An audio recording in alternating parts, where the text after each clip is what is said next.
Hey, hey, hey, hey, what's up, everybody? Hopefully, you can hear me.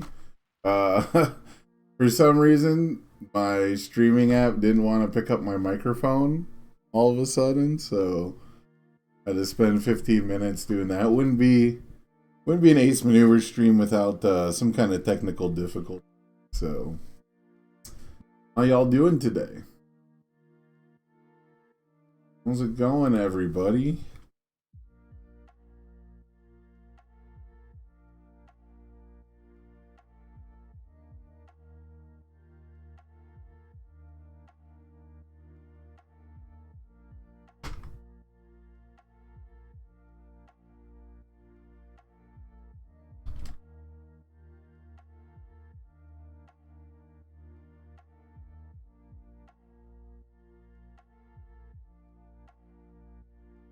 Ready to open some League of Villains? we got the UGN referral code on there. You guys know it as the UGN, or do you just say play.mha.card?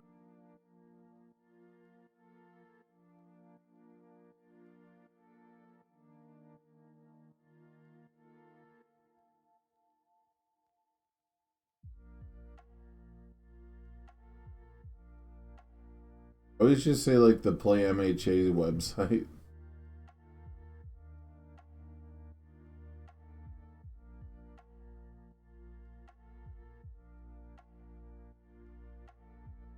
You guys aren't here to listen to me talk. You're here. Watch a box opening, most likely.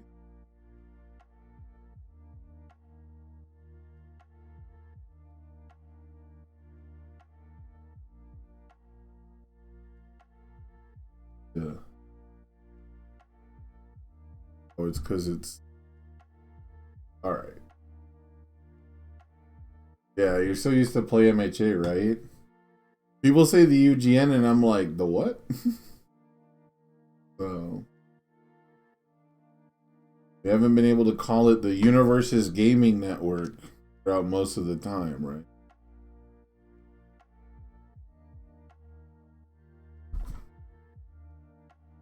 Anyhow, here it is.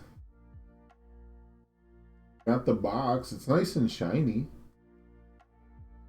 Very very deep purple. I'm a big fan of the color schemes. Got I think this is the first set. I could be wrong. But this is the first set in recent memory where the box art is just a single character. I could be wrong. I'm sure they've done it like way in the past. But almost always they're like an ensemble, right? So that's pretty cool. Just showing you Shigaraki is the main character for this set, for this arc. Definitely, whoa. I have to turn that down. Definitely one of the most anticipated characters is Shigaraki 3, so... It also says first edition. I thought we were done with first edition printings, but I guess not. I don't think there's any, like... There's no chromes. There's no, like, extra rarity unless they really did keep that a surprise this time. Which would be weird, I guess. But let's dive into it. So, 24 packs of first edition My Hero Academia CCG booster packs. And this one's all about the villains. This is the first time you're going to get to play Mr. Compress, Spinner, twice. Who else is a first time addition to this? Oh, Muscular. And I feel like I'm forgetting one. Maybe they're on the box. Nope, Spinner, Mr. Compress twice. Dabi and Toga already existed. Yeah, so... Oh, All for One. Started that character All for One. So, a lot of newcomers in this set, but a lot of familiar faces too. Dabi and Toga, two of the most popular characters I've ever seen in MHA. And then, of course, every box is going to come with 2 quirk packs. I think there's 5 different cards this could be. So the quirk packs, I think of as the box topper, but your box topper is actually going to be one random XR that is packaged sort of by itself. And we got a rare for ours. We got Low Blow. Check that out. We got an XR Low Blow. So it's got like a checkerboard, I guess, like a square patterned. It's got like a little grid over it. I don't know if you guys can see it. I don't think the normal rare has the grid, but I could be wrong. Kind of see it there. It's pretty tough to make out. I'm always curious how like XR foilings are different than like rare foilings. Like if you have an XR and a rare of the same card, like how different are they? So this is kind of neat that it's got like the little grid pattern on the background. Low Blow famously is another Breaker 2 high block in this set. There's a couple of Breaker high blocks. There's a lot of nasty high blocks in this set. And Low Blow is very similar to an old card, Nutcracker, which was also Breaker 2. So good way to stop the opponent's momentum. Hit him in the dick. So let's check out which quirk pack cards we got. Let's see. I wish I brought my scissors. Should have brought scissors for this. Not like ripping every single pack. Ooh, okay. Got Innsmouth. Innsmouth, the Pentacle hero or villain, I guess. Pretty cool stuff. Very adept at clogging card pools. Pretty obnoxious aggro character, really. Very similar in playstyle to Deku 2. So if you're a fan of Deku 2's playstyle, but you'd rather play ranged attacks on Evil or Water, it's a pretty good choice. Oh, and then we got Coda. Coda, a quirk pack card with one of the cooler backgrounds. Got the big wavy watery pattern and then the foiling on all the little stuff. The water, let's see. Just like little bubbles almost. Yeah, it's supposed to be like a water stream, like bubbles in the water stream. That's pretty cool. Very cool. I had really anticipated this card a lot when I first read it because it's kind of like it's pretty much identical actually to Breaker 2. But it's a Breaker 2 that doesn't end their turn. So it's like a strictly worse Breaker 2. And then it goes away if you don't block like their first attack a lot of the times. So we'll see. For a 3 difficulty asset, it's very strong to just say every single one of my blocks. Is it completely? Oh, it's after you completely block. That's the other part, yeah. So it'd be really strong if every single block had it. The fact that it has to be a complete block and the potential for it to go away, and the fact that it doesn't end the turn doesn't make it quite the overarching defensive piece I thought it was going to be, but still a very, very cool piece. I wonder if I can get this. This is probably not better. No, we're not gonna stretch it out. No. We're still. These are just the quirk pack cards. This is the very first thing. We just started. We actually just started. I haven't opened a single pack yet. Still got all the packs. I'm gonna take all these out of the box first. How do you guys store your commons? I put them just like in the booster box until I'm ready to like sort stuff. And I'm never ready to sort stuff. I just hang out in booster boxes and I go digging for commons.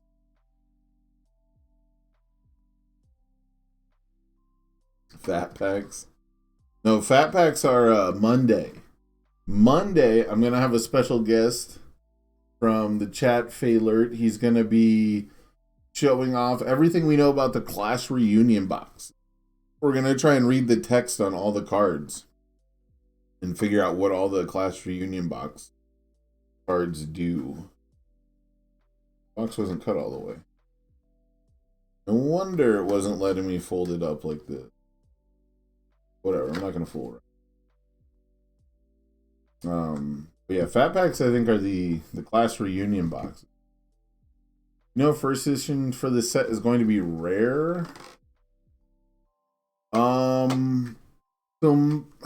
I didn't know that they were still doing first edition for this set. I was under the impression that they were not doing first edition anymore, and it seems like the editions really don't matter now. If you're a collector, I can understand why that would be frustrating, because some do say first and some don't. But it is my understanding that first edition all came out at the same time as Unlimited. And like the price and accessibility should be the same. But if they give you the option to order first edition and you didn't get first edition, I'd be upset. But I also, like, you know, I would only care about that, like, from a business perspective, right? Like, I wouldn't care about that personally, so. Oh, Magic Fat Pat boxes is where you set. Okay, that's how you start your comment. Okay. That's pretty smart. I can dig that. Getting rid of first edition next set, yeah, I mean, it's a really bad look. Like, doing first edition unlimited was kind of sketch in the first place. Like, maybe you were really hoping for like a boom, and maybe like the reason to do that, in my understanding at least, is that you make sure that you don't like over order, over saturate your product, and you know, you're like afraid that there's going to be like too much demand or something, or not enough demand, and you just don't want to overprint, so you have like a second print run. But it didn't seem like that was really the case for us for a long time. I don't know. It hopefully we just don't have to deal with it anymore, because it was like a whole big issue with the last set. It's not a big issue with this set because there is no Chrome Rare, right? But as far as first edition for this set goes, I don't even think people are going to pay attention to it anymore. And yeah, if they're getting rid of it next set, I mean, it's just proof that like the first editions never meant anything. But again, that's just me. Like, I don't care about first edition printings. I don't care about special collectors rarities. That's just not who I am. Where am I going to keep my packs? I need a place to put all my packs. As I open this mountain of redemption value. I wonder how much, so like each pack is like what? Like 1/30th of a redemption pack? Something like that. Alright, how do you guys want me? Do you guys want me to go through like every single card, or should I just cut to the rares? Should I do like every single, like, ooh, a gory stab. Ooh, draft card. Terrifying injury. Pretty good draft.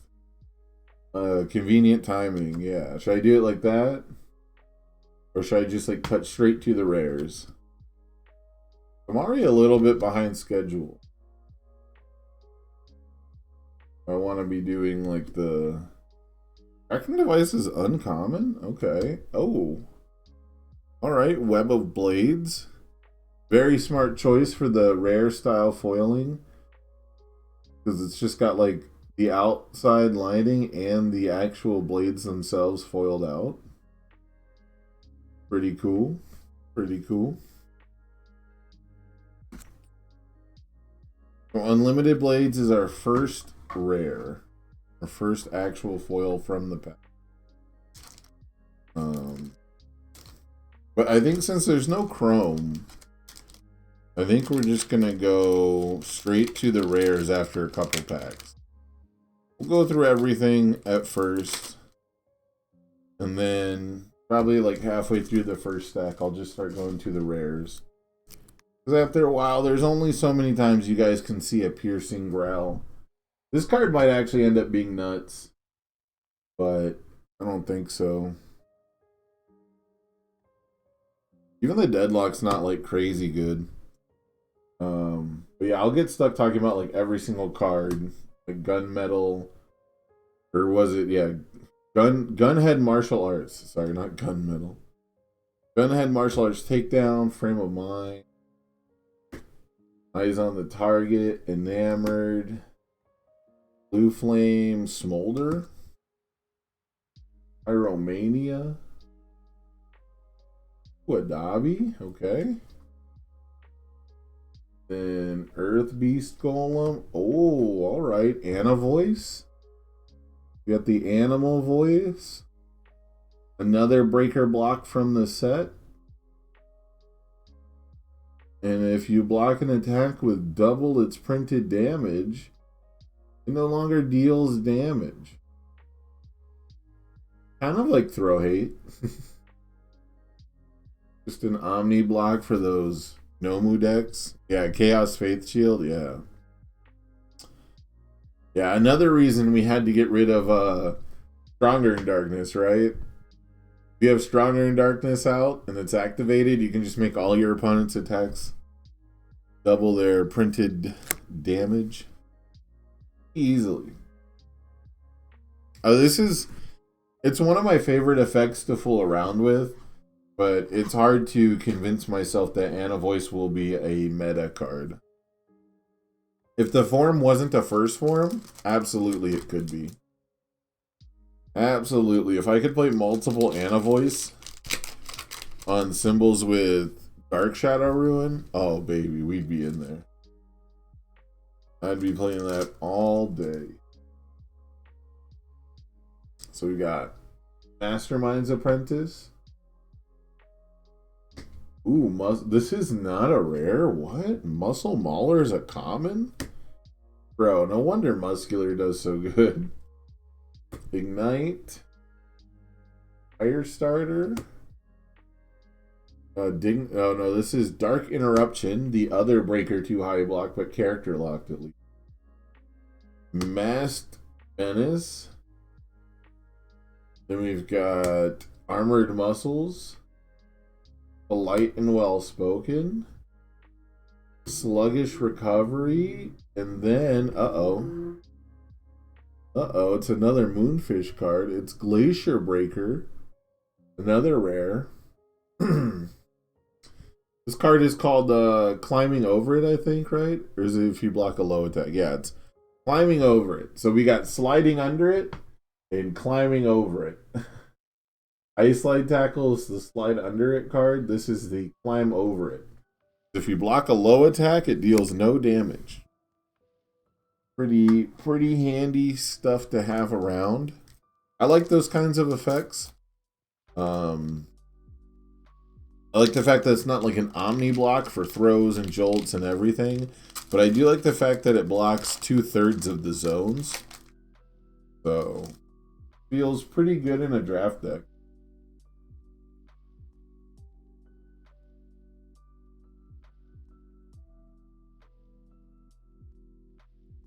Alright, last pack, and then I'll probably start cutting straight to the rares. Got Disturbing Visage. Got Blade Rush. Got Hack and Slash.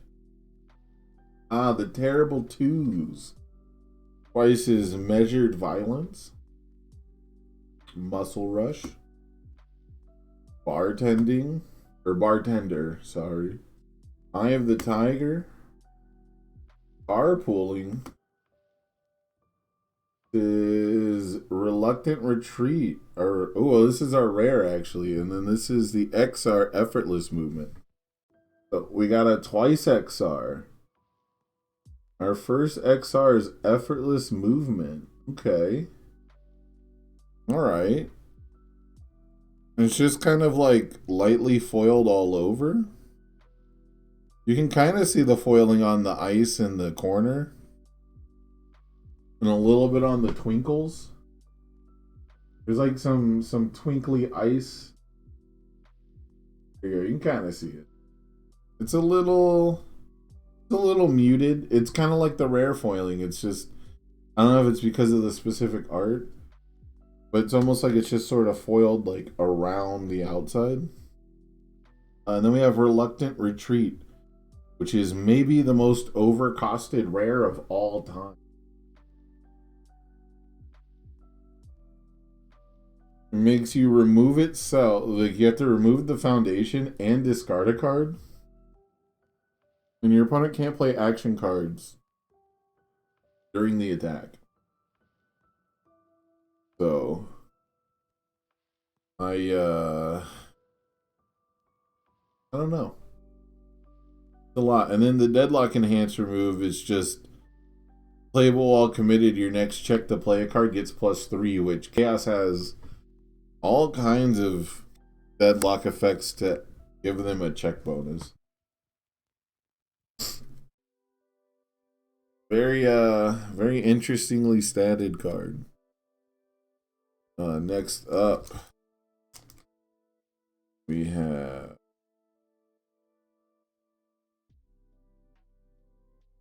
just gonna start cutting to the rares at this point, I think. We have an XR. Ooh, okay. Here's a rare that I was expecting to have a lot more issues with, but it performs pretty well. Let me try to keep all my trash in one place. We have All Out Battle. This is another action card. It mostly blocks. You know, on a low block, you get to discard it from the card pool. And then you can flip one of your foundations to flip one of your rivals' foundations. And then you also draw a card. So it's insanely good as a block. But the enhance is to discard a momentum.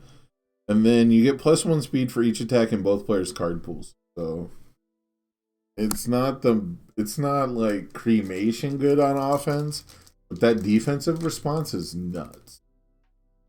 So imagine if we still had amphibious.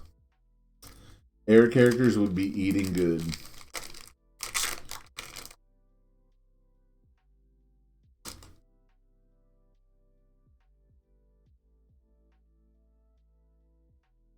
Right.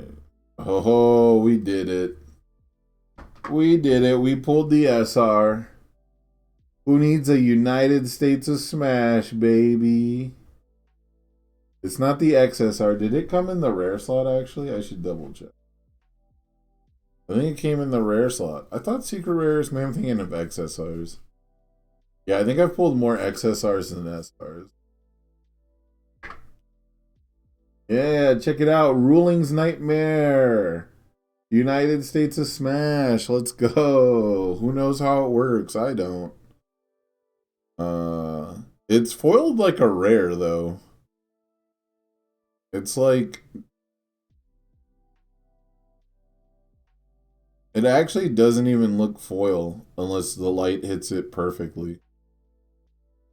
And then the only thing that's foiled is like a shine line, like a couple shines around All Might's hand, and then like All for One's mouthpiece.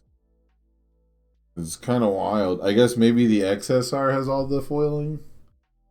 It's like just on the outside. It's straight up foiled like a rare. Yeah, as far as I know, nothing official has been said. Nobody had an answer last night when it got asked. The only official answer was that they were going to give clarification in the FAQ, which is, as far as I know, not out yet. So we will see if further clarification is in the FAQ soon or not. This up here. But yeah, as far as I know, it works as written, which is a bummer. I think it's a cooler card if it works as written, but the fact that it has max 5 on it makes me think that it doesn't. Or that it's not supposed to. So, like, the fact that it has max 5 for commit the rest of your foundations, kinda wild.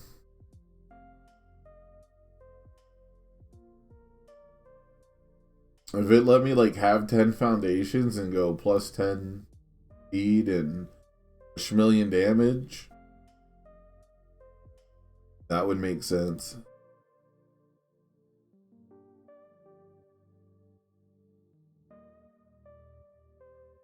Alright, next, oh boy. Oh, this is a card I want to fool around with, but I don't know if it should ever leave my locals. It's Rushing Stab. Well, that's pretty good for a rare. It's like foil background, Toga's the static image. I've actually fooled around a lot with this card already on TTS. It doesn't feel good enough for a 1-check, sadly. Mostly because it's mid. Like, it's a 4 mid. it was 5 mid for 4, I might like it more, actually. I don't know. Maybe there's a world where I could get away with playing it in Momo, but then I couldn't really play Rescue completed turn 1. And that sounds bad. But like Momo's all about that stunning gun style of play for the most part.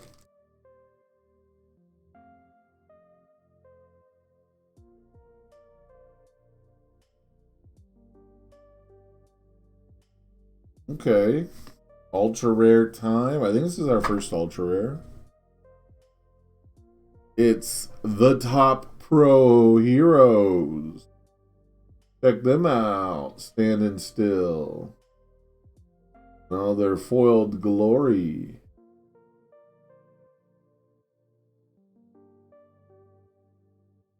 Interesting. The top pro heroes is also foiled like a rare. It also has the same foiling that I would expect from a rare. It's like outside background. It has the same foiling as Rushing Stab. Like the characters aren't foiled, but the background is. Which is interesting. I gotta let my cat in. Give me a second. Come on in, Mom.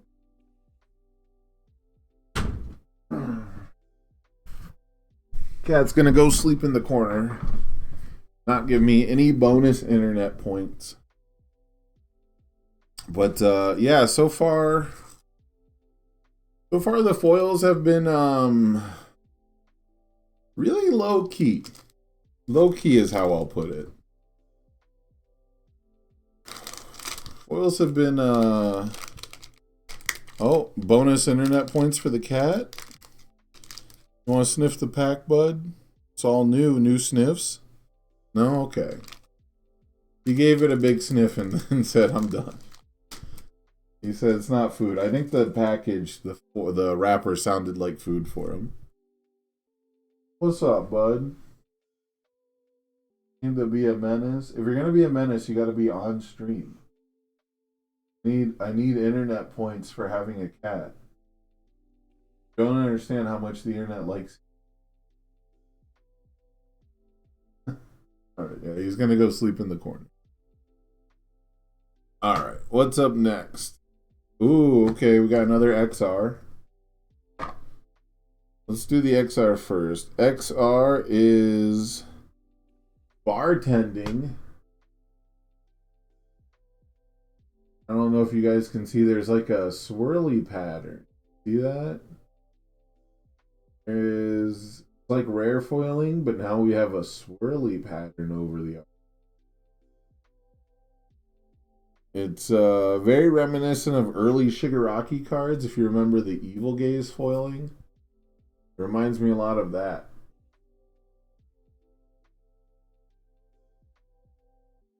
Basically just like a wave pattern over the art. So that's pretty neat. Bartending. And then our actual rare is House of Cards, the Shigaraki card. House of Cards has foiling like on the actual card house, which is tight.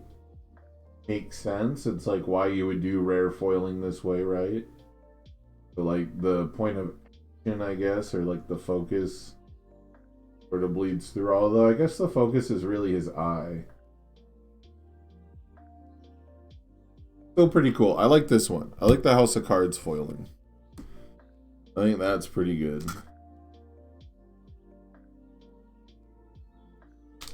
I am a big fan of that.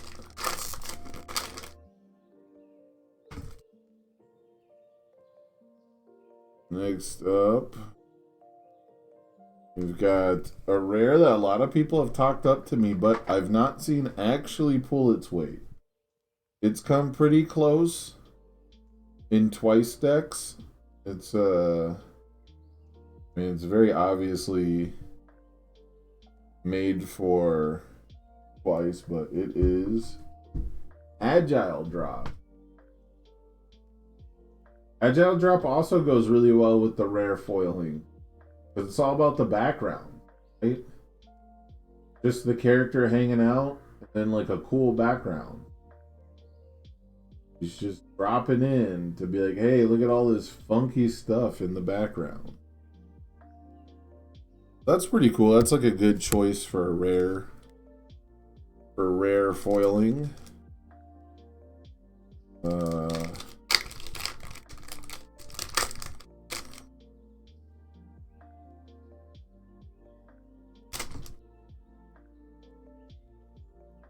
Ooh, what do we got? All right, we got an ultra rare. Card's an ultra rare? Not Warpgate Portal? Okay. Well, it's Kirogiri's ultra rare, Dignified Display. Card made a lot of waves when it was debuted because it has the Echo keyword. I believe it was our introduction to the Echo keyword. That looks pretty good. So far, this is like the first ultra rare with like the best foiling, but it still looks like a rare. It still has like, it's foiled all the outside stuff, and then it's like his eyes in the background.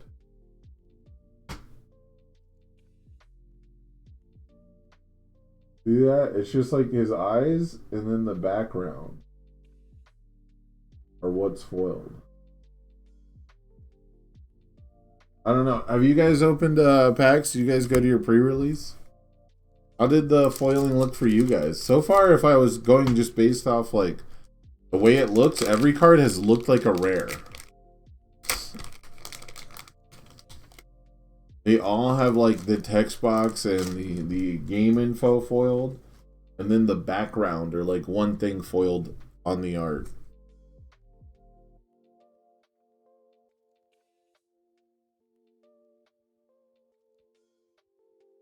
Okay, we got another XR. We got a sick XR though.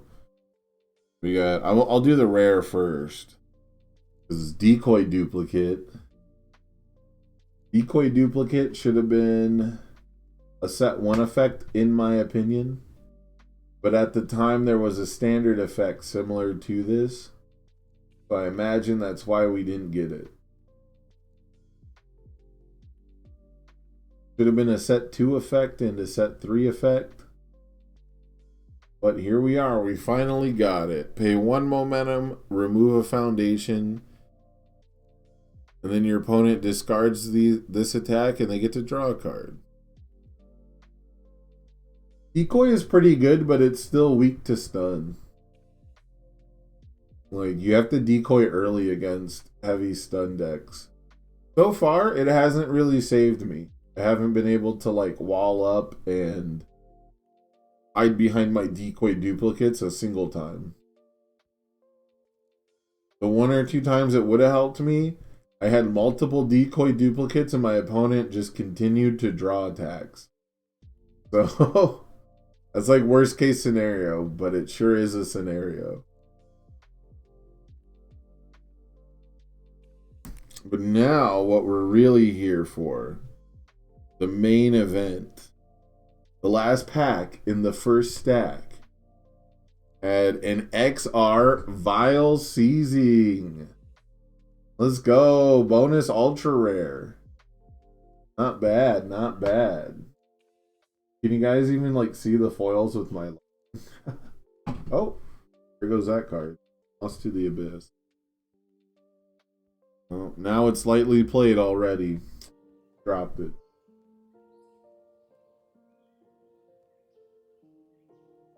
Yeah, Vile Seizing XR.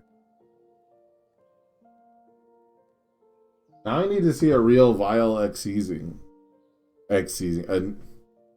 I need to see a real XR Vile Seizing. How did I get that mixed up?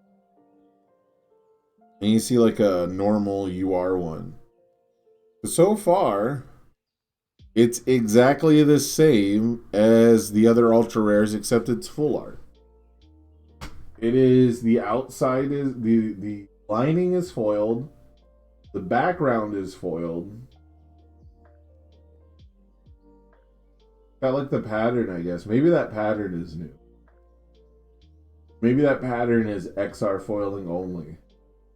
So far, it's foiled exactly like a rare, but it's full art. So, we'll have to see about that. All right, second stack of packs. Our second tower of packs here. So, pretty good pulls from the first one, I would say. Top Pro Heroes, I think, is a fairly good card. I don't think it's as good as Young Heroes, but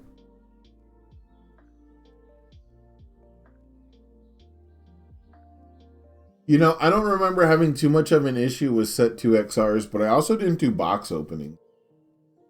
I didn't do a box opening video until set 3, so I didn't like I didn't have a place to comment on it. Hopefully people will stop texting. But I don't know. The set so far it looks similar to set 2 as far as like what I remember, but the cards I remember the most from set 2 are all rares. Right? Like Faith Shield, Back Alley Haymaker, New Training Method, Ready, Get, Set, Go. All the cards I played the most from set 2 are all rares. Oh, not a lot of full arts. Yeah, I imagine they'll get the full art part right this time at least. That seems like an easy thing to do, is make sure that they're full art. Ooh, okay. Here's a rare. So we got the Kirigiri Ultra Rare.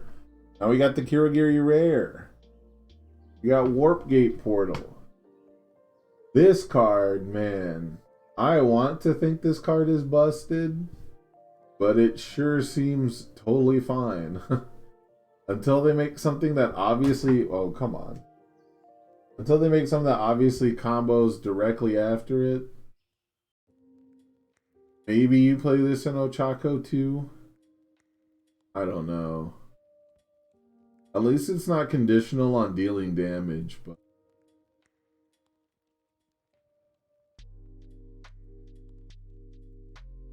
Yeah, this is another one where it has like a foil pattern on it. This has like the same squiggly foiling pattern we've seen on a lot of other stuff. So it looks a lot like the XR Vial Seizing. So that's pretty interesting.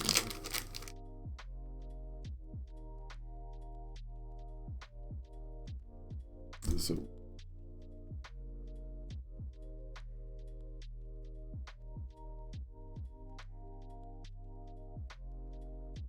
next up, have Blood Evaluation. Wow. All right. Okay. It's hard to tell. There's a little foiling on there is a very tiny bit of foiling on the knife.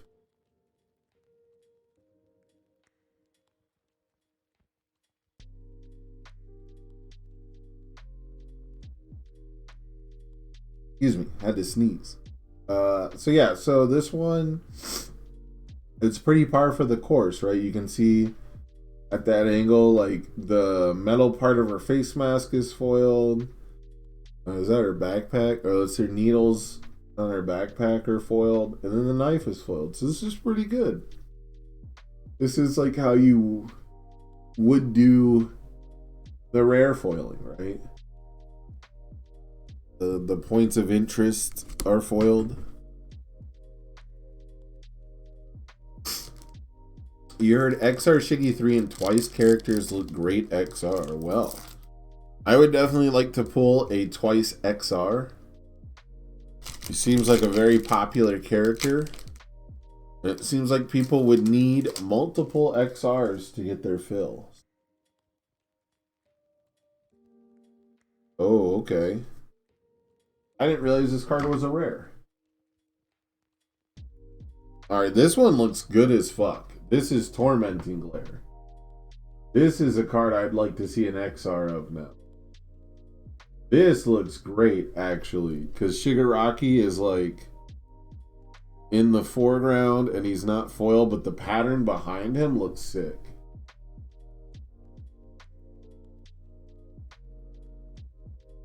This looks like the perfect rare foiling. Like, I don't need Shigaraki to be foil because he's literally doing nothing. He is looking at me. That's it. I don't give a fuck. He doesn't need to be foil, but all the cool shit behind him, that looks pretty good. That looks pretty eye-catching. I prefer, personally, just to, I guess, put it out there in case people are wondering what I'm looking for. I always want the action to be foiled. Like, I want the flames to be foiled. I want the blood to be foiled. I want anything that's moving to be foiled and holographic looking. And so a lot of this art for this game is just a character standing there and doing like a keyframe pose. And so the backgrounds being interesting is really important. Like, literally all of Shigaraki's cards are either just him looking at you through his hand or him reaching for you through his hand. Like, so the background has to do a lot of that work.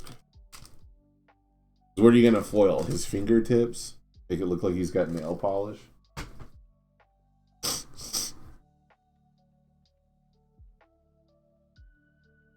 Starting to get a little sniffly. Oh, okay. Here's an ultra rare that proves exactly what I'm talking about.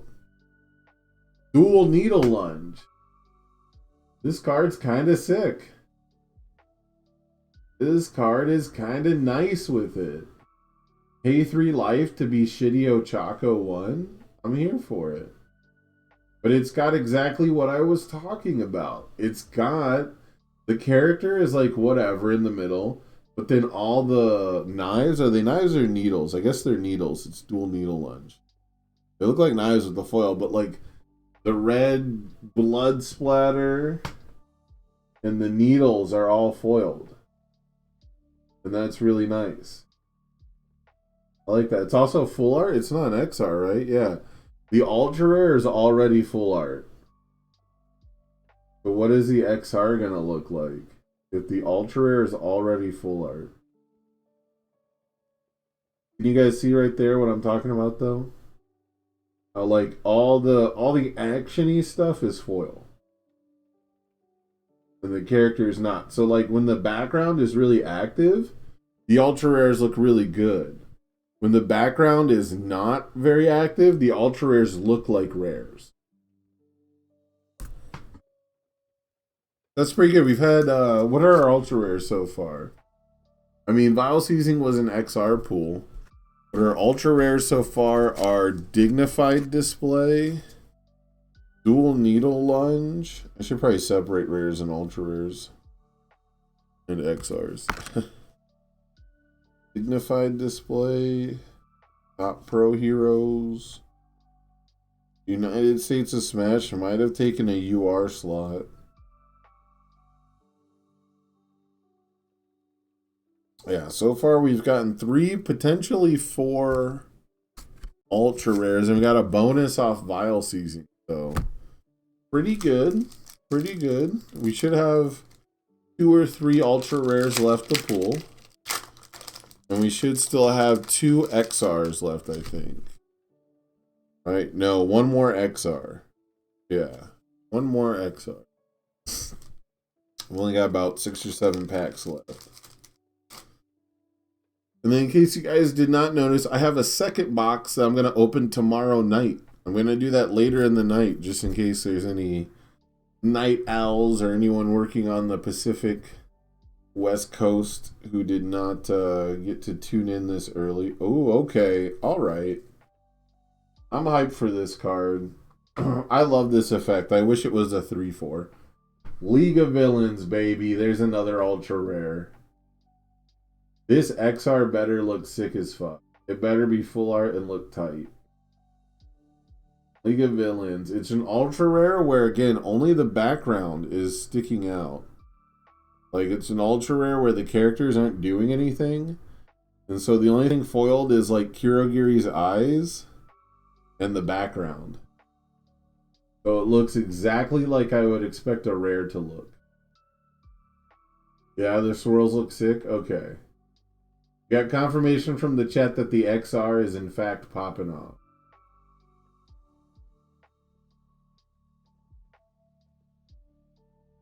Yeah, the foiling is nice when it's there. It just seems like everything is the background foiled this set. It just seems like there's not a lot of actual action or screen caps of stuff happening. It's just villains doing their pose. And so it's just the backgrounds that have been foiled. You know what I'd really like to see is Gunhead Martial Arts XR. Gunhead Martial Arts Takedown. I want to know what they chose to foil with that, because that's one of the few cards where I would foil the foreground. I would foil like the focus rather than the background. Okay, we got a rare coming in. This is one of the cards that that is literally just a foil background. It's Winged Nomu. It's full art already, and it's just a cool background that's foiled. It is the most uninteresting art for a rare of all time. It's literally just a dude. And they gave it a sick background and foiled that. So Wing Nomu is probably like the biggest example of like the foiling process for this set.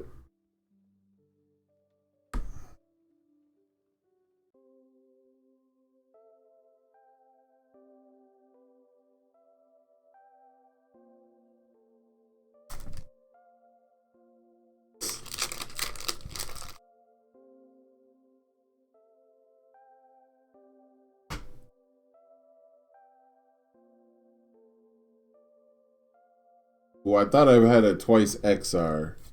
Because this pack has an XR and there's a twice right before the rare. I thought I had a twice XR I was gonna pop off. So let's do the rare first. So this is the best rare foiling I have seen yet. And it's on a card I don't think I'm ever going to play. I might. It's possible, but it's a 4/2. 4/4, it's Flash Fire Black. Is that what it's called? Yeah. No, Fist, sorry. Flash Fire Fist. Look at that. It's all the fires foiled. That's sick as fuck. This is how ultra rares should look. This is the opposite of, this is a rare. This is the opposite of all the other rare foils. All the other rare foils, it's the character is not foil. And like the background is foiled. Here it's the focus and the character are foiled. This looks fucking sick. This should have been an ultra rare. It should have gotten +1 speed and +1 damage. And been like a 3/3. If you made this a 3/3 and it got +1 speed and +1 damage for each different block zone, it would cap out at like a 6/6 and be pretty rare that you actually get that. I think that'd be fine for a 4/2. That's pretty tight though. This is how every one of the cards going forward should be modeled after Flash Fire Fist. And then the XR is kind of nice. It's a little weird. I don't really know how to feel about it, but it's Eye of the Tiger. The blue, like, foiling around tiger is sick. The pattern, you guys can kind of actually see the pattern is weird. It's got, like, it's not a grid, but it is, like, a square pattern that's, like, warped a bit. It's a very cool effect. Whoever designed the foil pattern for this, the little square pattern, should feel good, because it came out really nice. Yeah, I think, yeah, the red eyes are foiled too. This one's a really nice pick. It has a really cool art considering it doesn't do something like mega explosive. So, but I like it. That's probably our last XR though. Flash Fire Fist so far. So far, Flash Fire Fist is the biggest win as far as foils go. As far as like looks and foils, that has been, and it's such an easy win because it's just all fire, right? Like, so they definitely didn't miss the easy layup on that one. Oh, okay. This is an ultra rare. I did not expect this to be an ultra rare, but it sure does have EX4 on it. And it's Justice Rush. Justice Rush. Got some anime action lines. Got some bubbles. And there's no real pattern on it, as far as I can tell. It's just kind of a full art, semi-foiled card. It really wants to be the only attack in your card pool.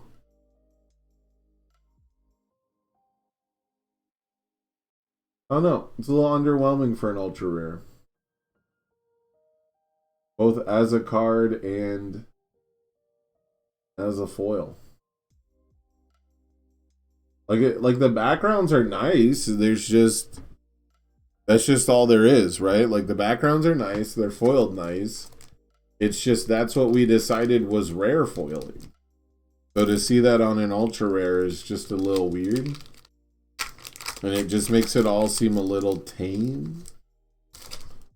A little docile. Oh, okay. Here's a very interesting one. Speaking of anime action line. That's all this card is. Into the Fray. Into the Fray makes sense. It's got, you know, got a foil background. Backgrounds pop off, I guess. Exactly how you would do this foiling. Into the Fray, kind of nice. Is it speed or damage? You get +3 speed. It's a pretty good effect. And of course, it combos really well with first impressions, right? Just lead off with an absolute haymaker, a super dunk. +3/+3. Alright, our next rare is a card I thought was an ultra rare for a very long time. Wind Flame Scourge. So this is kind of wild, because this is exactly what an ultra rare would look like. It's got the flames, the little fireballs are foiled in the background. It's got some action lines foiled in the background. And then the text box and everything else is foiled. So this looks really good. But why does it look better than the ultra rare? Like, it looks exactly how I would expect an ultra rare to look. Oh no, I guess it's not full art. It looked full art because of all the blue. But I guess it's not. There's like this like blue flame right here. Like it looks like it goes into the text box, but it doesn't. So I'm wrong. But still, this looks tight. You got the lines and the flames foiled up. Maybe it is full art and it's just hard to tell. Because there's like the swirls going around him. It looks like those are in the text box. I think it actually is full art. But it's just the art like blurs together under Dobby's bottom flame. Either way, this card is pretty tight. I think it earns its 2 check just barely. And the foiling on it is very tight.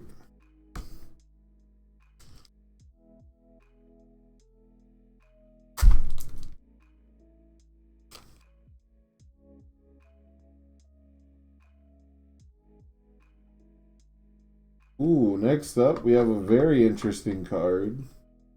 Goes very well with Command Pigeon Flock. It is Wild Wild Pussycat. Very interesting card. We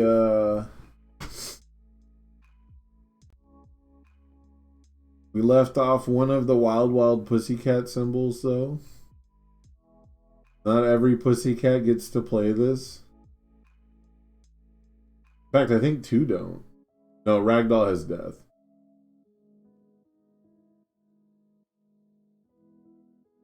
Yeah, so only 3 out of the 4 Wild Wild Pussycats actually get to play this. But it goes really good with Command Pigeon Flock. Especially if you can destroy itself after you flip it. Looks pretty good. Again, it's another card where like it's all background. And there's like a bunch of music notes and some fish. So I assume in the XR those will be like more foiled and prominent.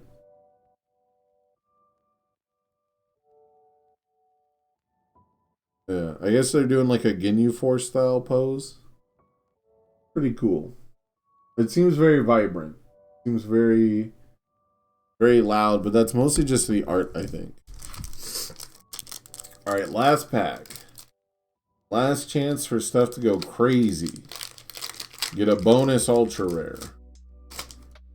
Get like a bonus XSR or something. Bonus XR. That would be really cool. What do we got? Nothing bonus. But it is a UR. We did get Dark Shadow Berserk. Dark Shadow Berserk. Check that out. That looks pretty sick. From all the cards I've been able to show off on camera, that one looks pretty good. See, this one you've got the background foiled and you've got Dark Shadow, I guess Dark Shadow himself foiled. And then the text box is not foiled on this one. Yeah, man, this one looks great. This one looks fine. You got all the red stuff in the background. You've got the dark blue and purple foiling, like contrast with the bright red and orange. Yeah, this one's a hit. This one's nice. Is this one full art? And it's just all swirly at the bottom? Yeah, this one's... So this is what's funny, right?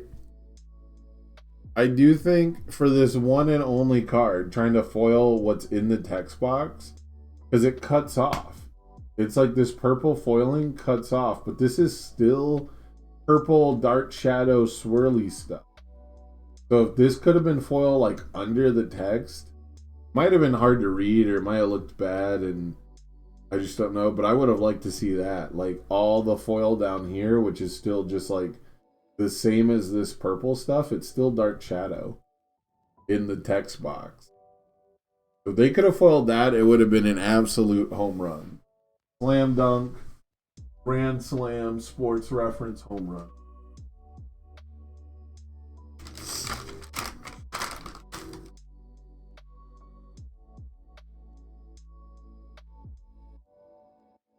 Gotta take a throat lozenge. Already getting scratchy. Yeah, I think it's a pretty good box too. I think it's a pretty good box. Let me So our 6 ultra rares were League of Villains, Top Pro Heroes, Dark Shadow Berserk, Justice Rush, Dignified Display, and Dual Needle Lunge. I don't know if Dual Needle Lunge has a home yet, but I feel like that card will be incredibly good at some point for some deck. I think the only real miss on the ultra rares was Justice Rush. I think Dignified Display has its place as an echo, as a flash, and as a block that gives you an extra card. Like it just draws from the bottom of the deck, which is cool. And then yeah, just Justice Rush. But we also got the SR, United States of Smash, and we got an XR Vial Seizing. So that more than makes up for Justice Rush, right? So XR Vial Seizing, probably the biggest pool of the box, actually. I imagine this will be the most valuable in like a week or so. But we'll have to see. We'll have to tune in to Wealthy Aspirations by Alliteration Gaming to see where the market ends up. All in all, I think that's a pretty good box. You want the Vial Seizing?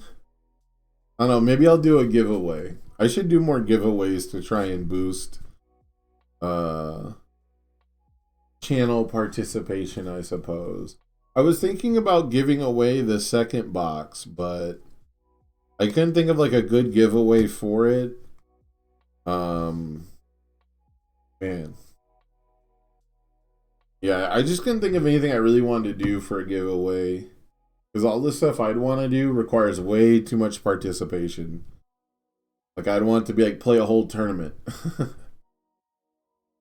Oh, it's Joker colors, yeah. That's a good point. So something that's kind of interesting, I don't want to, I promise I'm not bending these guys, I'm not fooling around, but the United States of Smash seems thinner than all the other cards. I'm going to put them up next to each other.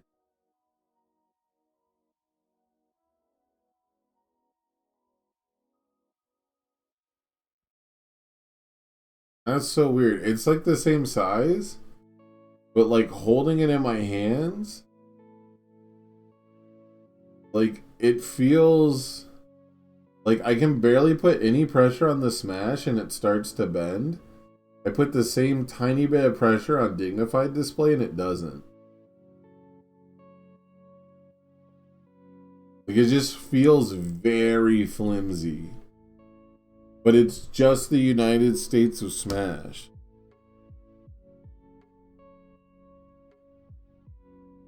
Like Vial Seizing doesn't do it.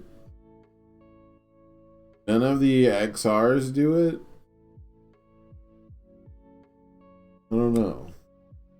I'm really not putting like too much pressure on it at all because I don't want to like intentionally bend it, right?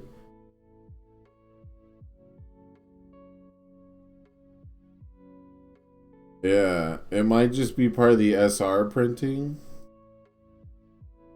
I'll have to find out, but it immediately felt different in my hand. Yeah, none of the other cards seem to have it, so it's just like holding it. Let me see. Like just holding it up like this, you can tell. Like holding it like this compared to Dignified Display, I could tell which one is in my hand, I think. You know, and just applying like a tiny bit of pressure, I can definitely tell. Interesting. Very interesting. I don't think it's made on any different card stock. My best guess is that the United States of Smash is just already curled a bit straight out of the pack and the other cards are not. Which that's my best guess. Because if I put United States of Smash on top of the stack, it slides off for one. I'm probably pissing off a lot of collectors with how much I'm dropping these. Trying to prove a point here. You can like see it, like it comes off the top, right? There's only one other break in like that. And it's dual needle lunge.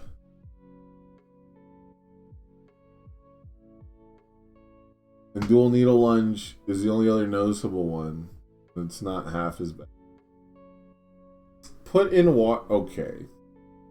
I'm not going to put the SR in water, bro. And then what? Microwave it? Microwave the foil?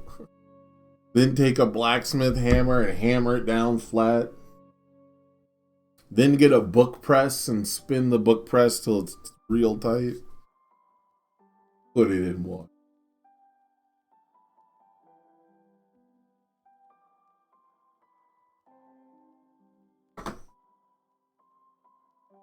Yeah, I don't know. It's exciting to get the SR in the first box. That's a guy I'm going to take advice from. So I do still have a second box I'm going to open tomorrow at 6 p.m. Pacific time. For anybody who wasn't able to join us at 2 p.m. today, I do have a second box I'm going to open on stream. Yeah, I have nothing else really special planned tomorrow aside from that. Later today, so next up, I have a presentation I want to share for new players. It's in the background behind me there. Go. Let me just start that. That's not this device. Yeah. So I do have this little presentation I want to share with folks. I have not played in a pre-release yet, actually. My pre-release might be tomorrow. My stream schedule might be a little later. I might be playing in a pre-release from like noon until 3 or 4. So I might not be playing as many games with viewers tomorrow as I thought, but that's okay.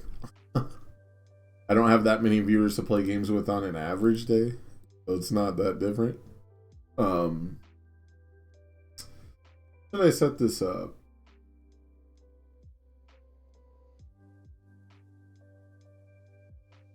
I think tomorrow is my pre-release, and then whoa, no, it's too early for that.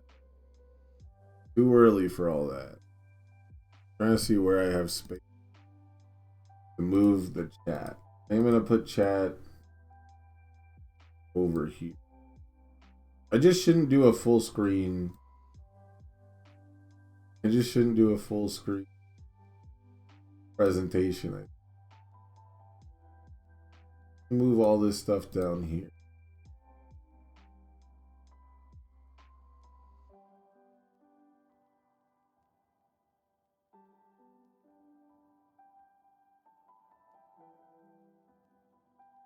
Do that.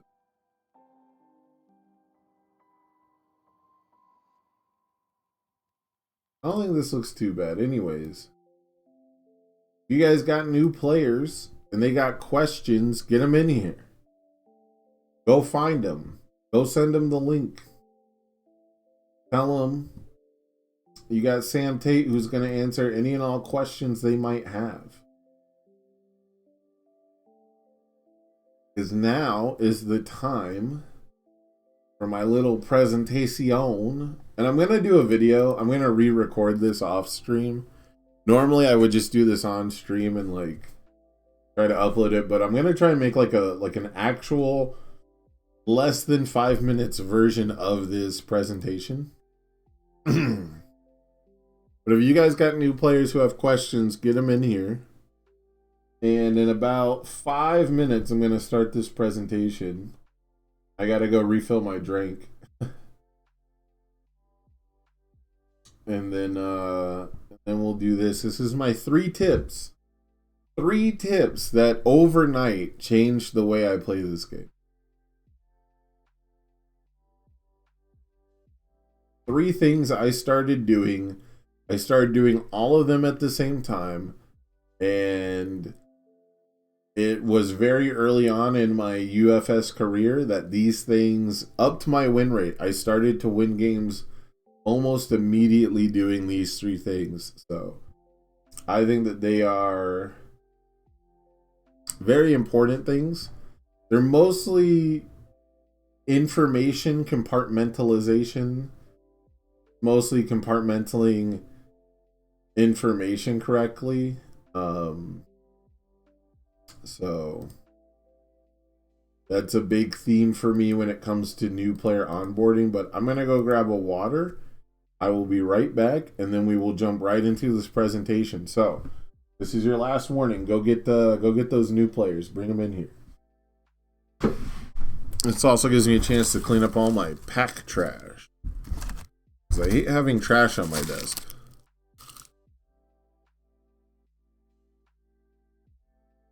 Should have got a trash can.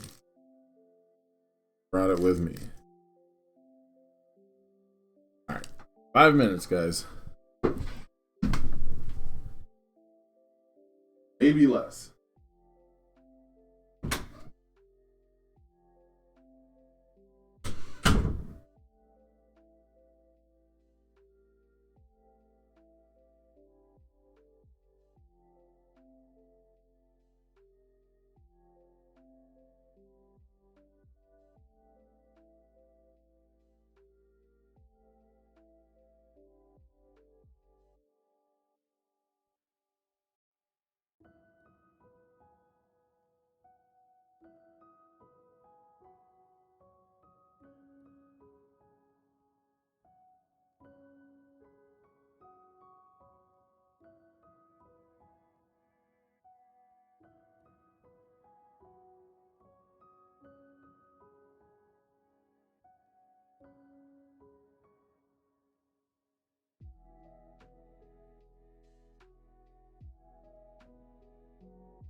Alrighty.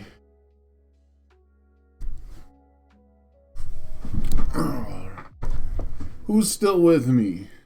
Who's still hanging out?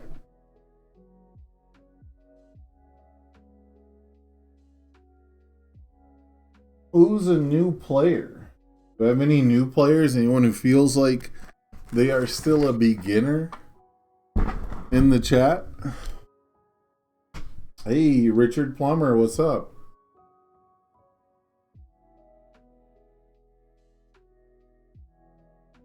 Oh yeah, anyone who feels like they're still a beginner and wants to level up?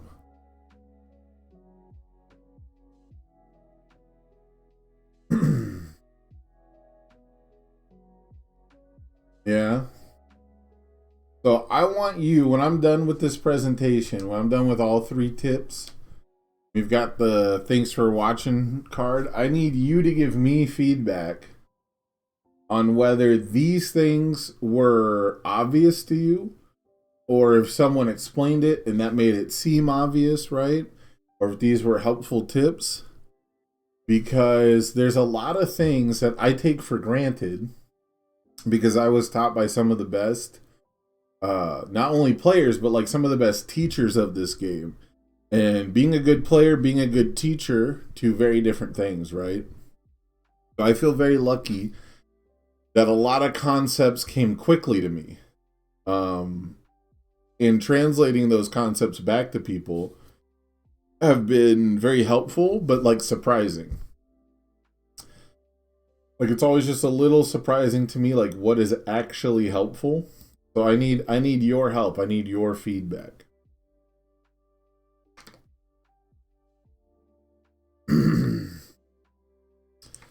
Absolutely, yeah. So if you take these 3 tips with you and give them to your new players, please give me the feedback on like how much it helped them or like how receptive they were to it. Because one of my biggest fears is like trying to give people help and they either don't need it because they already know this information, it's too obvious, or I'm not presenting it in a way that seems like it's helpful. Hash side, you're new and don't even have cards yet? Ooh, okay, all right. Have you learned to play the game before? Like have you watched like how to play videos or like been demoed on the game? Yeah, there's a pretty big hump when you first start. Yeah, okay. I was gonna do my own tutorial, but then they had the professor from Magic the Gathering do a how to play video, and it felt like pointless.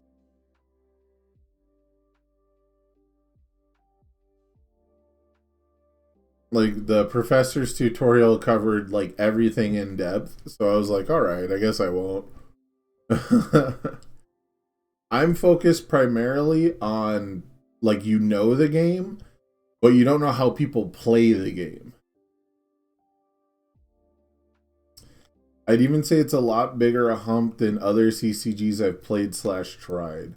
Yeah, that's been a pretty constant theme, and as much as I like want to dispute that, the truth is that it exists. That hump exists. I'd like to act like this game is so simple, but there's so many different things happening all at once that it's just not that true. Like rules wise, every game is kind of arcane, but this game just has so much happening all at once. Yeah. So these 3 tips I think are going to be great for players who understand the rules, who understand the mechanics, but when it comes to game flow, they're just not quite snappy. Right? These are 3 tips that not only will make you a better player, but they'll make you a faster player. They'll make it easier to play the game.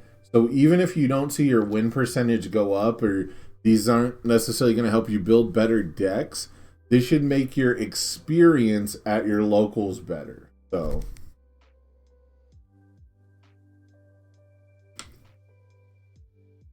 also, if you need to get cards, right here, whoop, on this side, it's reversed on my screen. Right here, you can use plugin at unfunstuff.com. Pre-order your League of Villains for the release date coming up here in a week or so. I guess it's like the end of this week now or the end of next week. You can save 5% at Unfunstuff. The box was pretty good. The box, we got United States of Smash, an XR Vial Seizing, and we got top pro heroes and League of Villains for ultra rare. So those were like the major highlights. Oh, Dark Shadow Berserk looked pretty good too. And that VOD will be up. I'll probably upload this to YouTube later, but it'll be like a 6-hour video there. I'm trying to sell you on a cult. You mean unfun stuff? Oh, God damn it. You mean unfun stuff, or do you mean UVS in general?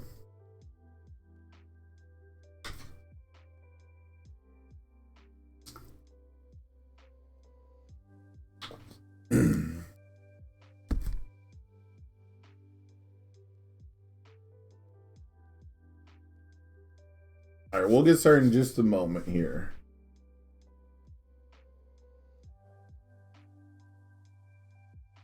Try and let my voice cool down just a little bit.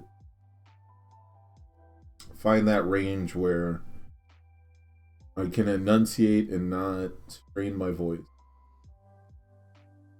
Also waiting for this throat lotion to finish, really.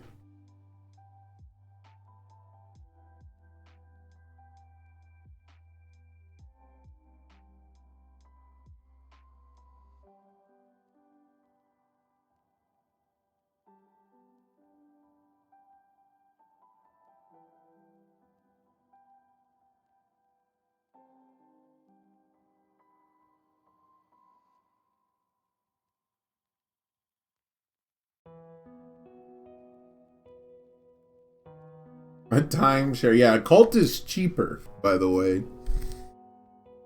If you ever wondered how cults actually work, they're very cheap to join.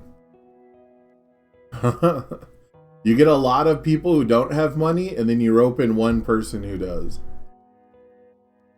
Ooh, we got a playset of Vile Seizing in 4 boxes. That's pretty fucking good, bro. That's pretty good pulls. I got the 1 XR Vial, so. It's one of the better cards for sure.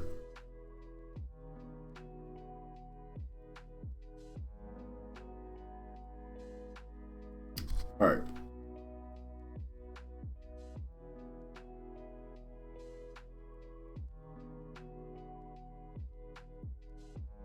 All right, let's get started with this presentation.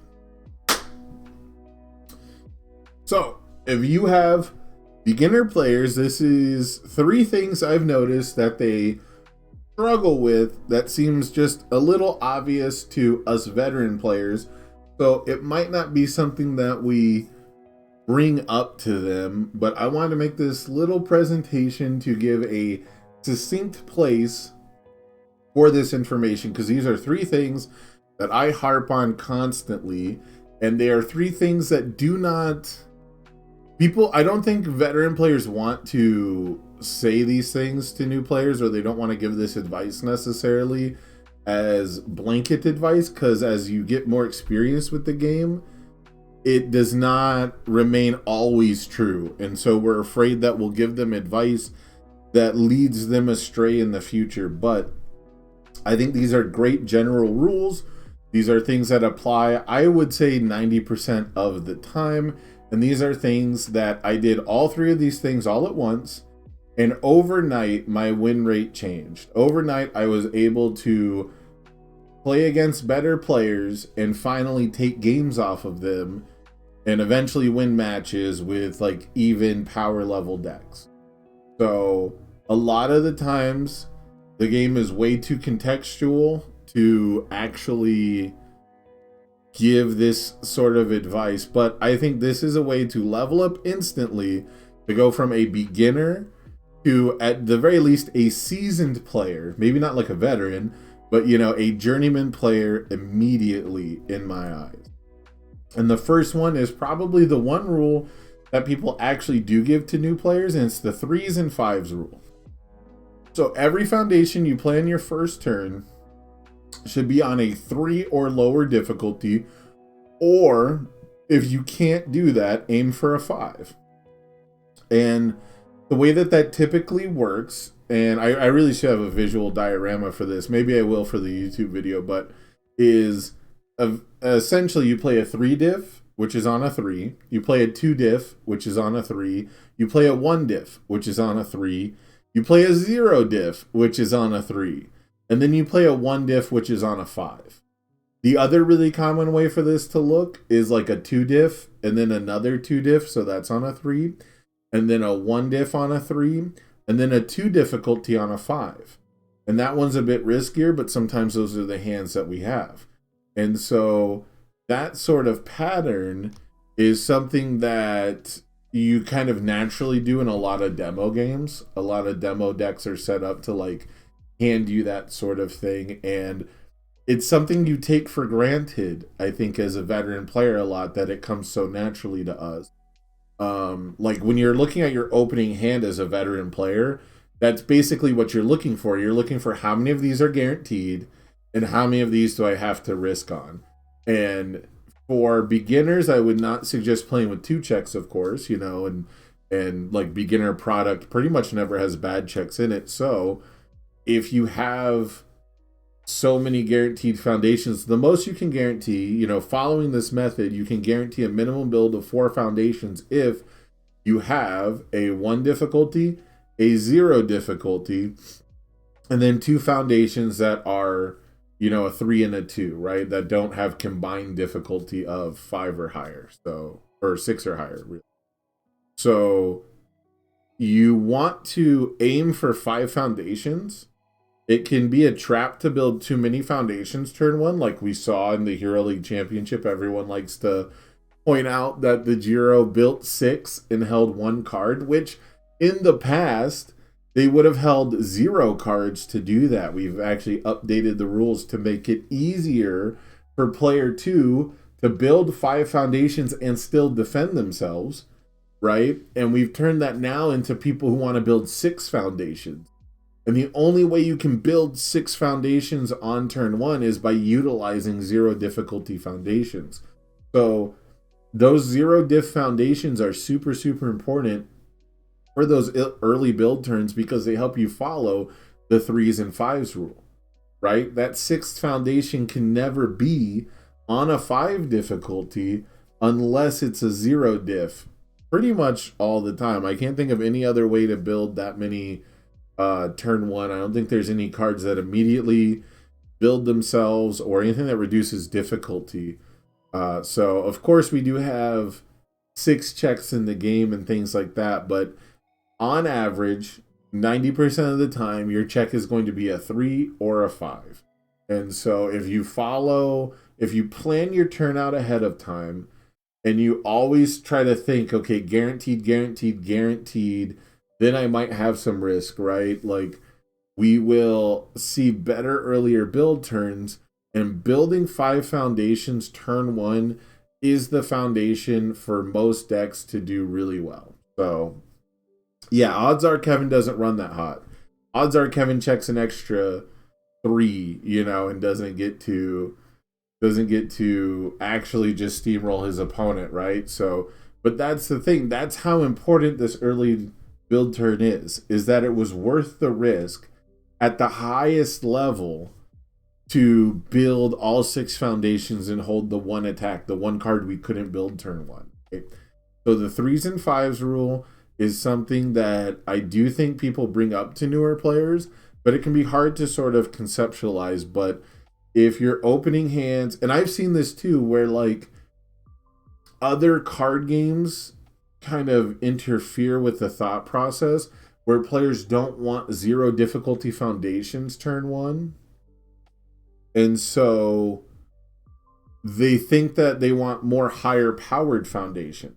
And first of all, that's just strictly not true in this format and in this card game, where the best foundation in a lot of my decks is requesting assistance. The best foundation a lot of the times is a 0 difficulty in my deck. Especially if I'm playing like a greedy aggro deck, like Easily Excited is actually the best foundation in Recipro Burst Midnight, in my opinion, right? Like it just is 2 speed to like the most important attack as a 0 diff. Like cost efficiency wise, it's the best. So yeah, following this method is a really good way to guarantee a minimum build of 4 foundations, and aiming for 5 foundations is what most decks want to do. A good example of this is a lot of people I know, they do what's called gold fishing, where you take your deck, you sit down by yourself and you play a solitaire game. And because you can't really emulate blocks and attacks and stuff like that, typically what people will do is they will attempt to build their first turn of foundations and then maybe play like 1 attack turn as if they were going first. So with their character committed, how often can I build 5 foundations is generally the first thing you want your deck to find out. It's generally what's going to cause you to get rid of an idea. And it's going to be the kind of thing where once you're playing 2 checks or God forbid 1 checks as a more experienced player, that's going to be one of the determining factors of if you want to continue playing these 2 checks and 1 checks is how good can my deck build around those checks. So the 3s and 5s rule is something that is going to stick with you probably the whole time you play this game. It is something that someone pointed out to me during a demo game, and it took like a couple weeks to really click. It took like a week or 2 to click that this is sort of the ideal opening hand, right? And so for me, the ideal opening hand is a 2 difficulty or a 3 difficulty, followed by a 2 difficulty, followed by a 1 difficulty, followed by a 0 difficulty, because that's 4 guaranteed foundations, then followed by a 1 difficulty to try and get that 5. Those are the most important, that's the most important turn, the most important checks. And in that scenario, only one of those checks, the very last check, is even a risk, right? Those first 3 are guaranteed, and the only risk we're taking is on the last one. And that's why I think it's super, super important. Yeah, my Discord link, I've actually messaged Discord about it. I set the link to never expire, and then it expires the very next day. That link should work. Yeah, I have actually multiple times I keep setting my link to never expire, and then it expires. So I don't know why. I wish I knew why. But I finally just messaged Discord about it, so I don't know. Yeah, so this is the kind of thing where, yeah, this is the kind of thing where someone in a demo game will probably tell you this. They'll probably do it in front of you, and it might still take a while to really set in. And again, I'll probably make like a visual diagram for this for the video, because it's a lot easier to see in person. But basically, you should play as many cards as you can that total up difficulty 3 or less, and then start to risk things. It's only when your hand gets clunky and you can't follow this rule that stuff gets pretty dangerous, and then you have to start prioritizing, okay, which is my best foundation, etc. But that's something that I wouldn't expect a new player to really recognize in the first place, right? Like, if you had to tell a new player, okay, you have to pick between Specialist of Sound, Passing the Torch, and You're So Obvious as the most important foundation to play first on a 3, and then all the others are risky on 4 and 5. Like, that's not something I want to throw on them, right? That's something I want them to mulligan away and get a better hand.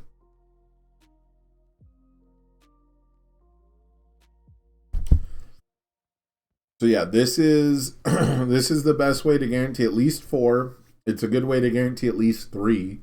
You know, sometimes you can only go 3, 3, 3, 5. But you want to be playing 3s first and then 5s. And again, the biggest reason is just because most of your checks in your deck are going to be a 5, and the rest are going to be 3s, especially early on in your career. Unless some malicious evil person gave you 2 checks and 4 checks in your beginner deck. But yeah, other than that, I think this is a fairly obvious concept, at least once it's been explained to you. And again, if you watch gameplay, you will see at the highest level, this is definitely a rule that people follow as much as they can. And you will notice a massive difference in the win rate of decks that are able to follow this rule early on, especially going first, compared to decks that have to risk playing foundations, especially going second. You know, the worst losses I ever take in this game are usually when I only build 3 foundations going second, which means that 4th foundation was on a 5 and I didn't check a 5. Or it was, you know, on whatever I checked, right? Like, because I play 2 checks a lot, but the point is that 4th foundation is super important, and the 5th foundation is also important, but I don't think there's any guaranteed way to build 5 unless you're like Mina Ashido or something. So all in all, I think this is maybe the most important rule, and it's probably the first thing that Universe's players learn.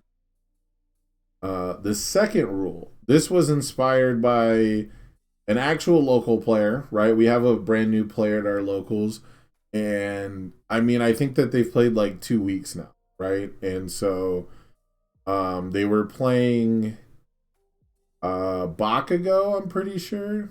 No, I can't remember. I know I was playing Bakugo. Oh, they were playing Endeavor, right? So they're working off of like a starter kit, and it's the kind of thing where when it comes to committing foundations, there's a lot of overload. when it comes to choosing which foundations are the least important, it can be really tough. And I don't know if I did this as a new player. This is something I don't recognize in myself, but I bet I did. I bet this was something that I, as a brand new player, had, at least taken pause to do. But face downs are strictly there for fuel.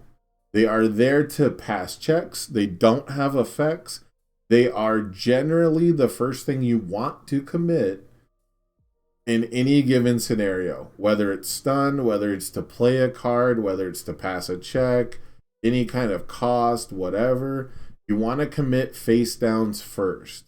And the reason you want to commit face downs first is because then you can flip them with cards like Tight-Lipped, or maybe like your character's effect, or maybe a rival requires you to flip a foundation as part of their effect. And, this is actually in the wrong spot.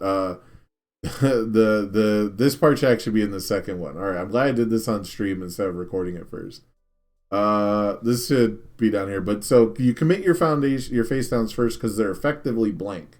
They're functionally blank. They don't do anything. And then the next step, is identifying functionally blank foundations to commit and destroy first. So sometimes you have a one-time use effect like defrosting, right? It's once per turn. Or you have an effect that only does something on offense and we're on defense, or vice versa. You have a card like Struggling with Studies, which doesn't do anything offensively, and we're going for the win right now. We're trying to win the game, right? So you have to identify your foundations that are functionally blank, which face downs are always functionally blank. They don't have any text. Those are the ones you want to flip first. Then, now that they're flipped, they are face downs. So they're the ones you want to commit first. And they're the ones you want to destroy and remove for fuel first as well. And so this is something that seems so obvious. It was probably super obvious the first time someone told me about it.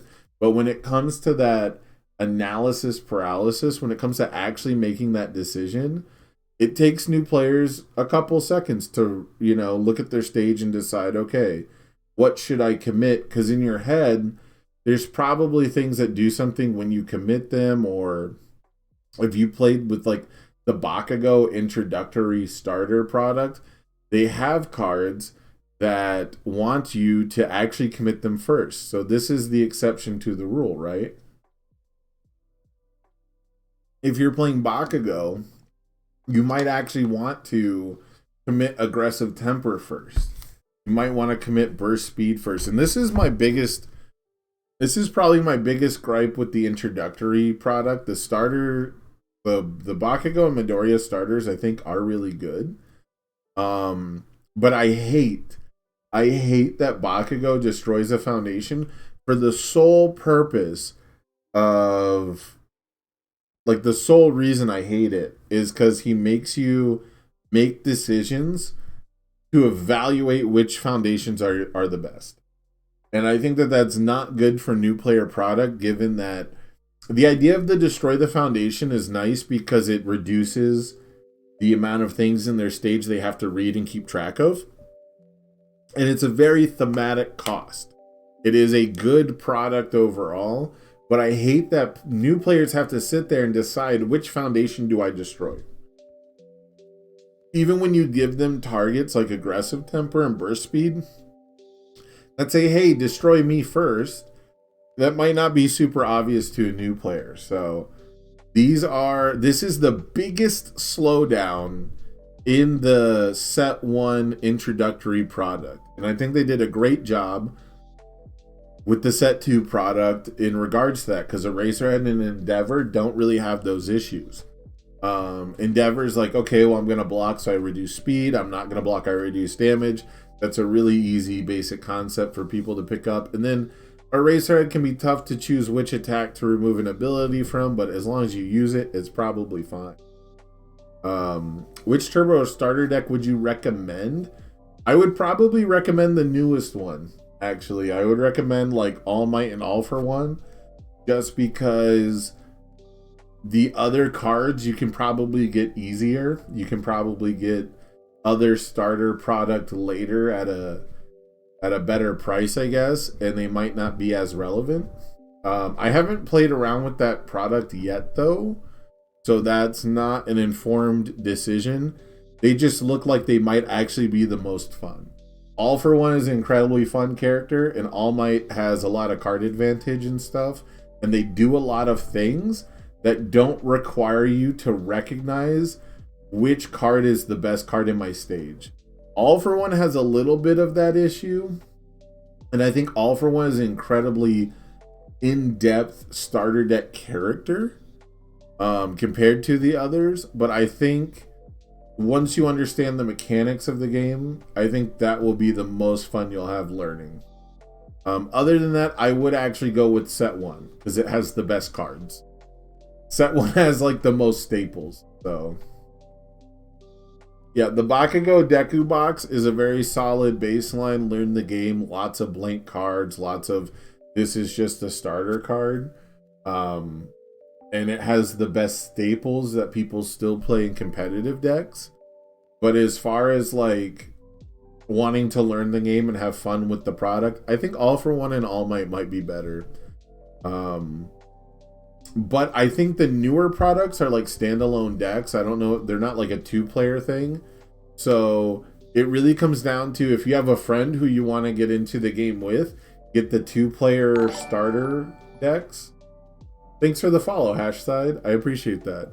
But if you have a friend and you need like a 2-player product, definitely go with the set 1 2-player starter deck kit. I believe after set 1, they're all just like single deck products. So that's another big reason to go with set 1 is it's actually a 2-player starter kit, which I think is the best way to do starter product, but who knows. But anyways, yeah, the rare exception is when you have a foundation that readies itself or does something when you destroy it. So there are cards that you're going to want to commit before you do face downs, and that can be tough to contextualize, right? This is the only reason why people won't say commit face downs first every time. It's the only reason I can't just say committing face downs is always the reason to do something, right? And then yeah, the chat's pointing out playable while committed is another reason to commit something first, right? If you're going to have like usually playable while committed stuff destroys itself or removes itself. And so to get maximum value out of it, you kind of have to commit it first. Because the idea of committing a foundation then destroying it is more value than just destroying a ready foundation, right? If you have a face down and you have something that's playable while committed, like Citywide Crisis is a new card, right? And your opponent stuns one, and you're like, okay, well, I'll stun my face down because that's the rule, right? Face downs are fuel. Then later in the enhanced step, you have to reset the speed of an attack. Well, I just have to destroy or remove Citywide Crisis, right? Now I have a committed foundation where if I stun Citywide Crisis and then I remove it, I now have this foundation to block with. I have this foundation to pay that cost. So it's not a blanket 100% of the time rule, but if you have this in your mind and you know your deck has nothing playable while committed because it's probably a new player deck, it doesn't have anything that does something when it's destroyed or removed because you're not playing Bakugo cards, basically, then you will have a much better time just putting this as your system 0, your system 1, whichever system is the system where you don't have to think about stuff. If this is just ingrained in your brain, the first thing I do is commit face downs, like, you'll be fine. It's very rare that I run into situations where I commit something other than a face down first, and it's very, very rare that I regret it. And most of the time that comes up, you're actually playing against a character like Shigaraki. You know, Shigaraki is another character where you might want your good stuff committed because he targets ready he makes you destroy ready stuff.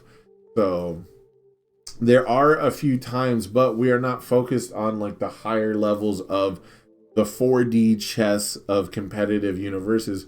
We are focused on getting you to play games fast.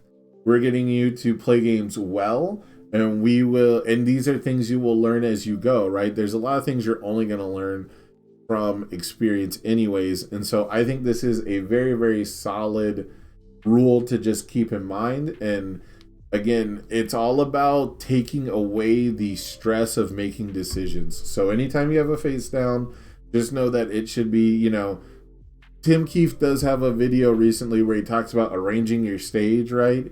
And I always have a section of my stage that is all the useless cards that I commit first. You guys will watch, like I'm on TTS, I meticulously rearrange my stage like every turn. Because I'm going, okay, it's not my turn. Let me move all the offense over here. Let me move all the defense over here. And in the middle, or usually for me, top right, is where I have all my just commit for chaff. All my face downs, all my blank cards, all my cards that aren't going to do anything right now. Those are always together in a pile. So my brain just knows I need to commit 3 foundations. 1, 2, 3, it's these over here. So definitely a very good rule to keep in mind. And then this is the most controversial. This is the one that you will struggle with as a new player the most. And it is the rule that will stay with you the least. But as far as increasing your win percentage early, as far as making your life easier, as far as, taking away, again, the stress of decision making, we have blocking the first and the last. So a lot of people will tell you don't block until it's lethal, which is fine. That is a strategy. I would not consider that like a rule. I would not consider that like a baseline to follow. It is a style, is more of a deck style to do that, to face tank everything and block what's lethal. And especially early on, you're probably not going to have all your zones covered, and any repetitive zones are going to give you trouble if you follow that rule of only blocking attacks that kill you. Instead, I like to block the first attack, because blocking the first attack ensures you won't get repeatedly stunned out, right? If my opponent plays a back alley haymaker, I have 5 foundations. They stun 2, I have 3 foundations, and I try to block with a +3 block mod. I'm going to have to commit my character and all 3 foundations if I check a 3. Right? If I block on a 7 and I check a 3, I'll have to commit everything on turn 2. And that seems really bad. But if they play a second back alley haymaker and they stun 2 after that, all of a sudden I have to check a 5. Right? I'd have to check a 5 on a 7 and commit my last foundation and my character, and if I check a 3, I fail. So blocking the first attack, make sure that things like combo stun, later stun attacks, there's a lot of stun attacks right now that require certain qualifications to be met. So blocking early, make sure that your opponent's not going to get like more pressure on your stage. And then it also means you're not going to take free and easy pokes. Because if you never block anything until it's lethal, more experienced players and even newer players are just going to eat you alive for free by playing very random attacks, getting that damage, and getting to save it as momentum. Because any attack that deals damage, your opponent can put into their momentum to use to power up their later attacks. Again, going back to that back alley haymaker example, one of the most common patterns of set 2's gameplay was to start with a back alley, stun the opponent out, they commit foundations to block it because they don't want to give up a free poke, and a lot of people will just send a back alley haymaker to draw a card, to build a foundation, and because it's such a nuisance to blocking it a lot of times can cause you to tap out early.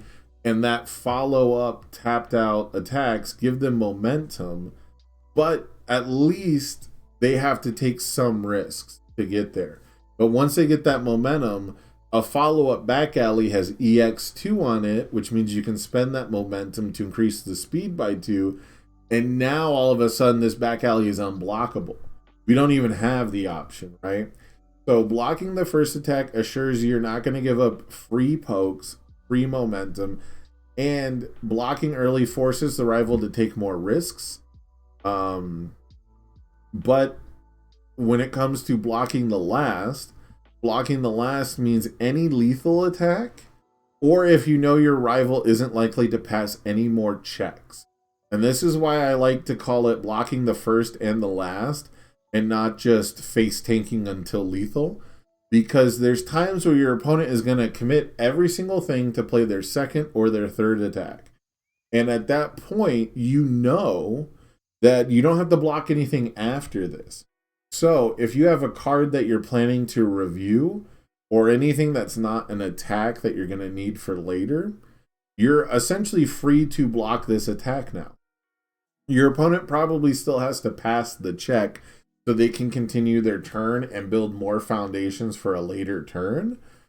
But that doesn't mean you have to take that attack for free just because it's not the first attack or a lethal attack. You know, if your opponent plays that back alley, right, and they choose to draw that card and you block it, and they're like, oh man, you tapped a lot of foundations due to stun, and you know, you checked a 5 and had to commit 1 or 2 foundations, so you only have 1 or 2 left. They're still going to attempt to attack you probably, and if they commit a bunch of foundations on turn 2, you know that there's only so much that they can play after that. Now, once you get to the highest level of competitive play, this is a risk that you're taking. This is a risk assessment sort of issue, because blocking early does force the rival to take more risks, but you have to make sure you're still able to block the last attacks afterward. Because if you do tap out to block that haymaker, maybe they have a bunch of way nastier, higher damage moves that they can afford to play. They just knew they weren't going to deal damage into this current board state. So committing the resources to block the first attack is really solid early on. And as the game goes later, this methodology gets worse. As you get less life, as they get more resources, you're going to have to hold more cards in your hand. And you're probably going to have to block more attacks, especially if your opponent has damage pump in their stage. Luckily, cards like Stronger in Darkness are banned, so you're not going to be seeing a ton of super free damage pump. But, you know, if your opponent has multiple One with Natures out, you're going to have to really pick and choose where you block. But that is for another time, right? That is a discussion for a more experienced gameplay state. But I am a big fan of blocking the first attack, because it means my opponent will have to play an attack with at least +1 progressive difficulty if they want to deal damage to me. And it means that my opponent doesn't get to just throw things out for free. There's a lot of decks where you know you can just get some damage for free. You know, almost no Ojiro, almost no Kyokajiro player is going to be blocking your first attack. And if they do, they're probably only blocking the first attack, right? Like, those decks are not super keen to block. And so you can get free pokes and build up momentum against them fairly easily a lot of the time. But if you throw out that free poke and they do block it and you don't have any kind of a follow-up, you're giving them an extra review step a lot of the time, and that can be really scary. So this is easily the meat and bones of the game, I think, is knowing how and when to block. It is maybe the hardest thing to grasp, and maybe the worst thing to put a rule on. But if I had to do it, it would be block the first attack, especially if there's no speed pump on it. If it's like a base speed attack and you can completely block it, you should absolutely be blocking it. I guess that's the other part, right? Is completely blocking versus partial blocking. A lot of times it's not worth it to partial block like ever, unless it's a lethal attack. So that might be an addendum I have to put in the YouTube video. But when it comes to blocking the first attack, you're going to slow people down a lot more. Other new players that you play against are going to have to suffer more risk. It's going to make their life harder, especially if we're blocking with like breaker blocks. You know, if we have special blocks like Fate Shield. Fate Shield is something I always regret not blocking early with, because against decks like Ojiro, against decks that want to combo Texas Smash, you know, decks that want to count keywords in their card pool for things like Home Run Comment, blocking with Fate Shield early means that they have less of that going on. So now you have to play 3 attacks if you want a Texas.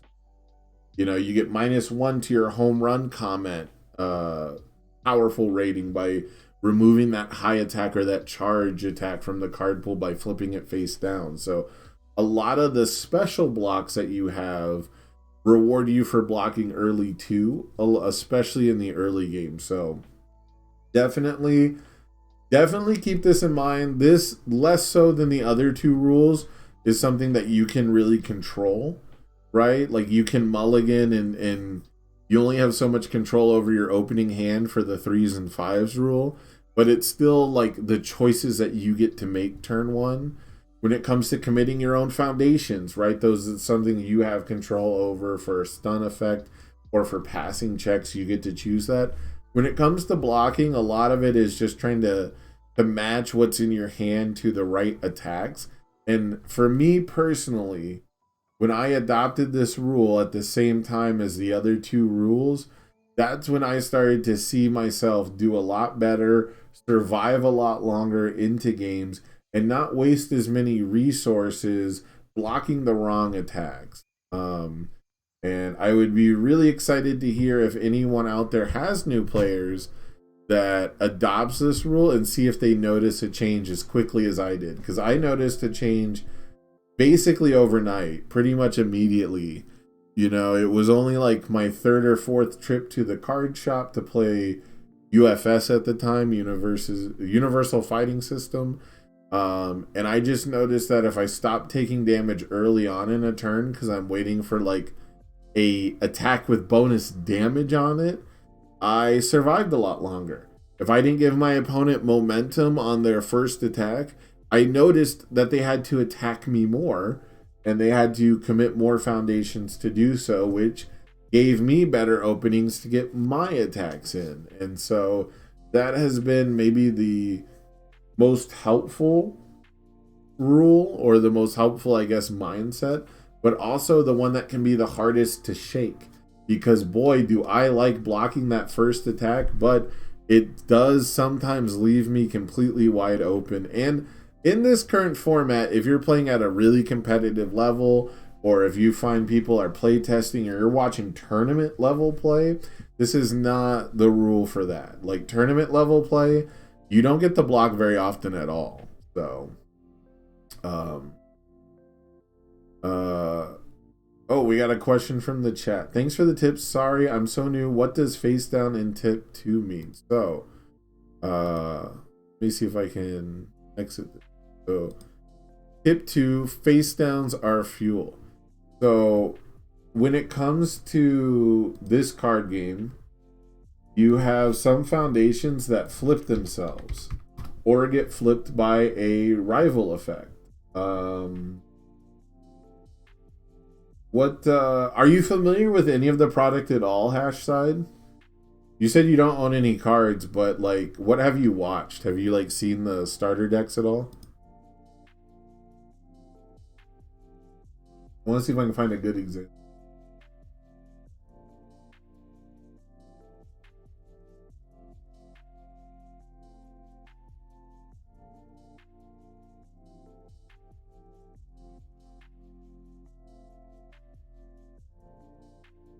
I want to know what you're familiar with, so I can use one of those for example.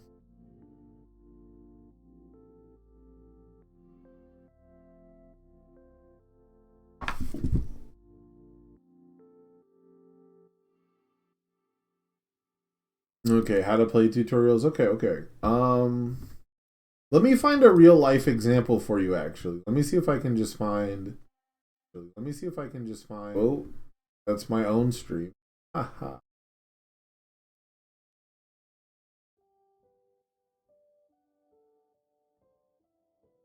Let me see if I can find a good example.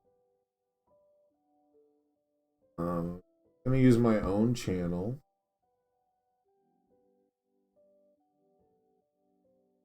I want to find a paper example, not a TTS example either.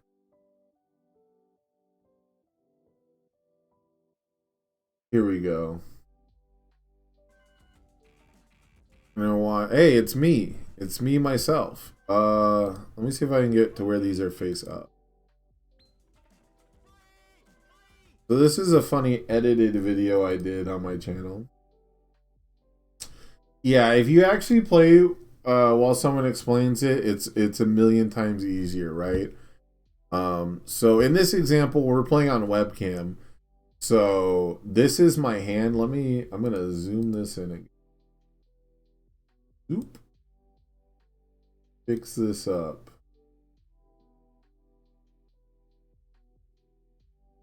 Over here. So in this example, this is my hand. It's got the little die on it. But these are my foundations in my stage. And I'm about to use this foundation right here. So this is actually really interesting because this card, this attack that I'm playing readies one card in my stage.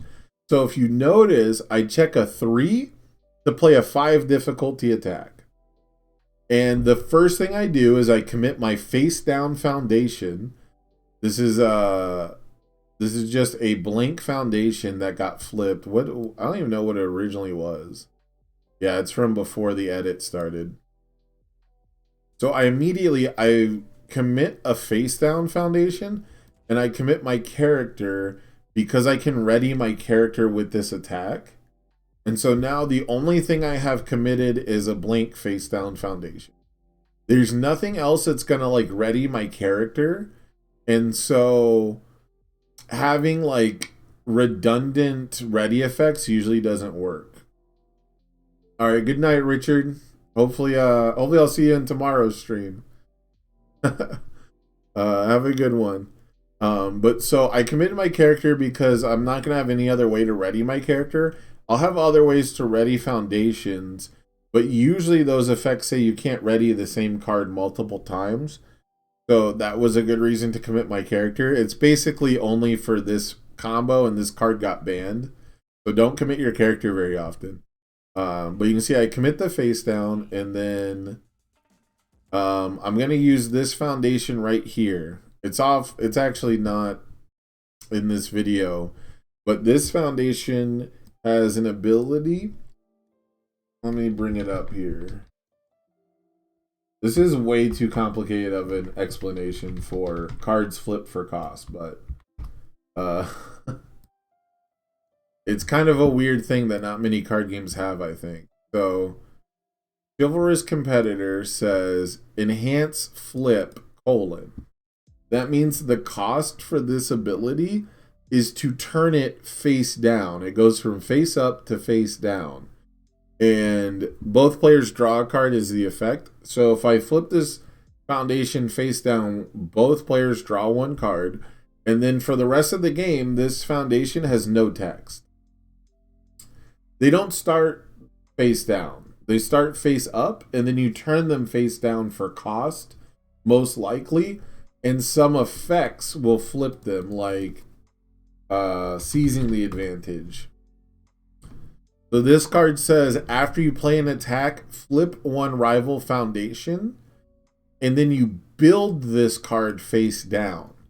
So this card goes from your card pool and becomes a face down resource, but you also get to flip one of your opponent's foundation. And what that does is it basically makes it a blank resource.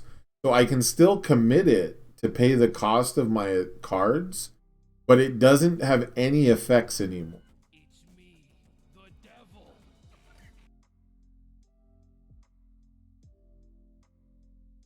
I know I have a seasoning advantage. Yeah. Like you can see here, like Tim Keefe has 3 face downs and he's got his stage separated, like defensive effect I can use, reactive effect I can use, all my face down chaff. So he's gonna play his card on a 5. I think he checks a 3. No, he checks a 5 because he's a god. Yeah, he's gonna pick that up, and then I just want to see if he commits stuff here to play this card. Nope, he's just gonna check 5s. All right, so yeah, so here's seizing the advantage in play. So I'm gonna break this down really quick, just in case I have any other new players. So seizing the advantage we talked about. No. This is the time for the questions, Hashed. I literally advertised this is the FAQ for new players. This is your time to ask me questions, as many as you want. Any questions you have, I will answer to the best of my ability. Yeah. So seizing the advantage is one of the best meta cards, right? And the way you play it is you first have to form it the same way you would play an attack. And it goes into your card pool. And it just says your next attack gets 2 speed. So we're going to see Andrew Holder play a seizing the advantage. There's all the edits in here. This is not good for teaching. Because I have too many edits. So then he's going to play another seizing the advantage. And if you noticed, before it cuts away to the joke here, what the first thing, he checks a 3. It's 3 difficulty, but it has +1 progressive difficulty. So this is now a 4 difficulty card to play. And he checks a 3, and he immediately, without thinking, just commits a face down. Like, it's automatic. He didn't think about it. He doesn't have to think about it because these are the cards that get destroyed. And now this is a deck. This is actually a deck where what cards you commit face down matters because of the way that this character interacts with face down foundations. But he's already looked and compartmentalized all that information, and he knows that face downs are still the thing that we want to commit first. So then after we play an attack, you're going to see, depending on the edits, you're going to see the rival end up with 2 less face ups. So you can see we have 1 face down foundation here, and then we have 1, 2, 3, 4, 5 face ups. And after these both come down, they're only gonna have 3 face downs.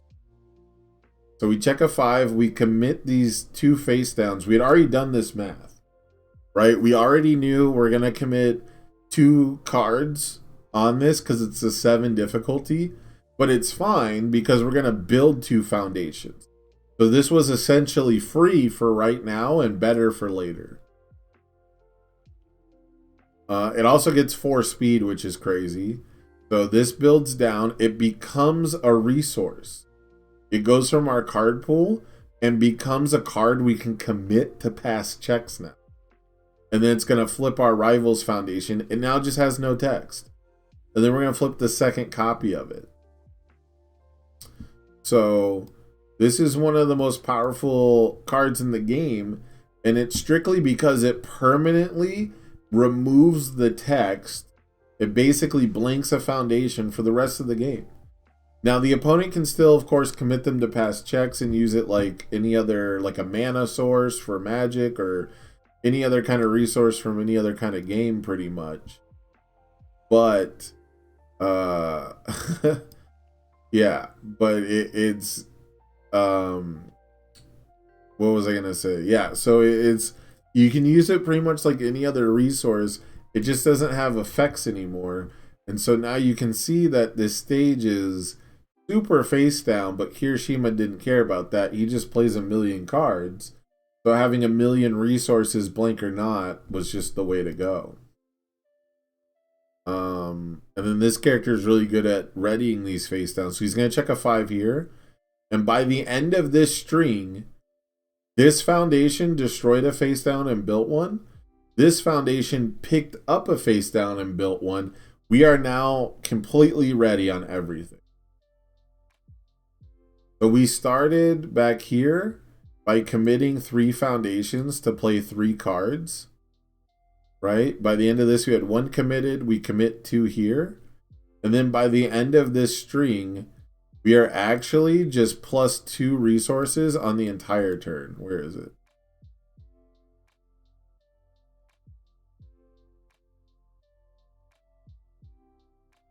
I forgot how many edits there were. So then by the time, and then there's a good example here that gets edited out actually.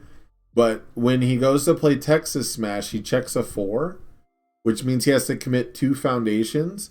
He goes to automatically commit 2 face downs, but we have this card. Bring it up here. This is the exception to the rule. Someone with style. So we didn't commit this earlier because it was going to cost us a face down, and our 2 attacks already did this job for us, right? We refunded everything. We ended up with everything ready by the end of it. But this foundation says enhance once per turn, destroy 1 foundation, ready this foundation, playable while committed. So this is one of the few examples, one of the few rule breakers, if you will, where it was actually better. We go to commit 2 immediately because that's our system 0. That's our face downs rule. But then if you notice, by the end of, after, you know, again, it's really bad to use the edits, but I don't have the raw footage anymore. Because I don't think they upload it to YouTube. But so if you notice, we commit 2 here, but what actually happens is he realizes if he commits 1 face down and someone with style instead of 2 face downs, he can destroy one of the face downs to ready the someone with style. And then once again, we end up with all of our foundations ready.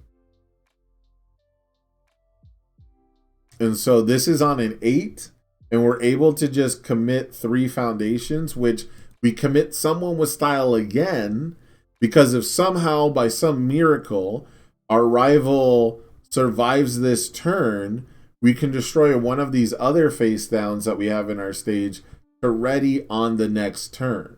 Because someone with style is once per turn, you can do it on both turns. But unfortunately for our 4th kind player, this is actually just a lethal attack and ends the game. But that's kind of the face downs rule in effect, right? We committed all of our face downs first. It took 0 brain power. It took no thinking because we already had this line established in our head. And it really helps that we built 2 foundations to replace them. This foundation essentially destroys a committed foundation and gives you a ready one. The next attack we play gets rid of a committed foundation and gives us a ready one. And then one of our foundations already in our stage gets rid of a committed foundation and gives us a ready one. And so that's just kind of an example of how we can follow the face downs are fuel rule and still acknowledge the exceptions to that rule. That's just like perfect sequencing from Andrew Holder playing Kirishima 2. You're gonna see the same thing here, right? This is online nationals, by the way. This was at the time the most important or second most important tournament we had ever had, and you're gonna see the exact same thing here. We're gonna play a, where is it? When does he commit it? Yeah, we're gonna play a seizing the advantage on a 3 first. We check a 3. We're going to play a 3 difficulty attack, check a 3, which is now 4, right? Because we have +1 progressive difficulty. So what do? We just immediately commit a face down. It takes no brain power. When we commit foundations later, it's going to be something where we have to choose what to commit. But we're going to use our once per turn 0 diff. So he turns the 0 diff face down, or not face down, upside down, sorry, to make sure that he recognizes that he's used it. So we now have a face down and we have a useless foundation to commit. we have 2 blank foundations that we can commit. So when we play this next attack on a 5, we check a 5, we get to reveal the next check. We're going to play this one with a bonus to the check, so there's no way it fails. You can ignore the edits. But so during this edit, he checks a 2, which gets +2 from this first attack. So he checked a 4 on a 6, and we now have 2 face downs. So we used one of our face-up foundations here at some point. We flipped one of these. I think it was latent skill. And yeah, it looks like that was it. And so we are just committing face downs every time. It's always a face down first. It's just the easiest way to do things. And they don't do anything else in this deck. So then we're going to play this one on like an 8. And we're going to check a 6. And we have another face down. So another thing about this deck is we're using these resources as we go. And we're making sure that we use them before we have to commit them. And then by the end of the string, we just commit everything because we did that math. But that's just another example of like, at the highest level of play, you're going to need to use all of your foundations like in the correct order.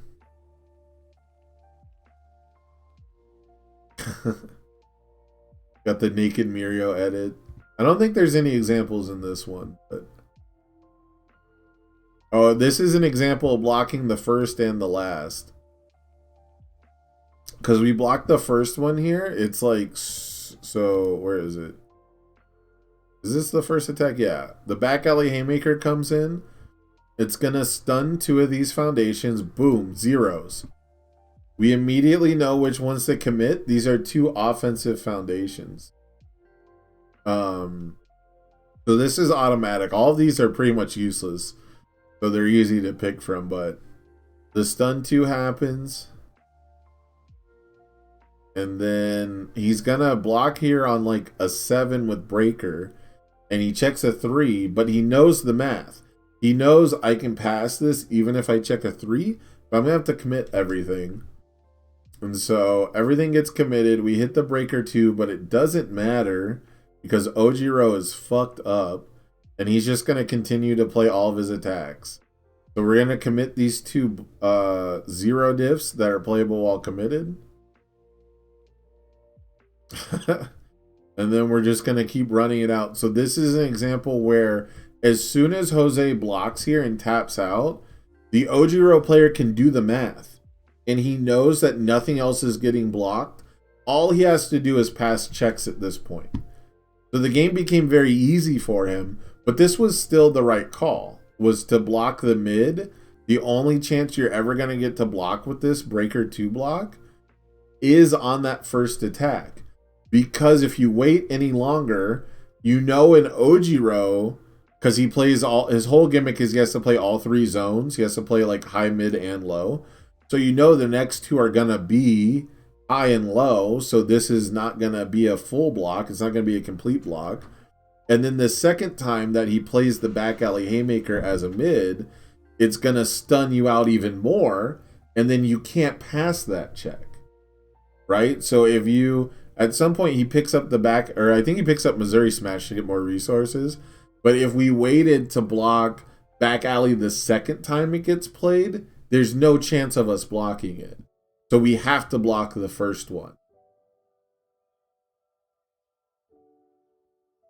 I don't think I included any turn 1s for like the turn 1 build example. Just because, you know, it's a meme video. It's turn 1 builds aren't very exciting. But I bet if I go to the My Hero Academia CCG page, I bet I can find some gameplay of that one too. If they still upload gameplay. Ooh, yeah. Here's a very good example.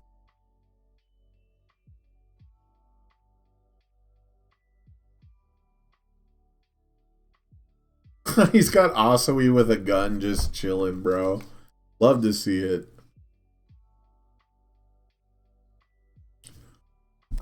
Yeah. So you start high difficulty to lowest. 2, 3, 3. 3 can't fail. He doesn't have 2s. He's checked a bunch of attacks. So this one's on a 3 as well. So 1, 2, 3, 4. We actually have. Wait, 1, 2, 3, 4. You checked a 3 on that? Or am I tripping? Oh, that's a Summon Dark Shadow. Okay. So this was the first foundation we had any risk on. We got to guarantee 4 foundations. This was the power of Chaos in general, was having these 0 diffs. So we had 4 guaranteed. We've now built a 5th foundation, sorry. And now, because of the power of 0 diffs, if we check a 5 and we do, we built 6 foundations turn 1. That is an absurd amount. That's actually an absurd amount of foundations. And then our rival here, our player 2, is actually only going to get to guarantee 4. And you see, they actually changed their mind, right? They put these down, right? And they went, these are all guaranteed. 2, 2, 3, 3. 3 and 3. And then we have the 4th one. So we had these 4 laid down originally, because we know that these are guaranteed. They just went, these are the ones I prioritize. These are all guaranteed. This is the 3s and 5s rule at work. And then we played this one by itself because we might have to commit our character for it. And then the idea of building a 6th foundation seems really cool. But it might have been a bluff, the way they kind of like prep their cards. You know, they put like a card down to act like they're going to play one. But I don't know if they actually were. And the main thing is, you're going to see in this game, it doesn't really matter what you build against Tokoyami. This is a mirror match of like the most aggressive characters. But you could see that even Andrew Bowling had basically just clumped their hand together and said, these are the guaranteed ones. These are the ones I want and the ones I know. Basic training is just a bonus, which we had to commit our character for.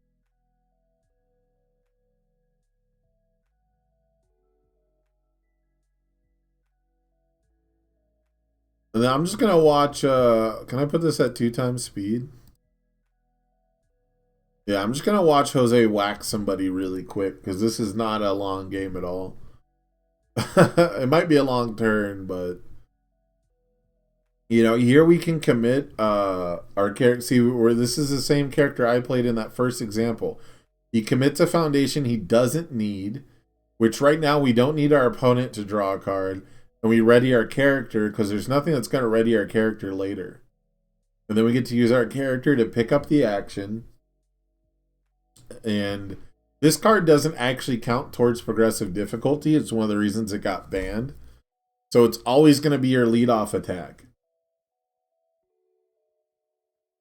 And so your opponent gets to block that one for free.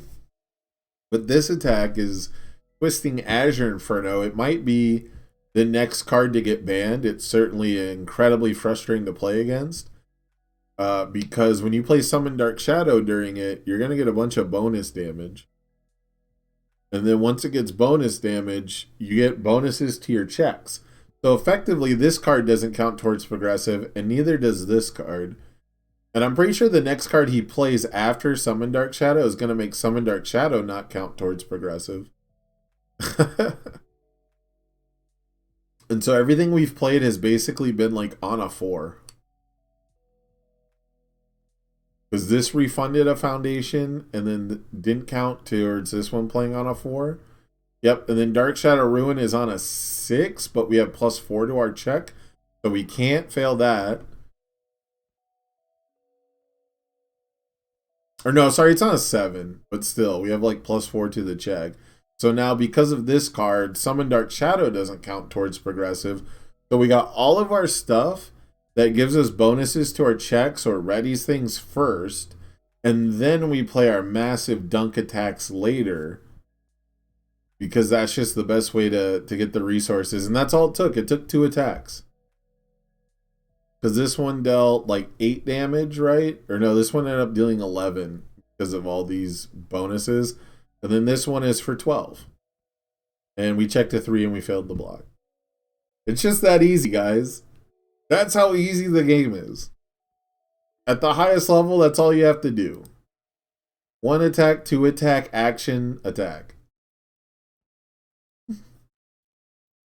But the thing that goes into it to make it that easy is the players compartmentalizing that information. I commit my face downs first. I commit my useless 0 diffs first. You know, I play my resource rewarding cards, my cards that ready things first, my cards that bonus my checks first. Because then I don't take any risk until later in the turn, and I make sure I can utilize all those resources as effectively as possible. So hopefully, that's probably a way longer explanation than you were asking for, but that's just how I do things, I guess.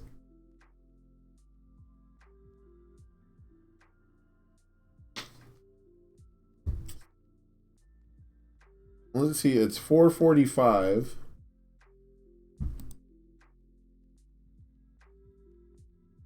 Yeah, it's so funny because it seems very obvious to me. But I've been doing this for almost 10 years now, and I cannot remember what it was like to be a new player. And so I need new players to tell me what they need to know. But they don't know what they don't know, right? So there's a couple different ones. Let me see. The one I use personally. Oh, it's starting to rain here. That's kind of tight. I use one that's just called Life Total. It's the one that looks like this. I don't know if you can. I use Life Total. It shows up the best on webcam games, from what I can tell. There is one that I think is UVS specific. Yeah, the Life Total one is free. And then if you want like an in-depth one, see if I can remember the name. There is a My Hero Academia card game one specific. Let me see.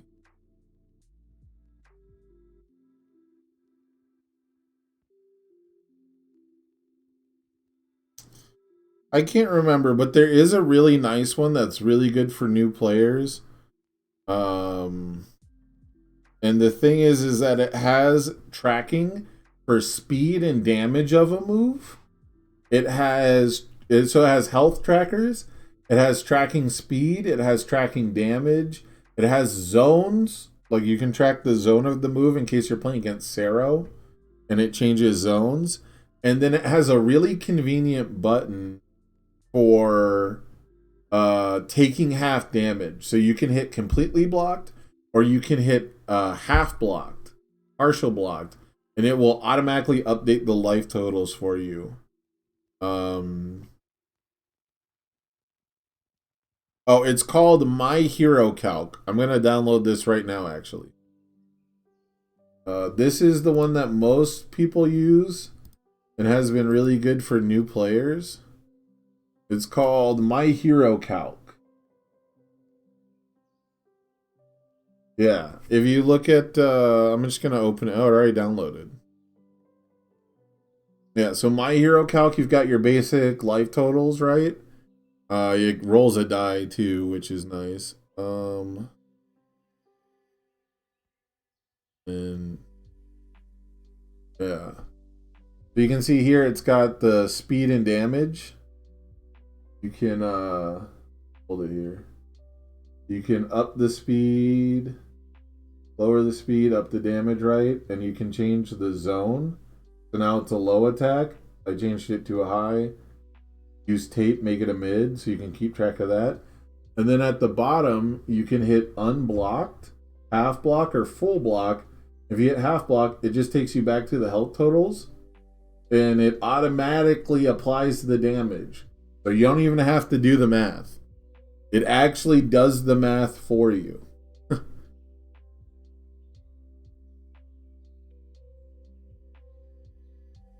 So like you have a 9 damage move, and you know, for some people it gets tricky. We round up. Yeah, so whoops.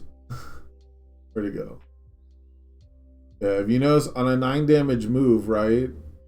My life is at 22. We're gonna half block. Boom, I'm at 17. It takes 5. So very cool stuff. I've been meaning to download it for a while. And I never got around to it, so thanks for reminding me. But yeah, it's a very cool app. It's made by My Hero Meta, I believe. They do free organized play. They actually do a free webcam league. So if you want to play online and you want to find games and you want to dip your toe into competitive play with zero risk involved, they do free leagues with prize support. Very cool stuff.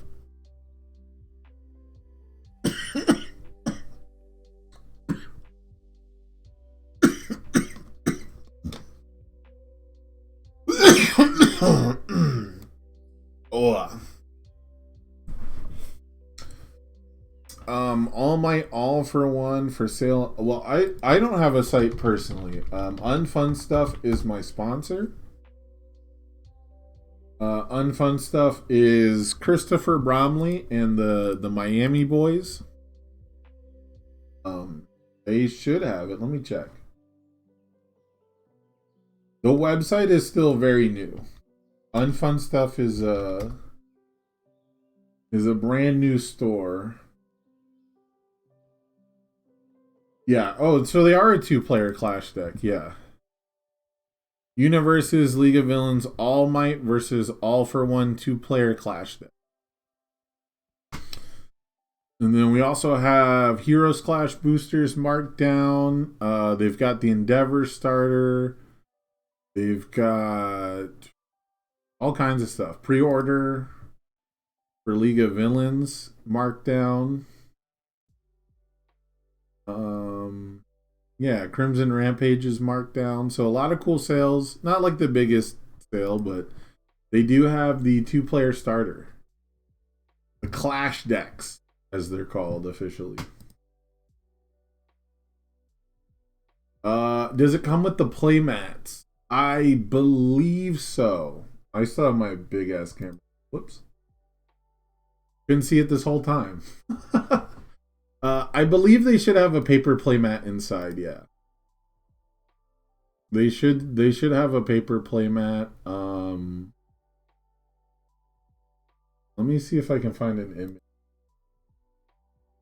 image. If they don't, that'd be really weird, I'll be honest. If they don't have like a basic new player zones mat, that would be weird. Also, I think pre-release mats should have zones with them too, but a lot of people, like experienced players, really don't like them that much. So, like as far as like an actual playmat, like vinyl playmat with the zones on them. But it should. If not, I'm sure somebody can find one. Do you have any kind of a local scene at all, Hashed?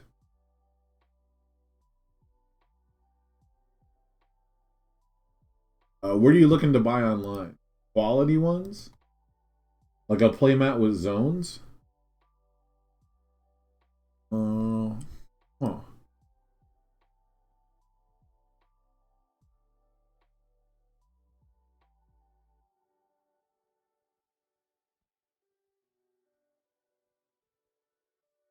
Yes.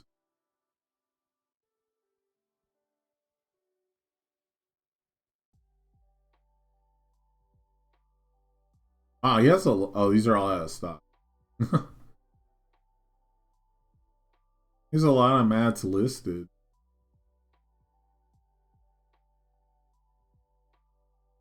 Filter in stock. Let me just see what's in.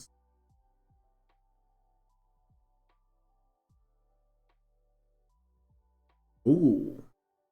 So we have the Wild Wild Pussycats has the zones.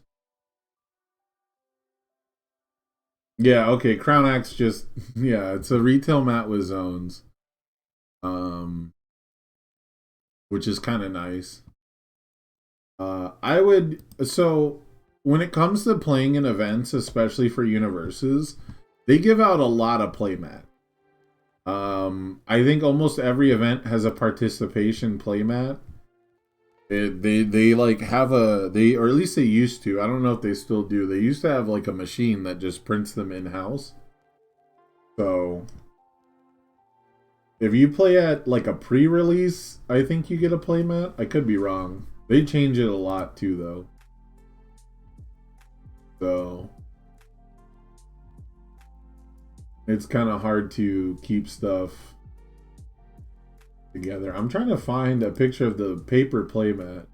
I know the Series 1 starter decks come with paper playmat. I don't think Endeavor and Eraserhead do because they're not like a two-player starter deck. They're like a standalone deck. But I could be wrong. Geez, it's already 5 o'clock. All right. I'm gonna post. I'm gonna post and batter up. See if anyone.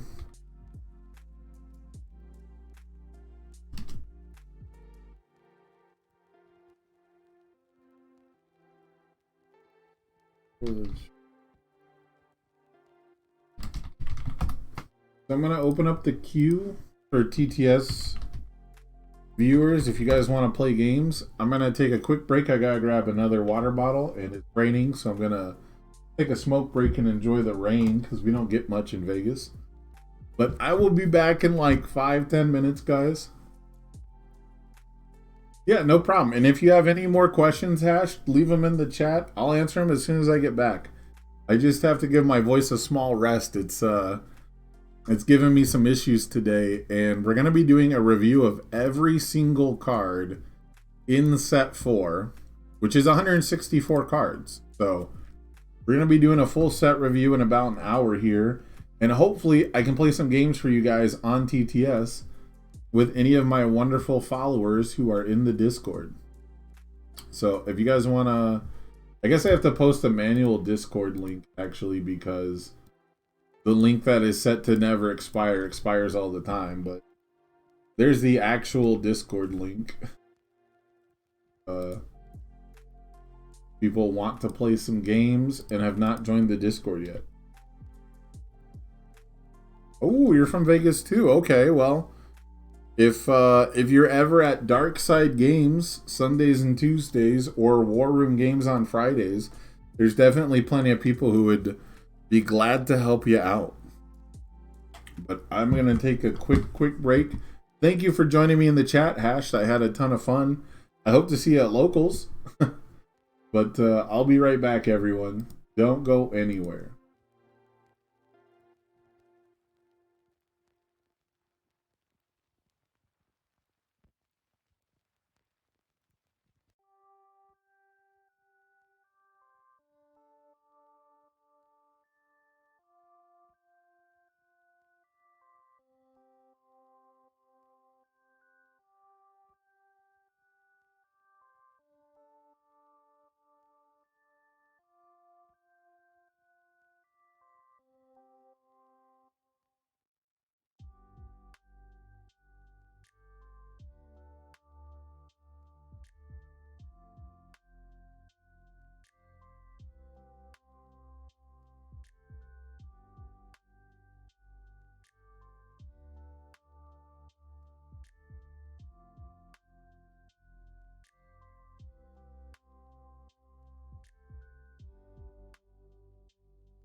What's up, world?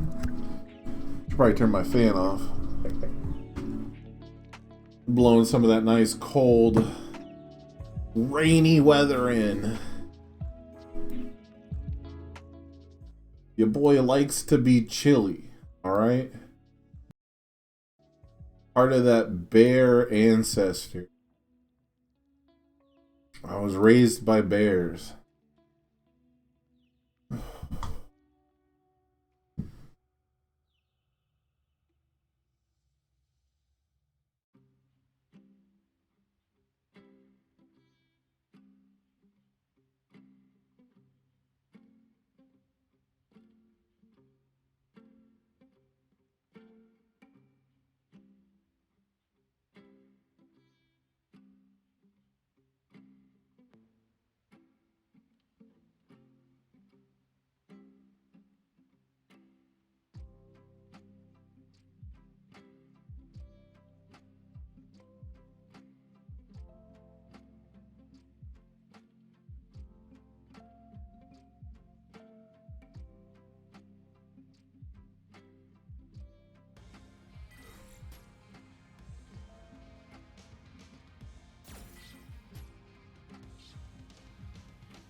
This would be perfect for a warm-up.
One. Fight.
one.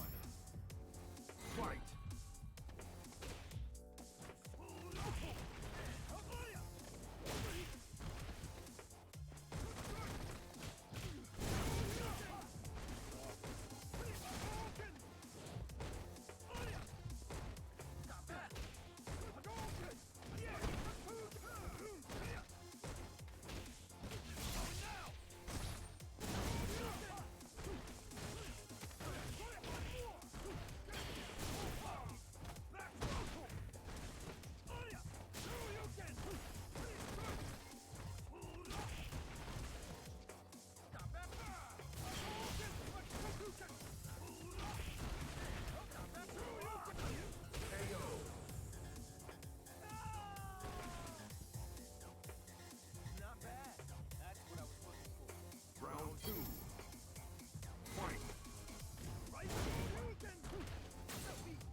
My dumbass was muted this whole time, huh? You love to see it. Luckily, I don't have any viewers, or that would have been really embarrassing.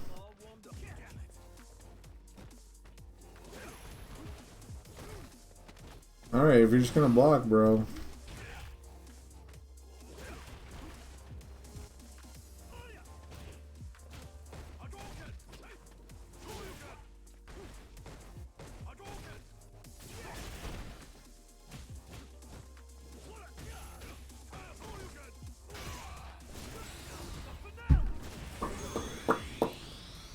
Easy peasy. You win.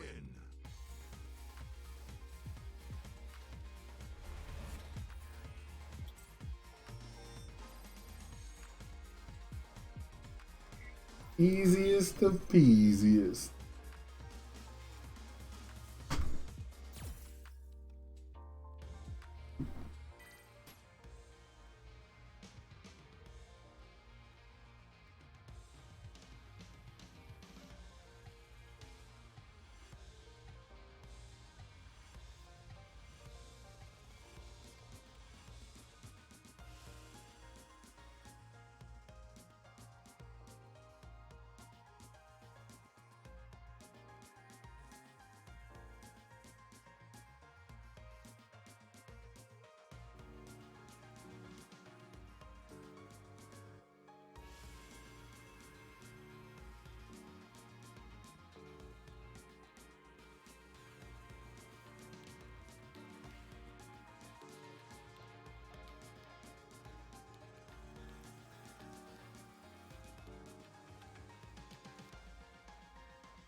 Ranked in the top 30,000 in North America.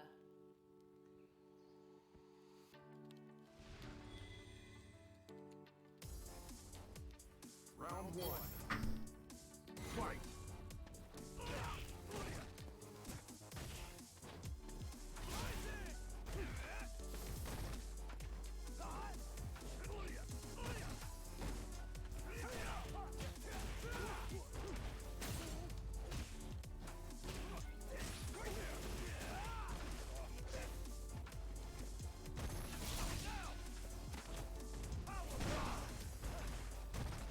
Why is your reach so long? Pay to win ass, free ass, cause he's too busted ass. Character.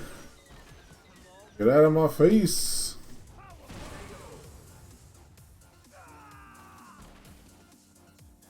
Get him out of here. Round two. Fight.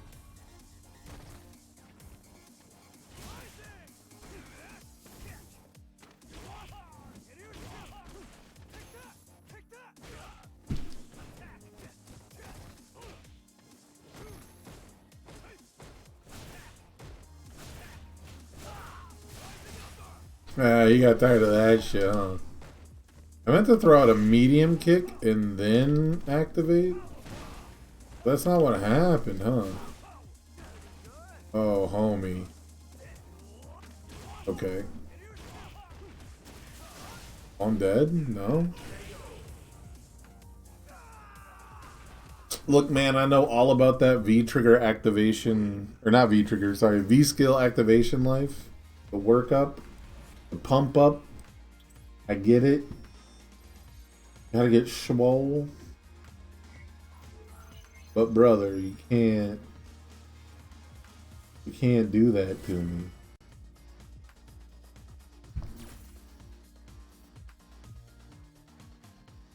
Round one.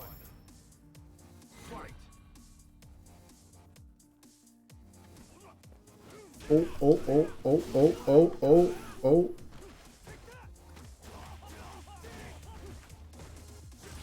I'm cooked. I'm washed. I'm done.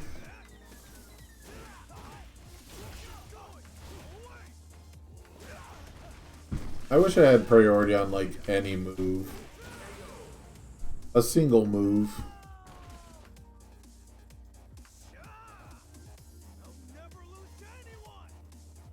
Round two. Fight.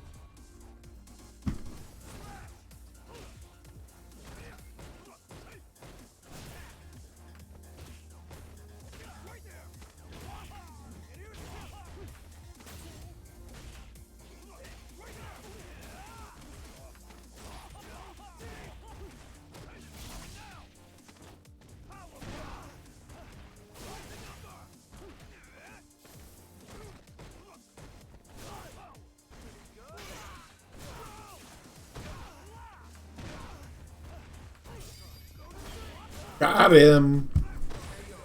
Got his ass. Thought you was slick. I hit the matrix. Final round. Trying to slip away.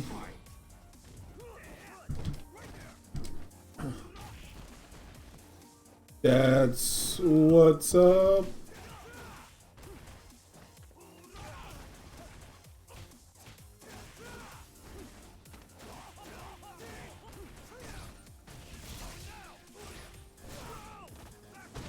I want to go this way. Oh, I held it too long.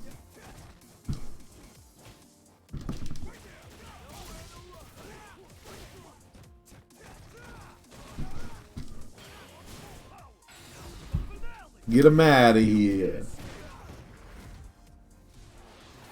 Get him out of here. You win.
Oh, that's cool, man. Ranked in the top 30,000 in North America.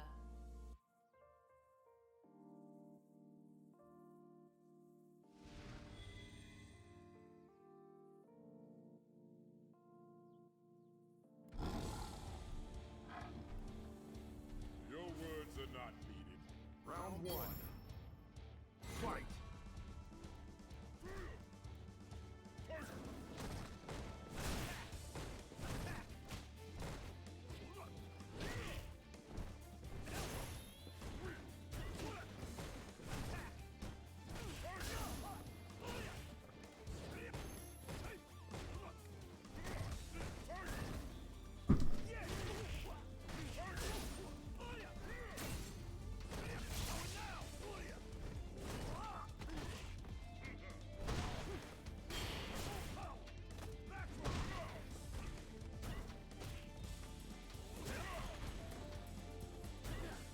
Ooh.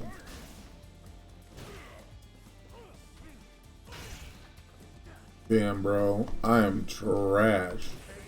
But you are trasher.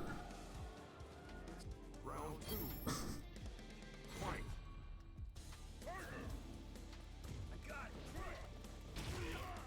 He's not confident in his ability to punish. Because I'm doing all kinds of shit that Sagat can just eat alive.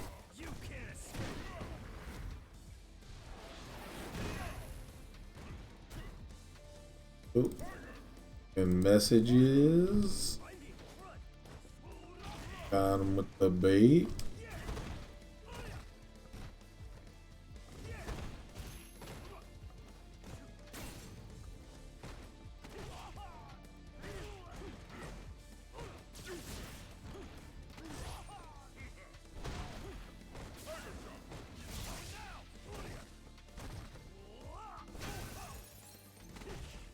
Oh, you went right for that grab.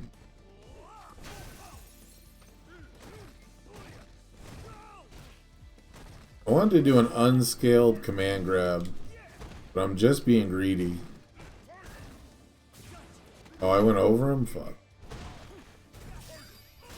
Oh!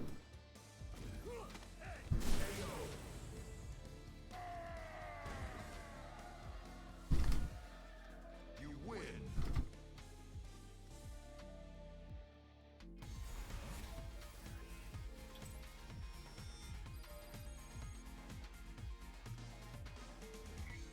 You are getting close to a rank up.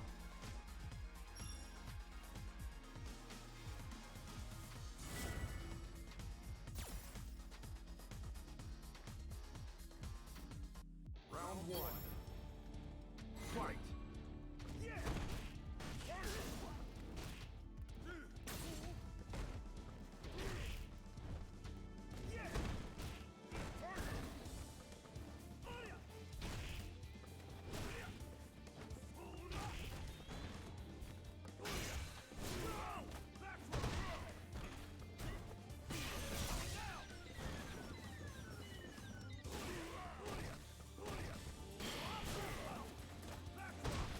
Bruh. Oh. Don't try it, bruh. Don't try it. Round two. Fight.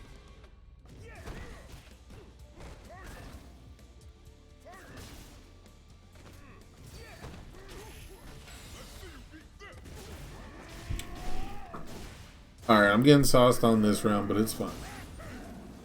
I got disrespectful, I'm sorry.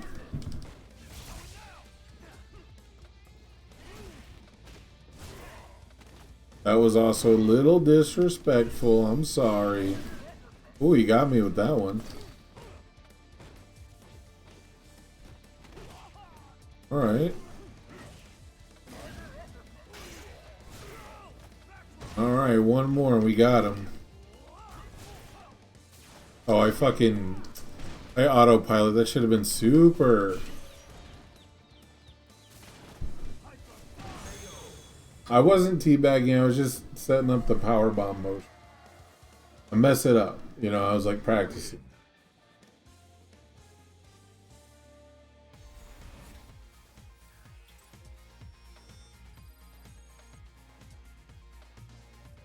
You're close to a rank up.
I really? Oh, I go alphabetical?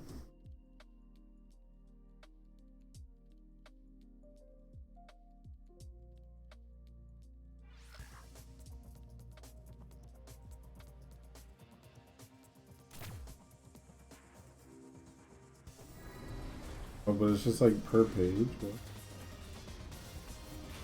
One more time to rank up.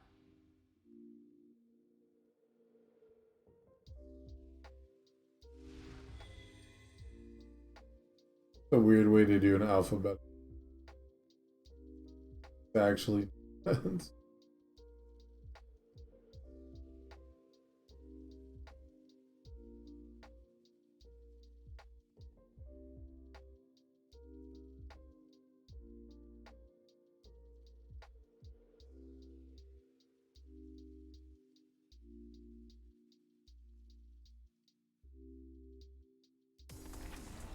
I'll fight this battle. Why? Because it is my round one. Fight.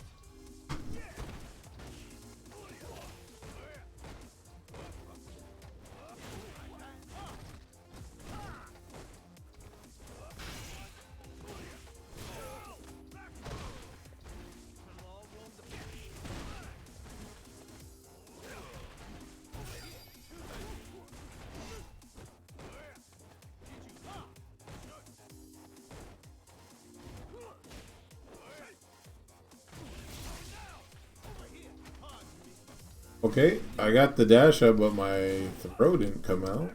Wait,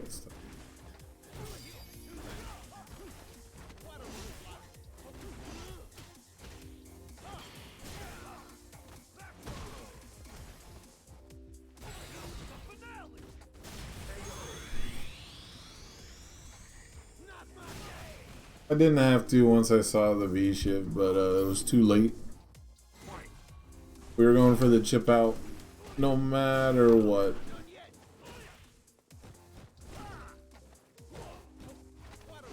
That's a command grab.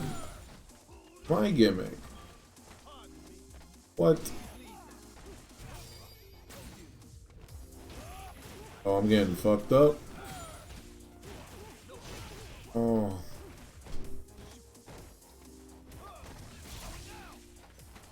What? This guy's just grabbing.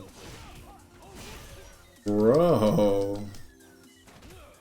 Alright, get it out of your system, I guess. Shit.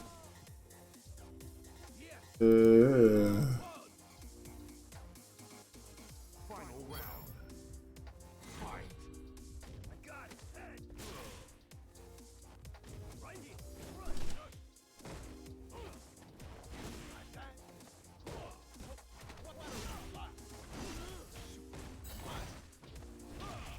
Okay.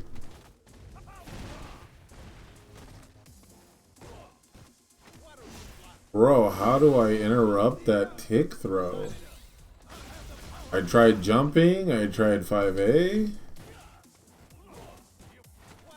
There's nothing I can do? What the fuck? I can't jump it. I actually can't jump it. Don't understand.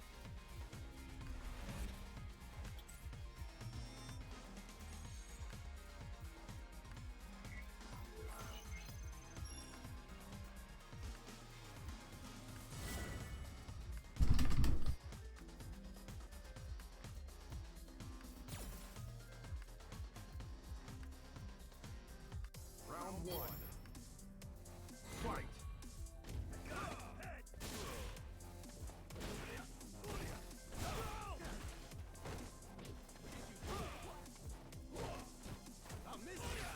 Okay, so you can jump it. I just tried that every time last time and it didn't work.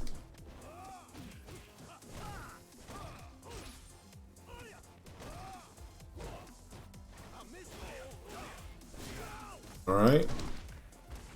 I guess what you do is you just don't actually block the first part.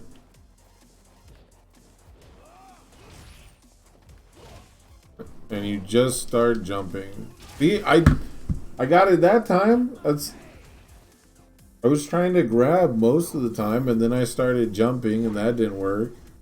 Then I started pressing 5A. And you actually have to cheat the fuck out of it.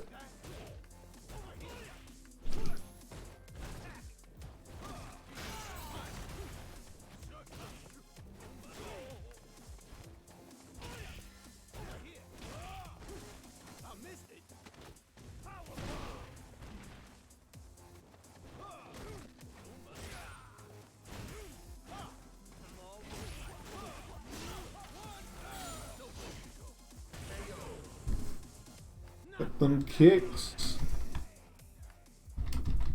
You win.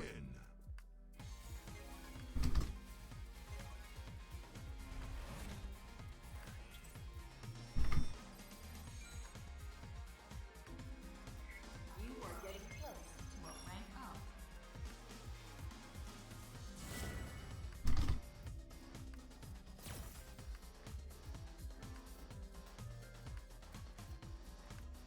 Round one.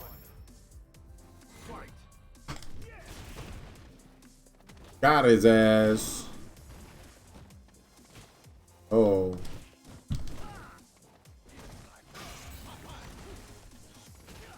Huh. Alright, didn't work that time. I tried to grab.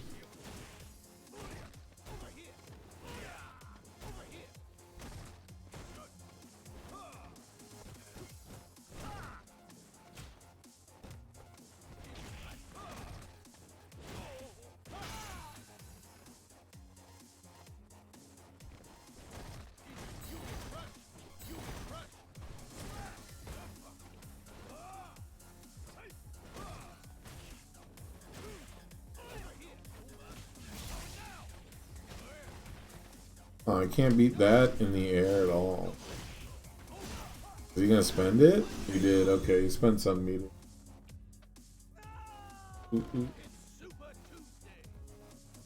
Cammy makes you want to get Street Fighter 6? Why?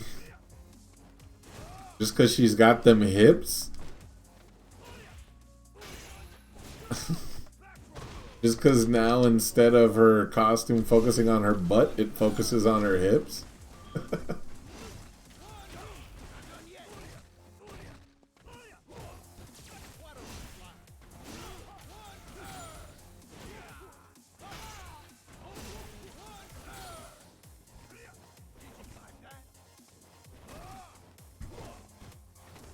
Oh my god, dude, this fucking tick throw is gonna be the end of me.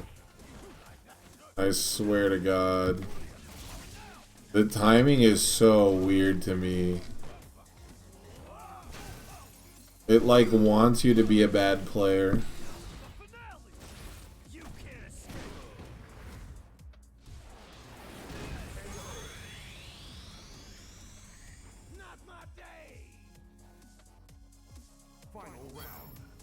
Oh, a nod.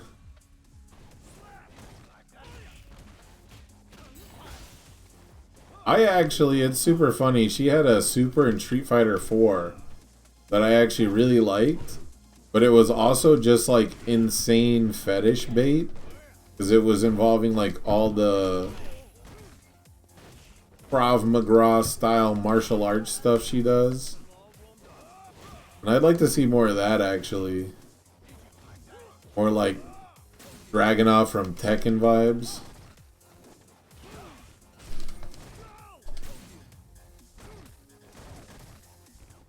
And that pushed him so far back. This is so scrambly. I should focus. I'm fucking dead.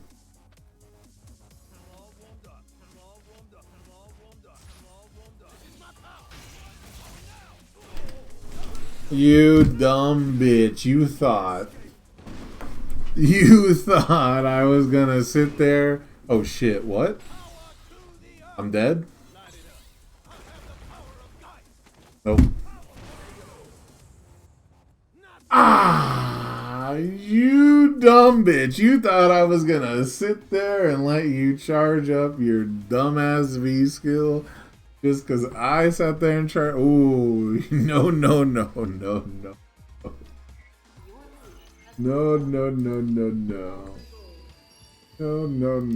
Alright, Rich, let me, just hit me up on Discord whenever you're ready to start getting stuff set up, I guess. I got, what I think is the full set for tier list right here, and then I'll advertise on all the channels again. Hey, unfun stuff is like. And he gets 2 more, so he's at 3. And it's your turn. No, you succeeded, so it goes here. You blocked it. You didn't block it completely, but you still blocked it, so you still succeeded, so you get to keep it. It still says Flesh and Blood Armory on the. Now it's all you. I'm just having so much noise pollution. I got distracted easily. You're good. You're good, man. Hey, alright, I'm gonna finish this match on Street Fighter, I guess, which will be quick. Did that guy actually give you a run back? I'm amazed he gave you a run back. No, that was game 3. I did that in game 3. I got you. It was, yeah, that was the run back actually. That was game 1. I smoked him, and then he started doing that. Or no, game 1 he did the tick throw bullshit where I don't understand. Every other tick throw situation you can just like hold up and it's fun. Sure. Yeah, that shit was funny. That one I'm gonna do one thing real fast. I forgot virtual camera flops me, so I'm gonna flop myself. Oh yeah.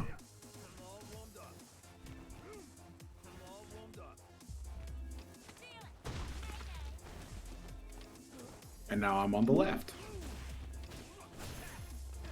Oh, they jumped that. You know how that works. Okay, it's a grab jury angle. He's just gonna grab, so I'm just gonna grab.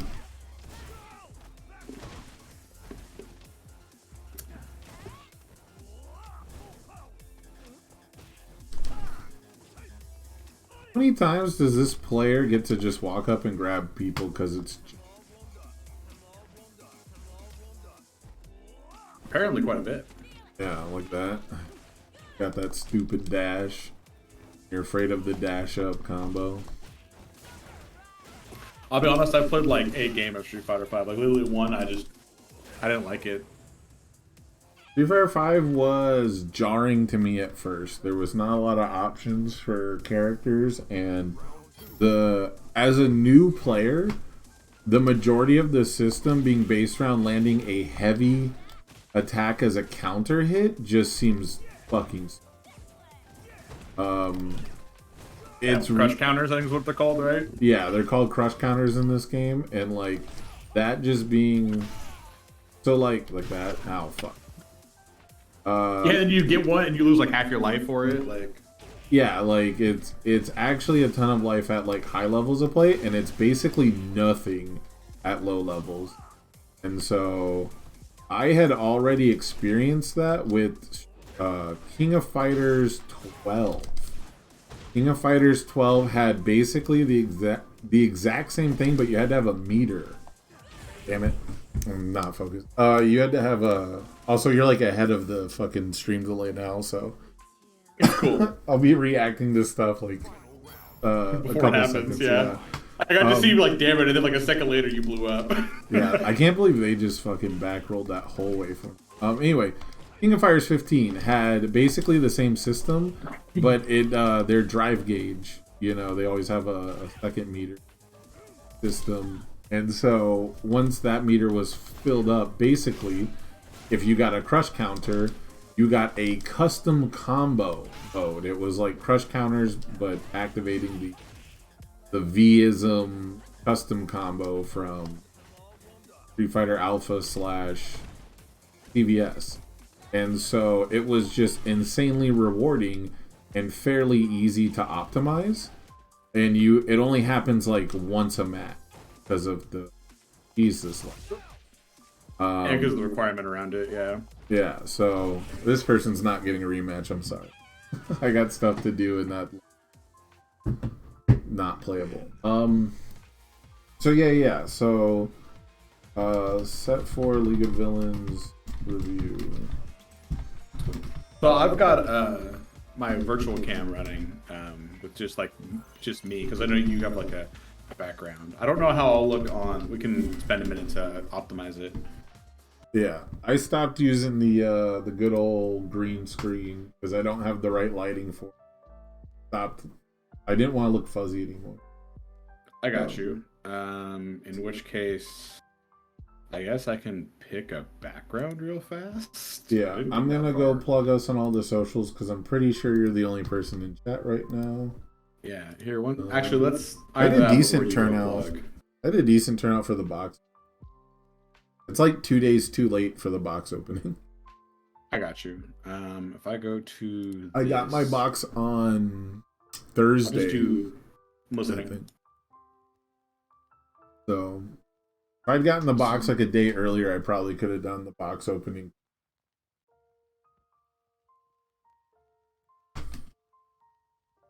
If I do that and flip it horizontally.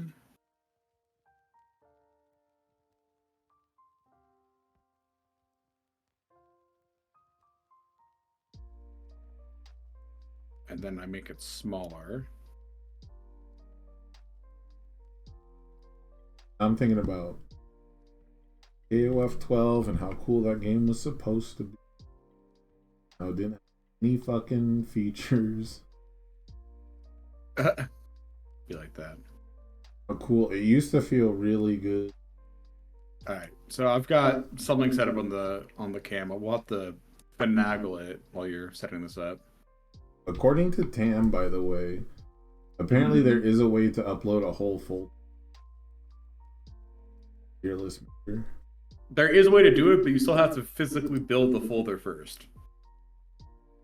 Oh, okay, yeah, fair enough. There's probably a way to download a folder of UVS Ultra that I have forgotten. I know there used to be a way to... Big old cool. font. Let me set this up. Actually, on your stream, I'm again flipped. It's weird. Let me deflip myself. I was gonna say Twitch flips you. Twitch flips you and Discord flips. See, I didn't know Twitch would flip me back. Oh, yeah, it's actually really annoying. I forget all the time on stream.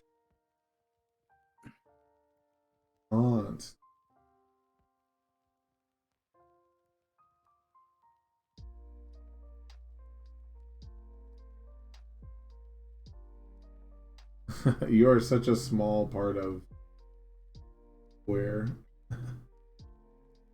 I mean, I can make myself bigger. It depends on like, I don't know how it looks on your end. I was gonna say, you'll see in a second. You're gonna be like a tiny corner, tiny rectangle.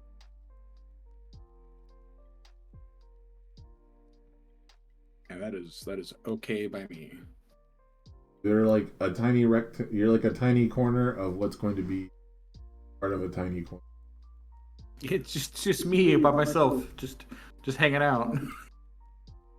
I've got my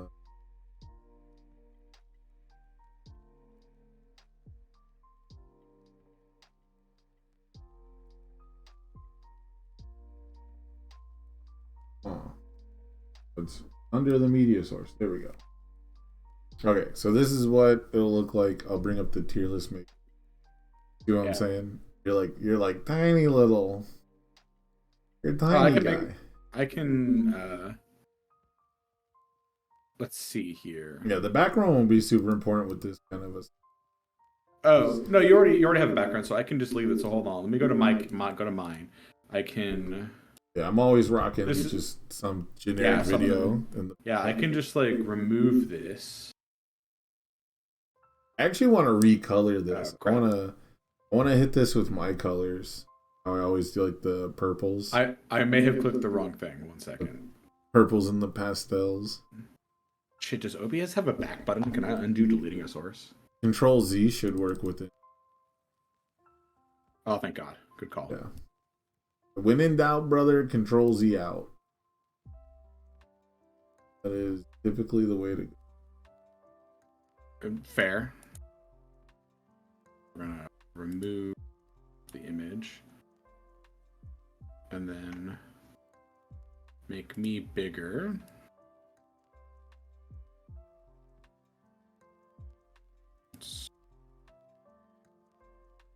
Now I should stop. Let me go back to. Well, I'm broadcasting here. I'm like a gray square on yours. Hi, chat.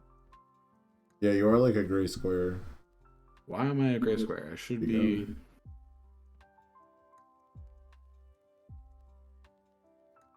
Now you're a gray square with a face.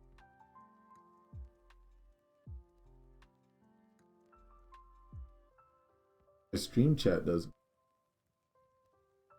Okay, so I'm not a green square. What happens if I shift myself over some? I just want to. Now I'm trying to make this like fit on.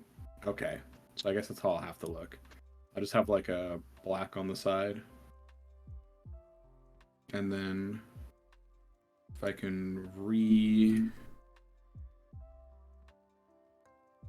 see, I have like a black background because I'm green screened out. I'm trying to figure out how I can get rid of that, the black on yours.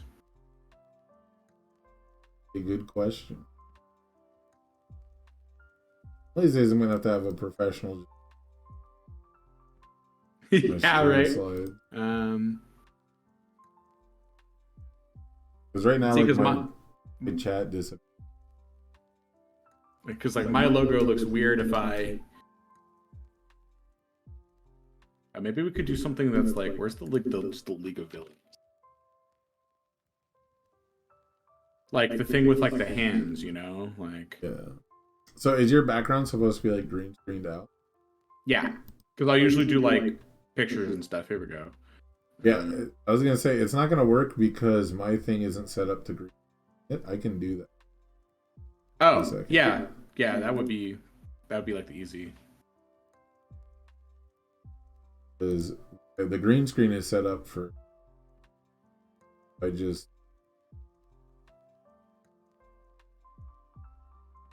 You disappear.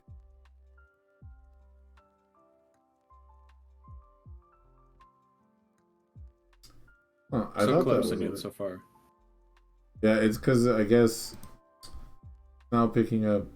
You know what? Screw it. I'll just have a black background. It's not that big a deal. I'll just have a black background. It'll just be photoshopped out. That is. I mean, I would do my background, but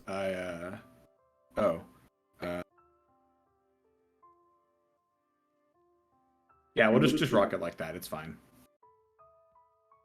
I would do, or here, let me go back to the thing I was doing. Maybe I can. Once I go to custom, it doesn't like let me. But yeah, I can just turn that such off. Such a little thing. Well, what if I save this as an image and just go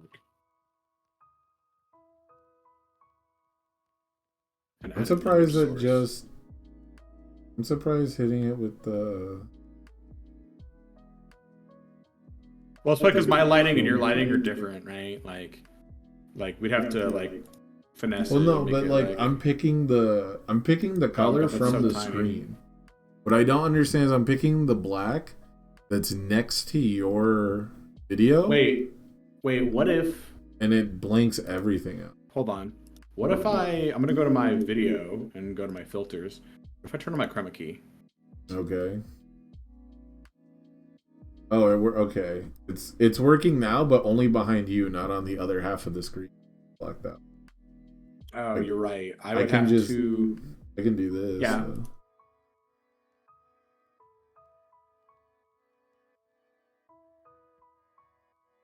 Check this out. This should work. Now we just ruined all the settings for everything else we ever want to do with this, but it works now. Take your word for it, because right now I still see like a. Oh, there we go. Yeah.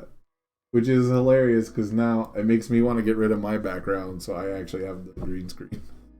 Hey, it's what I'm here for. You know, I'm glad I could do that for you. All right. Luckily, there's like no viewers, or this would look really unprofessional. Hey, I mean that's how it goes, right? It's actually really hard to set stuff up like set stuff up like this. Yeah.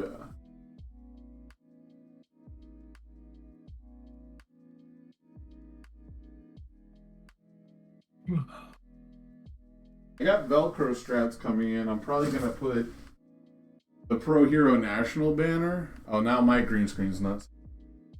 Yeah. Oh, you just put yours back. Hilarious. I'm sorry for making so much work for you.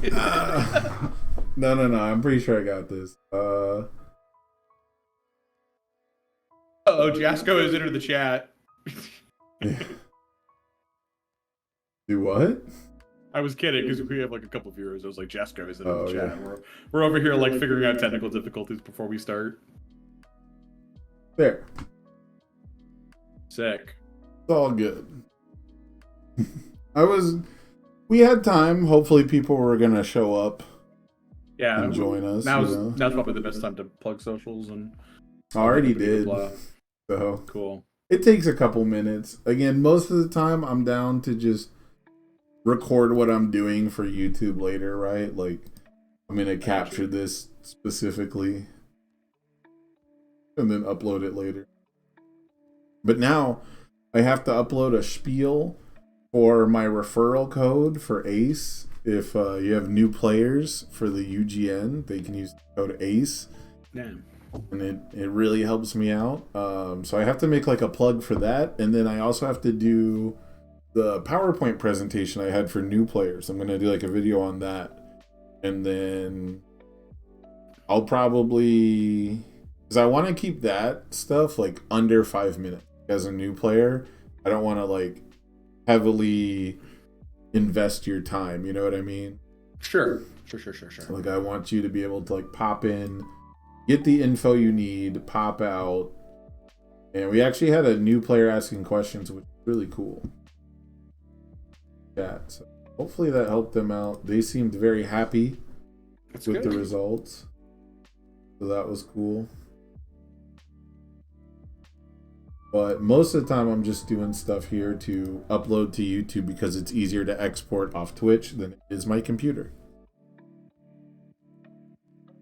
That makes sense.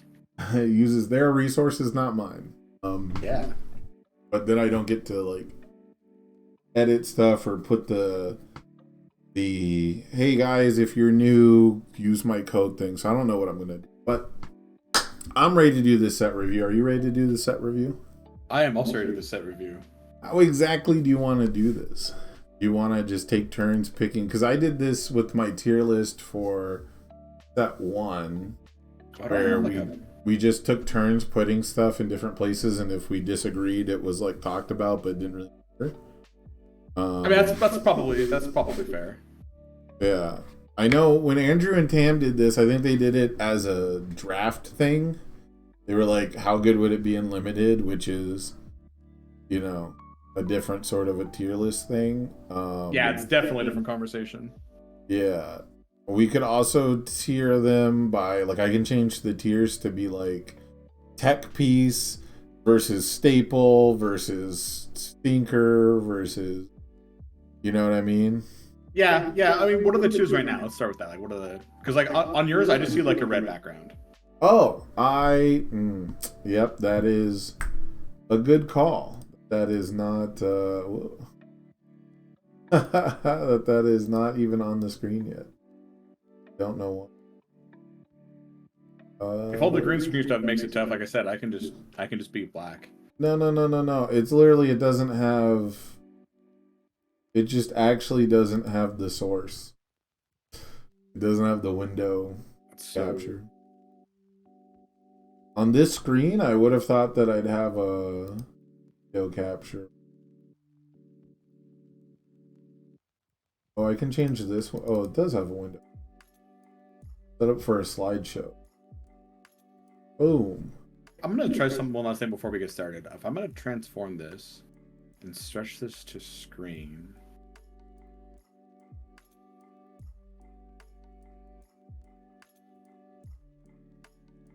Oh, it's over here now? Nope. Now See what happens. You look very weird now. Just a heads up. Yeah, I do look very weird. We'll undo that. I just wanted to try to see if I can get rid of like the black section. Yeah. I got you. But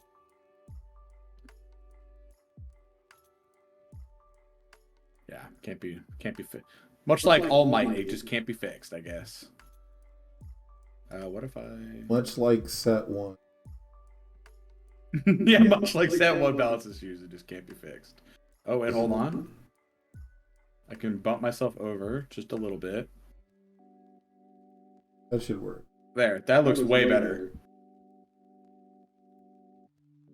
We're here now. Yeah. Where we're at. So it doesn't have any of the spoiled plus ultra stuff. Because again, it was for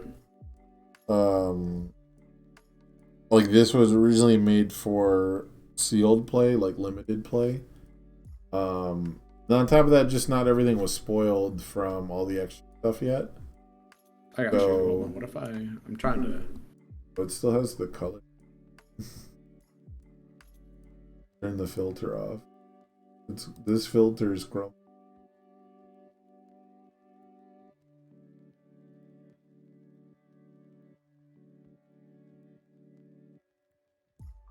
Trying to more.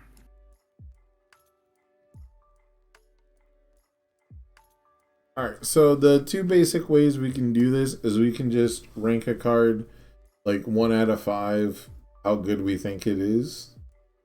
You know, how many stars. S is 5 stars, A is 4, etc., etc. We can rank it by how many decks we think we'll actually see it in. You know, like a card might be like medium, but if we play 4 copies of it because it's a 0/5 that has a +1 high block and, you know, does something good on defense, then it'll still be like an S tier, right? Yeah. I think we can do it. I think just F through D is fine, right? Like we can do it through how much we like a card, regardless of how good we think it is.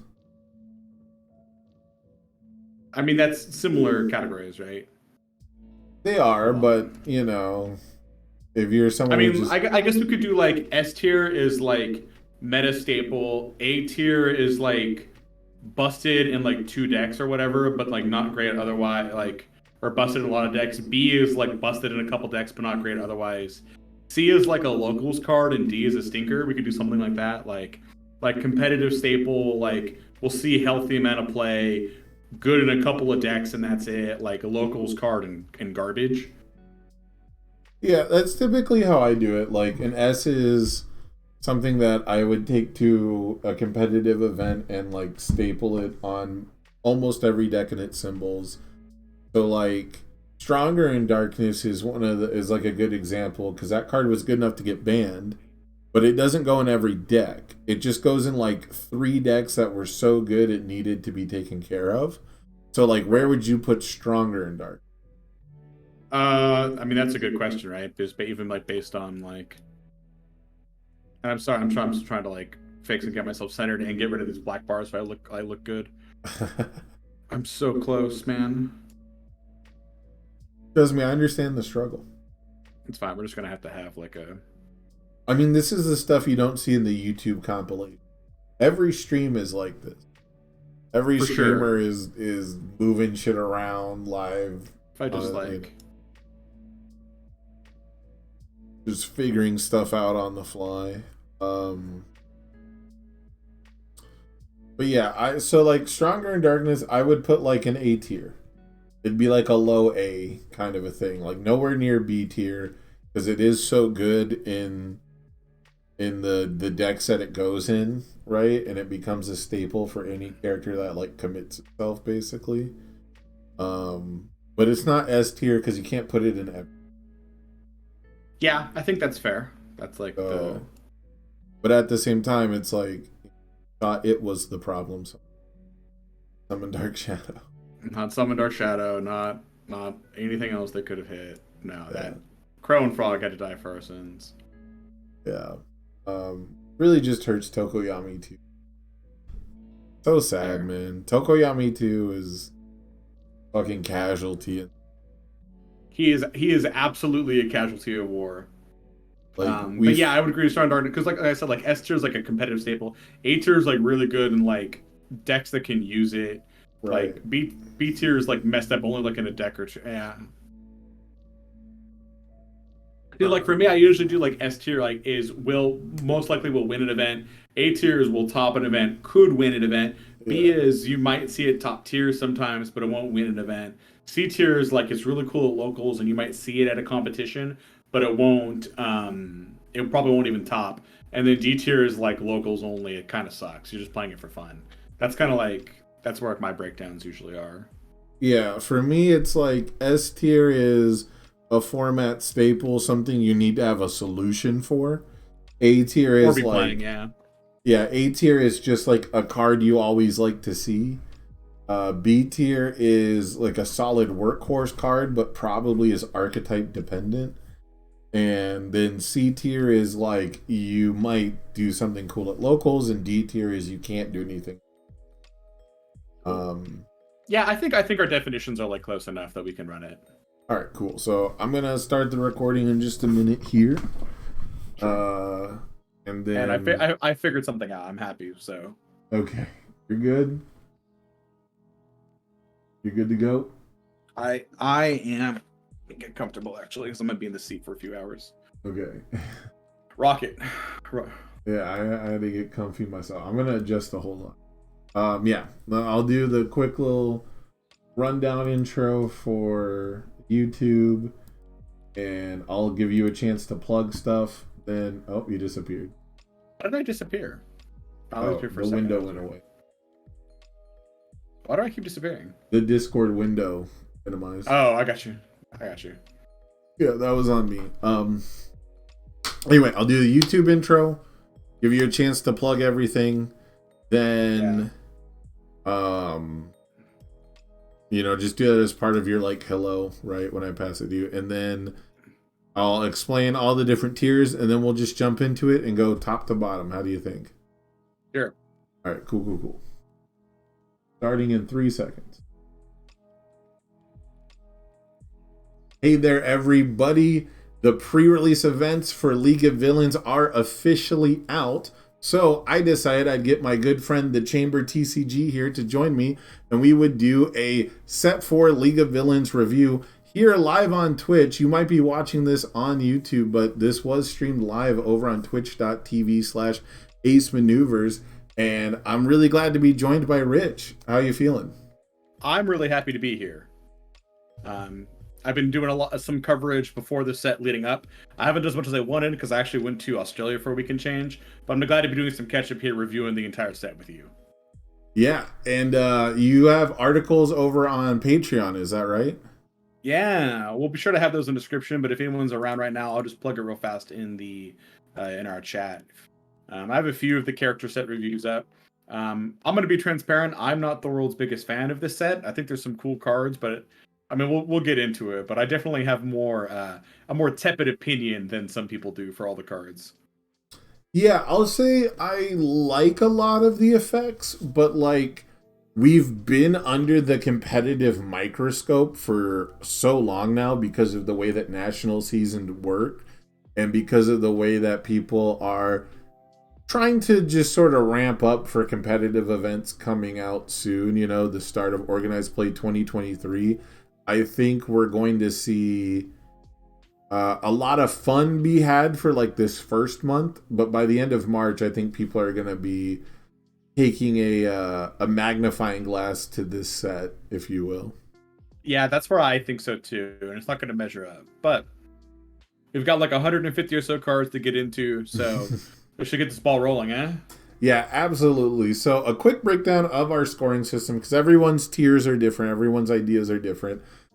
Basically, for this, S is going to be like a staple that multiple decks can play, that pretty much every deck on its symbol can play, and is geared towards competitive environments, you know, regional tournaments, things like that. A tier is probably going to be something that is really, really strong in a few decks, or it's a really great card that you see stapled out, but it might not be winning games, you know. Even a card like Stronger in Darkness was kind of our example before the recording, where it was super, super good and got banned, but it was still only really good in like a few decks, and those decks were still good without it. So while it's absolutely like an A tier card, its absence was not crippling to the decks, right? B tier is something you could probably dominate a locals with. It's something that might be really good for a smaller format, like in the HLC. Midnight definitely performed really well, but not everyone had her super high on a tier list. But it might have just been the fact that it was a self-contained invitational. C tier is probably a deck you could have fun with at locals, but we're definitely slipping further down this down the power level scale. And then D tier is something I would not sleeve up. It's something I would only play for fun in a really specific idea, but other than that, I'm not playing it for power level at all. Does that seem right, Rich? That seems about right to me. All right, cool. So we'll just jump right into it. Let's go, I guess, in order, right? Top to bottom, we can start with All for One. All for One is the new starter deck character card. He's got, I gotta look at his symbols here. I'm actually gonna bring this up on screen because this will help me. We've got All for One. I was actually just about to pop open UVS Ultra to... Yeah. Oh, and there I go. Yeah, so, I don't have it, I actually don't have it on the... It's cool, I've got it up. So, All for One is a Chaos Evil Void, comes with 2 enhances and a response. Enhance, he gets +1 damage for every 3 foundations in your stage on any of your non-throw attacks. Then he has an enhance to commit and discard a momentum and basically a wall cling an attack. And response, at the beginning of the combat phase, you can pick up a momentum and then put a card from your hand into momentum. Yeah, so he is super duper interesting on his symbols, and he's got a lot of interesting stuff on his kit, but in a vacuum, by himself. How do you feel about All for One? So I'm gonna be honest, when All for One first got previewed, I thought he would be really neat, especially in conjunction with like a lot of the characters we have on these symbols that care about momentum. After playing with him some, I'm not super high on him anymore. I only really want to put him in like C tier. I think some of his cards are neat, but there's like way better characters to be playing. A lot of the issue with him is, in my experience, he ends up feeling like a 5-hander too often. You like load a momentum in to do something, and then you burn it to commit, and next turn if you want to load a momentum, you like lose the card. So he's like a 5-hander kind of. And that just really hurts him. He like wants to build into deadlock, otherwise you just get like a couple of damage for the character. That's just I don't know. I'd be surprised if he ends up doing anything big. That's kind of where I'm at, is like C-ish tier, just like a locals character. There we go. That's much better. Yeah, I got it on screen finally. So it's super interesting. I had almost the opposite effect. So where did you said you were high on him earlier. Where did you initially perceive him to be? Like A tier? Probably like high B. Yeah, like this is like this is like a character I could see people like registering at like big events like RLEs and maybe even sometimes squeaking into top cuts. But I don't know if that's true anymore. Interesting. Yeah, see, I had him like low C tier, like almost D tier on initial viewing, and I thought it was basically for the same reason that you were talking about where you end up as like a 5-hander in weird ways, but having seen the deck get played a bit, not really I fooled around with it like once or twice myself, but I immediately like switched to Mr. Compress for what I was doing. It was just painfully similar in some ways. Excuse me. For sure. Just for like the concept of a lot of really good defense right now wants a momentum from you, and he and Mr. Compress are some of the only characters that can have that momentum on turn 2. So that's kind of a big deal. A big thing for me is watching this character go second, because you get to bank that momentum immediately, and then you're not that 5-hander anymore. He's honestly almost better going second. I'll give you that one. He feels really good going second. There is something to be said for that. He's really close. Like, we're really close to characters that prefer going second. He would probably be there if he could add the momentum face up, I would say. Yeah, maybe. If you could reveal the momentum, or if you had like some other card draw effect based on your momentum. But because he doesn't have card advantage on face, and because he doesn't have, I mean, he has defense on face, but he doesn't have anything that helps you block. Like, you know, like his enhanced commit doesn't mean anything if you can't block, right? Right. And you actually lose a resource to do it. Right. Like, you can't get your character anymore. Yeah. Yeah. So he definitely moved up to me for me, but he moved up to B tier. He moved up to like B, and also, we just gotta say it, like, powerful combination, the big stupid punch is so good, and he is just so good at using it. B's like a little high for where I'd want to put him, but it's also only a little high. I have him in like into the higher end of C tier, but because honestly I'd rather be playing Mr. Compress, because like you said, they do a lot of similar things, and I think Compress does it better, but I could settle for B tier for this guy. Yeah, as a 6-hander, to get +2 damage on everything is okay. To get a free momentum and to have to like basically remember what it is. Like, he doesn't get to look at all of his so that's the other thing too, is like, we can take notes on our momentum now, which some people swear was always a thing, but it certainly was not whenever I asked. But now that we can take notes on our momentum, I don't think it's that big of a deal that you have to like, you don't really have to play the memory game. So when it comes to like being able to go second and having like really good synergistic effects, I think he barely makes it into B, but he'll probably end up like at the bottom of B for me.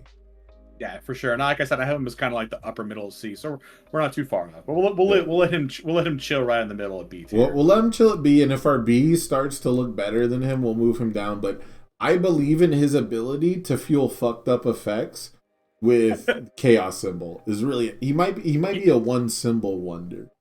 Yeah, I mean, like Decoy Duplicate, and then what is it, like Convenient Timing, right? Like he has moves. That's fair. Let's go to Air Cannon Blast, huh?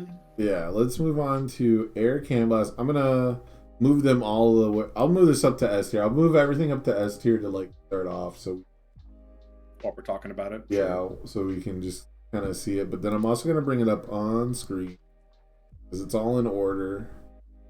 Have to undo the slide. Air Cannon Blast. 4 difficulty, 3 control. It's a starter deck attack. It's 3 mid for 4. Stun 1, range. If this attack is blocked, your rival commits 1. So it's stun 1 and then stun 2 if you block it. And then enhance if you have more foundations than your rival. Add 1 foundation from your stage to your hand. Change the zone of this attack. We have yet another attack that adds a foundation to our hand. Yeah, I think there's like a All Might one that does the same thing, right? Like Counter Smash. Maybe. No, I know he has. I know he has put a Counter Smash. He has put a foundation on top of your deck. Yeah, it's Counter Smash. Yeah. So, but I'm thinking like on Void we have Hardened Jab, and people really like Hardened Jab because it replaces that foundation. Right. I dig the All Might one because it means I check well and I don't need foundation. But this one wants us to be ahead on foundations. It negs us a foundation, and then I don't think changing the zone of the attack is that big of a payoff. I think this card flat out sucks unless you can put a lot of damage on it. Like if your character can load a lot of damage on it, where it's scary to completely block, I think this card sucks. This is like a poke. I guess it's like guaranteed momentum because they're probably not going to block it, right? So it's like a likely momentum that you can get. You know, glass half full. But it's like a low damage move with stun 1 that debuilds you. I guess it draws you a card sometimes if you like squint because you could pick up like a face down you want to recycle, but I don't know how often this gets registered, especially because we don't have a lot of range decks on these symbols outside of I guess like maybe Chaos in Tokoyami, but the card pool on that symbol on that keyword is so high. I don't see Cannon Blast making the cut. I don't like this card at all. This is like at best a C tier, but probably honestly like a D tier card for me. I don't know if I would ever register this. Yeah, hilariously, this would probably be fine in like sealed or draft play. Yeah. And for me, I want this to have the ranged keyword. I would play the absolute hell out of this in Denki 1. Because it is charged, not ranged, but yeah. Yeah, if it had charge instead of ranged. I got you. Yeah. If it had the charge keyword, I would be all over this just for that one character, and even then it would probably be wrong. So I want to stick up for this card because the idea of like I'm starting to play cards like Copy Hardened more often, but those are on symbols where I'm trying to just live forever and stay out of deadlock. This is for a character who wants to build a lot of foundations, and this is kind of non-bowing with him. So I'm confident in putting this into D tier. How about you? Yeah, it's fine by me. Yeah, I'm not here for this at all. Next up, we have. Should be a better way to do. Combination charge. Combination charge 5 diff. Charge. This one does have the charge keyword. And fury. 4 high for 5. If it's blocked, your next evil attack gets 3 damage. And you can discard the top card of your deck. If it's a foundation, you add it to hand. So this is kind of like a neat little way to miss a bad check and to get a little hand advantage if you don't, right? Like you don't want to discard a foundation off the top most of the time. So if you do, it goes to your hand and it has some block punishment. What do you think on combination charge?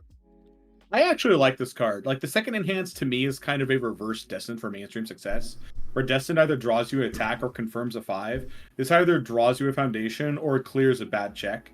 So it's like a similar vein, but just like flip flopped. Yeah. And then the block like assuming you're playing evil, I feel like this has like really only an evil card, right? Because the enhance is too narrow.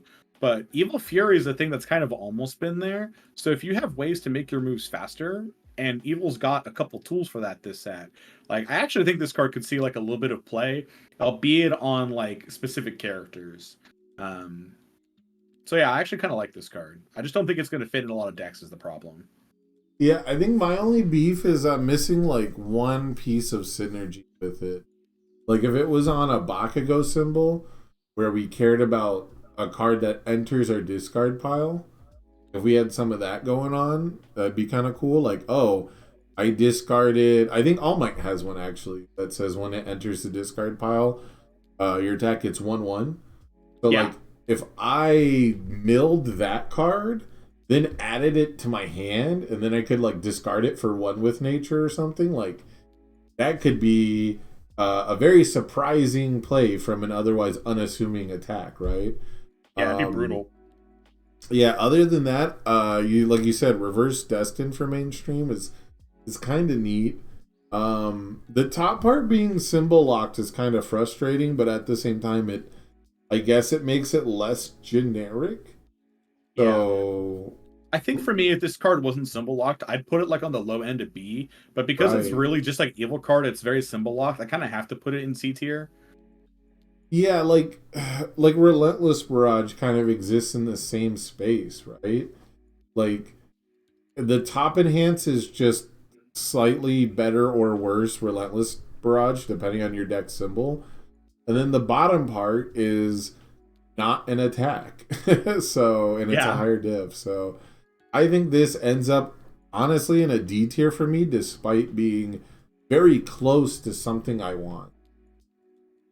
Yeah, I think D is a little rough because, like I said, it is very close to something that you want.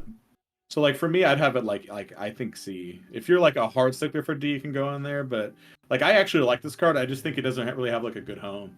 If we ever get like an evil character that can like make moves fast, this is like a great flow opener to like help guarantee that you can like set up some like Right. big damage. But that character doesn't really exist right now. So Yeah, like this is a great card for a starter deck, all for one deck. Like, it's fine for a Yeah. starter deck.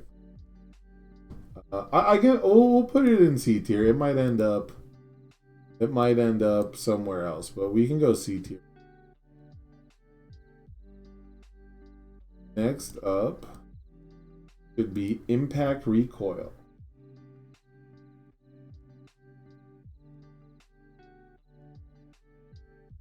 Want to read out Impact Recoil for it? yeah, so Impact Recoil is a 5 mid for 2, 4 diff with Breaker 1, and it comes with an enhance and a response. So enhance, discard a momentum. This tech gets +4 damage, and then response, command a foundation. After you block with it, build it face down. Yeah, so this was a card I was kind of hype on when I saw it, as far as like the starter product goes. Actually trying to fit this into a deck seems bad. Yeah, I was gonna say, I just think this card is bad, right? Like, it doesn't have any keyword symbols. The damage on it is terrible, and you can discard a momentum as like powerful 4/1s, but there's a lot of really, well, for lack of a better word, powerful things you can be doing with your momentum right now, and I don't know if +4 damage one time on a 2 damage move is like worth sleeving up. I don't like this card at all. It doesn't even have like a useful keyword. Like slam is like the least supported keyword, I think. So it's basically keywordless. Pretty close. Yeah, it's very close. Like, I guess Selkie can throw this out as like a 5 mid 2 in a do you actually want to block it sort of way. I guess, yeah. I think there's a lot of cool buttons to press on this card, and I really respect the base 5 speed on it. But again, this is slated. It's very like all these cards are very, very good for late game all for one. You know, this is another example of if it's late game all for one, this is 10 damage, and that's great. You know, for one momentum, this could easily be 10 damage, but You have to get there first. Yeah, like I need a crazy combo for the response. I need something really good from this response. Like committing an extra foundation on defense is just such a high cost to build a foundation when cards like Manly Passionate Guy aren't dominating already. Right. If Kirishima 2 was, or not 2, Kirishima 1 was still at full power, this could maybe be a thing for like a Kirishima 1 deck. But yeah, it's missing. It's one of these, this is one of those cards where you could tweak like 1 or 2 numbers and it becomes nuts. For sure. Yeah, but as it is, I'm pretty confident with giving this like a D. I don't see this seeing much play. Interesting. I like it more than Combination Charge because I do still find value in a Breaker 1 mid block that can clear the card pool. Like it replaces the foundation commit, but as an attack it's infinitely worse, right? Like Yeah, and at the end of the day, it's still a 3-check, right? Like it's tough for me to register an attack with a 3-check and play it as something other than an attack. Like if I do that, it needs to have like a really good effect, like a break or 2, and be useful when I play it. Like a card like Ice Storm, right? Like, and this card is not Ice Storm. yeah, it's a tough order to compare it to, but I can put it high D just because Breaker is not useless. Sure. I guess if you're desperate for like a breaker mid block, and you could jam it just for that, right? I could see that as like you play like 1 or 2 copies as like a breaker mid that you can like build down.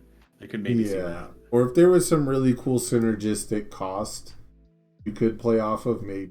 We're just not there. Yeah. Not on these. Kinetic Air Cannon. 5 difficulty. 5 speed, 4 damage. Comes in with EX2. And if it deals damage, you add the top card of your deck to momentum.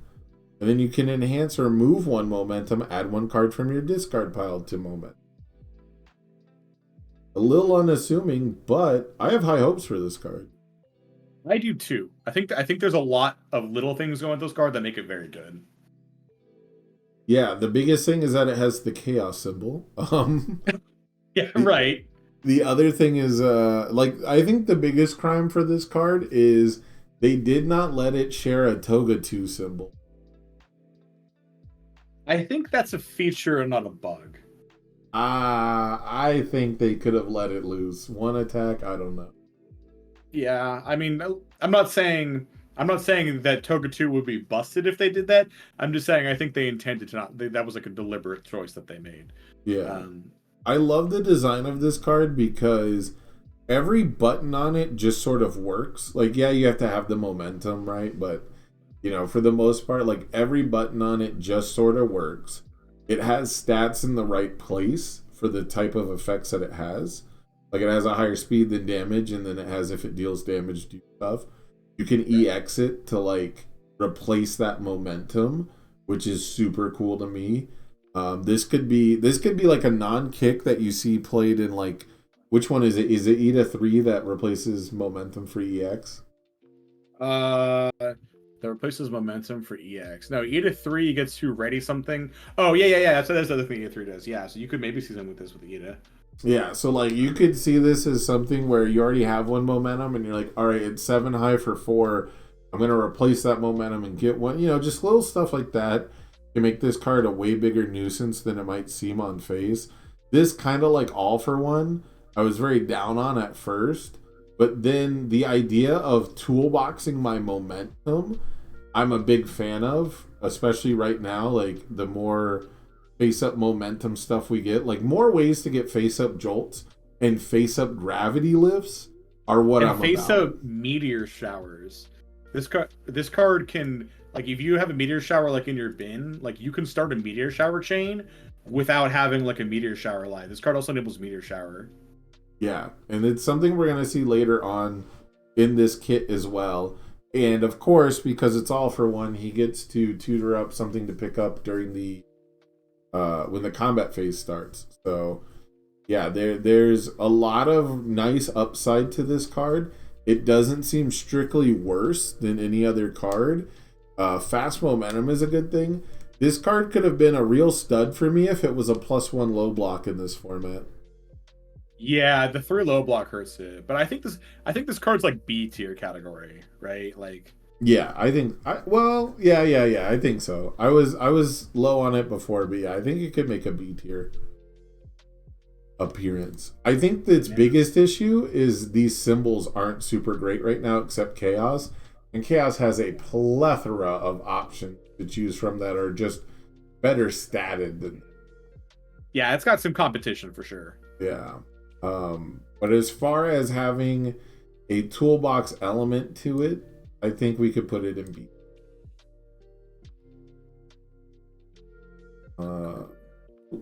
Not transition. There we go. Okay. Yeah, I should have just done the screen capture before we set it all up, but it's too late now. So yeah, so it ends up right here in B. Next up, we have Kinetic Orb. What do you got for Kinetic Orb? I think it's an all. I think it's an All for One card, and that's about it. Like, that's my short explanation for it. Yeah, so Kinetic Booster Orb, enhance, commit 1 foundation, lose 2 health. This attack gains stun 3. And then All for One response card pool flip. After your rival draws a card, draw 1 card. I want to like this card. I want to think that stun 3 is good enough. But the committing a foundation to, like, that, like, forces this to look like a 6 diff to me. Yeah. Even if I check well, I'm committing 1. Yeah. I mean, like, I guess it's kind of like a 5 div, but you're always committing when you pass the check, which hurts. Like stun 3 is a lot, but you're committing a card of your own, so it's really you're only coming out like 2 cards ahead if you do that. Like it's very prone to getting breaker blocked at like a key time. Even if your opponent's committed out, they can play like a +3 breaker block and probably still block this. Right. Like, yeah, it's tough sell. Tough sell. It's like begging me to play what is it, Friend of Animals with it, but it's not an ally. Yeah, it's cool with Friend of Animals, I guess, but it's I mean, Spirited Referee would be funny because then they like start having to block it. It starts becoming big enough that any character putting damage on it. But I don't even know if I play this in Constructed all for one. Yeah, it's like just here to play with the All Might enhance or the All Might response after you block. Pretty much. So I think we can D-tier this, but I wouldn't be surprised if it shows up in like some obnoxious combo range charge deck.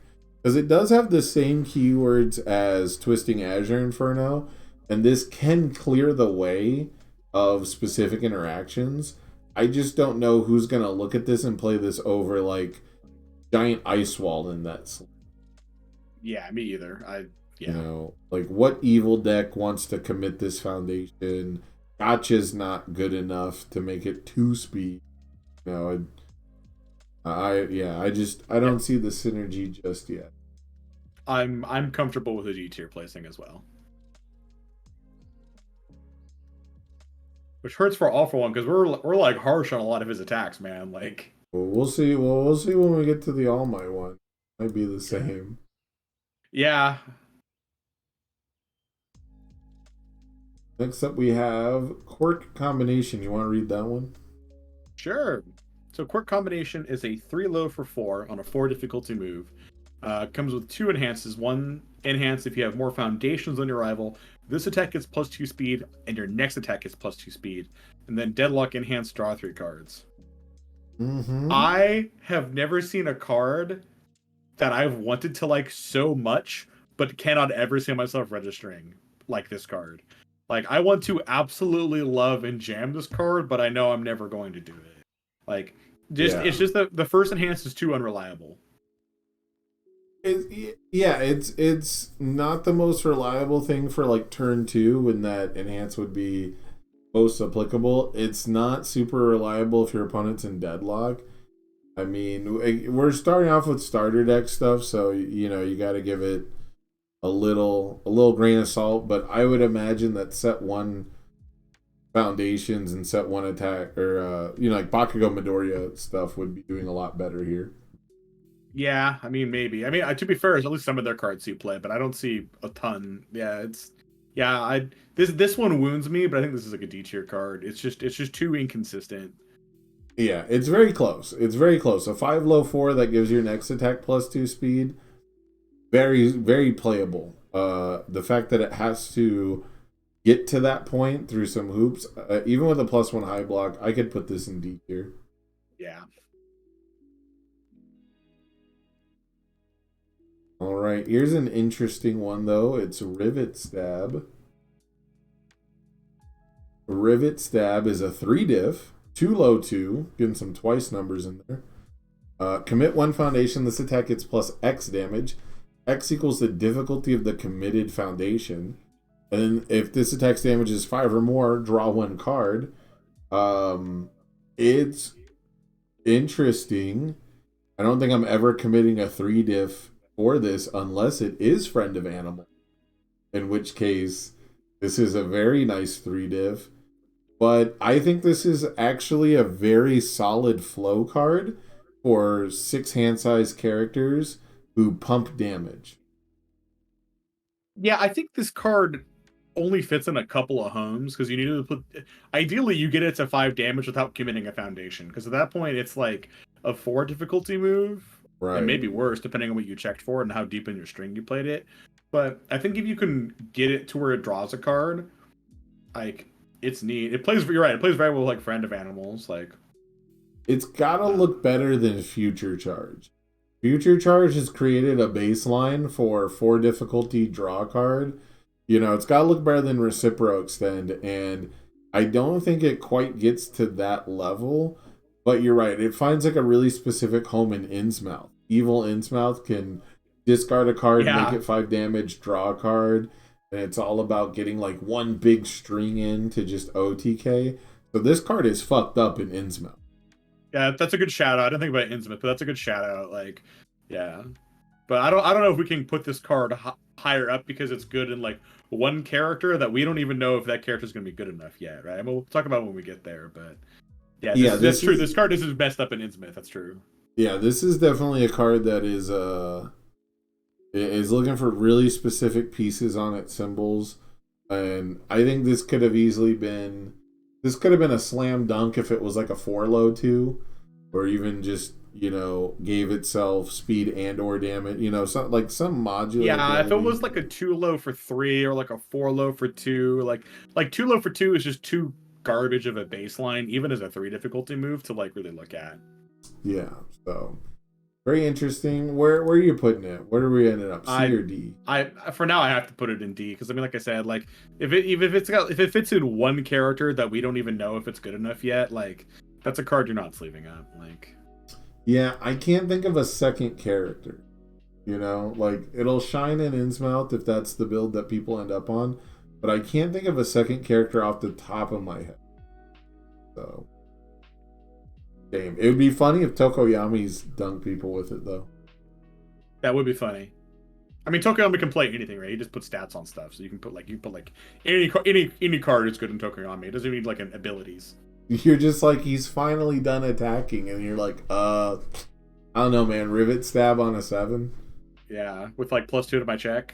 Yeah, and it comes in with -1 to your checks and +2 speed, +2 damage.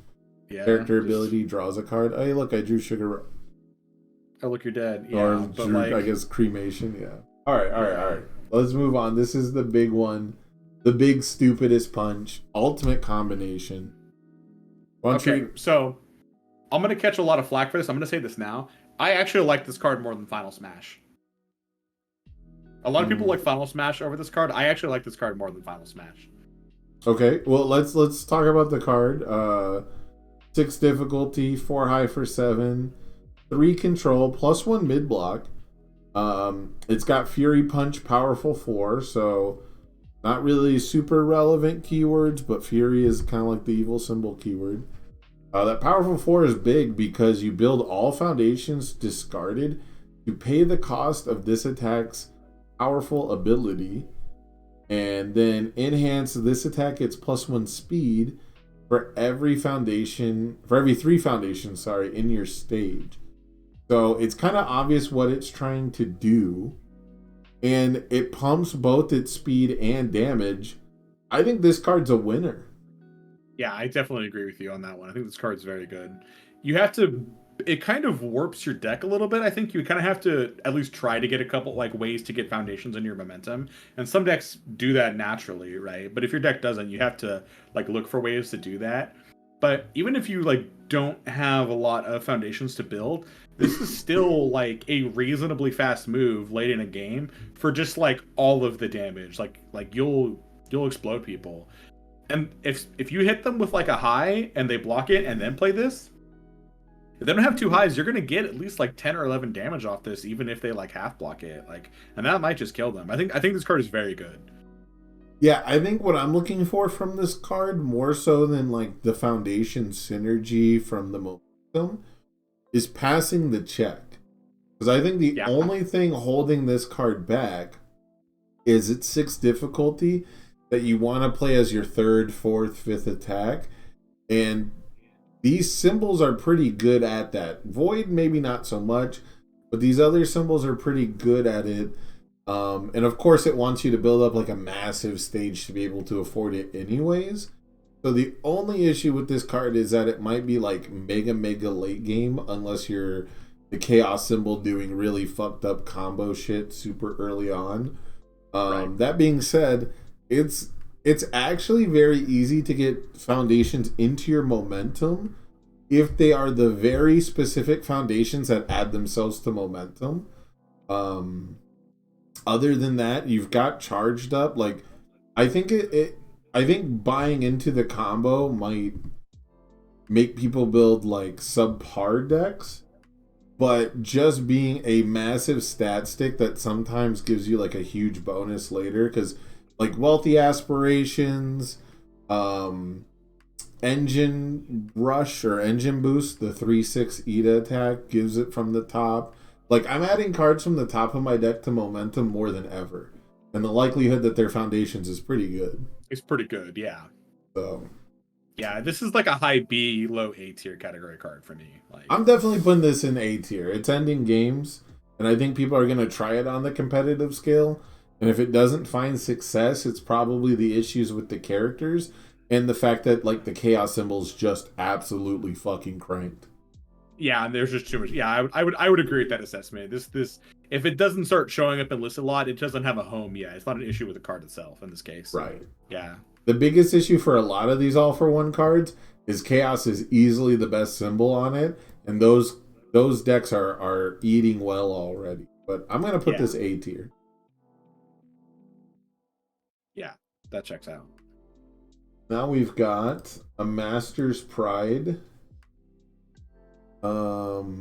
I think for the foundations, I'm going to try and keep it really short and sweet because we actually will be here all night. We're kind of going. Honestly, I think as it is, we can probably just like pull the attack up and skip what the attack does. Chat can read it, YouTube can read it, because like we'll be here all night reading. Yeah, reading it. Yeah, that'll trim it, I guess. I'm just used to doing it because that's like the streamer thing. You have to read everything. Sure. Supposed to read everything on screen. If I had an editor, this wouldn't be an issue. Yeah, we'll probably try to rapid fire through at least the rest of the starter deck stuff. But Master's Pride, it's a 0 diff. It readies itself.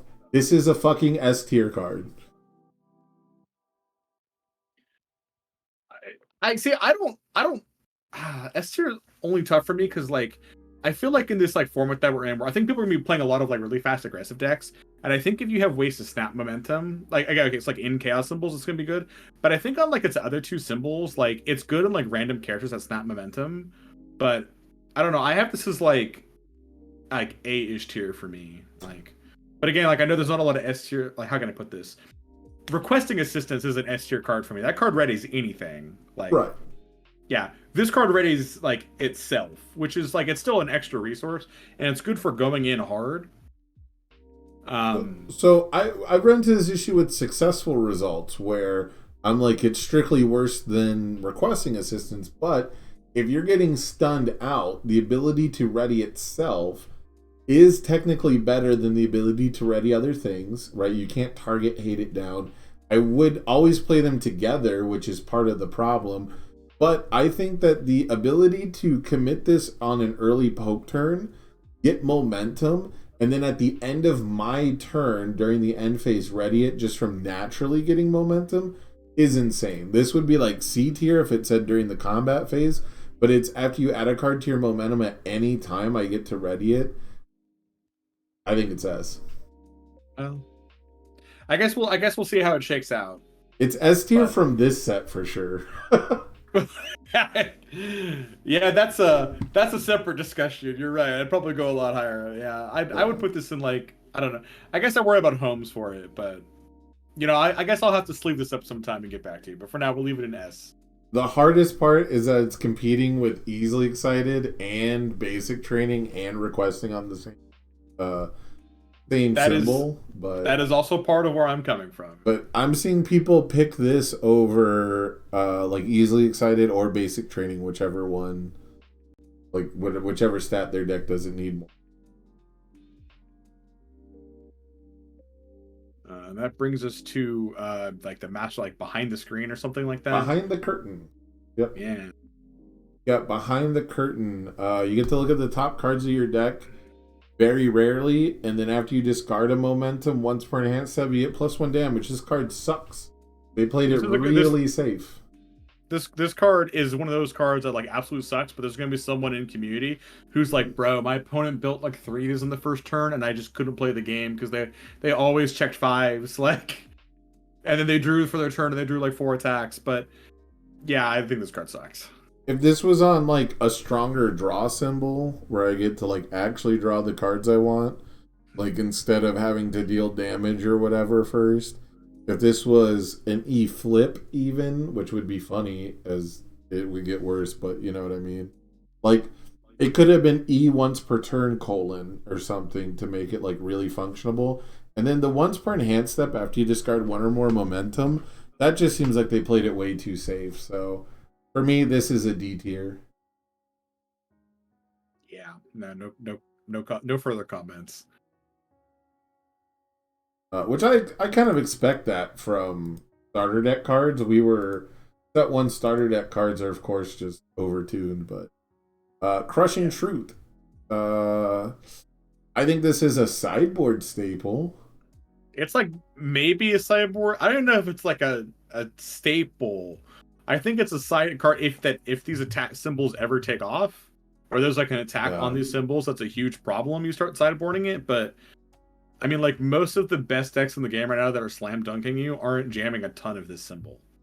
Like, I mean, there are things you can hit with it that are great. Like Reciprocal Burst comes to mind immediately, or Back Alley Haymaker. Like, there's cards you could hit with it that are like useful, but I don't know. Yeah, I mean this is a card that would sucker me into trying Eda 1 again, and Sealing Attacks.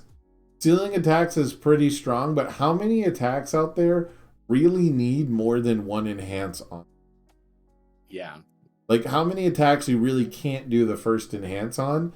Then narrow it down to how many actually have these symbols, and it's basically none. You get to seal Reciprocal Burst. Right. Burst is the big one that comes to mind because it's like the 18-step enhance, right? That's where sealing it's huge, but like you get to stop Detroit Smash from doing its other three things. Yeah, like this card stops like memes. Like that's like the crushing truth is that you realize your deck is just a meme and it's not actually competitive. That's the for that alone. For that alone, it'll earn a spot in the C tier. Somnambulism, like, okay, so like I'll commit your character. You stop me from drawing 2 cards, or like draw 2, discard 1. Like, you still had your character committed. You're gonna die now. Like, I don't. All right, next up in useless cards that did really good for me in draft, but I'm never gonna play in constructed. Endless Loathing. Do we have to talk about this? Because I mean, yeah, I agree with you completely. Like, yeah, I guess it's cute if you're gonna play Excited for Blood as like your 5th card or something, but like, for that's all that it does. Like, I don't know if that's enough. All right, I'm gonna stop porting him on screen just because we're just talking about him. Yeah, you guys can follow along. Midnight's Attack, someday. Yeah. I'm gonna have you guys follow along at home if you want, so we're not till midnight. We've been doing this for an hour. We've gotten through like 15 cards. Yeah. All right. Next up is Forced Quirk Activation, oh, otherwise known as No, it doesn't work the way you want it to.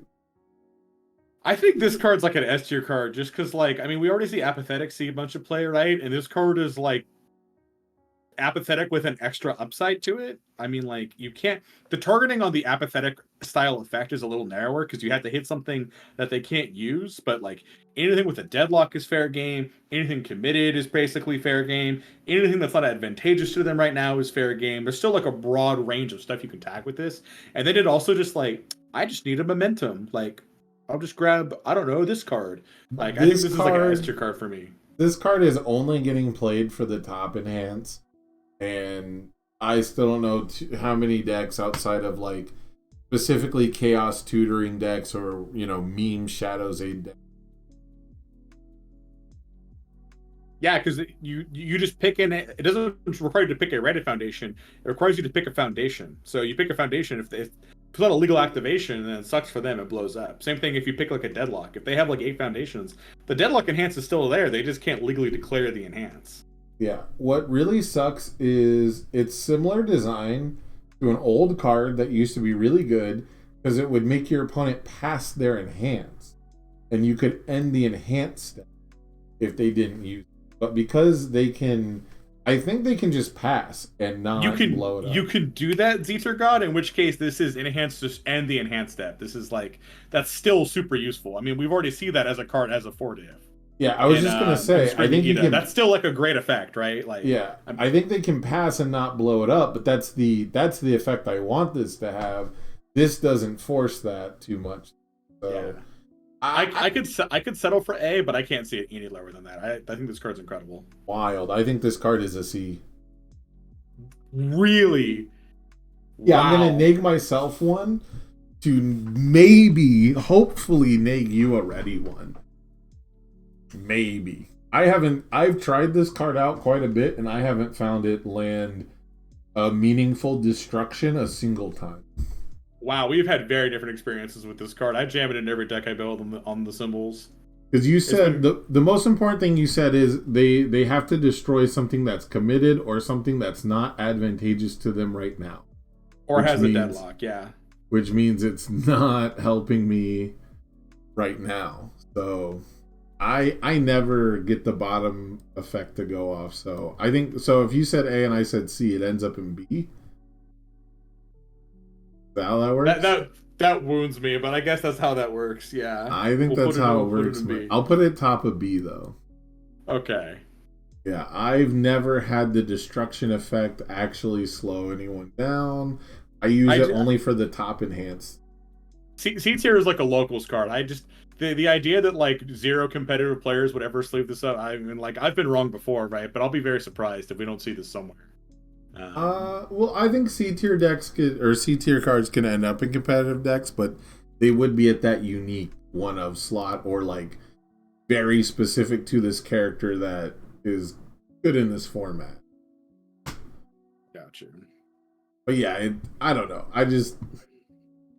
I see it being nuts for the top ability for the right deck.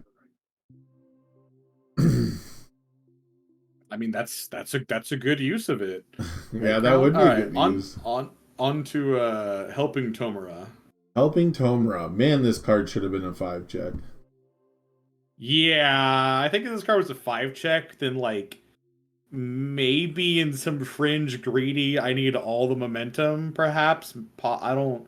But as a 4 check, and plus doesn't it have like a garbage low block too? I have to pull it up. Does it have like a garbage low block as well? Yeah, it's +3 low. It's a 1/4 +3 low. This is why I was bringing it up. I don't know why this card is a 4 check and other cards that get momentum are 2 5s.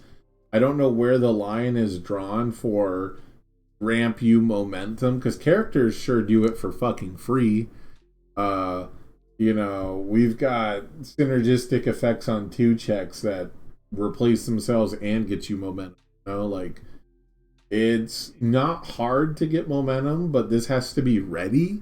If this was committed, playable while committed, I'd see it as a 4 check, but yeah, if you could snap it to momentum as committed, I would like this card, but I don't see anyone registering this. D-build for a momentum is already a bad rate, which is why forced quirk activation was a C for me. And now helping Tomura doesn't even let me choose the card that goes into momentum. So I'm D-tiering this. Yeah, no argument from me. Mastermind revealed. If you block with a foundation, cool. You get like +3 to your check, and then you get to look at either player's momentum. I think that second effect is honestly just for All for One to help him remember when he has like 6 momentum and what they all are. Yeah, this is just for starter deck play because you can take notes now. Yeah, that's true. I think this card gets at least a little bit of play just because Evil's hungry for any kind of like defense. They get some actual defense in this set, and then Void decks tend to block with foundations a lot, more control Void decks. And this is like pseudo flip for -3 speed, which is like a really high rate. So I think this card's like decent. It's decent in decks that aren't competitive for the most part, and that's kind of the problem with it. I mean, go ahead. My beef with these symbols has been their block mods suck already, aside from Chaos. But Chaos is blocking with foundations like so rarely, and uses release in other ways. And has release, right? Yeah. This is like an evil Void card for sure.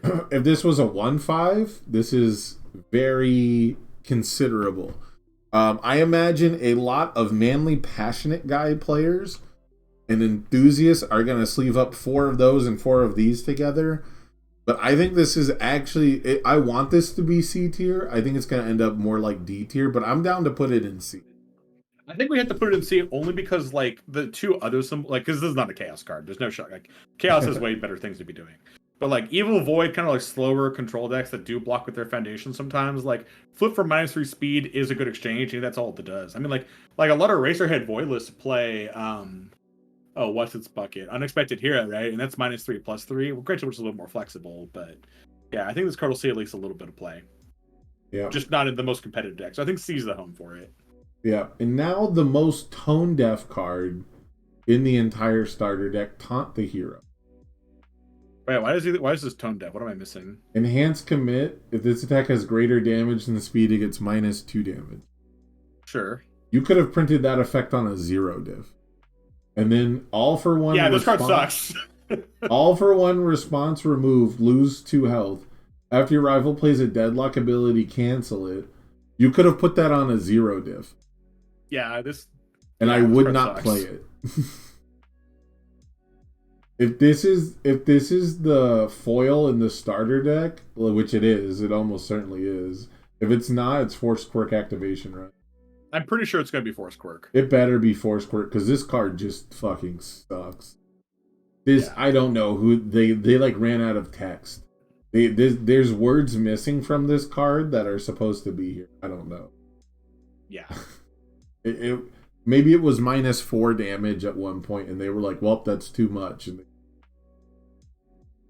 I'm never playing this card for any reason. Maybe All for One does because he really likes to go to deadlock, but that's a Tamron Cardwell. For sure. Where's your smile now? We get to fuck with the rival's discard pile, which is surprisingly meta relevant. And after you take no damage from an attack, your next check gets +1.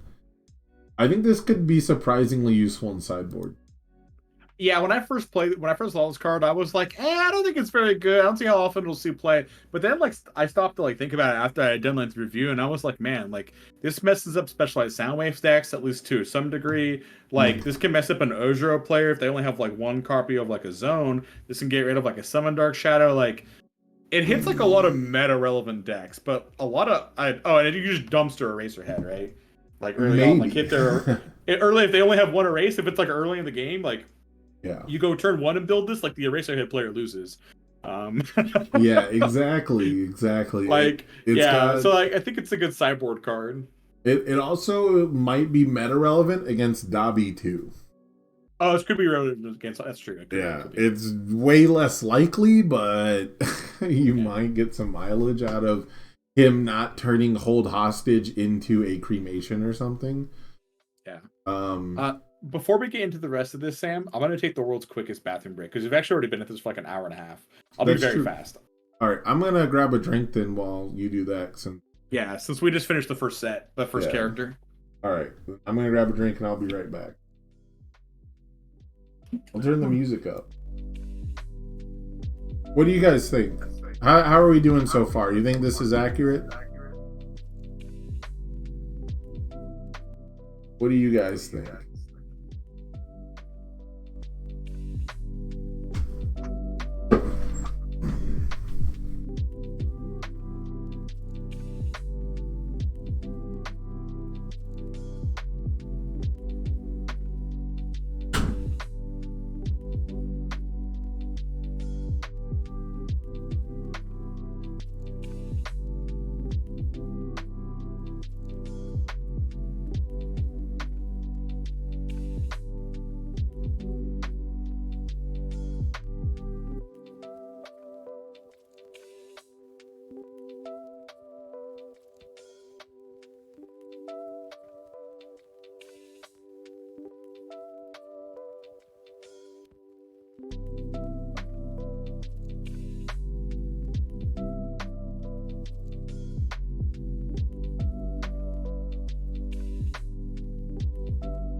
just getting back and looking at chat. I won't show up until Sam's back because of how are the calls set up.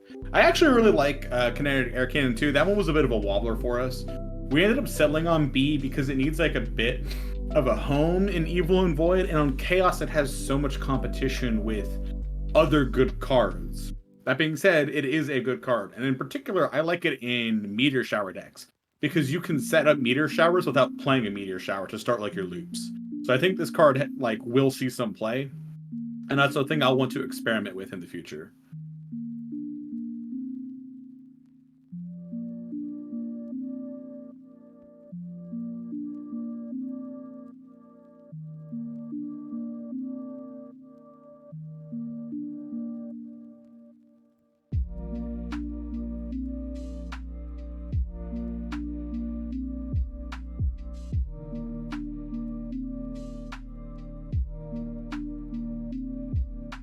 So, chat, which character are you guys most excited for in the next set?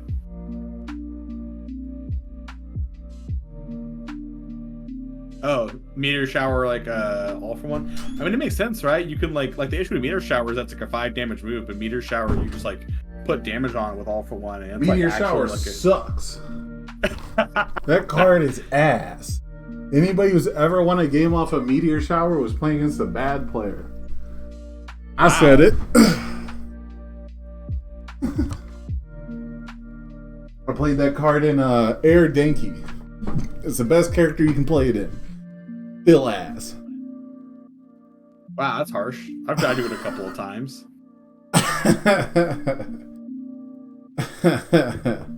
All for one with Meteor Shower is actually probably really good. Meteor Shower all for one probably actually just wins the game by saying, I have 4 12 damage moves, you know? Yeah, that's what we were talking about. Yeah. Yeah. Alright, moving on to All Might. Yeah, now we're getting into the All Might stuff. Now, this is where my actual list deviates a bit from the order. Oh, no, it's in order now. Okay. It was weird before. Alright, All Might 6. You tell me first what you think about All Might 6. I thought he was All Might 7. Whatever All Might he is. There's so many All Might. Yeah, that part doesn't matter, but it's 6. 7 is Squall Might. Yeah, sorry. Yeah. I think strictly isolated in a bubble with no other point of reference, this character is actually not bad. Like, he puts some damage on stuff. He's got some, like, card selection. You can swap a momentum for, like, a card in your bin. And, like, that's not bad. It's actually, like, kind of decent. But you could also play All Might 3. And some people compare him to All Might 2. I don't have the comparison either. But you compare him to, like, either of the other 2 All Mights. And, like, actually, I have no idea why on earth you would register this character. I have, like, actually no clue. So this All Might is kind of sick if you're down to deck build around specifically his combos. I think some people are gonna love this All Might from like a generic card player's perspective because it fires specific neurons of like, I'm doing all these things and all these things are paying off. I don't like it personally from a power level perspective. It seems insanely fair. It seems like this should have been the starter deck character from set 1. I mean, I also agree. Yeah, we're at that for like different reasons, but I think we're on the same. This is like a CD character, like. Yeah, this is like very possible power level wise a B or an A. I'm just not gonna be the person who finds out because getting a random damage bonus that effectively punishes my deck building by wanting higher block mods, remove a momentum for a specific card draw that I know, but I, again, have to now be doing, like, semi-specific things, like discard a momentum and then remove a momentum to pick up that discarded momentum is, like, a very common play I think you're going to see, and of course you can just randomly bing bong stuff off the top. And then his after you block an attack, draw 2, discard 1, like that's a very good generic card game effect. That is not something in the history of playing universes I've ever gone after. That checks out. You know what I mean? Like, never in my life have I ever wanted to essentially +1 a card and then filter one away. Like, it is strictly better than just Archimate draw one, but it doesn't feel better. It feels very samey at best. No, I got you. Yeah, we're in agreement. I just don't like this character. I'm down to put him in C tier, but I think he could perform really well. Like, yeah, I could see someone unlocking a really tight knit combo and taking down a regional with this. I just can't see that combo from where we're at. Well, you're higher on him than I am for saying that. I'll settle on C. Put him high C. I would rather just be playing all my 3 most of the time. Oh, for sure. But this one has order, so don't forget this one can play 1.3 million, even though it's not a Punch or Fury, and still kill you. So then we have Carolina Smash, the Breaker Smash attack. I'd rather be playing Smash Might, actually. Yeah, I was like, honestly, I feel like this character should have been Smash Might. I feel like they should have just put Smash Might as like use the same artwork, but then just copy paste Smash Might. Yeah, I mean Smash Might, I think would make a great starter deck introduction for other card game players. For sure. Oh, yeah, it's like, oh, he has the Smash archetype. Like, if you were a Yu-Gi-Oh player, you're like, oh my god, you can just cantrip 2 Smash cards. You're the Smash archetype. That's insanely good. Like, just off the bat, like a DBS player. Like, you're a DBS player, right? I'm an ex-DBS player, yeah. Well, yeah. But, like, if you just saw in set one, if you just saw a leader that was like, after you play your fucking race, your keyword ability card, draw a card, you'd lose your shit, right? Yeah, like awaken and draw 2 cards on turn 1, sure. Yeah, sure, fuck it. I'm in. Yeah. But that tidbit out of the way for all of these attacks and cards. Carolina Smash. I think this card's like again just like a Smash Might card. Like, even if you like hit, and then your top card will usually be a foundation. Like, a 5-man for 4 is like, it's like a fast punch with EX, and like, yeah, I guess you can put some damage on it. I don't hate this card, but my issue is that like the punch attack lineup is so incredibly high, and I don't think order cares about. I mean, like, you could do an order punch deck, I guess, but this card could have got 2/2, right? It could have been a 3/3 and gotten 2/2. Yeah, I would have liked like just a little bit like, more there. Like, that's such a dumb, tiny nitpick, but like, you have to compare things strictly on like a case-by-case basis, right? Where like, there just is other attacks in the same deck that are, you know, pulling their weight better. The Deadlock Enhance is super tacked on too. For sure. I'm D-tiering it. Yeah. Cross Counter Smash. I like this card a lot. I don't know how good it is, but I'm playing it in a bunch of stupid ass decks. And see, that's where I've landed on this card too. I think this card is a lot of fun and you can do cool stuff with it. I don't know if it's competitive though, but it has like good keywords, like guaranteeing a check is neat. Like, you can put a face down foundation you don't care about anymore that's committed, so you barely lose anything. Like, but at the end of the day, it's like a 3 high for 4 with stun 1 that debuilds you 1, even if it like guarantees your next check. Like, yeah, that's my issue with it. So there is an archetype of like all symbol punches where, I don't even know if it's mono punches anymore, but there is a deck archetype waiting to take over that never checks a 3. It just has every all symbol card that puts a foundation on top of your deck through some means, or looks at the top of your deck through some means, and you are just destined for checking exactly only 5s. And this is a new piece. This like completes that deck. We're just waiting for like the right mix of damage and speed to go with it. Yeah, your Courageous deck was doing that. It was pretty neat. Like, it was actually kind of cool. Yeah, that deck is literally called Never Check Bad Kurogiri, and it's, you know, like, I don't have any of the damage and hardly any of the speed. Yeah, it it lived up to the name though. You were always checking stuff, but I yeah. just didn't So as far build as this one. card goes, I think honestly it's like C to B because it goes in some really cool decks and you can do cool stuff with it, but like it's not competitive. And I wouldn't want to put it any higher than B. I can maybe see B just because you can do some really fun and like neat stuff with it. But I think it's a C tier card personally. This is a card that suffers by deadlock existence. It just didn't need to have a deadlock enhance. It just needed a second enhance. Yeah, if I had a second enhance, like, man, imagine if you will, if it actually just like removed deadlock, it had those two enhances. This card would be like A tier, right? Like, Oh yeah, it would have to be a 2 check if it just tutored a smash. yeah. Yeah, it could have been like a 3 high 4 that gets stun 1 and then has enhance, add a foundation card from your discard pile to your hand. If your rival is in deadlock, you can add a card with smash and Oh, that'd be cool. yeah, like I'm looking for effects like that from deadlock. Like you can scale, like they've done a good job. Like we'll talk about Final Smash in a second.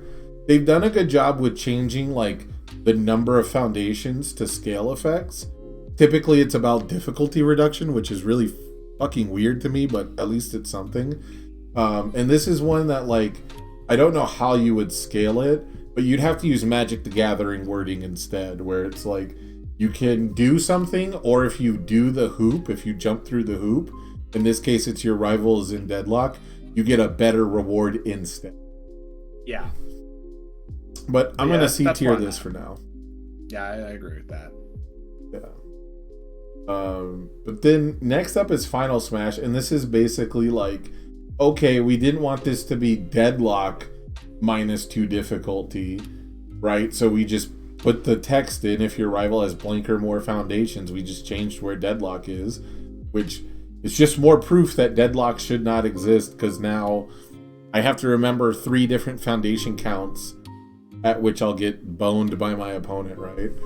Yeah. Excuse me. Okay, I want to preface. A lot of people love this card. This card's fucked up. And I hear where they're coming from. But my issue is that we're in a very fast format. Like, and I don't know if there's enough in League of Villains to slow that down. I mean, like you said, for the first month, people are going to be experimenting and trying stuff. But I think, like, once it's time to, like, put on the tryhard hats, like, I think this card's going to be, like, a 6 difficulty flow card way too often. Now, that being said, there is a lot of really cool stuff you could do with this card once you get to that, like, once you get there. And if you have some card draw, you can, like, load attacks and draw attacks, and you can do, like big chains. I guess my issue with this card is, people talk about it's like a S tier card, and for me, like, okay, since we put, like, Ultimate Quirk up in A, we can put Final Smash in A, but, like, for me, both of them are, like, Bs, but I have, like, Ultimate near the top of B, and, like, Final Smash more in the middle, but we can put it in A tier for me, because Ultimate Quirk is already in A. So, for me, by the time I'm expecting to, like, really pop off with this card, I don't care if it's a 6 diff. Like, a 6 diff that lets me know my next check, or just draw the card with passing the torch, is fine.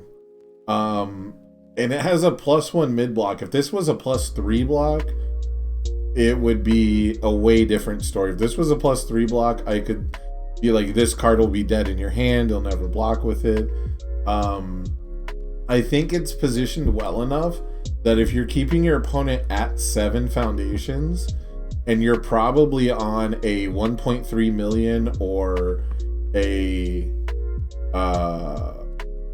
back alley haymaker symbol, because I don't see, all symbol, and like as part of the all symbols, like never check bad sort of a strat, like you're fine checking a 6 on the first one. My only real issue is that if you don't get that difficulty reduction, this card becomes worse in multiples. But I can play one of these, especially at the beginning, on a 6 and feel absolutely fantastic. Playing it, as a 7, 8, 9 gets way, way, way more dicey. But I've seen this do a ton of work in Order Shigaraki decks where, you're just like, I'm going to put this on top of my deck. You're going to check a 4 at best. You can either stun one or I'm going to draw it. And then even if you do stun one, guess what? Haha, I have passing the torch. I think that's probably this card's best home, actually, which is kind of ironic because I have died to someone doing that, and that there felt great. That was like absolutely like the best version of that. Like that's where it was messed up. But and that's a character you expect people to have to build 8 foundations to kill. yeah. I mean, like I said, like I can see it like an A tier. I personally feel like people talk about this card as just like a S+ tier card, and I don't think it's that. I think there's like a couple little things that hold it back. Yeah, just this card is definitely not S because staying at 7 is not difficult for a lot of decks to run their offense. It's only gonna hurt decks playing defense, and those are the decks that don't give a shit about defense. So. And it's worth stressing that we saw like a lot of like the best decks that are like playing very fast. Look at the HLC top cuts, and like outside of like a recovery goal deck where the player said you literally can't play it in timed events, it's like almost all gotta go fast like aggro decks. Like I mean we'll see how the next set shakes out. But however, early on, to be fair, the way that Kevin Broberg beat Christopher Bromley in like the first round was noticing him get rid of a deadlock card to pick up an erase, and then he said, "Oh well, I'm free to build to 1 million." So, that's true. We did also see that Midnight deck just build 23 foundations 2 games in a row and hold like 2 cards in their hand. So like, to be also fair, that is Broberg, right? And we are only human, you know. True. I'm just saying you gotta have the capacity to do both, right? Get you a goat who can do both. Get you a goat who can build 22 foundations, or one who can go 1.3 million Dark Shadow Ruin, summon Dark Shadow. 1.3, yeah, 1.3 like game scrub. Yeah, get you a girl who does both. So, all right, this card I'm putting in A tier. I would never put it in S tier. It's too conditional for S tier, and like Shigaraki fucks this card, right? You just wait for them to stack something. Yeah. So, if Shigaraki is really good, he'll be the only one who gets to use it. Absolutely. Intimidating charge. Do we have to talk about this card, or can we just like skip? Like, this card sucks. Yeah, I don't like it. It gets the wrong stat for a 3 div. Look at the top. Yeah, it's probably strictly power-wise better than a D, but it doesn't win. It doesn't end up as a winning strat. Yeah. Knee smash. I'm mixed on this card. I think this is like a cool build around card. Like order cases, if they can take advantage of it. Like you have to mix certain things in, but this is like actually like kind of like a sick flow card. You can like remove like a face down, or like picture this on like all, for example, right? Just going through symbols. You could like remove like a committed face down or committed anything, and then discard a foundation from your hand that you want for like a snack time, and then build it in. So you could like build something right out of your hand is cool. Like, this is actually a Pippa card. This is the most Pippa card I've seen in a long time. Yeah, I think the only thing that sucks about it is the 1 high, right? Like that's the only like it's like an easy block. Yeah, but we're flow gamers. We're just chump checking people. I've won games on stream with just double knee smashing Moonfish. You just put +3 damage on 2 knee smashes and they don't have a high block, you win. It's hilarious to do. The 1 high could hold it back, but I think the ability to remove a committed foundation and build a foundation, and also like you flip a foundation to draw a card and remove one to build one, I don't think it's that hard to set up. I've played Pippa's Momo deck that has 4 of this in it, and it's fucking cranked. Yeah, I could see this being cranked in Momo for sure. I think this is like B/A tier for me, somewhere in that range. Like I'd probably instinctively put it in B tier, only because you have to put some work in, and it only has like you have to find homes for it. But you can get your stuff messed up. It can be interfered with, but it's pretty sick. I like this as a B. Yeah, it might be low B, but I like it as a B for sure. Plus Ultra Smash. This is the card I want to like the most, and I will probably be disappointed by the most. I kind of feel the same way. Like this, I were talking earlier about how like attacks you want to block with. This is an attack I almost want to block with, because the first enhance is hard to guarantee, right? Like for the It doesn't have to be. You can just choose not to build much. Well, yeah, okay. In which case, you're probably choosing to die, but that's a separate discussion. If this was a 4 diff 4 mid 4, I'm gobbling this up. But as a 5 diff, I don't know. Yeah, like I said, it's just. I think that's like a common thread with like a lot of these like starter deck cards is they have so much competition on their symbols and their spaces, and it's hard to justify playing like any of them. I think this card is kind of neat just for the like guaranteed momentum even when you block with it. So I think I put it in C personally. I want to put this in like a Recipro Burst style deck, like an order deck that just walls up like this. They have so many cards that would be amazing if the format was slower. This card would actually be amazing on order if the format was slow. I completely agree. That's the other thing that kind of like makes it hard to evaluate a lot of these cards, right? There's a lot of like, this card is sick on turn 4. If you get there. Yeah, too bad people register Dabi at events. Or Tokoyami, or Ojiro, or Jiro. Like, granted, Jiro doesn't kill you on turn 2, but like, you have to be on defense like the entire game practically, so same difference. Yeah, you also don't get to block with a +2 mid against Jiro ever. That's also true. What mid attack does she play? You're gonna block pillar swing? Cool. Yeah. Oh, sick exchange, homie. Guess what? You get the momentum too. Yeah. Yeah. So I think this is like a C tier card. All right. I can drop this in. I'll put it middle C. Yeah. Smashing Nomu. I hate this card. I also don't like this card. I hate this card because it says it counts as having the word smash in its name. You could have just put smash in its name. Or called it like Nomu Smash, or like... Like you're in charge of the names, Jasco. Yeah. We're not translating the fucking card from Japanese. This isn't Yu-Gi-Oh! 2001 with Frog the Jam. Right. Just find a name that has smash in it, or change the dumb rule to include cards that have the word somewhere in the middle, so we can just have smashing be a smash card, which I don't think is that big of a deal. Yeah, but as far as the card goes, it doesn't do enough. Yeah, it's too low quality, right? Like I said, like these symbols like punches and attacks in general.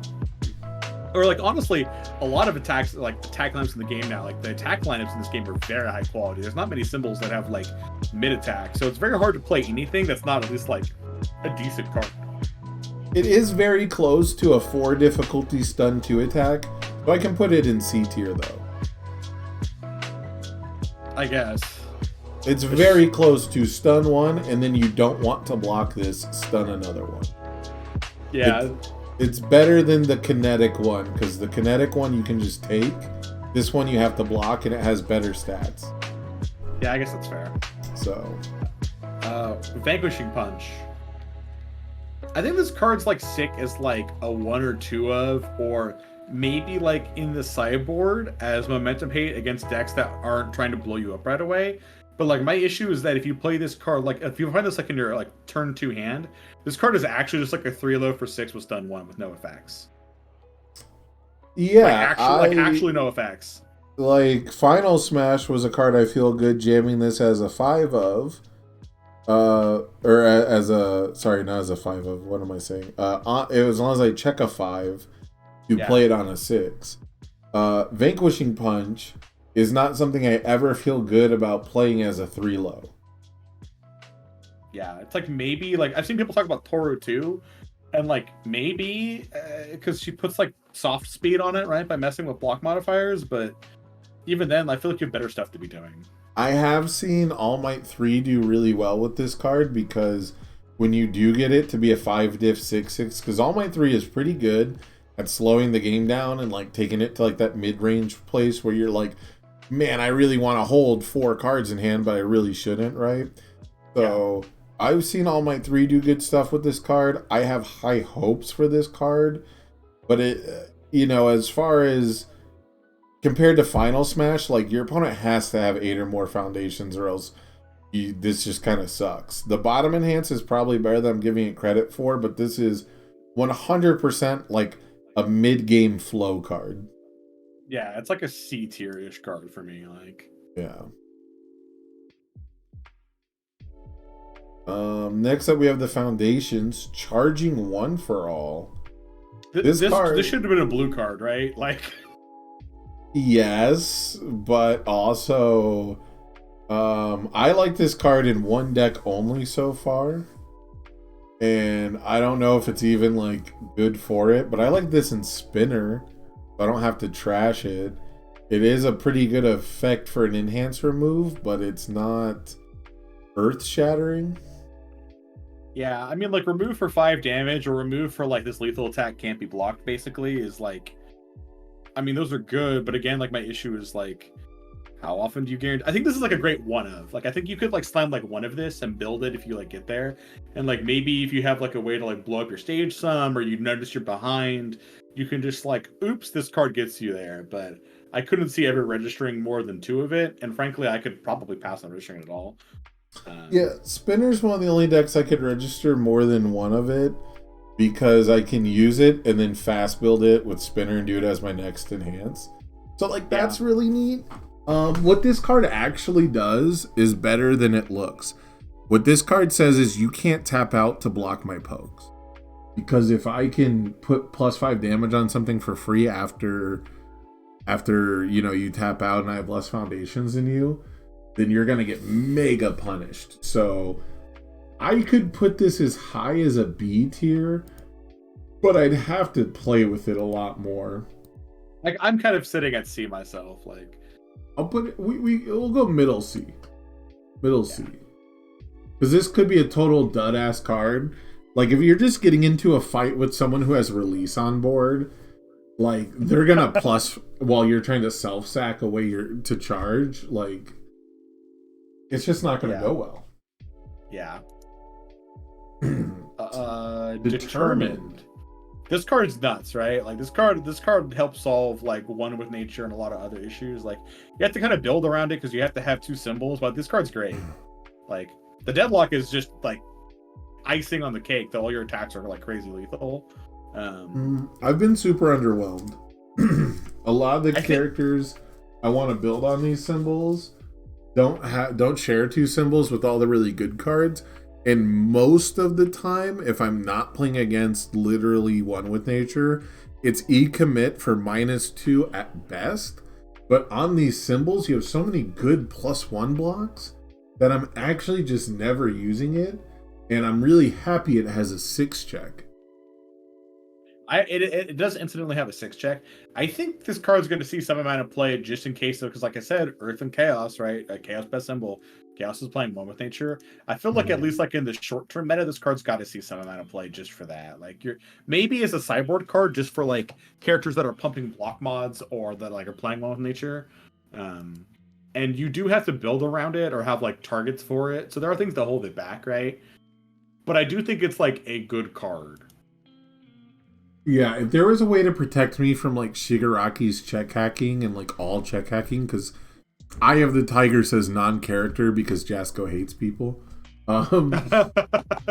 And so like characters are sacred, so like get fucked, I guess. If I had a way to protect me from like everything else too, I could feel pretty good. But like that one with nature deck is also going to be a Twisting Azure Inferno deck. And it's also going to Cremation on top of it, and it's gonna one with nature, and it's gonna feel and cute, and it's gonna easily excited, you know, like sure, like getting the block might be out of reach, and that's like a whole other problem. But I would also put this in A tier if the old symbol rules for Infinity Symbol were in effect. Oh, that'd be sick with hell with Plus Ultra, bro. Yeah, that would be great with Plus Ultra. I imagine they changed the symbol chain rules because they wanted to make this effect, because this is similar to a card called Genkai's Training from Yu Yu Hakusho. It's basically exactly the same as far as the effect goes. So they wanted to make that effect and realized every set 1 character would just jam 4 of this and 4 Plus Ultra.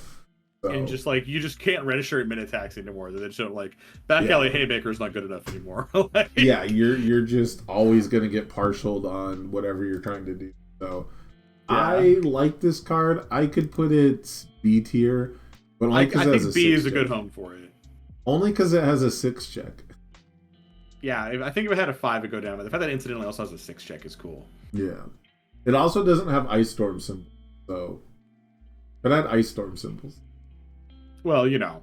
I think there is one combo with it where you can reduce the block mod. Oh, it's Fancy Feast. If we had more Fancy Feast cards, I could also like it because Fancy Feast reduces the block mod by 2, and you can end up with a -2 block mod if you sequence your effects correctly. But unfortunately, you don't actually get to do that. Forced to revert. -1 diff if you have less foundations than your rival. I think that's sneaky good. Response destroy after your attack deals damage, add 1 card from your card pool to your hand. I think that's sneaky bad. I think this card ends up as a dud. I agree. I want to like this card, and it's cool, but it's not good enough. Like, if it had some other ability attached to it, sure. It's like thematic-ish, kind of, but I'm pretty sure this is like when he catches the like the attack that's like supposed to kill him too, from like All For One like bulks out his like giant arm for the first time. And he's like, these other attacks were just meant to soften you. This is the one that's meant to kill you. Like, I think this is what the scene's from. So it's kind of like a weird, yeah. It's just done. I want to believe that there is something where this is super good, but on its symbols, what is an attack that is going to reliably deal damage that I want to pick back up instead of putting in? Like, what is so important I would blow a foundation? I got nothing, sir. you can't even I got nothing. Like, I guess after your last Echo attack or something, like, is this meant to combo with United States of Smash? I don't know. It's a D tier for me. We'll talk about that when we get there. Yeah. Oh, I think the only time I actually really like this is Back Alley Haymaker. Yeah, because you could always use more back alleys, right? Like, yeah, this card could end up fucked up in a Back Alley Haymaker deck that isn't starved for momentum. So I'll put it at the bottom of C tier because card recycling because can back be alley exists because recycling back alley's messed up. Like if they don't block That's the like first only back, reason. if they don't block the first attack of the game, Back Alley Haymaker, and then your opponent pops Forced to Revert, and then gets to build with a clear card pool because it does add it to hand immediately, right? So like you're destroying a foundation for -1 difficulty to that build turn, and you know they're gonna start with a Back Alley next turn. The mental game is pretty good, but I don't think I'm gonna try doing that. Yeah, I don't. Heroic Icon. This card, I think this card sucks. Like I think it's way too inconsistent, and like the payoff on defense is like not even good, right? Like I guess like if you clear, like when you clear a 3 check and you get like -1 damage, so you can pass your block. It's like whatever. And when you clear 3s and you get speed on your turn, it feels good, but when you clear a 5, you get nothing, and now you're more likely to check a 3 because you cleared a 5 off the top. And it's got a terrible block mod. You get to put it in all symbol Endeavor 1 and feel okay. But I guess you're right. Like the self-mill characters might play it. Like I have already moved it to the D tier though. Cool. Kindle the Flames. This is actually a really nice card. I think that this card should get a little more respect than it probably does. But the decks in the format that want to play this probably aren't that good. Yeah, that's where I'm at. So like on one hand, this card is in some ways better than like High Value Target and effects like High Value Target. In that this card like counter stun in a way, and that High Value doesn't.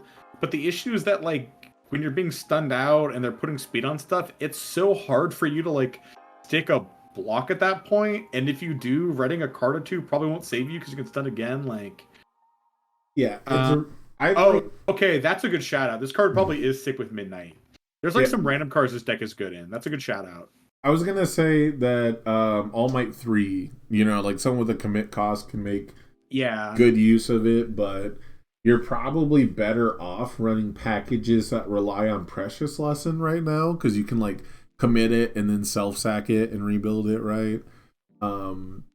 You know, like just little stuff like that. I'm not super high on it, but it gets a C tier because it has uses. I think Cease is a good call. I was very down on this card when I first saw it, but I think it actually has some, like, you could do something with it. Like, yeah. Now it's your turn. What a waste of incredible artwork, bro. It's very disappointing that they chose this scene to be this weird of a card. Yeah. Why is it a 4-block? It's going trash. All right, public support. Right, moving on. I think this card's really good. Some people aren't high on this card, and despite being a 4-check, which is rough, I think this card is sick. And it's sick with like decks that mill themselves. It's sick with like any kind of like draw discard effects. It has some like card flow attached to it. I think this card's actually really good. This card's almost fucked up. It's close. Yeah, right? Like, if it was E-flip, this card would be over the top. Yeah. For the bottom. Like, so like what? Like B A tier, some of that category?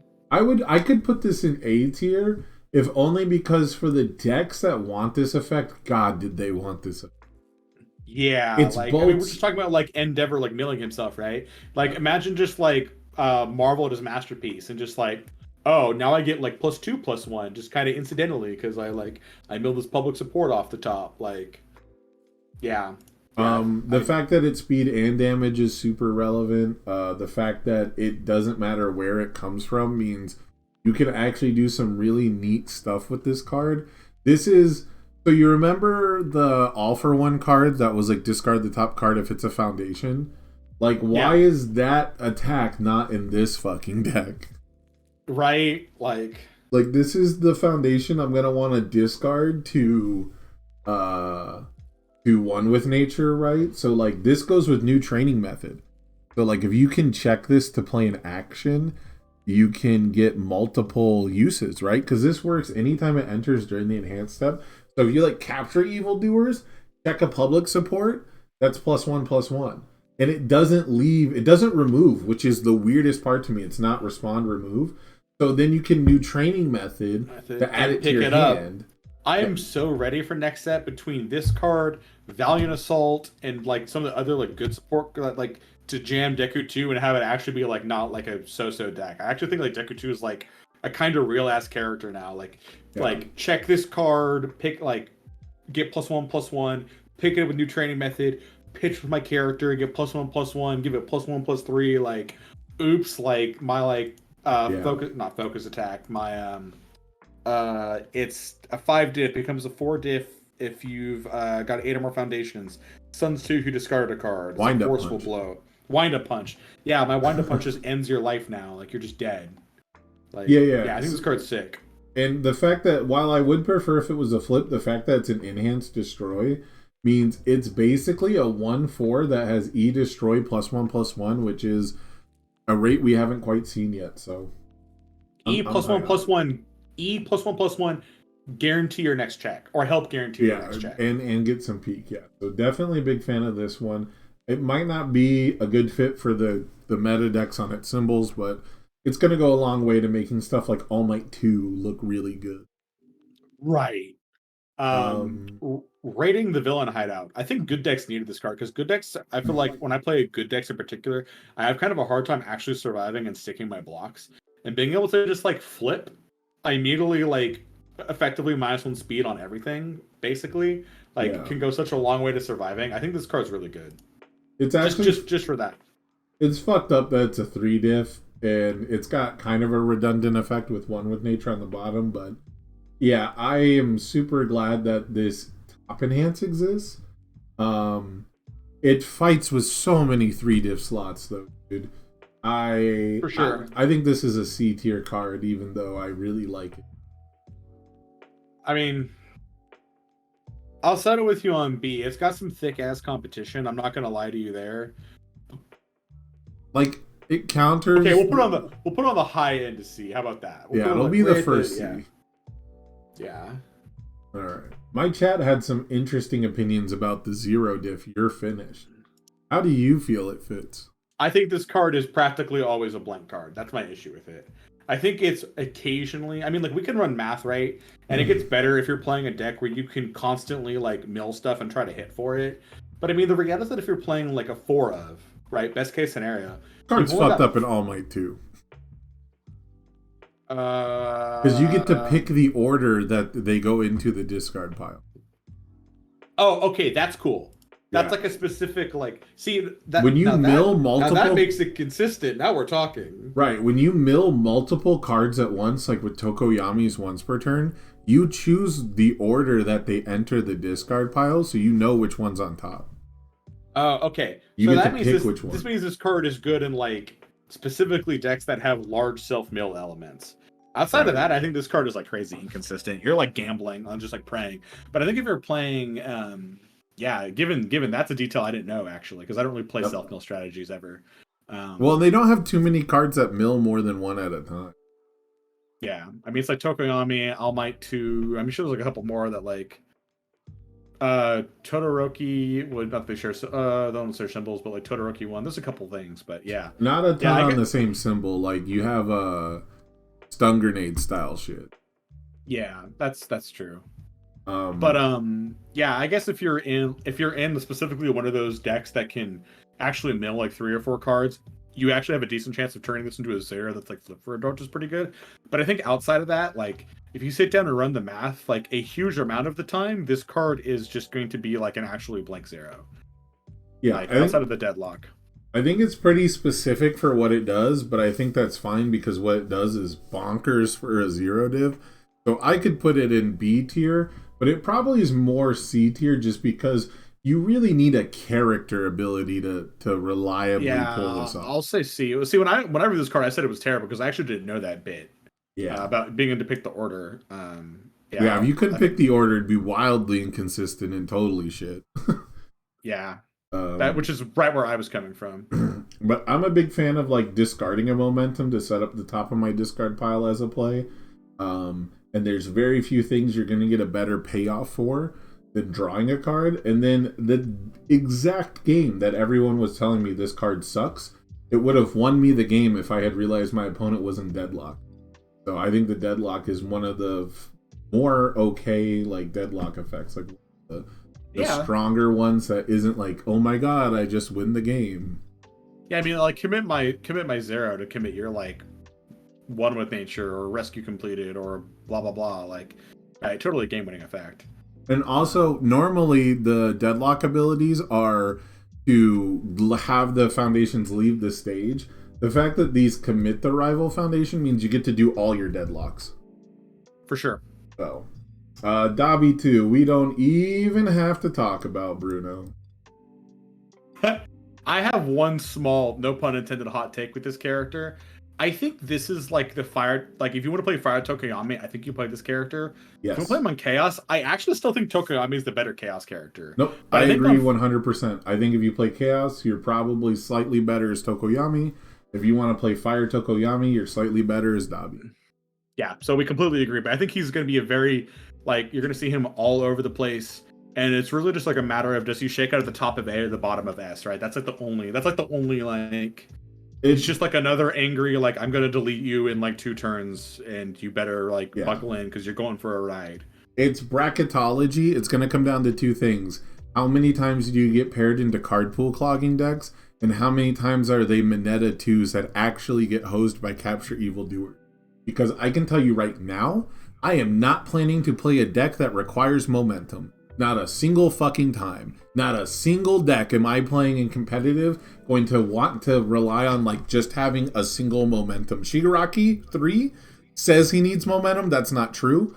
So you can play him just fine without his once per game and still win. And just as a card draw engine, yeah. Yeah, you just final smash your way into one big string. People play around it, people get goose by it. But I am never fucking playing a deck that just loses to Capture Evildoers because now it's guaranteed that they're gonna have. Yeah, and you know what sucks about that? A lot of the good defensive tools in the game right now require momentum. So the fact that Fire Dobby Yeah, the fact that Fire Dobby exists and is going to be a really common character just goes a long way towards actually, at least in my opinion, accelerating the format. Like, I think I know some people I've talked to have had hopes that things are going to slow down. I actually think you just straight up need to like buckle up, and if you're like not ready to just get like completely like demolished on turn 2, like you're going to have a bad time. It's gonna rubber band. It's gonna be there's gonna be almost no mid range because once people fall into that mid range right now, they're gonna have really strong effects like decoy duplicate. And if you didn't just capture evildoers at momentum turn 2, like you're gonna go deep into the okay, I'm at 10. I hope you're not playing fake deadlock cards that count 8, right? Like it's gonna be stuff like that. But I still think Dobby 2 is gonna be top 8ing events for his entire lifetime, at least as long as Twisting Azure Inferno exists, because It's a card, yeah. It's going to come down to, if you play Dobby 2 at an event, it's going to come down to how often did you draw Twisting Azure Inferno in the first 3 turns. For sure. So yeah, this guy's like high A, low S, like. Yeah. He's definitely S for this set. Yeah. Yeah, I am so tired of just him going, all right, I'll discard a cremation to pick up Capture Evil. Some of cremation that can just go in S, right? Like the fact that they printed an action that just like doesn't clog your hand like actions do, so you can play action focused strategies like without being punished for it, and you even get your own momentum to boot. Like it doesn't even clear itself. You like get momentum. Like this card is cranked. I always forget how good this card is for like 6 hand size momentum strats, but then like Capture Evil Doers exist, so you're pretty much only gonna get to do it in Dobby because you'll be able to capture it right back. This card's also fucked up in Tokoyami. Yeah, just also this card. Yeah, just put it in S. We can move on. Blue Flame Smolder. This is a pretty tame card for a 5 diff 1 high block that is functionally 10 damage. You pretty much have to block it, but I don't think this sees constructed. I think this deck.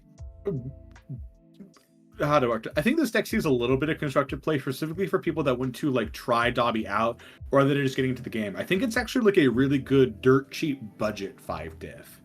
Like and I'll give it credit for, well, there's a lot of stuff where you're like I would just never play this period. But like this card's actually not bad. It's just like a stat stick, right? It's just like a big wall of stats, but that's all that it is. Like we can do much better. It's big funny in All Might 2. Like there's a lot of these cards that just look really good in All Might 2 because you're gonna pass the stats on. And so I think this could maybe see a place in like a Fire Bakugo kind of a thing, but that to me is screaming locals. Like I said, I will put it at the very, very bottom of C because I can see it in these kind of like budget, like local style strategies. It'll always maybe see like a tiny bit like here and there. But it just like, it has one too many hoops to jump through. For sure. Flame Flicker and Twin Flame Scourge. We'll go to Flame Flicker next. This card is like, again, just a giant stat stick, but it's like actually an efficient stat stick. I've been super underwhelmed by Flame Flicker, but that's because I was expecting it to be S tier, because comboing off an action to get a momentum is kinda schnuts. And then just getting like any number of speed from actions removed from game is pretty fucking good, and it's not hard to remove actions from the game. Especially on a simple Sugar Rush power up, and you're like, well, I've already done my swap for the turn, so there go these like 3 actions because I'm playing like 11 in my 60 card list because I don't get punished for it. Yeah. This card fires a lot of neurons when you're pressing the buttons, so it's not unusual to see this be a 7/7. Yeah, I think this is like, and again, because Dobby's going to be a very popular character, I think this is like high B, like ish, maybe low A, but like high B. I'm gonna put this in the B tier because it's certainly fine and it synergizes with all the fucked up shit Dobby's doing. I just think he doesn't want to do anything with any hoops. Similar to Tokoyami, I don't think they want to do anything with any hoops. Like Tokoyami doesn't actually want to combo this off of Summon Dark Shadow, right? It'd be pretty rare that you do. So like, I think it definitely doesn't make it into A tier because of that. But a card that could make it into A tier is Twin Flame Scourge. I would have put this at minimum A tier. Despite being a 2-check, I have been so incredibly I have been amazed by this card despite being a 2-check. Like, it finds just like anything, like it snaps momentum if you played an action, which you usually have if your character is like Dobby 2. Like, outside of Dobby, you have to build around it a bit, like jam some actions, which is rough, but like in Dobby, this card is like This card is messed up, man. Finds you like the kill condition you need, finds you an action if you're short one, like snaps momentum, has EX and powerful. There's just so many great things about it. Like, yeah, on paper in a vacuum, this card looks absolutely bonkers. Playing with it, I've not run into like super great lines. Like, it seems a little overcosted for replaces itself and snaps some momentum. But I've also been trying it mostly in like goofy builds with specialized sound waves. So I have a lot of 2-checks. I'm surprised at how little I use it for the EX and the powerful, and how often I use it to just get momentum for capture evil. yeah, I mean, it does also have that upside. It just, I think just because of how well it blends with Dobby, I feel it has to go kind of up in A. But I think outside of Dobby, if you're not trying to just like delete people, it definitely goes down a peg. Yeah, I'll put it bottom A because it is very Dobby specific. Wanting to play actions during it is kind of forcing your hand a lot. Like, my biggest beef has been I draw 2 of this and 1 action card, and so only 1 is like printing me momentum, and then I just keep whiffing on the look at the top 2 abilities, and I'm like, that's cool, I guess. Like, if I'm not discarding cards from my hand and I'm not tutoring the top of my deck, I think this is actually underwhelming for a 2-check. But if you're playing Chaos and you just need shit to discard to 1 with nature, this card's fucked up. Right. Also, special shout out, this might be a Dinky finish. We're working on Dinky 1 with it. Oh yeah, it could be. It could be. Too, It is a charge attack that gets momentum and then spends it all too. So we are working on that with Dinky. Firestarter. It draws a card. It can't be that bad.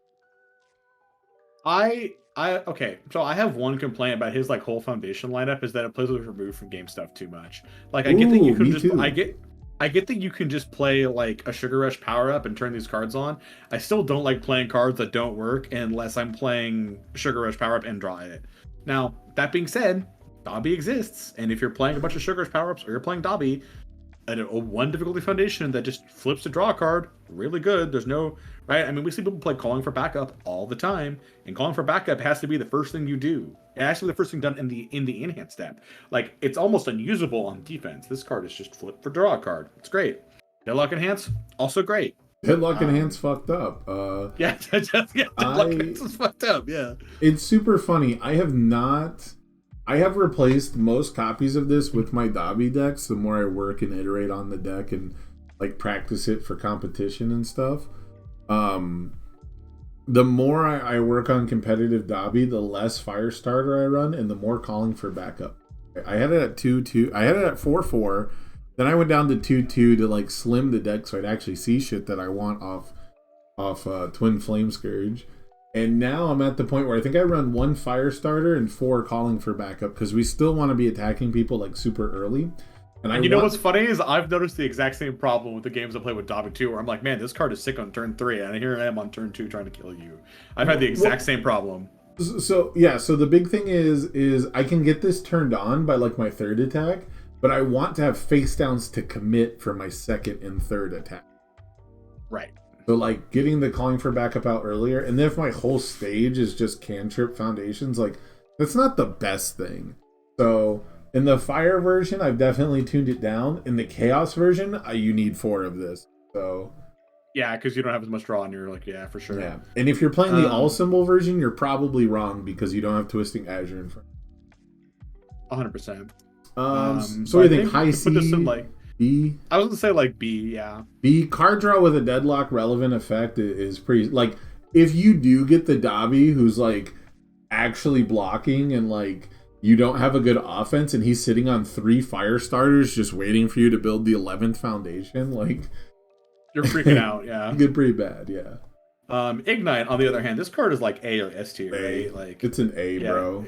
Yeah, this card is very good. This is one of my favorite cards to combo with Knee Smash. It's a good choice. If I have one of these committed and I have another committed foundation that I don't want, you just +1 to my next check, build it back ready, commit it on the next one. It's such a good flow. And then Knee Smash removes a foundation to like help get you there sometimes. So very cool card. Pyromania. I could see. I was gonna say I could see Ignite ending up in B only because it does seem a little character specific right now. But more and more characters are just removing stuff for cost. And again, in the format that we're in, people are just going to be dying left and right. We're going to see people play Sugar Rush. Sugar Rush turns it on. Like Sugar Rush OG Rose coming for you guys. I'm sorry. Yeah. Sugar Rush OG Rose, the next evolution. Yeah, with these cards, I mean, like, that's not even, like, a joke, though, right? I mean, like, you could probably do something like that, like... I'm gonna discard the 10th card to One with Nature, and then remove it with the last card in my hand. Coming. Yeah. Pyromania. This card's super underwhelming, right? I've played with it a bunch, and it's, like, cool sometimes, but it's not good. And the second enhance is, like, a bit of damage reduction on, like, a character who's just, like... You're probably going to die first. Like, yeah, this card sucks. The only cards I really feel like I want to enhance remove for -3 damage on is Twisting Azure Infernos. And if my opponent's playing Twisting Azure Inferno at me, there's a decent chance I don't have more cards removed from game than them. Right, and then hopefully that like stops them from doing the enhance, and then Azure is like a blank card.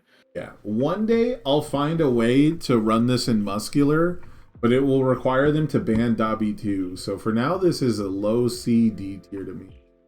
Yeah, I was going to put it in D. You can put it high D, because I do think that form once per turn might see relevant play somewhere down the line, just because it's not a first form. So you can tutor into it, but +1 speed for the rest of the turn isn't exactly how I want to spend my momentum. For sure. If it was +1 damage, I'd be super down just because we tap people out, right, and just go ham.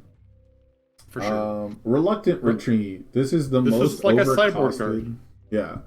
It's like most overcosted way to lose to Dobby 2 ever. Yeah, like when you get wiped out by this card because you're super reliant on actions, boy, is it gonna feel bad. Boy, do I never expect that to actually happen in a tournament. Yeah. Speaking of things I don't expect to happen in a tournament, Toga 2. Bro, okay, so like, man, I've been experimenting with like a death list actually. That's like super neat, and it's such a good like locals deck. So here's the one thing I'll say about this character. Like, for the most part, I think she sucks. She needs to like build momentum, and that takes too long. And the rest of the time, like you're not doing anything. This character's like actually almost blank until you have some face of momentum. But man, if you like get just a couple turns to get some momentum and some foundations, you care about flipping and reading, this character becomes like insanely good. Like unironically, like you're like flipping momentum to like ready a card, then you're like discarding momentum for like -3 speed to like a nothing to see here, and you're sticking blocks. Like, so this character's cool. People are gonna play with it. So I think she goes like in C tier, but she is way too slow for the format we're in. Like, way too slow. I need to know why her enhance says if this is the first attack this. And dude, why is her other enhance this first enhance? There's so many like weird things about this character that like I wish her enhance was actually like unironically just like after this attack resolves, like snap this weapon attack into your momentum. Like I wish you could just like grab a momentum like guaranteed instead of getting speed. Like, yeah, she has a lot of potential to have the flipping momentum side of the game get explored in the future, but right now she doesn't have anything super crazy going on. Her attacks, as you'll see, are all kind of tame for what they do, and except for dual needle lunge, that card is messed up. I did pull one from my box earlier. She has the ability to ready a foundation twice per turn, which is strong enough, I think. To ready one foundation has been readied twice per turn. Yeah. So there is a lot of leeway, but she feels like she has to play all her own stuff a lot of it. Yeah, she's very self-contained and she's way too slow. Yeah. Really cool design space though. Credit where credit's due. What with just looking at your momentum and unflipping it? Yeah, like looking and flipping momentum, getting to like recycle things you normally can't recycle. Like the list I'm playing, I can spooky people twice in a turn as like a defensive play. Like she gets to do some things like other people can't. I think I was on stream. I sat on stream for like 10 minutes just trying to think of how do I build Death Toga specifically Specifically because she's the only character in the game that can ready spooky. For sure. And I could not fucking bring myself to do it. I'll shoot you my list sometime when I do a little bit more work on it. It's kind of neat. It's not great, but it's neat. Yeah, I could certainly see myself going to locals, but I was trying to think of like a fucked up defensive staple. This is like a locals character. She's way too slow and fair. Like, yeah. All right. So then we have Blood Transfer, which is maybe the most fair attack of all time. Yeah, like it snaps the momentum, which is cool, and it's face up, which is cool for Toga too. But like, it actually like does almost nothing. It's like actually like a blank move when you play it. And if this fucking card added itself instead of the top card of my deck to momentum, I'd be super in. I would play the fuck out of Toga just because I want to every single turn flip and gain 1 life. Like, yeah, it doesn't have to burn me a life, dude. Like, I just want a repeatable gain life source that doesn't require me to like play Recovery Girl, and I would be so in. Yeah. No, I feel you. I think as it is, this is like a D or C tier card. Yeah, like the only character you register then is Toga 2, and Toga 2 is like not a very good character, right? So like this is at best a very low C. I think it's a D tier though. Like, there's not even other characters on this symbol that really need you to lose life. I'm going to put this in C tier for one exact reason, and it's the only reason I could see that this ends up being played is because this is a way to activate Excited for Blood on your rival's turn. That's true. You can't do that. That's kind of neat. There is a harebrained scheme in my head where Toga 1 plays this to activate her effects on the rival's turn, but boy, does it only have, it has so little going for it. I'll put it in C tier, but only because of that. Fair enough. You talked about it, Dual Needle Lunge. I'm not memeing. I think this is an S tier card. I think this card, like, we just banned Crone Frog Takedown. This is a Crone Frog Takedown that goes into your momentum. And granted, grabbing momentum is like kind of scary with like Dobby, but still, like, it's just hard to say no to like a 3 high 5 that just actually never counts as progressive. And if you're playing a deck that cares about a little bit of momentum, you can open with DNL and then snap your 1 momentum and then immediately play the thing that you need the momentum for and get rid of it. Like, and unless they have the Capture Evildoers like right there, you're good. I would say this is definitely top 5 of this set. We applying this? So we've been applying this tiers format to basically like every card that's out there, not just the self-contained set. And sure. I think this card is a solid A. I cannot put it S tier because it's a little slow. There's so many decks that are never going to get hit by it. Once it's in momentum, it has by far the worst momentum effect. And again, it like fucks with Final Smash. So like within the set, it has really cool interactions to just like mess with All Might 6 and things like that, I guess. But the biggest thing I was going to say that holds this card back is that it's on Death, Life, and Water, which is like not a lot of like top tier competitive symbols. And like, while Death wants its momentum, I think it has other options. But like, this is like I can settle for A. But I think like to me personally, like, man, I jammed this card in a lot of decks. It's real good. It could get up to S tier if we still had like Amphibious on these 2 symbols. Oh yeah. Like if there was something where if there was a deck that really cared about having low health, like more than they currently do, or shared symbols with those cards, maybe. I gotta say, yeah, it's close to an S because that effect is very Ochako-esque as well, right? Like, yeah, it with Gravity Lift, you're just like, wow, all these cards are leaving the card pool. But yeah, I think it's we'll put it a high A. We'll settle for a high A. I have loved this in Momo 2. This card makes my Momo 2 deck work. So, you busted me up a couple times with that on stream. Yeah. So I'll put this right here with the starter deck cards in the A team. I expect this card to become busted in the future. Actually, what else? Okay, that's fair. That's like fair. This card has the most potential to become S tier out of any card in the set. That's not absolutely. Okay, we'll settle on that. Agreed. Yeah. Gory Stab. You want to take the reins for this one? Yeah, this card looks really schnuts on face. The response from momentum is pretty fucking tight. I just don't see this card making it to momentum unless I'm playing Ochako.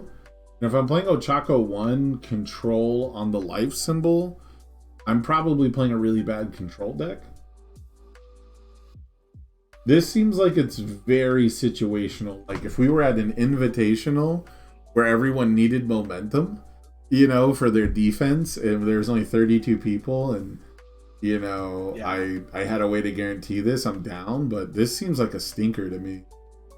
Yeah, that's kind of where I'm at. Like, I actually, so I did a write-up on token. I said people would play like 1 or 2 copies, and I jammed 2 copies, and it was the first attack that I cut. I was very unimpressed with it, actually. So yeah, I'm cool with D tier. Yeah, I need like a way to add this to my momentum reliably. I just don't have it.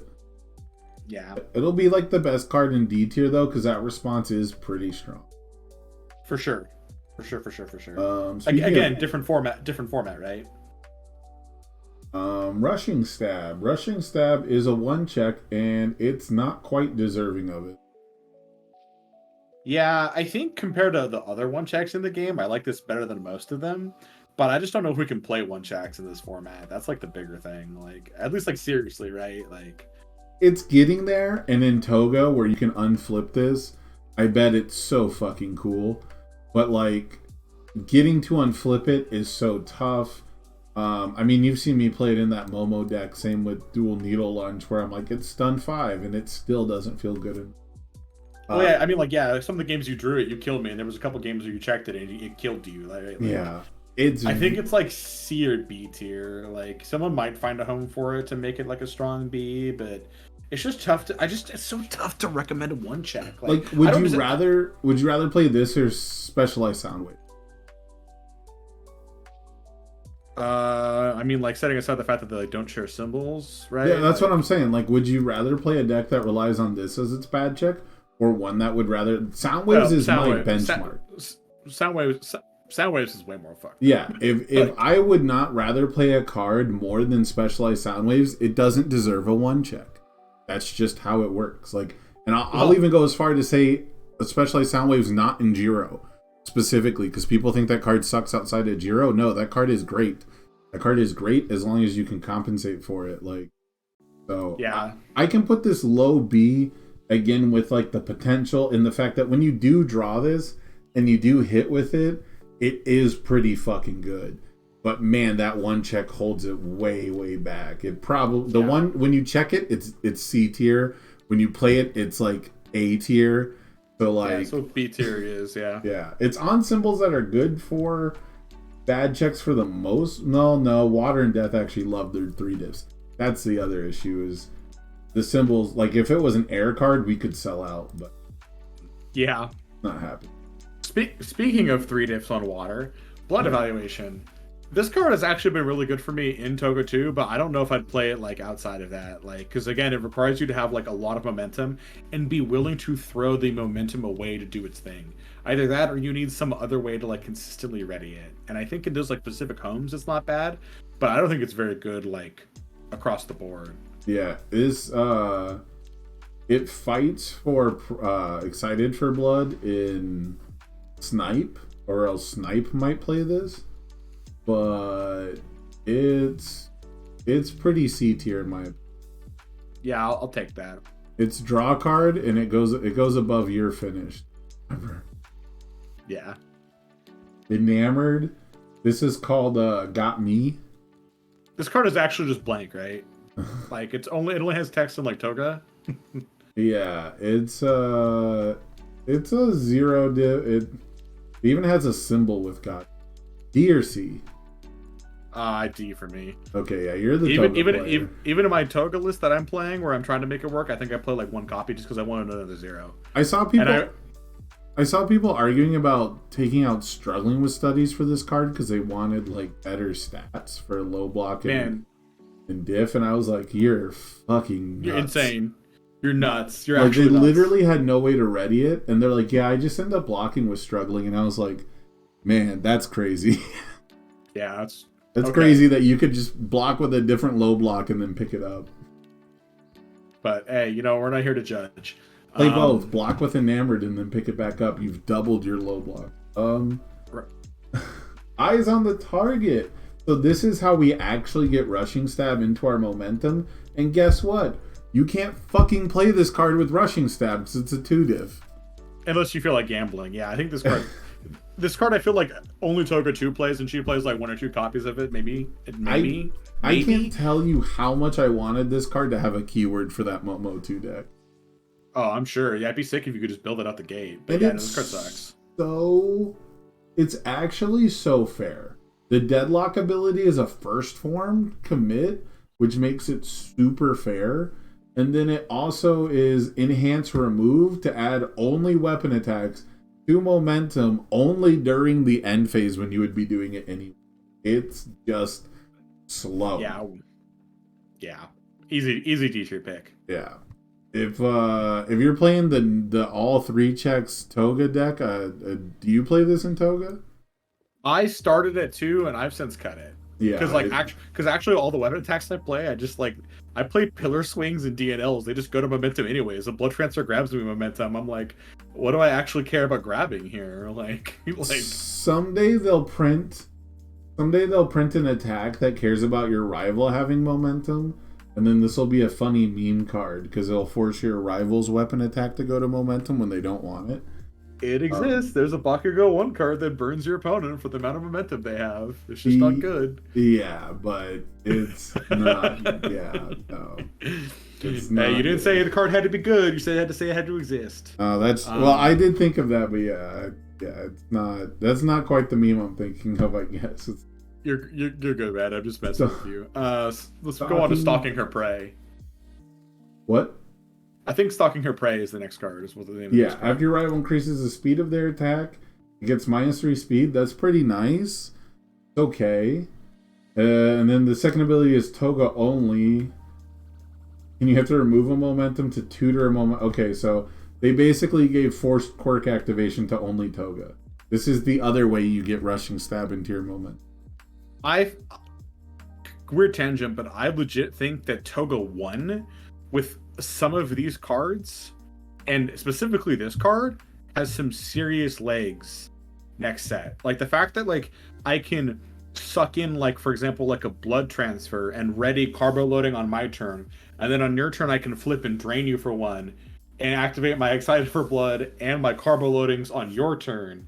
Like I don't know what the whole deck list looks like yet, right? Like, but I'm pretty sure that deck has some real legs. And even outside of Toga 1, just like flip for -3 speed is a good exchange rate. And the trigger condition, while it's annoying to have a hoop attached to it, you're probably only going to be in for putting -3 speed on moves that are getting speed in the first place. So like the conditions like barely a hoop to jump through. I think this is like a really good card. It's like B or A tier. Like I'd probably put it like in B. I think it's like a very good card. I like this card as like a counter to like the encouraging training partners on offense, because they'll usually be increasing the speed to put it back to 4. And there is a world where there's a super slow deck where the format is like Momo style, and you play Gravedigger Toga or Gamer Toga, I guess you'd call it now. The life version's Gamer Toga. And Gamer Toga wants to have 1 or 2 of these to keep putting, like you said, that card in there. Or maybe we just get like a miserable life defense that plays like 1 copy of the Rushing Stab, and you just constantly unflip Rushing Stab and you play as a 10-hander. That sounds sick as fuck. I don't think I'm ever going to live in that world, but it sounds sick as fuck. Yeah, I agree with you. I think we're mostly here for the speed hate, and it's very efficient speed hate. But you could also like experiment with it in Toga 1. So I think this card goes in B tier for me. B tier? Yeah, I just think flip for -3 speed is like too efficient to like call any lower. Like, where did I put it? I just lost this. You did. Oh man, where did it go? I have no clue where it ended up. Well, we're gonna say it's B tier. Yeah, we're just gonna say. Oh, here it is. All right, B. I'll put it bottom of B tier. Okay. Next up, the next character in the League of Villains, Hirogiri 2. Everyone's really high on this guy as like a 7-hander. I have only found it be really, really clunky to be a 5-hander early on, especially in this format. So I'm just gonna go out on a limb and say high C tier. That's kind of where I've landed on him too, is that he's like a deck builder's paradise in that it feels like when you look at a character like this, it feels like there's some like hidden secret like combination of cards that's going to make for a busted ass character that like shakes up the meta. And I think when someone figures that out, he shoots up a lot. But as it stands, he's still a clunky 5-hander out the gate. And he takes a few turns to really get set up where he's like actually like a legit 7-hander. His attack lineup, like he has like +3 speed on one move. Otherwise, he's playing very honest with his attack stats, at least baseline. And again, we're in a world where like Tokoyami, Ojiro, Dabi, blah blah blah. They're just gonna like, they're gonna look at you and be like, "Oh, you only have 27 health or 28 health or whatever. Oh, you like actually have to commit and you just get to pick a block. Like you can make a block, easy, and they're gonna blow you up like no problem. Like that's yeah. I think C tier is where this guy goes. The one thing I haven't noticed enough people trying with Kirogiri is playing Dabi 2 cards. Like, I've not seen anyone play Firestarter with this character. So, like, there's a ton of space to explore. And I guess, like you said, that does kind of make it a deck builder's paradise. But I think for right now, he's high C tier because the likelihood that someone is going to fixate on this character and make it really good is kind of low. But I think if he's going to break through, I feel like everyone's focusing on air and like a little bit on evil for League of Villains bar shenanigans and stuff. But if you actually look at like what he synergizes with, I think he's supposed to be playing like the all symbol or remove all my cards stuff. I actually agree with you. I like totally agree with you on that front. I mean, he even has we'll get to even has a foundation that like just it counts as always in your hand once it's removed, right? Like or basically like. Well, you get to build it. You get to build it. Yeah. The best thing you can't about block it, with it. Yeah. Yeah. The best thing about it is, you can. I use that card a lot for checks that I can fail. Like if my opponent uses Coda or something where it's like your check gets -2, but you can fail it. I just throw like, that. Yeah, it's a good throwaway because you'll get it back later for sure.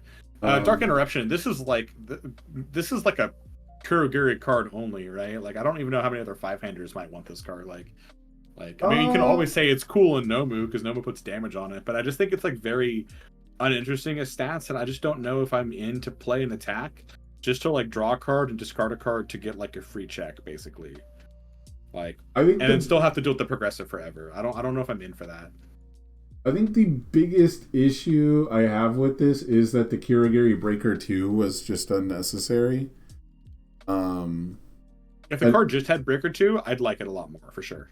Yeah, like if it was just a +2, because it's already basically limited to 5-handers or like 5-hand size or less, even though no one really has that except All Might 1. But like it's already kind of limited to them, and like discarding a card from your hand. This is like, so we talk about like you move some numbers around, cards get busted. This is such a strong effect. The card wasn't allowed to be good. Because if you made a good card that just says discard a card from your hand to make a check, like it would go in every deck as a staple. So I think it ends up as a C tier card, but I think that's right for an effect like this because as soon as it finds a home, God, it's going to be so annoying. Okay, fair. That's kind of where I was at too. That's fair. Dignified Display. This was the first Echo card revealed. They played it really safe. I think it's really neat that it goes to the bottom of your deck, but not that useful. And I don't know why it's the ultra rare. When you block with it, you get to draw. It's very B tier at best. I was gonna put it like in C. It has like some like neat combinations with like Kurogiri 1 and dissolving the conflict, and like you can do like some neat stuff with it, but I just don't know if it's competitive. I mean, like I said, like we're in a world of like big, fast, giant attacks, and this card is like not that at all. It doesn't wear stats particularly well, and the fact that it leaves the card pool after it's blocked is cool, but it doesn't have any of the right keywords for that. It doesn't have charge, it doesn't have punch, it doesn't do any of the like Fury is the keyword that already leaves the card pool, right? Like yeah, if this card had Fury, I could see maybe something. So like if my opponent plays Nitro Ignition and then they play Dignified Display, I guess I'm not allowed to block it. But yeah, you take 4 though. It's just 4 damage. Like, right, but that was already true in Bakugo, and it's only 4 damage. Yeah. So, interesting to note though. I think they answered this, and I think the answer is no. But when you replay the Echo attack, it doesn't leave the card pool either, so you don't get to just 3+ off Nitro Ignition anyway. Yeah, it like goes face down. Yeah. Well, I meant like when you play it. Oh, I got you. Like it used to be that it would leave the card pool, go to transitional zone, and then get played into the card pool. It doesn't do that anymore. Oh, I got you. It just slides to the right. Nebulous Stare. This is such a cute little card for sealed and limited that won't ever see play in constructed. Yeah, it goes in D tier for draft, right? Yes, it's D tier for draft. It's funny as shit in Mr. Compress when you block with it. Holy fuck, am I never going to be able to block with a +3 low in this one? Yeah. Not when it matters. Warp Gate Portal. Wow, this didn't need to be a 1. That's where I'm at with this card too. It did not need to be a 1 check. Like if it had better keywords or did something else, like I guess you can put it in C just because it does find any attack and like maybe, but I'm pretty sure this is actually just gonna end up as a card people don't even play outside of just like trying to be funny. Like as soon as someone figures out, as soon as there's a deck where Ragdoll can search for this, which searches for something that's busted, which searches for a third card that actually kills people, we'll be in business. But this card it's a neat idea, and again, the ability to just go search your deck for any one attack that you need is pretty strong, but it doesn't have any keywords, it doesn't have any synergies. It's a cool Ochako 2 card, I guess. Yeah. That moves us to Bartender. Now, Warp Gate, I will say one thing just because we mentioned it for other cards. Warp Gate Portal does have a ton of potential, but the 1 check is almost always going to hold it back. For sure. This is a Kurogiri only ability, right? Yeah, I think this is a Kurogiri only card. I know people have talked about using this as like momentum hate, but honestly, it's actually just stun 1, right? Like, unless you're against a deck that cares not only about momentum, but specific face-up momentum, which is like Meteor Shower decks, and like, I guess if they snap a Jolt somehow. No, you know what this does? This is -1 hand size when your opponent is tapped out. Yeah, okay, so it does do some funny things when your opponent's like tapped out or committed out, but like most of the time, this is just like after your opponent ends their turn, like flip for stun 1, which I'm playing a 2 diff for that. So in Kurogiri, I love this card just for the guaranteed 6. Yeah, this card doesn't have the right symbols because there is a neat little combo you could potentially do. And again, it's too much work for a 2 diff that only has 1 ability on it. And Kurogiri doesn't really get to benefit from this, so like, who cares? Again, it's just wrong symbol. But if you like Earth Beast Golem something, or like if your opponent's tapped out and you gravity barrier it on the air symbol, then you can just plug a card from their hand straight to their momentum instead of gravity barrier. But like most of the time, you're just gonna give them choice of stuff that they want. Like, it's really good against face-up momentum effects, so that's cool for this set, but as a 2 diff that does nothing else unless you're Kurogiri, I just don't understand the design space.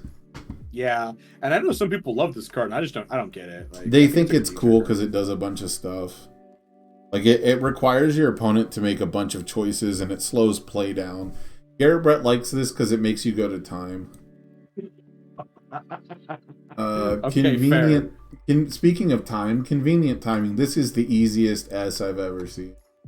Yeah, the only thing I don't like about it is we just talked about how like momentum hates like a thing, right? We're just gonna like punch for playing this in Dobby, but like outside of that particular matchup, we see Face Shield see like a ton of play already, and this is just like better than Face Shield on different symbols. Just like pitch to momentum, like actually your turn's over. Yeah, I don't think it's going to save you from like the most highly tuned decks, but I'm putting this in S tier because I want to send a message to Jasco that it's okay to print cards like this. That we can have more cards like this, where there is a check hack that does end the rival's turn, that is fairly costed, and is a reward for blocking. And the bottom enhance is still basically fucking Kurogiri only, but it at least has the duality of Like this is the second card we've seen with exactly the same effect, right? I was just to say we did talk about how like what happened to your smile or like whatever. The one diff from All for One like does have the same ability basically, and that is relevant against some of the meta decks. Like Yeah. so the fact that like Face Shield feels terrible to build because like the effect on it's not good. But if you have to build this card early on, like this effect might actually win you the game or at least save your life for a turn against the meta decks. Like I think I'm amazed this card's a common. I'll put it that way. I think this card's very, very good. I'm totally down for S. Yeah, I'm really upset that it's. I think this should have been the card that you push the bottom ability on, and you make this like a rare or ultra rare foundation, and you just make it like something that these symbols want to see in their deck like all the time. I guess actually as an S, I'm starting to think of it more as an A, just because there are counters to it, and like realistically this is probably low A because you're just going to get your momentum captured all the time. But again, I want to put this at least in the bottom of S tier as a message that I like this design. I think this is fine. I think that this is fair, and hopefully we get more stuff like this, and hopefully we get more ways to actually protect momentum, because spoiler alert, Tough and Cool doesn't fucking save your momentum. It just lets you put it in your hand where you can't convenient timing people. For sure. Play Well Spoken. It's another 6 diff I can play with Specialized Sound Wave. Yeah, and it plays with like remove from game stuff. You can do some neat stuff with this card. I think it's just like a really neat card. I can't see it any higher than like C though. Like from an ethical standpoint, I hate this card because it messes with the remove from game pile, so it's not removed from the game. But that's a rant for a different time. Tomura's Protector. This card is really cute and okay in draft and nowhere it goes else. it goes into the D tier for draft. Yeah, it goes D tier for draft. God, the Deadlock Enhance makes both players discard. Why? Moonfish. I hate this character. He's gross. I think the idea for Tomura's Protector making both of discard is that Kurogiri can discard an attack and then immediately form and play it, so he doesn't discard the attack. I think that's like the idea. Or you could just play it. I need this 3 speed. I'm not saying it's a good answer. I'm just saying there is a reason. Okay, so I've seen a lot of people say this character's gross. I don't think he's gross. I actually think this character's like kind of a noob trap. No, he's like visually gross. Oh, okay. Well, that I agree with you completely. He's disgusting to look at. All of his cards are nasty. His mouth is always open. It's just gross to think about his teeth hitting you. Yeah, no, for sure. And like, it's funny when I was trying to do artwork for this character. As it turns out, the render on this character card is the only like PNG that exists. There's like literally like no other render. Like you have to get like, yeah, I don't even want to get into that one.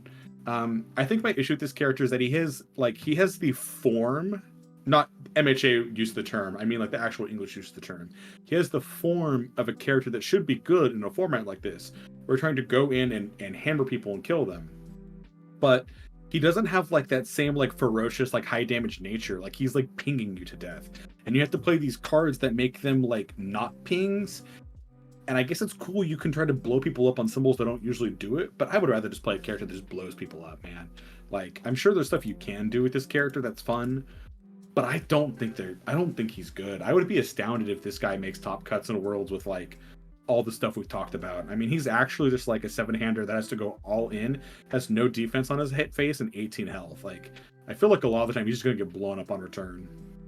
Yeah, I'm really hoping he's not super meta relevant, but I have seen some pretty good decks that are Moonfish decks. The main thing is his offense is insanely uninteractable most of the time. Most of the builds I've seen have been void, like discard effects, like Blood Moon Rending.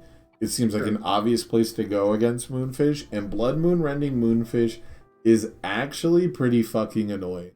The early attacks, like this is a character that tells you like how to defend against it, kind of, where you have to have 2 cards in hand to start. You have to block the first 2. Then he doesn't get anything for ripping your hand out, and then he gets to deal damage, but he has 2 cards in his card pool. Like, there's so much that you have to do right, and you never get to partial against this character. So he's really tough, to defend against, but he doesn't have as good enough of a payoff. So I could say high C tier, but he is the kind of character where sometimes you get to turn 3, turn 4, and you just get double Blood Moon Rending, and then he plays 6 attacks, and he has his 1 difficulty, and you just get chewed up. But that's like any character. I think C's okay with him. I think if you want to play like a discard focused like aggro deck, like he's cool for that. Honestly, like so here you're a Magic player, right? You used to play plenty of Magic in your life, right? A little bit. I've played a sample. This guy has big 8-rack energy to me. That's honestly what he feels like. He's like big 8-rack energy. I prefer the Spice 8-rack myself, but yeah. It's a lot. Yeah, it's a lot of shit where the biggest issue with this character, it is 0 fun for anyone playing the game. He is not fun to play as. He is not fun to play against. You just get to sit there and he's like, here's a 7 high for 3. You want to block it? If you don't, you're going to discard a card later and it gives me less progressive and I'll draw a card. Ha ha ha. And then you're like, all right, I'll block your 7 high for 3. And then he's like, okay, here's a 6 mid for 3. You want to block it? If not, it's the same fucking question every time. It's so dumb. And when he gets his stupid 1 diff out, you really can't partial block. So, so yeah, he's definitely has a chance to be a nuisance. Talk about Glacier Breaker while I let my cat out. Sure. I think this is basically just a card for Moonfish because like it has to deal 3 damage, and there's almost no like even Uabami doesn't actually do 3 damage with this card because she puts a damage on it. I guess if it gets half blocked in Uabami, I don't have much to say for this card. Like the block response is neat, but like this is a attack for like an all-in aggro character. You're not blocking with your attacks unless you're desperate. Like. Yeah, it's got a lot of keywords. It might fit some really specific decks in the future. It's a great draft card. I could put it in B, low B, just because it draws a card, and it's really good for those decks that need a 3 damage or a whatever combination of keywords. But I think it's C. I think C is gracious. I know it draws a card, but thinking about it from like another angle, it has to deal. Like even if it has, I'll take 3 all day. Like, would you play an action that was just like, I mean, okay, so like let's talk about what is it like? Well, I'm not taking 3 against fucking Moonfish because he's gonna discard it from his card pool and discard a card from my hand. Well, you're gonna take the 3 eventually. The blocks are so fast. Like, yeah, that's what I'm saying. You're just forced to block every attack that comes at you completely and fully. It's super annoying. Yeah, Piercing Growl. I think this card might be kind of neat in like Spinner maybe because it like keeps leaving the pool so you don't like get like a bunch of progressive. But I really hate that you have to discard a card and then hope your attack goes through. Like if you discard a card and you get blocked, you just like you get no damage. You lost a card from your hand. It's the most win more card they've ever printed, maybe. In the sense that maybe you don't win the most more, but you have to be winning so much to go off on this. Yeah. So, again, like C D tier. It's like winning more Relentless Barrage. Yeah. I'll go low C because it is card advantage technically.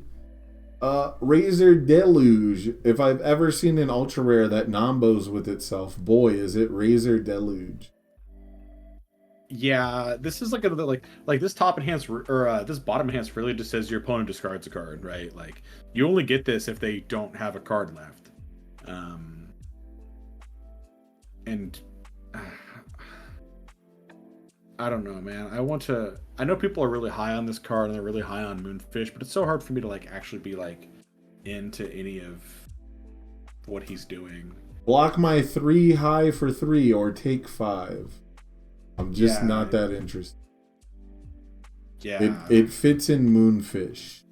It's a Moonfish card, right? Like that's how I feel about his like almost most of his cards. They're like cards you only play in Moonfish. Here's Shrapnel Tooth. Another Moonfish card. We're just gonna go with the Moonfish. Blade Tooth. I guess this is a Moonfish or Uabami card. It's probably the best Moonfish card. I don't even know if it's an Uabami card because she puts a damage on all of her 3 damage moves. You're right. Has to deal 3. It's just the best Moonfish card. Yeah. Disturbing Visage. It's a Moonfish and Uwabami card. It's a Moonfish card. Sluggish card. Okay, this one's actually not just a Moonfish Yeah, and card. then randomly, after having this string of like cards that no one cares about, he has two of the most randomly like busted foundations. Like Two of the more staple effects, yeah. yeah, Sluggish Recovery is a great board control tool that actively warps how your opponent plays, because like they have to really respect this card because they don't. This card doesn't even seal the trigger, like the foundation that triggers it. It seals anything. Yeah. Like I think this card's very good. This is like I would probably put it like in B tier, only because it's a little like commit to seal can be life saving, but it can be played around, and sometimes that's not going to be enough. But I think it is like a good piece of interaction. Yeah, I'm pretty sure it doesn't work this way, and I guess I could be wrong, but I really wish it worked on like different copies of the same ability. So that way, like if you play two of the same attack or something like that, just to make it a little stronger. But like right now, we've gotten rid of a lot of the repeatable value foundations and stuff like that. So I'm not sure how great this looks. Like you said, you can definitely play around it. So I think it's like a sideboard card, right? I think it's like a B tier card, but it's like a sideboard B tier card. Because the matchups where it's good, it's great, but a lot of the time you don't want it. It's meant to fuck on release and rescue completed, and that's my biggest issue. Is it's a control piece that's for offense. You play control on offense in this game, so I can put this low B tier. Yeah, I think that's where I would put it. But again, like that's for whatever reason, that's what the design team likes to do. Is like the aggro decks get the best control pieces. Like I mean, we could get into that. You have to target the right defense to be skilled. Web of Blades. This is a solid B plus player. You're gonna jam one of these on symbol all the time and never see it, and it'll be fine. I just don't think this card needed to be printed. Like this is like strictly a card that punishes your opponent for trying to defend themselves in a format where like we really need people to figure out how to defend themselves. And like our reward for it is they print this card that, granted, it's not on like a ton of super meta symbols, but we just get like hard punish for it. It would be really cool if it didn't work with you reducing your own stats, and it would be really cool if we had more things that zeroed out stats, but we don't. Typically, your attack ends up 1 or 2 less speed anyway. So yeah, and this just undoes it. It's fine. Muscular. This one is actually hard for me. Because I think there's a world where there's like some muscular that gets actual card advantage and has a consistent turn 1 build and can be like something you have to play around in the format.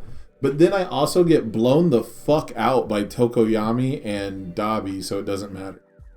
That's where I'm at. I think Muscular is like my favorite fun character out of this set.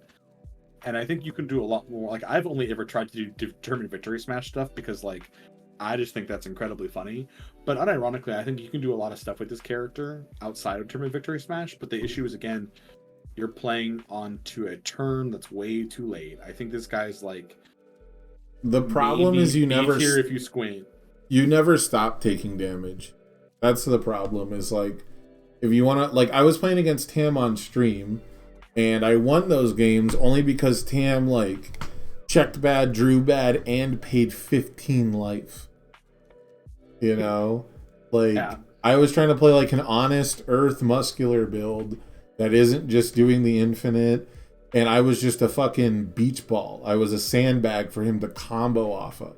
I was a training dummy for him to practice strings on. And the only reason I even That's straight up how I feel about him. Yeah, like the only reason that's like a common thing for like fighting games where like the higher health characters are really big, so you get like extra combos because they have a bigger hitbox and it's easier to juggle them and shit. And like, that's just kind of how I feel about Muscular. Like, I get to live to turn 3 a lot. I don't ever get to kill you from turn 3, but it sure is nice to be there. Yeah, I just get to like watch you make bigger attack strings. Yeah, I think this character's like C or B tier. He's gonna be a character that gatekeeps, so I'm gonna put him high C tier though. Like I think he's leagues better than Kurogiri. I just think his problem is strictly competitive.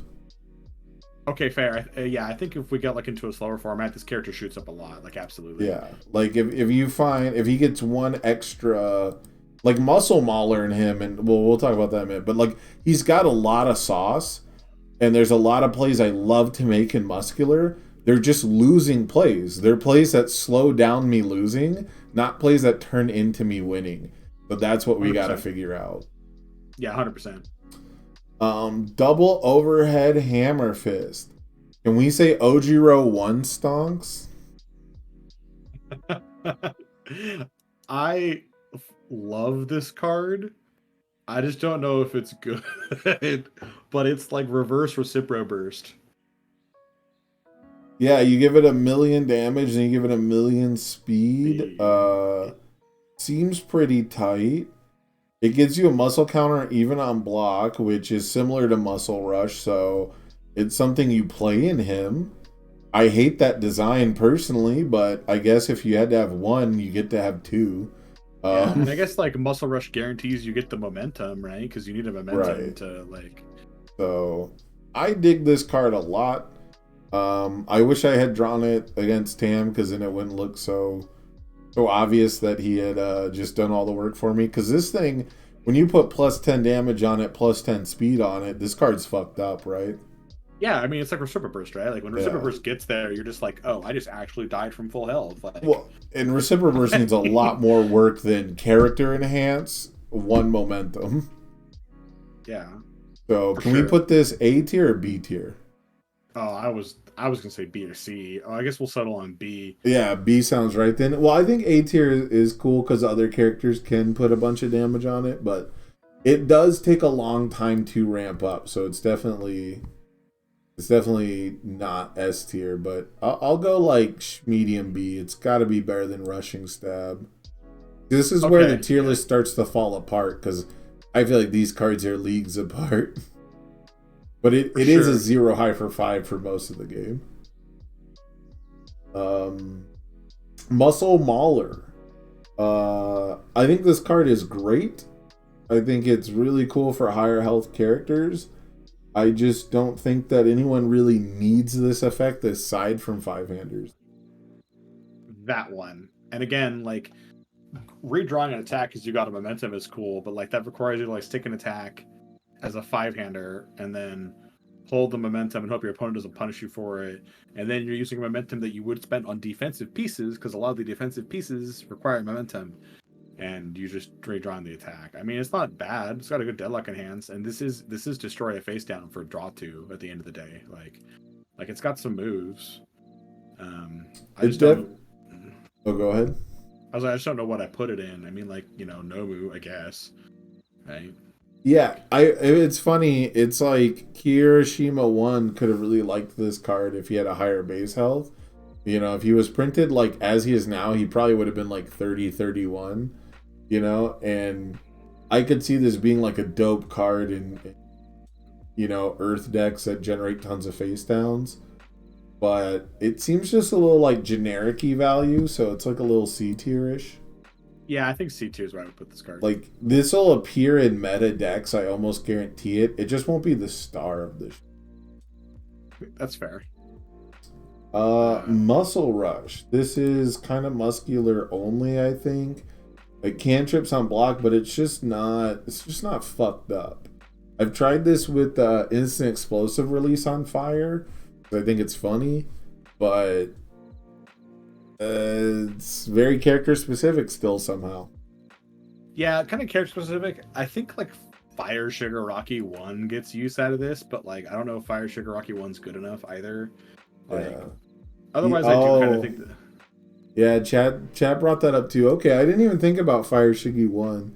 That is really annoying, actually. You can block 2 damage of it. Good luck. Yeah, at that point, you might as well just take the whole 8.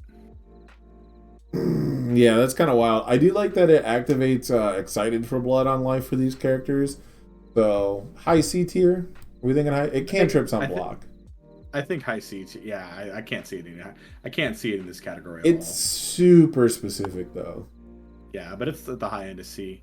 And also, like, man, I know we put a lot of cards in C and D tier, but I hope chat takes that away. I think this set's not very good. I think the majority of cards in a set should be in C tier.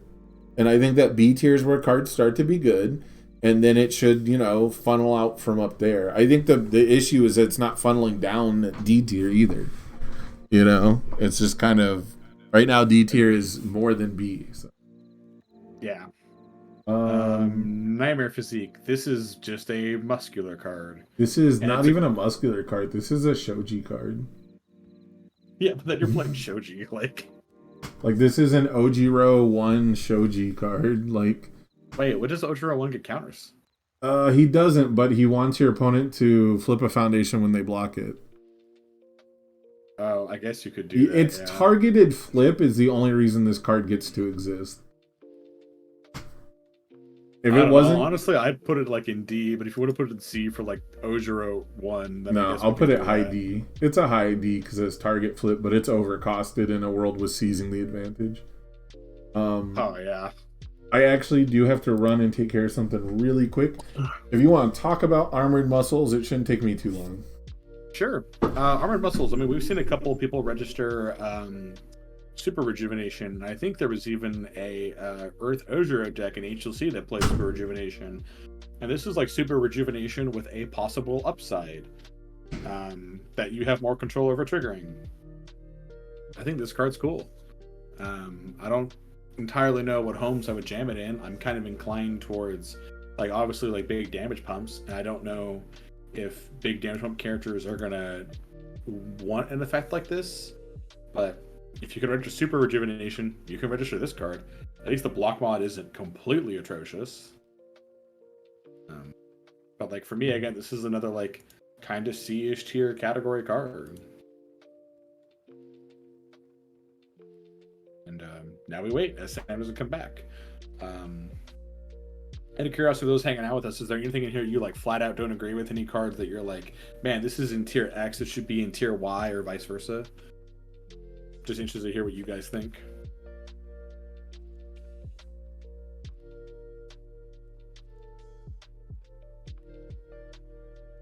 Or alternatively, do you guys, pretty much agree kind of what we're talking about and, where we're coming from? It's like, well, I do agree with Sam that, like, you don't want like every card in a set to be like a total like bombshell. I feel like the ratio is pretty rough in this set.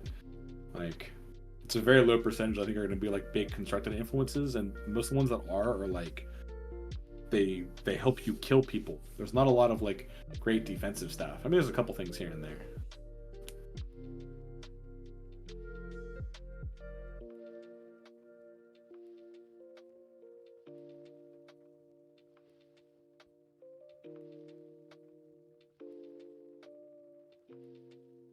He said he'd be back in a bit, but it has not been a bit.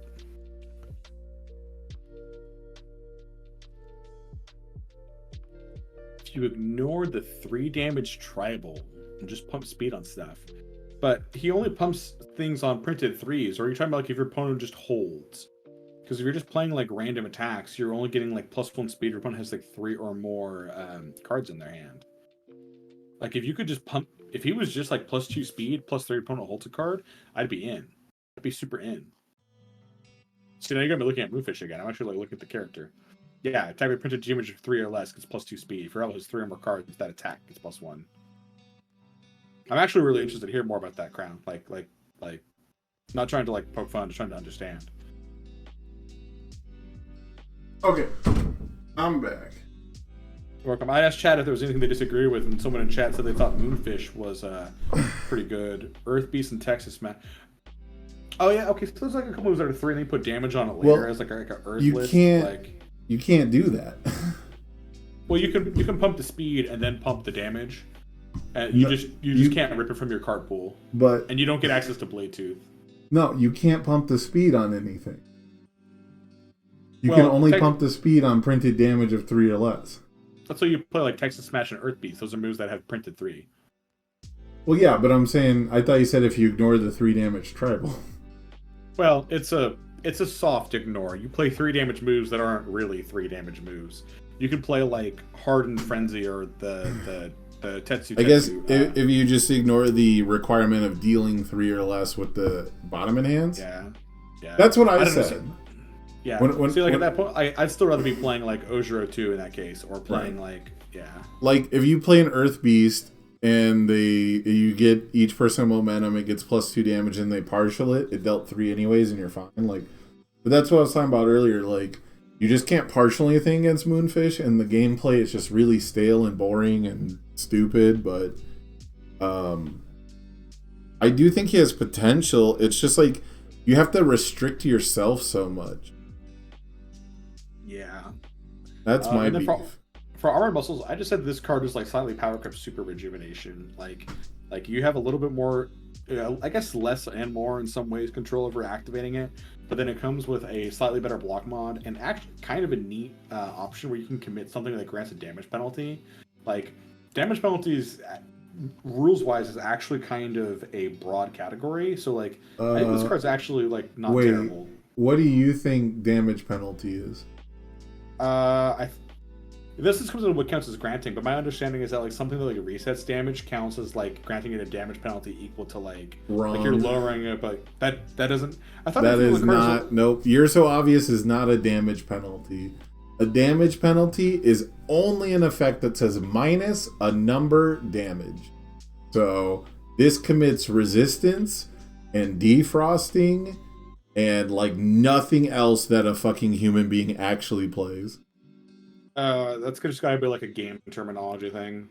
Yeah, a penalty and a bonus is described as plus or minus a number, and reduction or increase is things like you're so obvious and encouraging training partner. All right, well, I'm only a white belt, so you got right. right. No, that's why we do this stuff, man. That's why someone else didn't know that watched 2.5 hours of this content so that they could find out. But yeah, so Armored Muscles. This is a worse super regen to me. I think it's like, oh god. After that, it's like a super regen side grade to me. I mean, like you had like. If you could commit You're So Obvious with this, absolutely, bro, I'm with you. But there's even the new 3 diff that like returns to printed damage, and like this doesn't touch it. So. Yeah, that a second enhance is basically like non-existent then. Yeah, it's incredibly rare that you'll actually get it. I guess it's and especially where you'd be willing to commit for it, like it might get better as time goes on, but like like Masked Menace card. The most like the attack you're gonna see, the card you're gonna see with damage penalties the most is probably Masked Menace and Drowning with Resentment. And those cards are playable while committed, so I'm putting this in D tier. Fair enough. Ooh. Speaking of Masked Menace, I think this card's actually pretty good. Both I like it. I like it, but I think it's really specific. That's fair. It doesn't have a ton of homes, right? But commit for +2 speed to make sure an attack connects, and then like if you need to on defense, to just like I'm not blocking this move anyway, so I'll just like give myself a couple of health. Could push out like could. I mean, it has great synergy with Muscular, obviously, but like even like outside of that, like this card's not bad. I think it's like a C tier card. I think it's C tier only because it doesn't do quite enough, and it gets up to C because there's like really cool combos. But if you're not able to use the E commit for +2 speed on offense, you're only using it for like basically clog your own pool for -3 damage the way that Muscular does. It's probably gonna seem like a D tier card. Yeah, for sure. But I can put it into C. It's got some stats. Oh, it combos really well with the Ida DLC Foundation. The one that wants the attack to have double the speed. And then you can give it -2 more damage. Class 1A President, yeah. Yeah, so Class 1A President does a lot of work for me to like this card, I'll be honest. That's fair. Pump Up. I think this card is secretly nuts. I don't know about nuts, but I think this card is actually a little better than people say that it is. Like, Flip to Seal a Foundation can be like an absolute like, game-changing like exchange. Like we just talked about earlier how like sluggish recovery, right? Like getting to seal something can save your life. This is just like, oh, I can block this attack. I'll flip something. Hell, I'll flip Pump Up. I'll probably flip Pump Up if I'm not playing Muscular, because that's the only thing it fucking does. Like, I'll flip Pump Up and like block this thing and stop you from doing your like whatever thing. Yeah, this can like low key turn anyone with excess spam into like pseudo Denki, where on your kill turn you're just like, if you want to block any of my attacks, you lose your best foundation for the whole turn, is pretty fucking annoying. The fact that you only need one copy to like do that, and you can like really overload like on early pokes is kind of insane. I'm really happy it works on defense. I just don't know how much that'll matter, because as soon as you tell your opponent, hey, by the way, I'm blocking this attack, they're gonna dump everything. They're gonna be like, right? no, you're not. Yeah, They're gonna be like, actually, you're gonna get cremated, bitch. Yeah, yeah, they're gonna get cremated. It's like a B tier card, but it's a cool B tier. I think it's like actually, yeah. You think it makes it to B tier? Yeah, just because like, while if they can dump shit into it, they will, but they can't always do. They don't always have that, right? I mean, it feels that way. They don't always have it. Like sometimes this will be like a life saving card, and it has a good. It actually has like a really good low block too. Like the only thing really stopping it from being an A tier card for me is basically the fact that it is a 3-diff is a big thing, and it's not on symbols with great speed hate. Like the great speed hate on life is basically like release, so you're gonna flip the foundation then release it away. That's fucking insane. I don't know why they thought this was okay to give to life. Maybe because rescue complete is also a 3-diff and it fights. But the other two symbols don't have the best speed hate, so yeah, that's fair. You know. Black Ace, we actually haven't gotten to Needle Stab in particular yet. Is Needle Stab not the one check? No, that's Rushing Stab. That's Rushing Stab. Needle Stab is the discard 1 card, discard 2 cards, discard 3 cards. Oh, okay, yeah. We'll get to that. That's a back page card. But yeah, so Pump Up is, I think, surprisingly something that people should actually play like one of in a lot of decks, just because you can have tons of control over the final turns of the game. It's just not overbearing. It's not like you can just flip to win right now. For sure, yeah. And that brings us to Terrifying Injury. This card sucks. This card absolutely sucks. I actually thought this would be cool and muscular, but it's once you sit down and play with it, it's actually a huge nombo. You lose a foundation, you clog your pool for -3 speed, so it's like -1, and you're using speed hate on moves, so you want to block it. So you put another card in your card pool. Like from there, you're stuck just like face tanking shit, and like even with the draw, I think this card sucks. And there's no shot you played anywhere else. You don't get to build it down because you're gonna be blocking, or else why did you reduce the speed? Yeah. And then in other characters, having more health is iffy. Yeah. This card should have been -3 damage. If this card was -3 damage, I'd be like super into it. That's called Masked Menace, and we did put that higher up than this card. Yeah. Why doesn't he get both? Why can't he get like? Yeah, I want to say it's fine because it's like -2 speed and draw a card, but it gets progressively worse as the turn goes on. It's not even -2, it's -1 because you lose an active foundation and then you clog your card pool, so you lose 2. Oh, so you're right. It's only -1. It's not even So this is actually just draw a card in muscular. Yeah, this is actually just card draw in muscular. And it's not even draw a card in muscular after like the first attack of the game. Yeah, this card just sucks. It was actually one of the first cards that I cut when I was messing with muscular. I'm actually gonna move it down further just out of spite. Spinner. Spinner has some really cool combo plays, but he's the epitome of a C tier to me. He's like Jiro at home. Yeah, like really fun character, great locals character, but like I hate that comparison, but it's not wrong. Like I want to talk up all the ways that they're not even similar, but like they look so good. Thanks for the sub, Black Ace. I really appreciate that, man. Yeah, I mean I agree with you, right? They don't even have like they only have some overlap, but from a like an actual logistics, they just put like a bunch of attacks that get progressively worse. Right. And Jiro just does that so much better.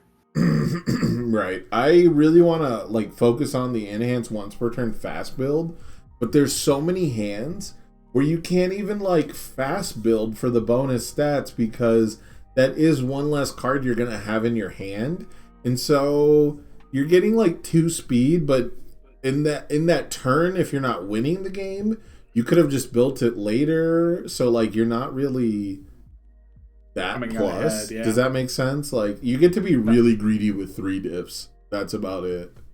For sure. You get to be mega greedy, and the character that he's based off of, or at least like the character that had this enhance, the closest thing to this enhance in the past, would play another enhance ability immediately. So you could build a card and then use it as like the same priority before passing to the rival. Without that ability, like you can't just be like, surprise, fulfilled my duty. Like you can't do that. Oh, that would have been sick. Right. That's what you used to do. Sick. You used to be able to Oh, destroy a face down foundation and replace it with a ready foundation from your hand and then use that ready foundation. But Yeah, get this guy out of there. Call that dude. We need this guy on the line. Like that he's is the- Athena from King of Fighters. The cool. schoolgirl idol. It's a pop idol. I do actually know who that is. I've played Yeah. Mike's here King of Fighters. That's funny. That's cool. Yeah, she's a fucking obnoxious character. But yeah, I want to put him in B tier just because he can fool around with uniques and stuff. I just haven't seen it. Yeah, I haven't seen it either. So until that materializes, I think he has to go and see. If Um, someone figures out something super sick with him, maybe. like, doesn't Ash do something like that? I do think Ash has like a play two abilities in a row thing, but Ash punishes your rival for passing. They encourage the rival to play abilities too. So, but I do think there is an Ash. One of the three Ashes did something like that. Yeah. Blade Rush. This card is not great. It's like a spinner only card, and like even then, I don't. Yeah, like how often is your rival not going to be able to just commit a foundation if they really have a reduction effect that they need? How often are you really going to need to be like, hey, you can't reduce the speed and damage of my next attack? I guess it stops plus ultra, but it protects your big freaking sword, but I don't think it does enough. But the thing is, the really big sword is usually the thing I feel like you open with half the time, because like you could open with it and it's already threatening. You just build a card. It's still like a powerful 3 with like some momentum. It's very damaging. Like they have to block it, and then it clears and you get another attack. I think this is like a D tier card for me. I don't see myself ever playing it.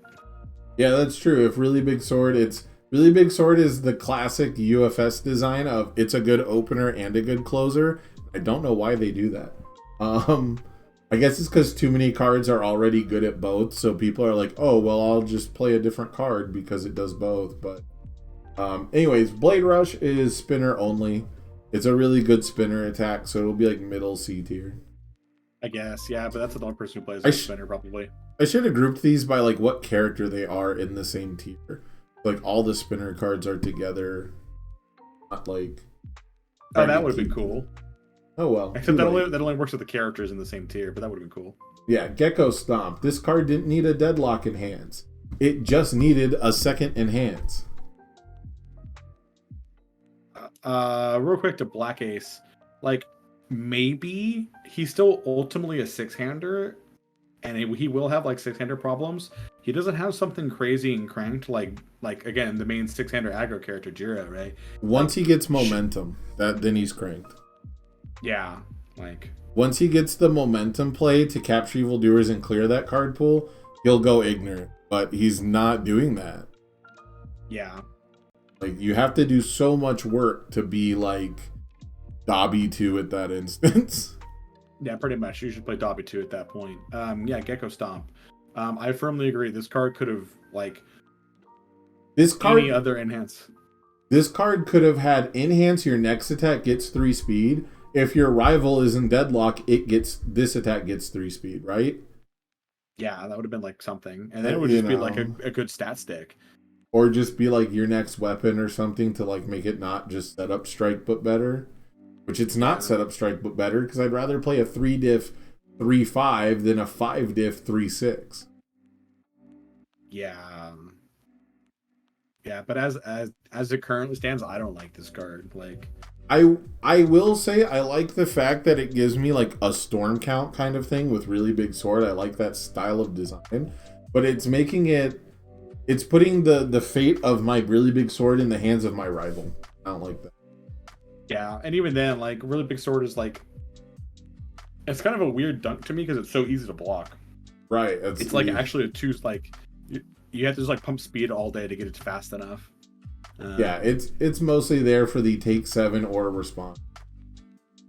But we'll get to that in a minute. It's the next card. Gecko Stomp, where are we putting it? C or D?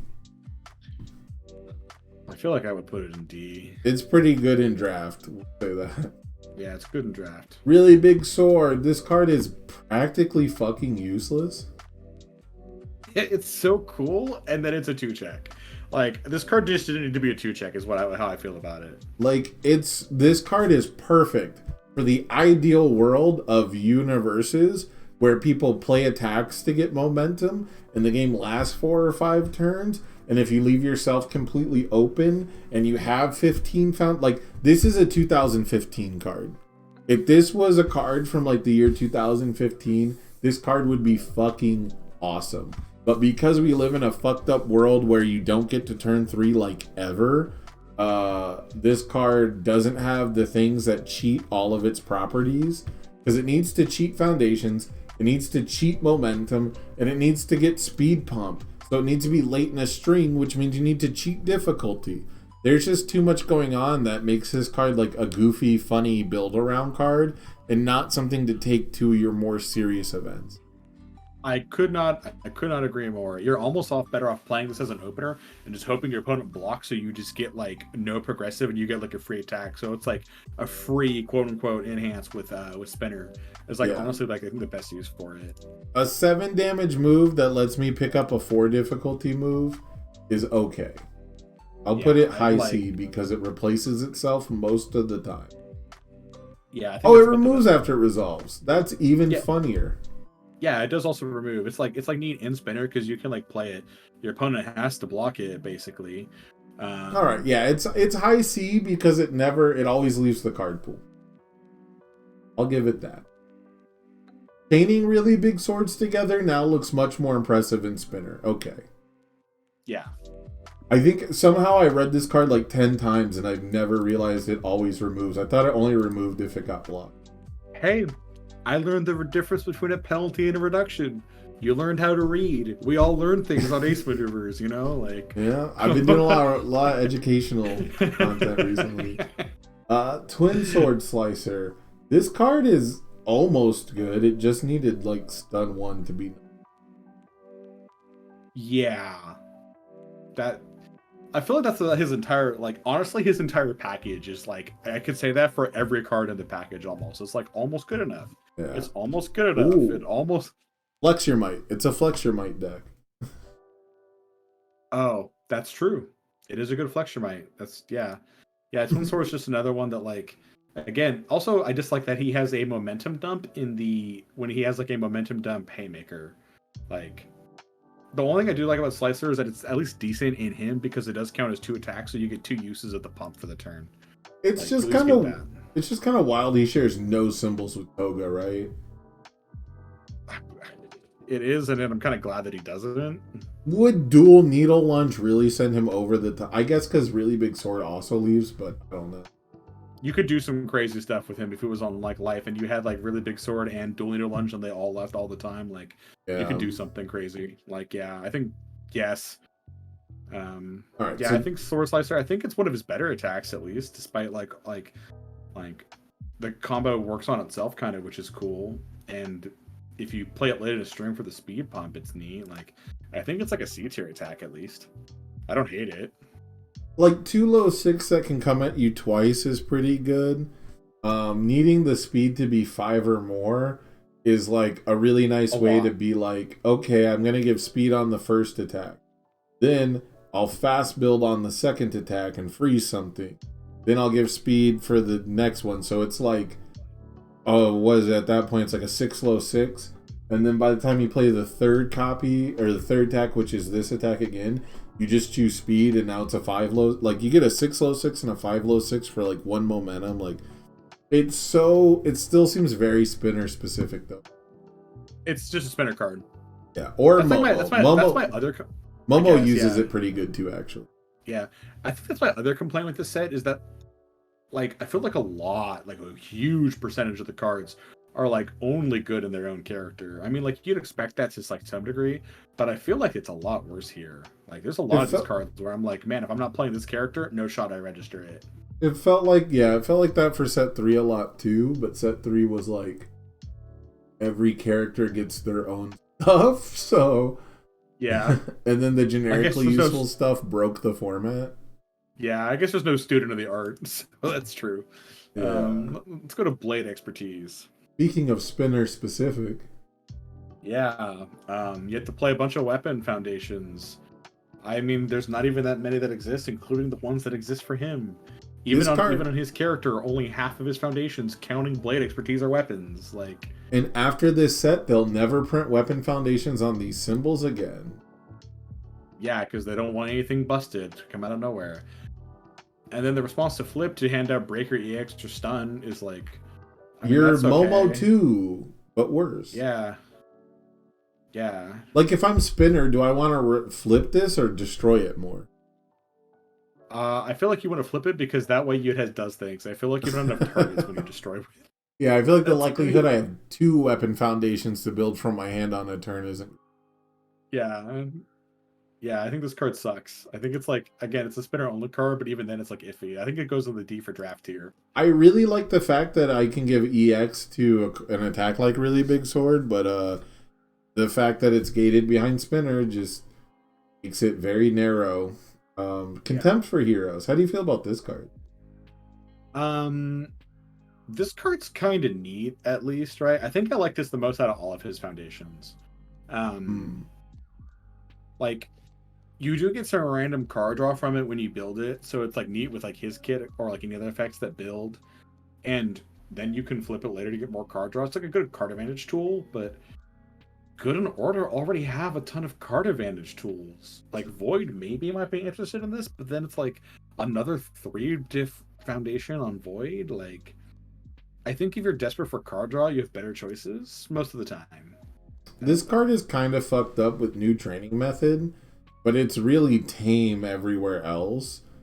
I like it as like the going second kind of card. Like I used to play the old version of this called High School Crush, and it was really important back then because you could block with a +3 mid foundation block. And it was really nice to know that the top card of my deck is a 3-check going into my rival's turn. So that was really cool. Without a way to clear that off the top or like some kind of bonus to get, this feels like it's a good symbol only. Yeah. Just because of I guess you're right. It is messed up with new training method. That's It's true. fucked up with new training method if you build correctly. So I can put it like IC, but that's about it, man. Yeah. It's pretty close to D. I'm going fish area. Yeah, we'll go like low C. Like hack and Hack slash. and slash. Okay, on the one hand, this is a foundation with breaker. That's pretty rare. So like that's cool. Like that's actually good. If on the other Momos hand, start like- playing this, I'm gonna be so pissed. Who? If Momos start playing this, I'm gonna be pissed. Right. Like on the other hand, like how many characters can even fucking play this card? Like Spinner, Momo 1. Like what else builds face up? I mean, like, during the enhanced step. During the enhanced step. I mean, like, again, this is almost just a spinner card, except for granted Momo. Like, but even then, Momo's typically a life deck. You have to play her on good. Like, and I don't know if this is good enough to warrant the switch. Yeah, there's 1 or 2 ways to build something committed, I think, during the enhanced step, but I can't remember, and which is probably why it's playable while committed. And even then, even for all that, this is just like +2 damage. Like, what's your payoff for this? Is like a bit of damage pump? if you're knee smashing someone to death, I don't know. Yeah. It's breaker, it's damage pump, it's neat, it's playable while committed. I guess we'll put it in C. Yeah, it ends up in C because it's not like blank like Enamored is. Yeah, but it's tough to have a home for it. And then Sense of Justice. I think as we go on, we're gonna see a lot of decks play less with singular specific keywords. singular keywords. There's a couple of decks right now that still do. Like Tokonami plays on ranged, right? Like Jiro plays on charged mostly. You know what I hate about this is it looks like it should be like Jiro hate, so to speak, but just like Creepy Realization, it doesn't even punish her, it just resets it back to like printed. Right. You know? And that'll like, yeah. Man, I just don't know. Like, It's really good that it's a common, and it's really good that it is speed or damage. But I think you have to like almost sideboard this to know if it's going to be worth playing, because it's not as good as Specialist of Sound at speed, and it has to ramp up to be even to resistance on damage, and that's a 1 diff. And I don't know if I'm in for sideboarding a card that I have to wait till like the 3rd or 4th attack before it's useful. Like if I'm getting Bewildered hit that already many exists times- and no one plays it. Which card? What? Which card? Bewildered. Yeah, exactly.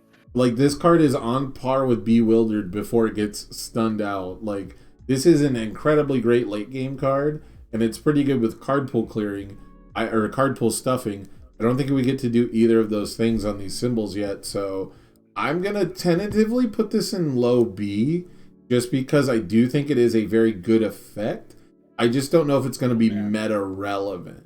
Oh man, I was gonna be much harsher with that. Yeah, I think I gotta be at least C tier. Like, yeah, I'm gonna put it at the bottom of B, because I think just like with Pump Up, I think it's super situational. When it shines, it's like S tier, but when it's not gonna shine, it's like not even worth being in your deck. It's blank.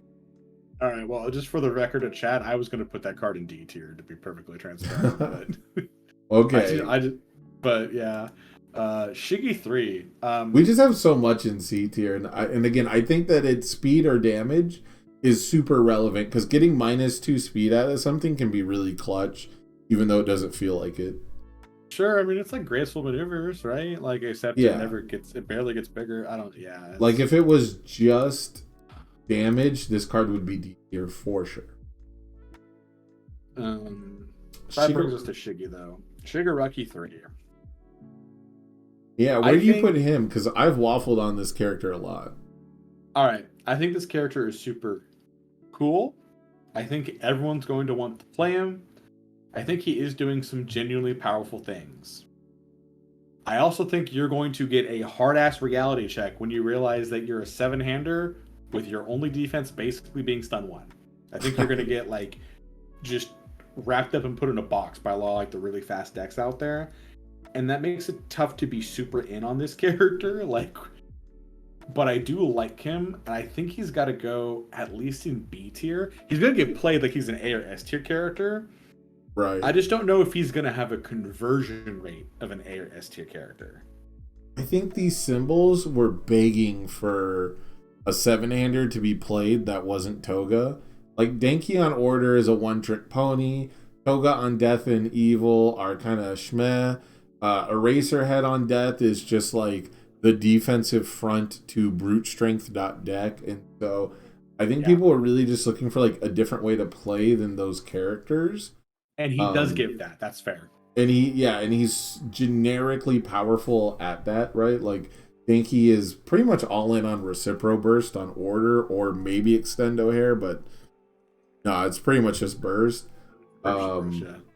Death and Evil are so into, like, you have to pump speed and then brute strength and then blah blah blah. So, like, I've seen some really, really cool stuff with this character. I wasn't high on it. I think we even talked, I don't know if it was on stream, but I think you and I talked where I was like, how often are you actually going to draw cards?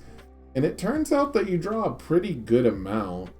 He's actually like I said it was gonna be like a 9 or 10-hander. He's actually like an 8 or 9. It's a little less than I thought. But like the thing is usually when you're not sticking draws, you're usually making your opponent check really bad. Like, you're either drawing cards or you're like soft stunning them because you're clearing away all their 5. So he's definitely like a big like lose for your opponent. Yeah. So I've been very surprised with how well he does at just having cards. And it turns out his kit is pretty good. So I'm confident in putting him in a high B tier, just because 7-hander with unlimited card draw potential is so hard to keep down. And that -1 to the checks being on a build turn is something I don't know if I realized. So him going second is actually just fine. Every time I play that character, if I go second, I actually always have to remind my opponent to build slowly because they never do. They always Right. because we do it too, right? You're like, oh, all right, here's my like 4 cards, they're all on 3s, pass. And I'm like, no. See, here on your second card, you checked a 3, you checked a 2, so get rid of it. Yeah, I do think but he's I already built my 4. It's the end phase.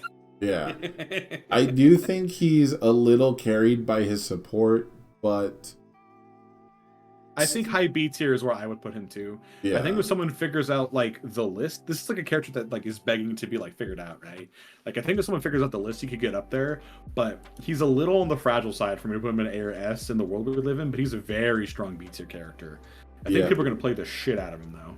I'm a very big fan of. I'm a very, very big fan of his ability to. How do I put it? To punish high attack count deck.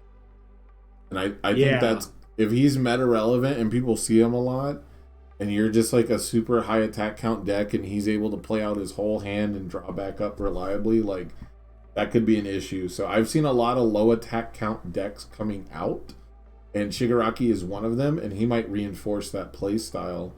But let's look at his support, because I think his support does a lot of the work here too, and it's Decaying Palm Strike, an attack I don't see in every Shigaraki list, but I think it's pretty solid as like a 1-of. As it turns out, Shigaraki's an Akuma fan, right? He's got his like Kongoro Kakaretsu-zan at home, you know, like Yeah. I'm glad you know how to pronounce that. Huh? I'm sorry? I'm glad you know how to pronounce that. I think this is like a great 2-of in like a bunch of decks on the symbol. Like we talked about how like death decks care about having like Fury cards leave. This card can do that. The biggest thing I've seen about it is that people have, and again, playing against it, immediately they're like, oh, I'm just going to like dump a momentum and lock these 3 cards because it's like stun 3 basically. And then partway through the turn, they're like, oh God, you can still use those cards. You can still commit them for like other effects. Like I totally locked the wrong 3 cards. Like I think this is like actually kind of like a high skill expression like Enhance. And the rest of the time, this is just like a big beefy move that sometimes leaves the card pool. Like, I think it's a pretty good card. I would put it like in B tier. It pretty much always leaves the card pool. If you really need it to, like, if you're on the once per game and stuff, like, this is a 6th, but it leaves the card pool, so I think it's fine. And I think you're right about the top enhance. It's very interesting to see people, like, try to choose and pick, and it's like, you pick face downs. You pick all the chaff that people want to commit. You don't pick good cards. You pick the worst cards, and then they have to commit the good cards to block. Yeah, I think, and even then, it depends if it gets tougher if they have like a rescue completed or some other card that lets them commit foundations for effects, like, or if their character can. It's a high skill expression card, but I like it. I like it a lot. Yeah, you Powerful just 2s like need icing. Yeah, like it sucks when they can still like get value out of those foundations, but still, like it's pretty much always going to be, you just have to pick what does my opponent want to commit the most, you know, and then pick those 3. Let's see here. That goes with the double palm shatter. Well, this card we gets didn't give this card a sorry. rating. Oh, I said B. I said I was confident with Okay. B tier. I was a strong B tier. I'm gonna put it like above overhead, but below twin. Okay, that checks out. Double palm shatter. You know, It gets a D. It gets a D for draft. It even has a D in its name. What? Are you kidding? This card's insane. You think this card's insane? This card's nuts. It's a throw, so we get guaranteed momentum. It forcibly activates Desperate Times if they check bad and don't want to commit out. So, like, if I have 2 Desperate Times, you're committing 2 regardless, because you're either going to commit 2 to keep your hand, or you're going to commit 2 when you draw new cards. Okay, I'm not gonna lie. It is Q specifically with Desperate Times. There's a couple other draw punishment effects I think that actually work, but I think you're right. I think its stats are just not fucked up enough. It actually ends up in like here just because it is mostly a lame duck attack that you have to have like the check hack going, or else even if they fail it, it's like not a. Yeah, I thought you were being dead serious for a second. I was like, wait, No, I gotta read this card I again. need Maybe my I'm retarded. 0 Like, diff maybe I for this fucked to up. do anything. Ew. I do think that it's like more worthwhile than people really give it credit for, but like when it comes down to card games, you don't want a bunch of random effects that might be good.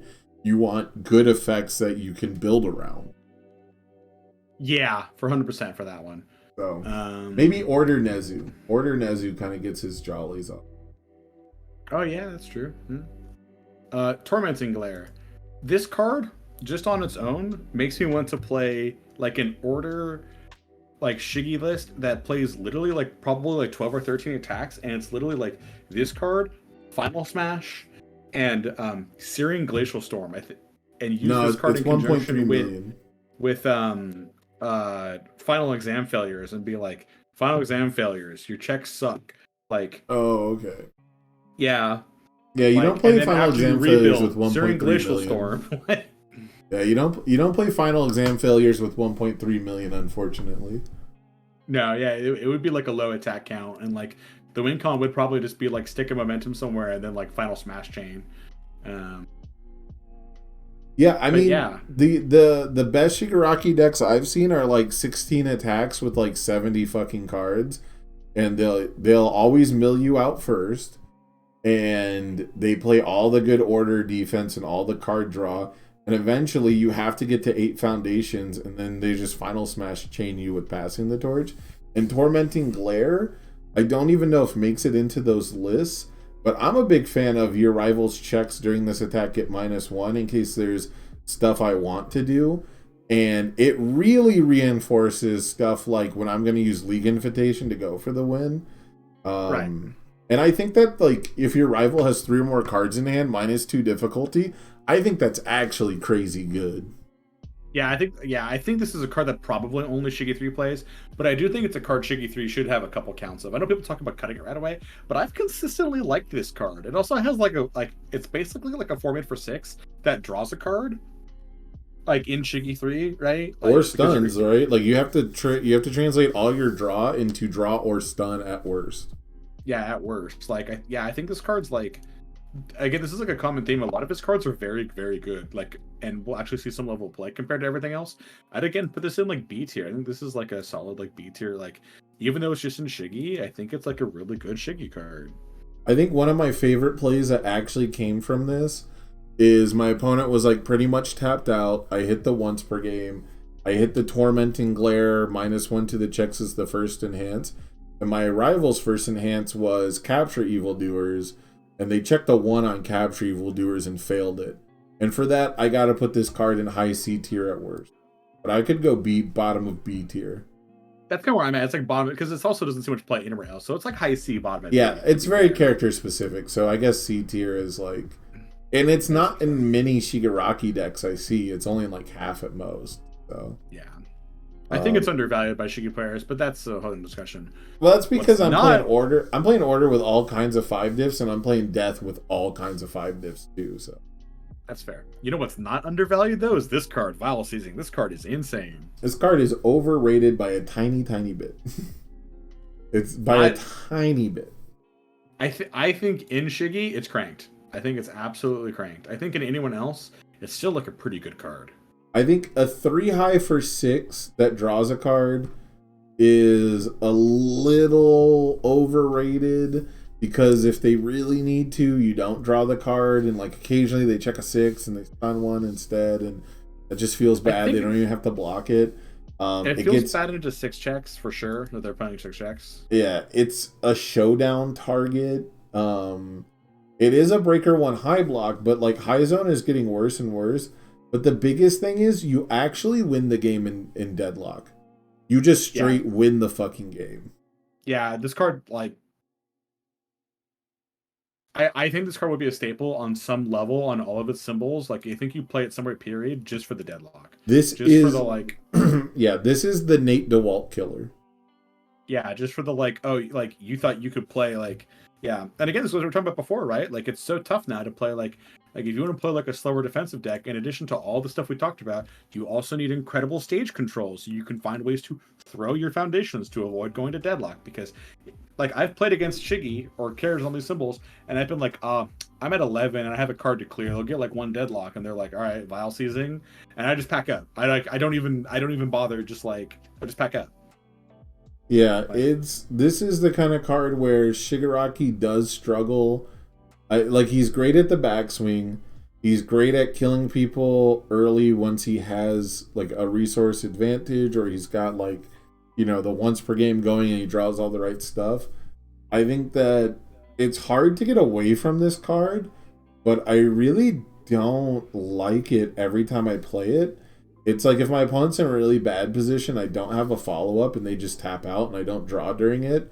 Like, you know, realistically, they check a 5 for Shigaraki and they check a 5 and commit 2, and then it's like, all right, I'll take 4, and I don't have a follow-up. It feels so bad. When I get showdowned, it feels so bad. But if my opponent goes to deadlock and I get to just first enhance, deadlock, enhance, I feel like I win the game with any amount of attacks to follow it up. So I think for that and like the flexibility of the card between having like Breaker, a good block mod, like it's still ultimately a very good effect. Like even if sometimes it doesn't always feel good, I think this is like an A tier card. yeah, you think this is A? I would put this as strong B. No, I would put this in A tier. I mean, like I think it's just overperforming in Shigaraki right now. I don't know. I can block this. This is a very blockable attack. I don't even have to. Look, all I'm saying is Back Alley Haymaker, we take all the time as a card that draws a card and stuns 2. This card is a 4 diff that draws a card or stuns 2. Back Alley has EX. This card has EX all of my stuff. Like you're dead. If you're in deadlock, yeah. All right, I like, can put it in A tier for now only because it has Breaker. But I'm gonna start mainboarding Spirited Referee, and you're gonna look really stupid when you play this against me. Because I'm gonna check a 5, and I'm gonna give your attack -2 damage, and you're gonna look dumb as hell. All right, well, Spirited Referee is probably a good call into Shigaraki being meta. That's a good one. I like that. Yeah, I like that actually a lot.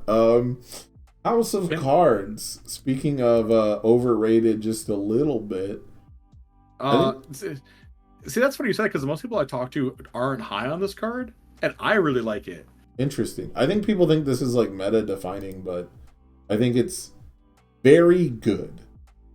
I would agree with you on it is very good. I feel it has a lot of individually not great, just good uses, but because it has multiple, I think this is also a very good card. I would put this at like a high B. Like the fact that if you get multiple, you can just add a foundation top of your opponent's deck at the end of a turn to like mess up their next turn. It's momentum hate. It guarantees like whatever check effect you need to pass. There's a lot of like little things. It sucks that it's a 3 high block, but yeah, I play like 2 or 3 of this in Shiggy, and I fluctuate between it. Yeah, I could put where'd you say B? Yeah, B. We're gonna we'll put it with B with Shigaraki. I think it's gonna get overlooked in other decks, but man, other decks could use this to great effect. If your opponent doesn't have any draw on face, and you just play any enhance, remove a foundation. Hey, look, you're checking a 3. That's pretty fucking good. Yeah. And it hits face up momentum, which is definitely going to be like a sub theme. So, yeah, like I said, it has a lot of individually good effects, and it has multiple of these good effects. Speaking of having multiple good effects, In Control.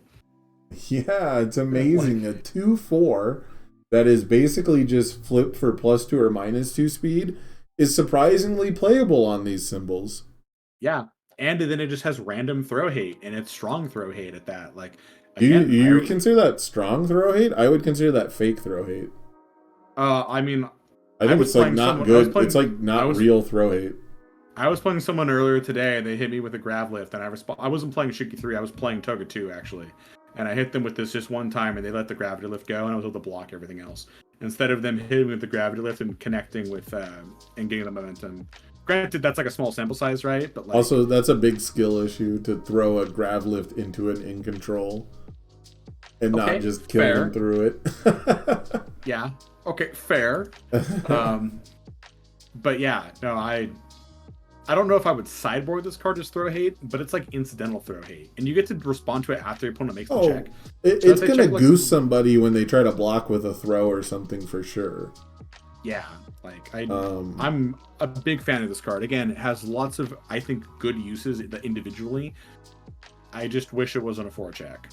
I am insulted that this card is a 4-check, honestly, because we haven't had too many foundations that are as strong as flip +2 or -2 speed, which is really kind of weird, but it is what it is. Like, how many foundations just flip for +2 speed, right? Like, In some capacity, yeah. I mean, like It's like basically none. I can't think of Yeah. anyone off the top of my head actually. We have one diffs that flip for that, but they don't also flip for -2 speed. And I felt yeah, like it's like that no was taking, like fighting bad guy. Like let's fight bad guys. There's a couple. right, but they're keyword locked and they don't do -2. So I felt like that was fine enough to make it a 2 diff. Making it a 4 check just seemed like overkill, but the order symbol really needed this. The death symbol really needed this. And the evil symbol really needed this. So if you Yeah. want to play any of these symbols, I think this is a B tier just because it's on symbols that really needed it. Yeah, I was gonna say B tier as well. This is another like B tier card. Okay, League Invitation. I'm gonna let you take the lead on League Invitation. I actually think this is an incredible budget card. I think if you're playing like, I mean, it depends on what symbols you're on too, right? But the fact that you can like commit for -2 to help drive an attack through, and then later on mess to your opponent's turn, or you can just like let this sit and it works as like soft stun hate, because if they stun you, you can then flip it and either make them stun too or target commit something you need. Like, comes up with this card like it's terrible, and I just think it's like pretty underrated. The problem is that at least on evil especially, and even somewhat order, like it's a little tough to slot. But I do think this is like an underrated card. This is an S tier for me. This is a staple 4 of. It's replacing all my 3 divs.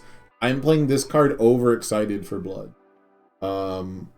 I think that Excited for Blood, unless I'm fucking Toga or like I just guarantee it somehow, I'm playing League Invitation next to Excited for Blood if I have to. I'm playing it next to Sticky Balls if I have to. This card is actually one of the most fucked up cards I've ever seen printed. The fact that it's playable while committed is a fucking crime. The fact that my opponent can open stun 2 and I can stun League Invitation and just say, that's cool, dog, check a 7. Wait, you literally fucking can't? I guess So I stun get to... to yourself or target stun 1. Yeah, I guess I get to take away your best foundation, or else you just lose like half your resources. The fact that it commits for -2 to a check on offense is incredibly diverse. It's incredibly hard to deal with. It gets around Determined. It gets around Speed Hate. There's exactly one card that fucks with it, and I don't think anyone's going to be playing with it. It allows you to do crazy sequencing with Shigaraki. It actually works with final exam failures, which is a great way to really target down the last couple foundations. Like if your rival has 2 ready foundations and they both save them, and you're just like -2 to your next check, flip, check a 5, you actually have to check a 7 or you lose it. Get fucked, idiot. Then flip this while it's committed. You have to check a 7 or lose it. Oh wait, you can't because you just had to play this Sophie's Choice kind of a game. Like the only thing that is holding this card back is the fact that there are existing nuts 3 diffs on like 2 out of 3 symbols both. Between And I was Sticky... gonna say it has some strict competition, and I like Sticky Balls is like comes to mind immediately. Yeah. But I'm playing this over Sticky Balls. I am jolting your ass with a foundation now. It's so good. And the only thing that could stop this card from being like an easy S tier, just like an amazing S tier card, is the fact that you might be playing against Twisting Azure Inferno decks that get +2 to their checks by the end of things, or you know, that first +1 to their check allows them to stun 1 instead of target commit. But this card is just so suffocating, dude. And see, I was gonna say it's on a very high B tier, and most people I talk to don't even like this card. I'll meet you in the middle and say it's a high A. How about that? No, I'm sorry. This is my tier list. I'm putting it on as. I'm in control. This This card's fucked up. This card is fucked up. I do think this card is fucked up. I agree with you. There is like one fucking deck. There's like 2 decks actually, I guess. So there's like one attack that helps you like fight against this, and there's like one foundation that helps you fight against this. And again, this would be B tier if it wasn't playable while committed, bro. The fact that it's playable while committed is just extra fucked. Like, yeah, the fact that I think that's like a big part of it is the fact that you can just get like stun 2'd and be like, I'm gonna stun 2 you back, and then it's gonna be my turn and I'm gonna kill you because you stunned me. Nice move, dumbass. if it was E flip, playable while committed, your rival commits to, or you commit one, this card would be S tier. But the fact that your opponent has to check a 7, and so like check hacks that you have come into play, them just naturally checking bad comes into play, you know, like the little extra things that add to it, like it's just so good. Yeah. All right. Well, on at least we are largely in agreement. I don't know. I'm insanely surprised that they're not both your turn effects. Insanely surprised. Fair. Can you imagine this card also wasn't your turn? The commit your next check gets -2, just like They should have been. Just no. If I said it, can you imagine if neither of them were? Just I like, know it should have been though. But then if it was playable on the rival's turn, it would almost definitely have the "it doesn't fail" clause. So I got you. That's fair. All right. So yeah, this is a slam dunk S for me. I don't know what world people are living in where Electric Jolt isn't in their deck. This is just a 5-diff Electric Jolt. Mastermind's Apprentice. How do you feel about this card? This one's kind of weird. This card actually played a little bit better for me than it read. It's just like deadlock controls what it usually works out to, but being able to like clear resources I've already used to either get speed or stun my opponent. Granted, it depends on the top of their deck and their choices and blah blah blah. But this card has like consistently been good at just helping me drive attacks home on kill turns. Like if I want to throw my stage at somebody, or if I just need to control deadlock, because as we just talked about, deadlock control is a really big deal.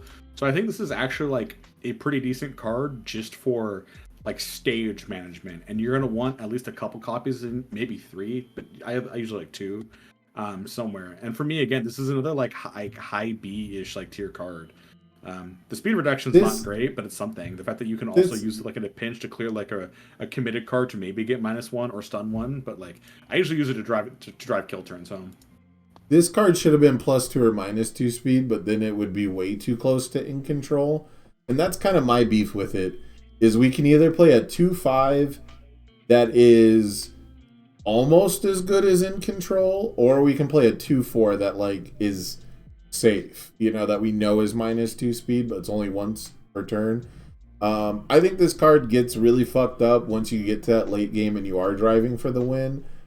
I think it's a little overcosted defensively, but it can be nice, right? Yeah. Like this is one of those cards where in a really close game, in a really close like war for resources, you're gonna do really well. In like a blowout game, it's gonna shine really well. When you're losing even a little bit, it's gonna look useless. It's gonna be blank. Yeah, that's for sure true. It's gonna barely keep you alive if it does. So I still would put it like in B tier personally. Yeah, I would put it in. Oh, I just dropped it. Where'd it go? It's back at the bottom. Oh no. No, I got it. I'm gonna put it in B tier still though, because not every deck can just check 6s, and almost every deck is gonna have committed foundations on defense. So you can get some use out of it, or you'll have committed foundations on offense too. But yeah, it thankfully it doesn't share a symbol with Frozen. Yeah, that's true. Right. Oh man. Here is Twice. Twice is the character that has surprised me the most. I thought this was going to be a D tier for sure, but I'm curious what you think about Twice. I have yet to play with or play against a Twice deck that did not make me think this was a D tier character. Interesting. Okay. I've only played like in-house with a couple of friends that I consider are like good players, and I've messed with this deck and it has been impressive. I've seen gameplay with him and he's gotten hosed. Like I just think it's like too many hoops for not enough payoff. He's like a really good thematic character, but like he's very reliant on his own stuff. He's very reliant. Like the biggest takeaway I see is Twice players are playing all of his cards. They seem like fanboys a little bit, you know? It seems like a fanboy deck, and they're playing like all of his stuff, and it works pretty well together, but it's low base numbers, right? And then you have to, you know, synergize with all his effects. So I think he himself is a little lackluster. His response is pretty good, but he himself is a little lackluster. And I think his support is going to go better than him. So I'll put him at the top of D tier. But I'm interested what you think about his attacks in Foundation. Sure. Spoilers, not a lot of good stuff. Okay. Let's start with Agile Drop. So, Agile Drop is secretly a 3/5. It's not a 2/4 because you always have this Right. one character. And I mean, like, in twice, you know, like, maybe you get to a decent stat line of 4 or 5. You're living the dream if you get to anything higher than that. If you get a That's just- 5/7, you are living the. Yeah. In theory, you could get up to a 6/8, but, like, that's never going to happen. No. And then we have the second enhance. And I know people have talked about, like, neat stuff you can do with this enhance. I just think the exchange rate on this is atrocious. You're discarding 2 cards to get a copy of a card that you already played. And to do that, you're playing an attack that has probably no keywords you care about. So it doesn't fulfill any combos or doesn't work with a lot of your, like, in-deck interactions. And you're getting to play a card that you already played. You could maybe do something goofy with Agile Drop, as, like, you could play, like, a mid-attack on O02, play, like, drop on a high, and then, like, pick, like, load in a low with Student of the Art, and, like, pick up the, like, a copy of the low from your bin, and then pick up the mid-attack or something. I don't know. You could maybe do something, but I just think this exchange rate is atrocious. I would have liked it more if you could just pick a card in your bin for discard 2. Like, that I could have maybe been in for, but it has to be an attack I've already played, or I guess a card, but realistically an attack that I've already played. Pick up a cremation in Dobby. Yeah, I guess.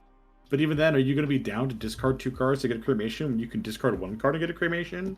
Like, Well, that other card has to be an action. So, like, that's true, but this card shines a lot, I think, in, like, aggressive chaos characters, because they're already, like, putting stats in a bunch of places and forcing you to block everything. And then they usually have, if you're not one with naturing every single thing away, you usually have 2 cards, exactly 2 cards in your hand that aren't doing anything, and they get latent skilled away.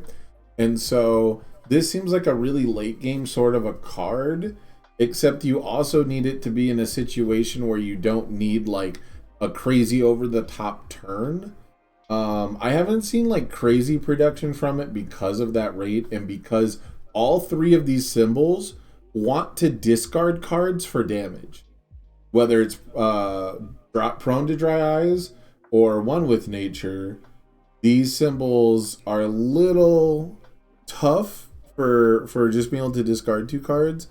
And I would have thought on release that bottom enhance is fucking S tier in a heartbeat, but I haven't seen it produce super well. So I even with I think what breaks it for me is it has to be a card already in your card pool. Like, right, it's it just has tough to sell be for me to play like back alley haymaker, agile drop. I can pick up a back alley haymaker and play alley maker on a 7. Like, I mean, that's neat, and at least, like, the 2 back alley makers, like, replace itself, but that's also, like, the only exchange where that's good. Like, and again, that's more back alley haymaker is messed up than agile drop is messed up. Well, that's the thing, right? Is, like, your deck needs to want to be repetitive in the first place, which is, like, fine. I think a big issue I have with it is it doesn't work with Echo at all.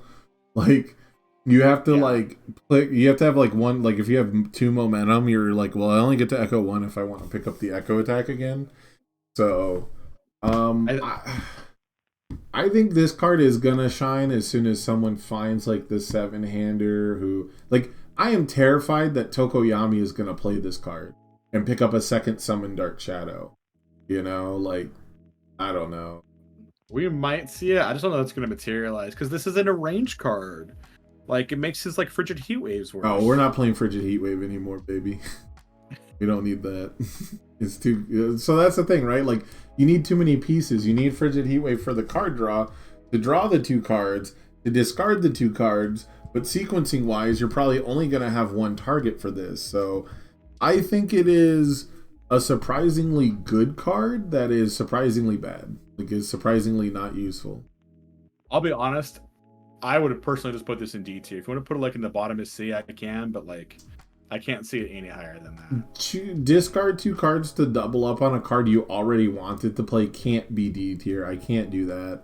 but I can put it somewhere here in C tier until the hand advantage materializes. Maybe if we get in a world where like ally and slam are like useful keywords, it'll go up. But yeah, I'd be surprised. I'd be very surprised if it ends plays middle state, but we'll settle on C. A lot of times people discard the 2 cards and they look at their discard pile and go, oh wait, shit, never mind. So it can't be much higher than C, but I do think that when this card wins games, it is going to be Soundwave's levels of fucked up. So 5% of the time, yeah. It's what is it like Anchorman, right? 30% of the time it works every time, you know? Yeah, it's gonna look like Soundwaves when you're like, oh, they didn't block my first attack. I guess I'll just go do that again. Like, Double Trouble. This card surprised me a lot. It looked really stupid when I first saw it, but you know, the fact that you don't actually have to have a momentum, and the fact that you can like filter really well. I think this card's really good in Twice and it's not bad anywhere else just because it's got great filtering. It's basically stun 2. Like, I just wish it was a little faster. But it seems so boring. It seems so blank in other people. It is a very boring, very blank card. I also see everyone play Any Means Necessary with, which is annoying. It is cool with Any Means Necessary. I mean, like it's got hand filtering. It's not terrible. Like I like this more than Agile Drop. And I think it's solid in Twice. So the Twice decks that I play against are ultra consistent. They're just not consistent at doing fucked up things. So like they double trouble. Right. Yeah, they double trouble and they Agile Drop and they double trouble again and then they echo it on a 6 and it's like, holy fuck, you've drawn 7 new cards and you know, you still only have 3 cards in hand. Like, what is happening? But you definitely didn't brick. But you can't pass any more fucked up cards because for sure you have 3 cards in your card pool and you just played 1 on a 6. You know, like it's. I think that this is a candidate for low B in character specific, which makes it like C tier overall. I was gonna say like C tier overall. Yeah. Yeah. Measured Violence. This is so fucking annoying. No one should be playing this card.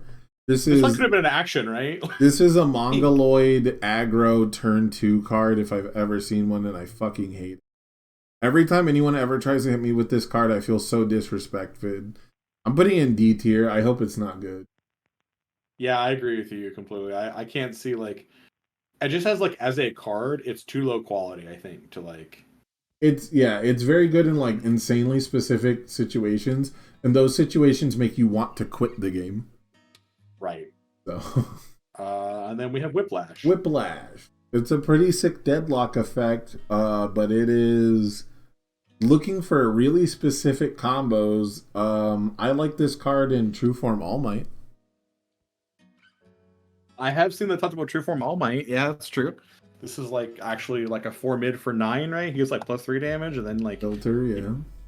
Yeah, like this is cool. And it has a +1 mid block. It's kind of tight. I'm pretty sure this is a D for draft card for just for Twice. Yeah, it is. I'm trying to talk it up, but it's a D card. Do I Know You? Also a Twice card only. Yeah, this is like a Twice card only. Effortless movement. Maybe not just a Twice card, but this card is like fucked up in if you let people cheat against you and give everything +1/+1. It's actually +1 or +1, and so I was getting trashed by this card until I read it. Yeah, if it was +1 and +1, I could like maybe see it at least sometimes. But like playing duplicates of an attack is actually kind of hard, like statistically, unless you like try to brute force it or sculpt for it. Unless you're Twice and you have finger guns on demand. Yeah, finger guns is the one thing that like it's a Twice get there when card. We get there. Yeah, we'll get there when we get there. Yeah, I think this is another like I guess C tier just for Twice, but this is a Twice card. Yeah, it's a Twice card for sure. Finger guns. This is a Twice card. This is and Twice needs this card to function. Yeah, practically.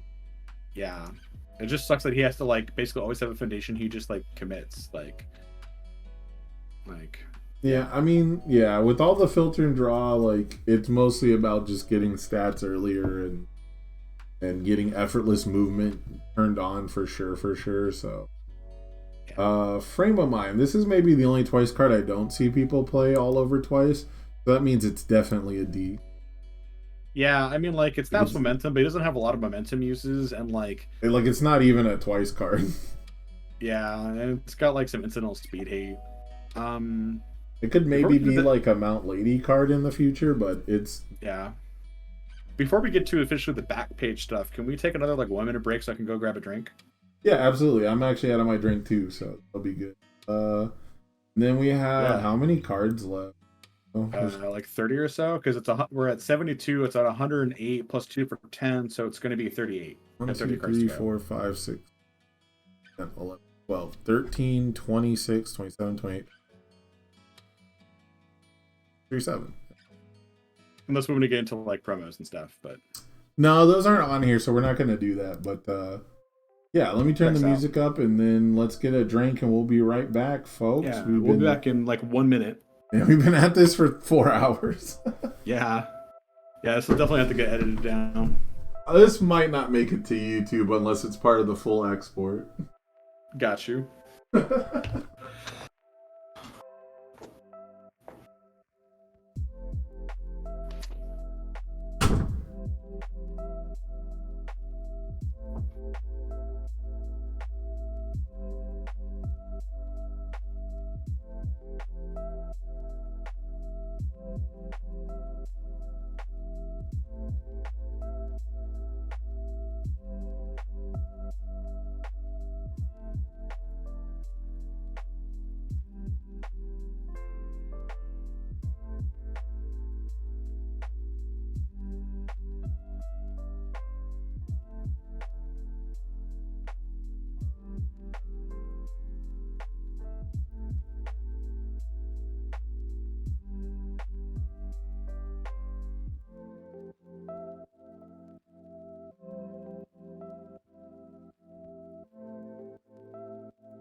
And I'm back. Thanks for hanging out, guys. We're still waiting for Sam. But yeah, that's our thoughts on like all the core characters. I wish I could be a lot higher on a lot of the characters and cards in the set, but a lot of it are just really tough sells. Like, I think they're really fun, and I like the design space that they're in. They're very like faithful to characters. They explore like some new ideas. I just don't know how competitive a lot of this stuff is going to be, at least long term. You know, like out the gate, people are going to be experimenting and trying all sorts of stuff. But I think once it kind of all shakes out in the wash, so to speak, I don't think it's going to paint a very pretty picture. But I've been wrong before, and for what it's worth, I hope I'm wrong here. I hope we actually get like a diverse format where characters like this and others can like thrive and function. I, for one, would like that. I hate playing aggro characters. I hate feeling pigeonholed. Well, let me get you back on screen here. Thank you, sir. I was super upset when I had Jose nickname all the cards with me. Mm-hmm. The stream had like cut out, so the export is chopped up into like 6 videos of different lengths. And I don't know how to fix it. So that's really sad. Yeah, hopefully that doesn't happen here. No. All Out Battle. Let's get right back to it, huh? This is a card that is like nuts on face, but I think in practice it's a C tier card. I think water decks might want this just as a way to actually like flip and control assets, like or Yeah, well, foundations. why does this have fucking air and earth, bro? I mean, like it's on theme. It's symbol, right? It's got foundation flipping and card pool moving, right? Like it's like on theme for symbol. But I mean, like, are you gonna play? Are you gonna play this over seizing on air or earth? Like, really? Do you have the foundational slots to play this, or the actual slots to play this and all out battle? Probably not. Like, would you You're rather gonna play this or Ready, Get, Set, Go? Or ready get sick? Yeah, I think this is like actually just like a water card, and at that point, it's like a C-ish. Like, I was having a LoV for water. I was gonna say I was having a lot of fun playing it in Kirogiri on air, and this next format should be very low heavy. So I want to say that this is a really good card. I just Because people are afraid of Showdown. Yeah, I think I'm not planning to play any fucking high attacks. That's why I said Vile Seizing's not that great. If the Dobby 2-check was a high attack, it would drop 2 tiers immediately. Vital Smash is only good because if you anticipate a showdown block, you can just put a 6 on. Oh.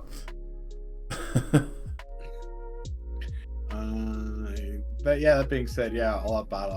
I think for me, it's like a high C, low B. I mean, I do like the card, but It's high C, and I would love to make it into a B or an A tier card, but right now, speculatively, it just doesn't, like, it's not even a great offensive enhance because it costs a momentum, so I think that first enhance is largely a trap. It's very unrealistic most of the time. yeah, it's just there to be like, it's not dead on offense, we promise, but it is. Yeah. It's also like the only person who's really making use is Jiro, so fuck that. Fair. Anna Voice. How do you feel about Anna Voice?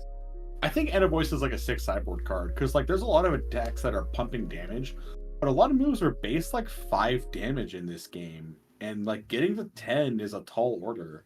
Like Tokoyami does it with every card he plays.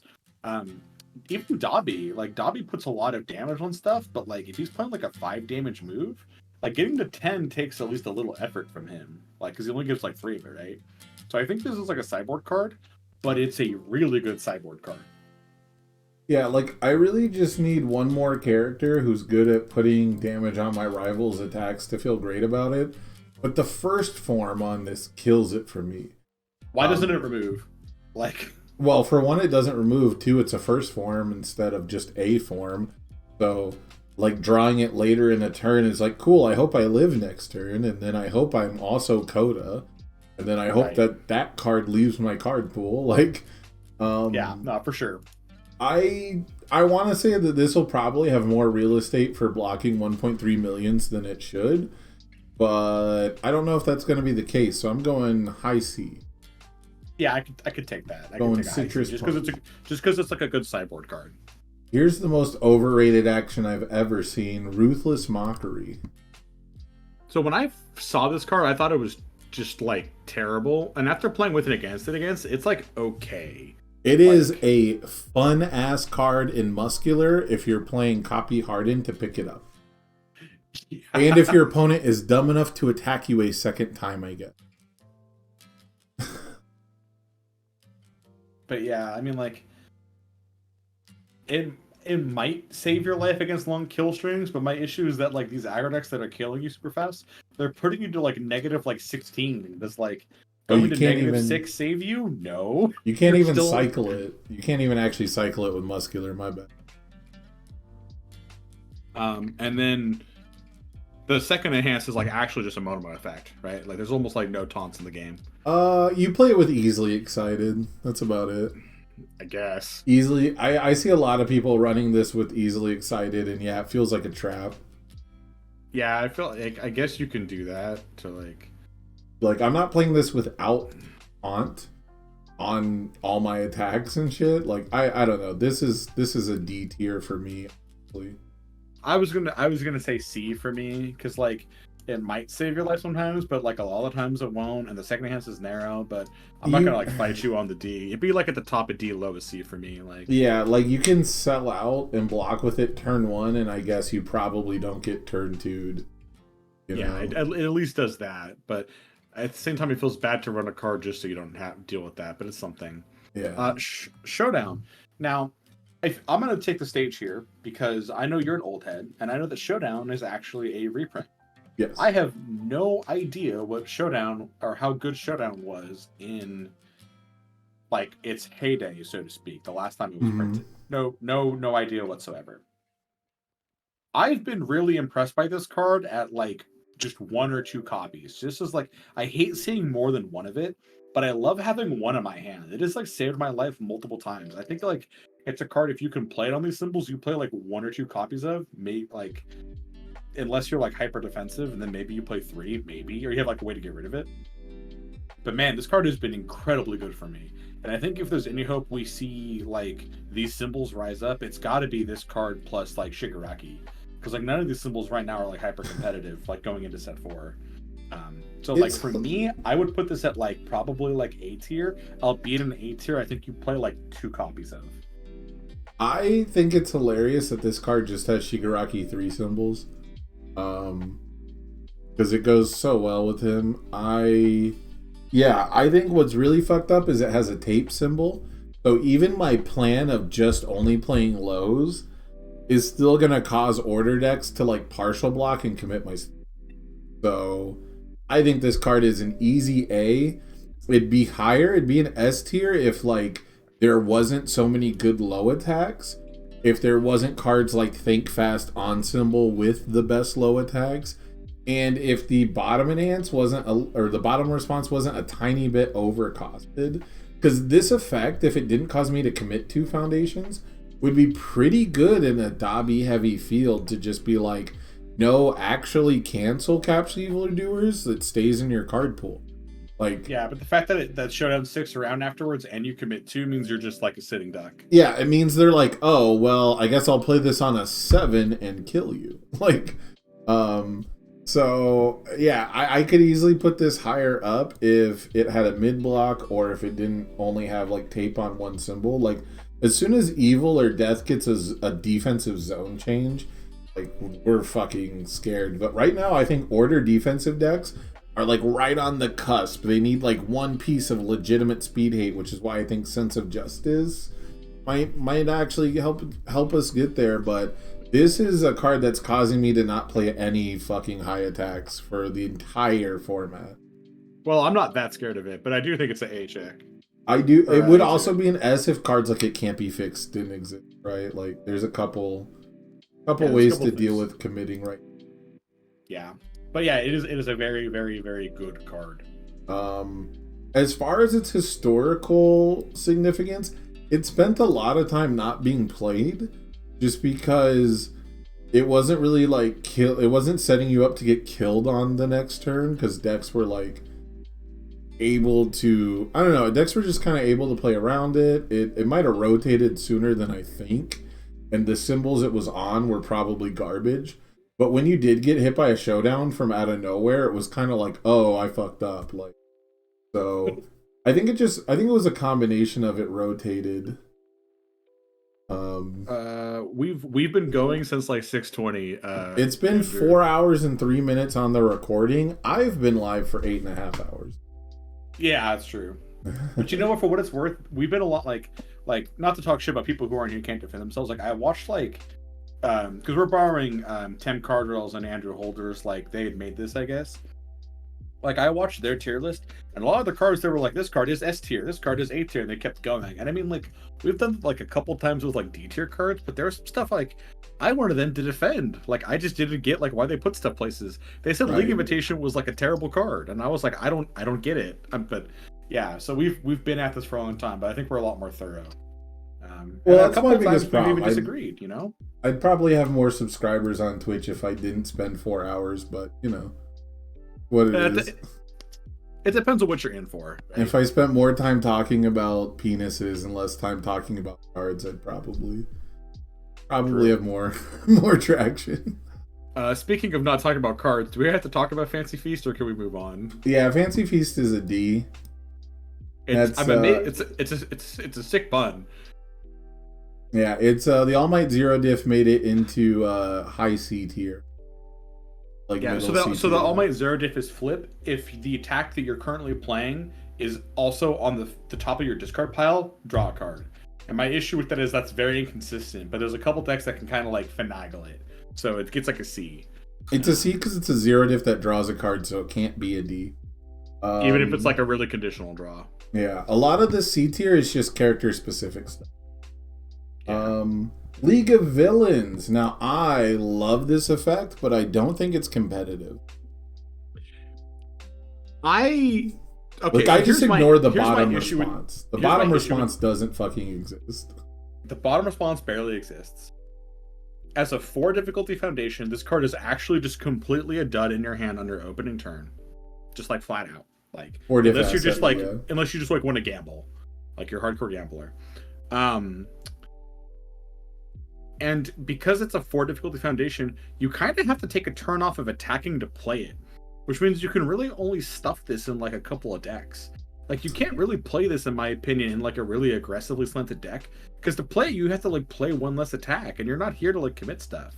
So like, I think again, maybe Shigaraki 3 on Death might want this, and there's like a couple of like more defensive characters that can jam this. In those decks, this card's really good. Like. If it had a symbol where I could peek the top card of my deck, I could feel a lot better about it. Like randomly hitting Specialist of Sound on my first foundation and going, oh, a 5-check, sick. Like, that's true. Yeah, you could do that. Yeah. If I could fast build it on any symbol, sure, maybe. But like, this could have been a 3/4 so easily, in my opinion. And again, like most things, your ability to commit it and one of your foundations to cancel an enhance played by your rival is almost definitely going to be more useful on offense than defense. But I am glad that we now have a repeatable cancel, and that is a big deal. That every single turn, if you can't prevent me, if you can't actually stun me out and threaten me, I can basically commit a foundation and this card to, say Home Run Comet doesn't kill me, is really strong. So I think between what you just said and the fact that having League on the table means that at least good opponents will play differently, because they have to respect that this card exists to at least some degree.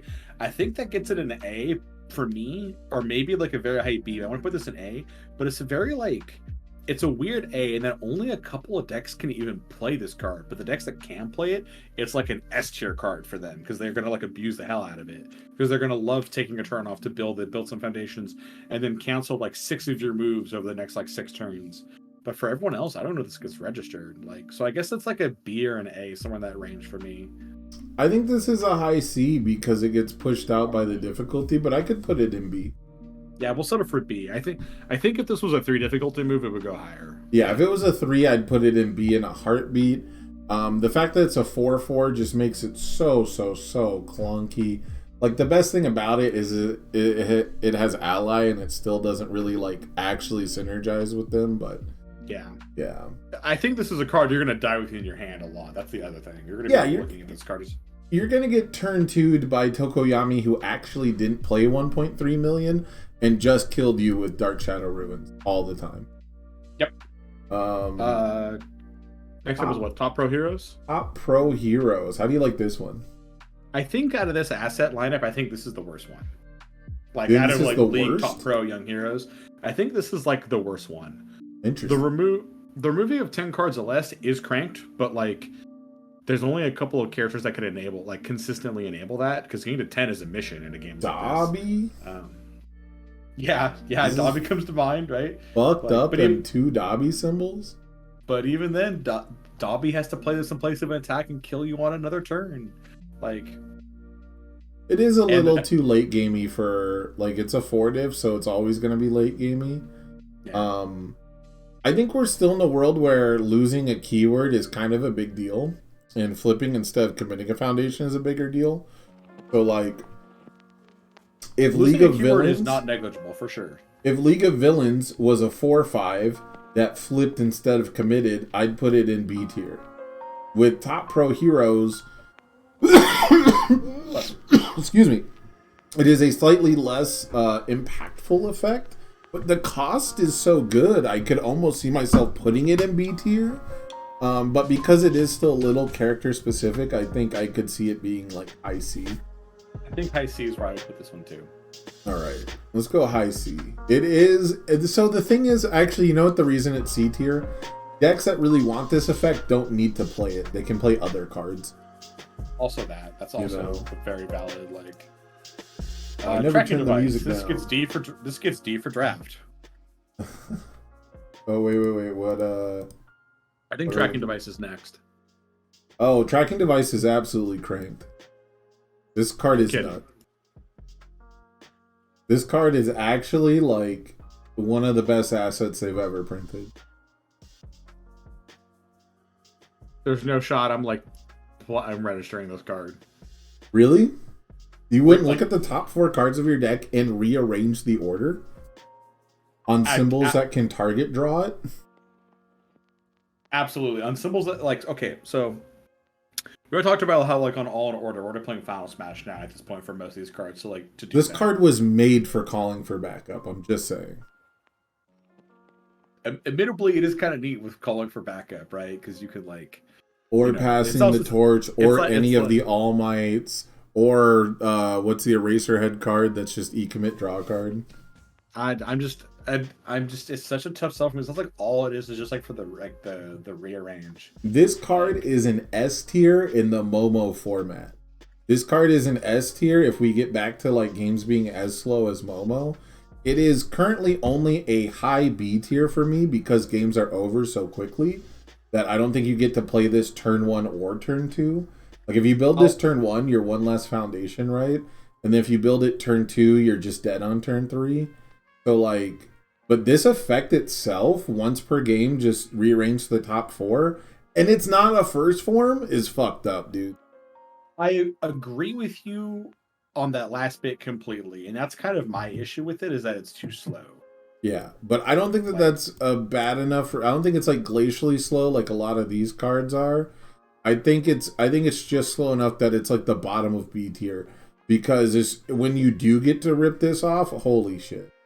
I was gonna put it in like a low C to D, but if we had a slower format, like A tier for me, but that's okay. You're a little higher on it than I am. Well, you had it at A if the format's slower. I have it at like D if the format's fast, you know, if it's any faster, right? Like I think bottom of B is it's actually got too much potential to be C tier.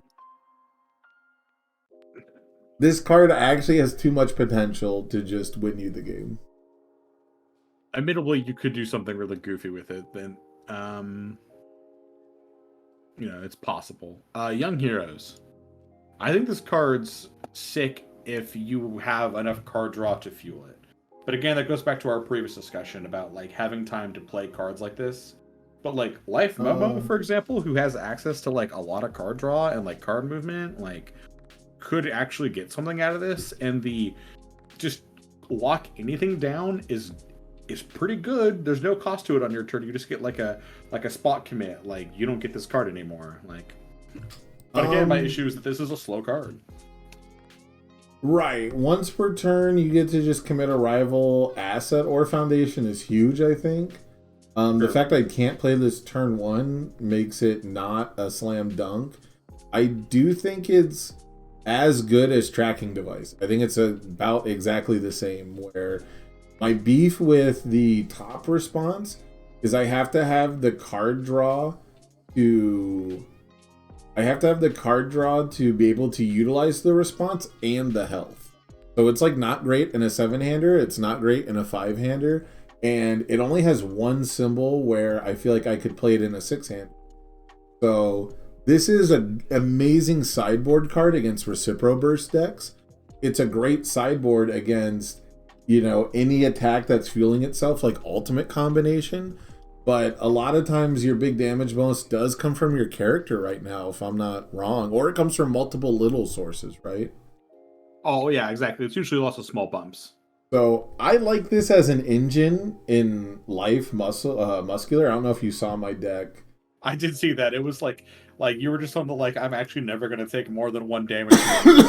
That was like the whole gimmick. Yeah, like every single damage enhance, I'm like, I'll discard a card and then I'll draw 2 with passing the torch. It was so tight. Yeah. I don't know if this gets higher than the actual meme status, but I'm willing to put it up here because I stood up for tracking device. I think if the format was like a turn slower, Young Heroes becomes a staple. I would agree with that assessment completely. I think also it belongs in B tier. Yeah. Binding Armbar, that's a draft common. Yeah, that gets a D. It actually doesn't do anything. It's actually the worst throw they've printed somehow. Yeah. Chainsaw no move. Oh, what's up? That's my issue with a lot of the throws in my game in general. Is like I see throws come out and people are like, "Oh, this card's so cool," and they're like the Pixie Bob throw where it stuns a face down, or like this one where it like seals something, but only after you play it with a combo. Like, I want more like high quality throws, I guess, and I could be like in for like throw decks. Yeah, that's possible. I think next, I did a B tier, right? Yeah. Next up is Chainsaw Nomu. Where do we got Chainsaw Nomu land? I just don't know what deck to even like put this in. Like, Stain 2 for starters. Okay, it is cool in Stain 2. I guess that's true. It is a weapon card. The most important thing is its weapon and shares 2 symbols with Blood Moon Rending. Blood Moon Rending. And honestly, I think people play this card wrong. I think they like put the 3 speed from Stain, or they put like stuff on it because they're like, oh cool, if it hits they discard a card. But like when it comes to discard decks, as long as you attempt to block this card, I'm cool, because you're losing card, right? Like you're gonna block something. And just like with Moonfish is telling you, block my first attack, block my second attack, block my third attack if you still can. Like you're just blocking early. I think Chainsaw Nomu fits into that role too. And I think the -1 diff is actually kind of fucked up. I think he actually just needs like Chainsaw Nomu just needs like a character that gives damage to it. Yeah, that's my issue, is that like this is just actually a 4 mid for 5, which is like the stock stat line, right? Yeah. But like you can't put stats on it, and that makes it kind of like an easy block, and it's on a common breaker zone. And if I wanted to do its thing where I have to destroy a foundation and be behind, like it's got potential, but it has some issues. I think it's like a C-ish tier card for me. I think it's like a fun card. I think it's like top of C, or it's like the gatekeeper to B. I'm down to put it gatekeeper to B because flash attack, big deal. If you don't block it, you discard a card, is a big deal. But we haven't seen a dedicated discard deck come along that does super well. And these symbols need their enhanced steps a lot. So I could see it dropping into C, but I like it as a B. I think I like it as the top of C, and anything better than it is like the B tier cutoff. But, okay. You know, yeah, it's small. I'm down with that. I think it's better. I think it is better than Top Pro Heroes, but not by much. See, I don't, but that's okay. Right? We have a small disagreement. That's always the fun. Well, you would put Top Pro Heroes up here, right? I can do that. Okay, fair enough. With the other 3, with Tracking Device and Young Heroes. Yeah, fair enough. I think Tracking Device is the actual gatekeeper to be, and I think that I do think that like Tracking Device, sometimes you're like, well, I can't do anything with this, so that's. Anyways, Crawling Ice Geyser, otherwise known as a waste of cardboard. Yeah. Yeah, it's a D tier card. Dark Shadow Berserk. This card, I think, goes right up there with Chainsaw Nomu. I don't think it has a home yet. I think it's statted a little weird. It's just not quite doing the right stuff. Man, but I know we're not talking about promos, but they're trying to make allies a real thing with like this card and like Dark Shadow Behemoth. Like they're trying real hard to make like ally a real keyword. They're trying to make you just play. There's only one symbol that can do it, but they're trying to make you play a 50 card ally deck. Yeah. So it's you can slant towards the ally build, and this card is often fairly unblockable. I just don't know if I believe in the ally heavy decks, because the decks where I play this and I only get 2 or 3 speed off of, it didn't feel worth it for the momentum I spent and the 2 check I put in my deck. For sure. And if you're playing all ally cards, you're playing some bad cards. Yeah. Yeah, I think this might get better later, but I think for me it's like a C tier card. Yeah, it's like cool Command Pigeon Flock, build Friend of Animals, get Dark Shadow Berserk online, and like, playing it in Coda. Very cool meme. It's not quite there. for sure. Speaking of meme cards, Earth Beast Golem. where are you putting this ally attack? This is a card I actually haven't played with or played against yet, so I'm kind of like talking out my ass a little bit on this one. Like, there's just so many things my opponents need for momentum. It's such a tough sell for me to give my opponent momentum. That's such a scary effect. Like, It's like better for punishing decks that take momentum in general, I think. But at the same time, like, you can manage your momentum, and I'm not playing a momentum hungry deck in a format that has Earth Beast Golem and character who tutors capture evildoers on his face. right. So, I'm excited that this could be like a Dinky 1 style attack, where you like once per game, like 4 momentum, and then it's like, oh, it's really big, but I don't know, man. I think it's like a siege tier at best. Yeah, I think this finds a home in some really, really cool meme decks, but it's not pulling its weight. Yeah. Flashfire Fist, one of the best looking rares they've ever printed. One of the This could have worst been a 3 though, right? one of the worst effects they've ever printed on a 2-check. Like, I get that it's supposed to be for Endeavor 1. That's why he sends 6, because 6 is like the magic number for him, right? To get like more damage. I guess the Turbo Mill brings it up to a C. Alright, I'll put it in C. I didn't realize how much it Turbo Mills. Yeah, I mean, we did talk about, right? Like, Flashfire Fist with like public support. Like, if they're on all, you could just like mill your way into a couple of those if you're lucky. But like, it's like an Endeavor 1 card, and that's it. I just wish it didn't have a 2-check. This card did not need a 2-check. This is a Mark Rosewater card. Yeah, this is a Mark Rosewater card where you're going to overestimate some new player because they're playing cards like Flashfire Fist, and you're like, ha ha ha, that card's not that good. And then they're going to mill every single thing they need to like Heat Wave Sugar Rush you, and this Flashfire Fist is going to actually be 7 damage, and they're actually going to flip your chivalrous competitor before they seize. You know what I mean? Like, it could add up to a bunch of shit, but like, it's such a C tier. It usually won't, but it'll happen to you. Right. It could happen to anyone. It will happen to you. Yeah. Gunhead Martial Arts Takedown. Lots of words. Man, I can't believe they actually printed a counter to one of the worst characters in the set. Like, Draft card. yeah, this is a draft card. Jet Kickback. I'm leaving this off the list. Oh? It's not even a draft card. You should not put it in your draft deck. Okay, I was gonna say it's also a draft card. Like, Nobody plays that card well. The only character who even comes close to playing this card well is Tiger. Because you can make it really fast for no damage. and at least it's momentum. Yeah. Justice Rush. This card is another card that didn't need a Deadlock Enhance. Yeah, if this card had like, it's just this card is just like actually like just a 3 mid for 7 with stun 1, right? And then it has like a crazy EX value. And you But never that's like- want to draw more than one of it. Yeah, and you never draw more than one. And of it doesn't have punch, so you can't clear it from the card pool. And it doesn't have a Bakugo symbol, so you can't clear it from the card pool. And it does have a Denki keyword, but it's not Are really you playing suited this to in him. Denki? Like, I guess they have to block the 7 mid or the 3 mid for 7, I guess, but Order already has that. Yeah, I just don't think it's. I think it's cool. It's a card I want to like. the bottom but- enhance. Couldn't the bottom enhance have just been like add 2 cards from your hand to your momentum? Then if your rival has 10 or more, 11 or more, draw 2.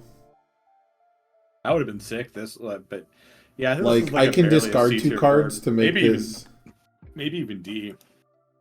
No, this is a D ultra rare for sure. I don't know how many ultra rares made it into D, but Too many. Too many is your answer. I don't think any have yet. I think they've all made it to C. Yeah, but I feel like an ultra big and D tier cards is like not.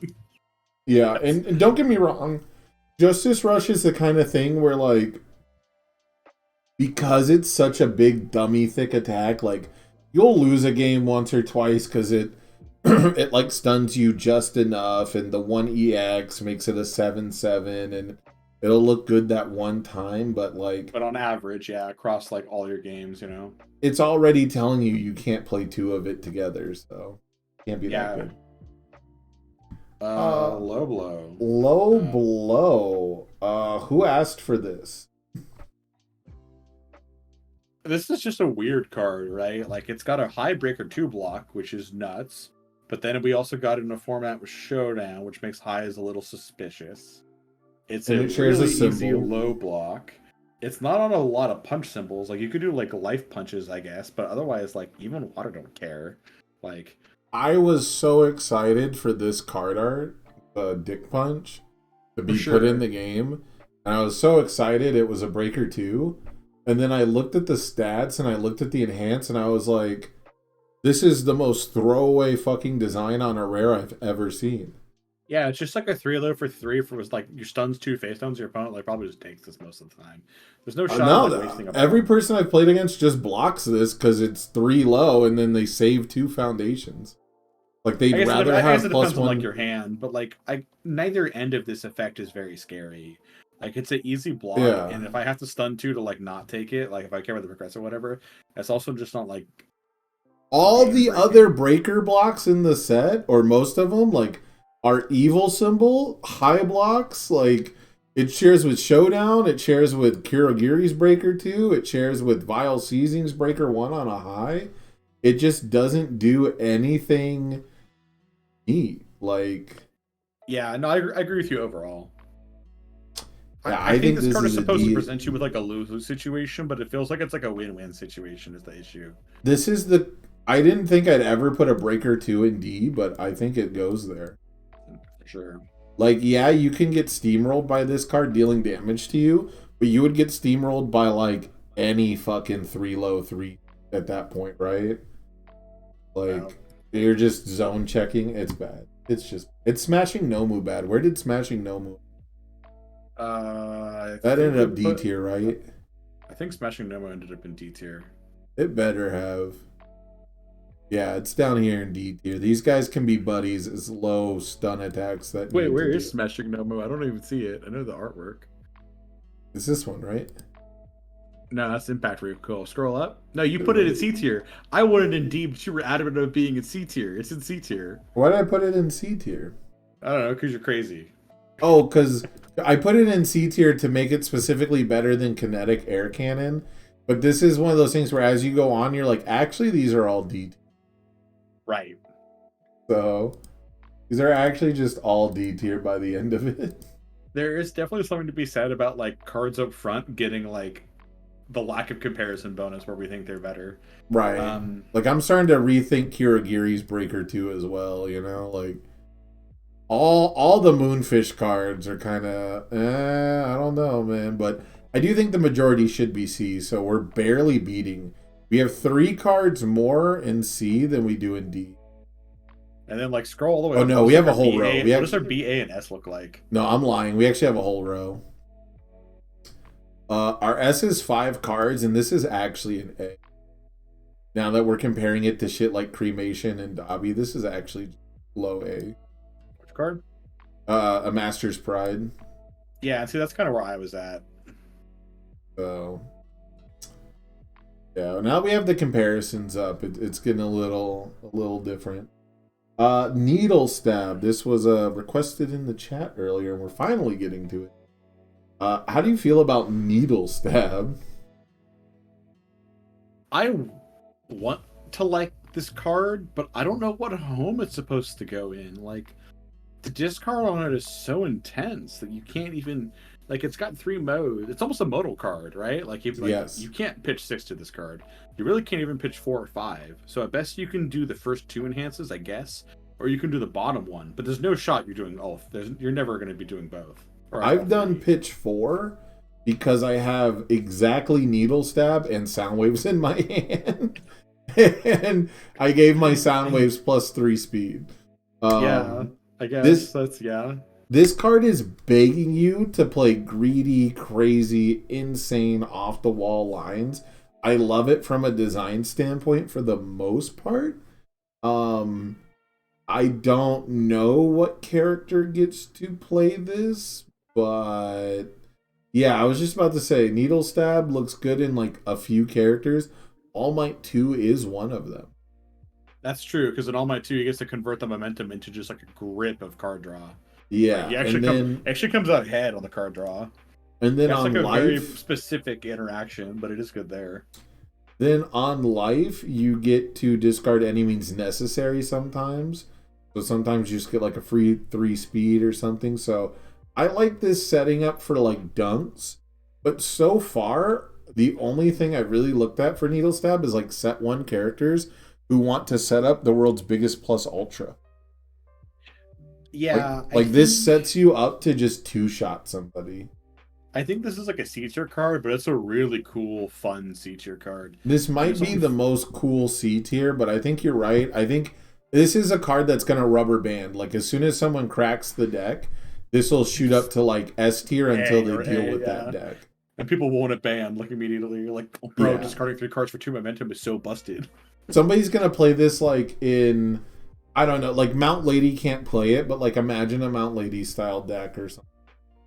Yeah. Where you're just like, a character card and that's something. You're just like, here's 3 attacks, they're all +8 damage or something. Like, 1.3 million and Home Run are just better than every card in set 4.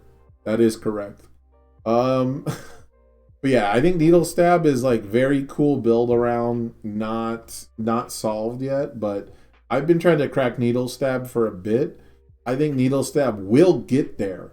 I just think for this format, it is way too risky. Like, imagine you get that shit canceled by a Nullify, dude. You just pack up and go to game 2. Just pack it up. Yeah, you pack it up. Exactly. Yeah. One thing that's interesting is I should note before we move on, it does add the cards to your momentum face up. So you don't actually have blind momentum, which is a small benefit, but it's really cool considering Toga's new theme. And even though it pretty much only has like Evil and Life that have like face up momentum shenanigans, I like the fact that I can get random momentum off the top of my deck and I know what it is. For sure. Sometimes your spicy 1-of gets lost in momentum when you play Denki 2 and it sucks. You know what's not spicy though? It's this fucking Resolute Rushdown. You mean this Tetsu thrashing card? This Tetsu card? I guess you could play this in Tetsu. If it was a 5 diff, I could put this in B tier confidently. But because it is a 6 diff, and it's basically just a stat stick that you can spend a momentum on, I am not here for it. Yeah, I don't even know if it was a 5 diff if I could. I think this enhances too narrow. It's like basically like a Deku 1 card. You could play it like... I think the Echo is kind of nuts. It's the best statted Echo card by far. Or it would be if it were a 5 diff. And so I think that I think you cannot... I don't think you should ignore the fact that like somewhere out there is a deck that is just going to go, all right, Resolute Rushdown, discard 2 cards to 1 with nature. It's a fucking 7 high for 8. Okay, discard a momentum. It's a 7 high for 8. That's my whole hand. You lose. Like it's possible, man. I guess it's possible, but like you could do that with all sorts of stuff, right? Like you can construct all sorts of when it comes. I think it was a 5 diff. It definitely gets better. I wouldn't put it in B. I put it like in C as a 5 diff, but a 6, it's got to be a D tier card for me. And it's tough. It's a lot of numbers. I think it's better than a lot of cards we have in C. Like I think it's actually better than All Out Battle. I just don't think it like becomes a meta appropriate card that you see a lot. I think it's wild how on like 95% of cards we like completely agree, and there's another 5% where we're like other ends of the planet, man. Like our toilets flush in opposite directions. We're so far apart. Yeah, I think that like I see a lot of potential for cards because I know that cards like Resolute Rushdown have been broken in the past. But that card was a 5/2, 6 high 6, not a 6/3. So like, you know what I mean? It's. And there's also totally different formats of different cards. Like stuff that's broken in format A can not even be good in format B or vice versa. But, that's true. And a big part of it was you didn't have to check for it again. So if you played it at the end of a string and tapped out, you just got both attacks. So Oh yeah, see this card would be great in that case. yeah, But so yeah. this card would turning one momentum into a whole bunch of stats, I just don't think is something a lot of people have grasped yet, especially if they haven't played with multi. Yeah, It's the same. We'll settle for seats here. How about that? It's the same reason why we were really split on Double Trouble, because that was a card where like the Echo makes so much of that card, and like you just have to like experience it to see how annoying it is. Yeah. So I'm gonna put it right here with All Out Battle. I'm gonna put it in the middle of C-ish, because I think that like it's not the worst way to spend a momentum. It's way better than Justice. Like, come on. I mean, that's probably fair. Next Wing up, Nomu. Wing Nomu. I'm very curious what you think of this attack. I think this attack is really cool in like certain characters. Like we talked about Shigaraki earlier, but like Shiggy 1 gets both this card and Muscle Rush, and like that's like 2 attacks that basically like you can't block from him, right? Like you need 2 high blocks for Wing Nomu, and you can't stop Muscle Rush. So like maybe we see Shiggy 1 get somewhere, maybe as like a fire character, but so I was initially like over the moon with this card. Well, first I looked at it. I'll be honest. My very first initial impression was the stats are fucking awful. yeah. But then I realized with the Echo and stuff, and like you do get to pump it, and you probably have a committed blah blah blah. Like all the little things, I was like, okay, it's probably not that badly statted considering like the Echo part. I think my biggest issue with it is the zone. Like I'm not down to play high attacks, but if I was down to play high attacks, this would almost definitely be the best high attack, because in the past the you can't partially block it is fucking insane. Like actually wins you so many games you don't deserve to win because your opponent correctly held a +1 mid block. Yeah, see, I could see that totally.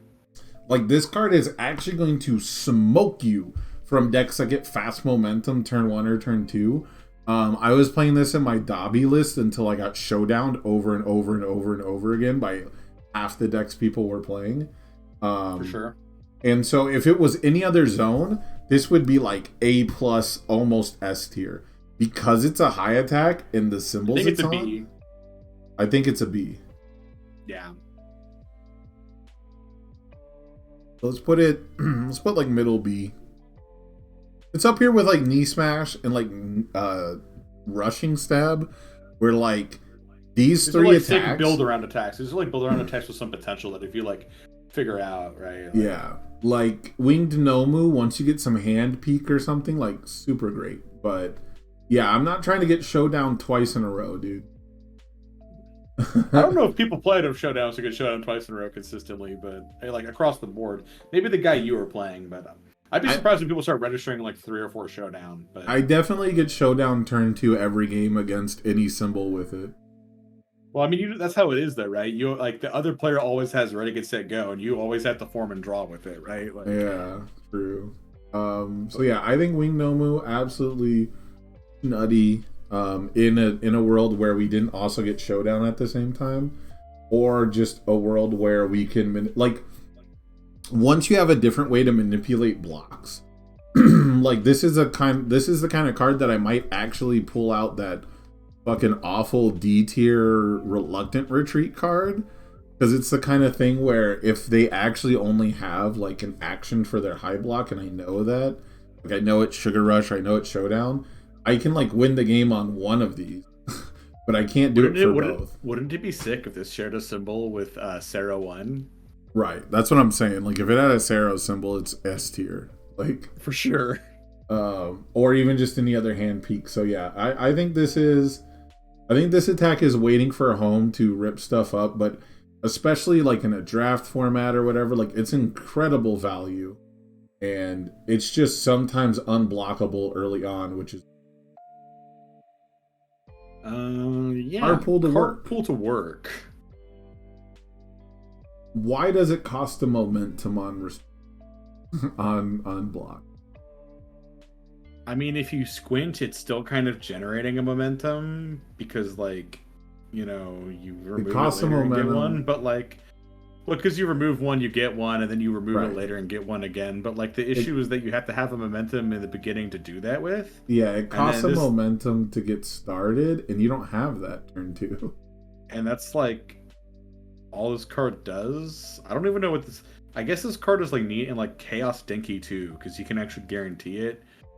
But like, It's kind of nuts. Well, you guarantee it if you know it's face up and like, or if you know that you get it or you actually block with it. But I think the biggest thing is like, as a 2 difficulty foundation, it does nothing in my stage at all. I think it's actually like a D tier card. Maybe C tier if you want to be generous, but I think it's like a D tier card. I don't see myself like ever playing it. There's gonna be like some combo decks that fiend for it, so I think it hits C tier just for that. But it's D tier as far as like generic usefulness. But this is gonna be just for those decks, I guess. This is gonna be the kind of card that creates some really nasty interaction. In the future, Carpool to Work will create some fucked up Mount Lady style, because Mount Lady can just add this to her momentum, right? If there's no Mount Ladies in discard, she just adds this, and then it's like she has Right. 2 momentum. So like there is going to be a world where Carpool to Work is something your deck really wants. I just don't think you're winning the game because of it. For sure.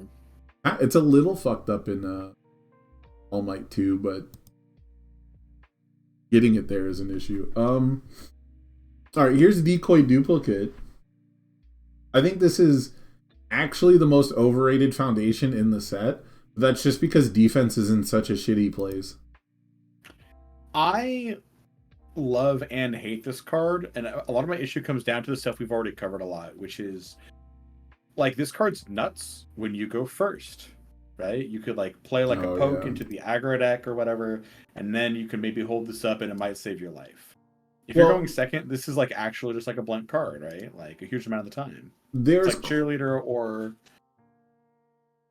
there's quite a few characters that do get a momentum early enough now that it's not dead too often. Whether or not those characters are meta probably dictates how meta this card is, but it also just gets like stunned out, committed, or you have to blow it super early for basically a 1 for 2. right, and it's like a rough exchange. Like If your rival I do gets to think- draw a card, it's actually like a 0 for 2. yeah, like I do think it's like a good card still because it can save your life. It's not a response. If it was a response on play, it would suck. But the fact that you can like at least theoretically wait is neat.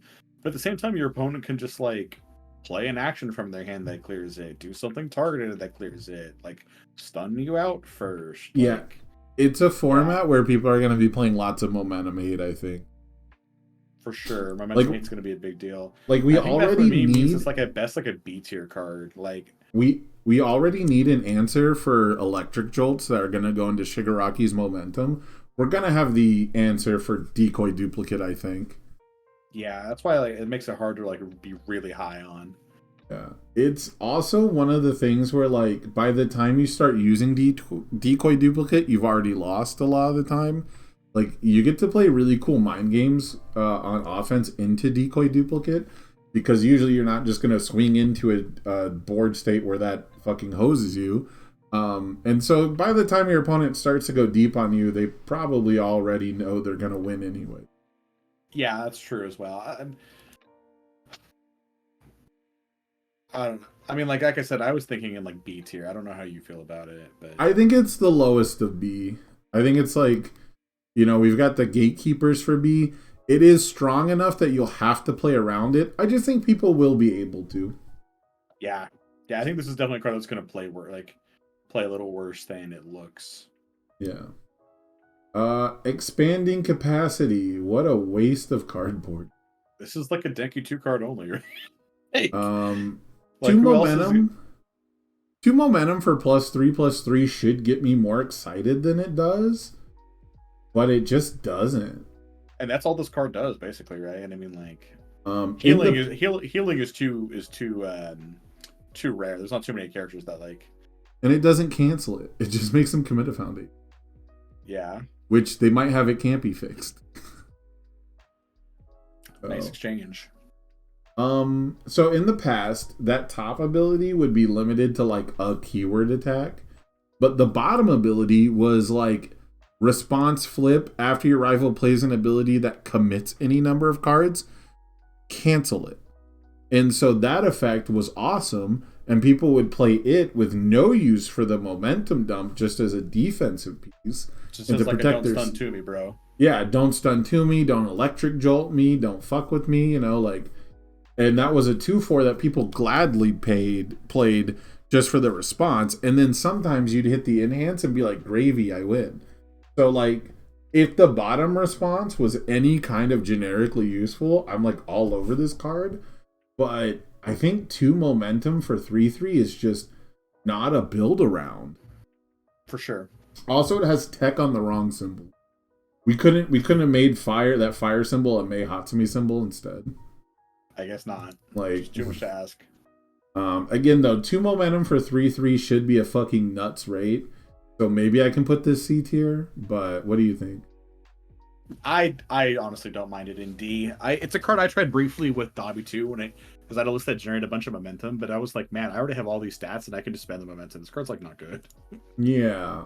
So I'm iffy on that. I'm willing to get dunked by expanding capacity. It's a heavy investment right now. Sure. Eyes of the Tiger. This doesn't do what you think it does. It's a D tier. What's the issue with it stopping stuff like? Because I know people say it stops things like Breaker or like. Yeah, it does that. Then what did you mean by that? I guess I'm curious. Everyone says it counters Shigaraki, but it does not. Ah, yeah, because non-character. Not only does it say non-character, but he can take 1 turn off for you to debuild 1. That's fine, bro. Like, on the average Shigaraki turn, he's going to make you commit, like, 2 foundations at most to his checks, if you're willing to do that in the first place. So for you to just be like, all right, I'm going to enhance remove, I guess you can't, like what check hacks are fucking with you? Like, what check... I think maybe you could try to stop, like, a double jab pummel deck from going off, but it's like too narrow to fuck with Summon Dark Shadow. It's like so many of these decks that are doing check bonuses and check minuses are just okay with you just removing a foundation. Yeah, you could like maybe sideboard it, but I agree overall. I'm not a big fan. If you're playing this, it's because you need a +1 low block on a 1 difficulty in Tiger, and you already have 4 self-sacrifice. Like, which is an unlikely situation. Yeah, like this card blocks indiscriminate shock, and that's all it does. All right, Gas Cloud. This card's probably better than it should be, but I don't like it. I just think that a lot of the decks that are going to rapidly stun you out are going to be down to pay every last piece of their health when they're trying to kill you. It's going to make them better. There's fucking effects that reward you for being low health now. That's true.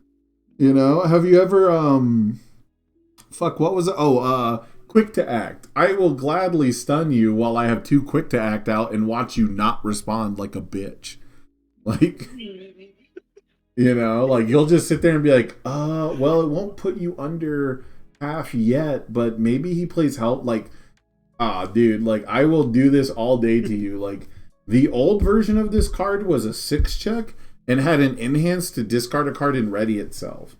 So like, and it also burned your opponent when you discarded it. So if you reviewed it, so it was like mega fucking playable.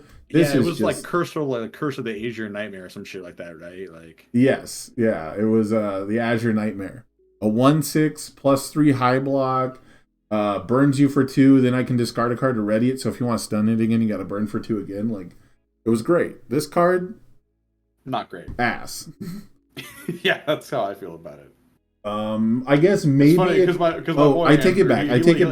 He loves this card, but like I don't see it. This card has one ability in that it is, if your rival stuns you, you get to activate Excited for Blood. That's it. Ooh, that's cool. That's cool. Getting a tour. This is going in the commons box. Yeah, this is like just a weird card that I don't see myself ever actually registering. It's like weird speed hate, but not good speed. It's good anti-speed hate, but it's like not good anti-speed hate. It's just weird. And then the anti-stun, the anti-commit is like specifically good to deal with electric jolt. But no, it's not. Like they're just gonna commit this first and then stun you. And they'll probably get what they want, yeah. Like how good does your board have to be where this saves you from like the average electric jolt plus indiscriminate shock line? I wish, right? Yeah, I think it goes in the D for draft tier for sure. I think it's close to being a meta relevant card. This could change, but I'm putting it D right now. I'll protect you. I'll not play you.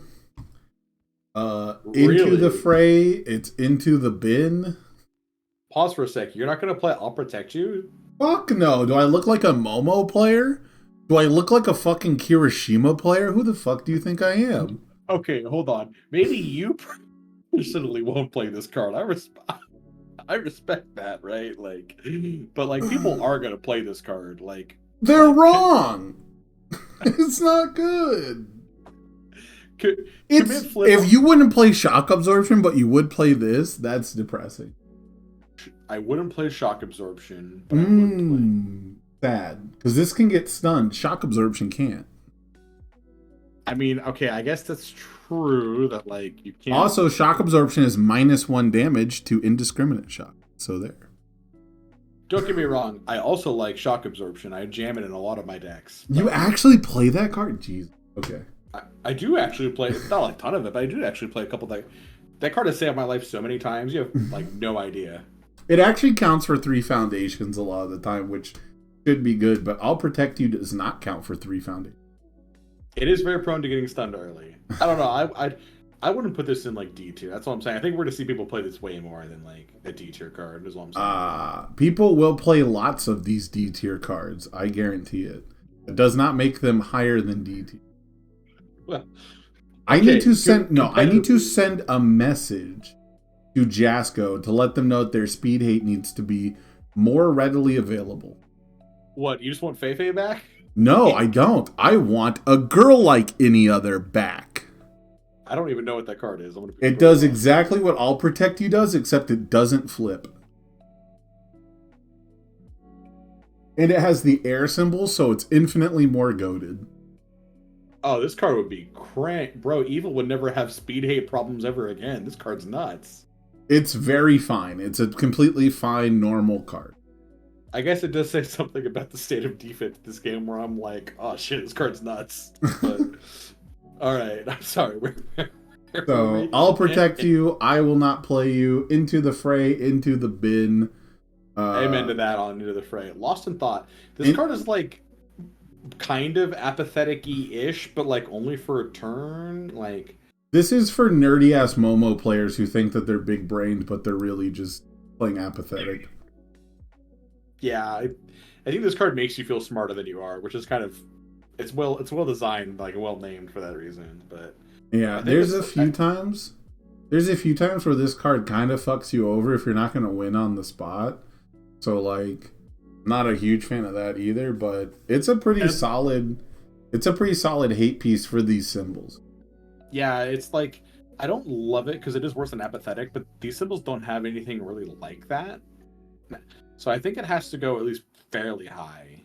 Like, yeah, I think it's actually one of the more promising cards. I would like, honestly, I would want to put it in A tier. Ooh, you want to put it in A tier? Yeah, only because these symbols don't. Like, look, this effect isn't incredible for what it's doing, but these symbols don't have anything like that. And but like, people don't even play apathetic, bro. They didn't play apathetic before seizing the advantage. When Kirishima 2... Apathetic is Earth, Evil, and Dead. This is Good Life and Water. They don't share symbols. I'm saying people didn't... You were comparing it to apathetic. That wasn't even played. So how could this be A tier if it's just like... Because those symbols weren't bad. Well, I mean, Earth wasn't bad, but like, you know, like even back before seizing the advantage, before other ways to flip for the Earth symbol came out, people didn't give a shit about apathetic. pretty sure that's not true, but I would have to go digging at like old. No, the number one thing after every Earth deck or every apathetic symbol deck topped, the number one thing everyone that's an old head at least would talk about is go, why is this motherfucker not playing apathetic? Jacob Johnson, I think, cited one copy of it in his Kirishima 2 regional winning list. And the first thing me and Phil Birch did was sit down and go, this just gets better with 4 copies of apathetic, right? And no, that's not true because 4 checks are cringe right now. Admittedly, 4 checks are cringe. That is kind of rough. So right, I'm just saying, if we're going to compare it to being can... like A tier because it's apathetic on better symbols, I don't even think it's on a better symbol than Earth. Oh, I didn't mean like it was on better symbols. I meant that like these symbols don't have access to like an effect like that right now. So they enjoy it just to, we'll settle for B. Like if they get a better version of this card, they'll probably run it like over this card. Yeah, I would put this in B tier because it's a solid control piece. And I do think it is better than like tracking device. But I just don't think that like it being apathetic-esque is actually that good of a thing for it. I think that proves it's definitely not a. There's just so many ways to point at foundations now, anyways. Admittedly, yeah, it's true. Like would you like in most decks on 2 of these symbols, you're playing To the Rescue instead, and you're just sealing it. Good amount of the time, yeah. So. But so how do you feel okay with the B tier though? Yeah, I mean, it's cool, but like even so to get full value out of this, you have to have your own committed foundation. Like, come on. For it to even be apathetic-esque, you have to remove this and have a committed foundation. I guess that's fair too. It's not that hard to have happen in this format, but that is at least somewhat true. Yeah, like it's late. Like you can't first enhance this 90% of the time, like you could happen.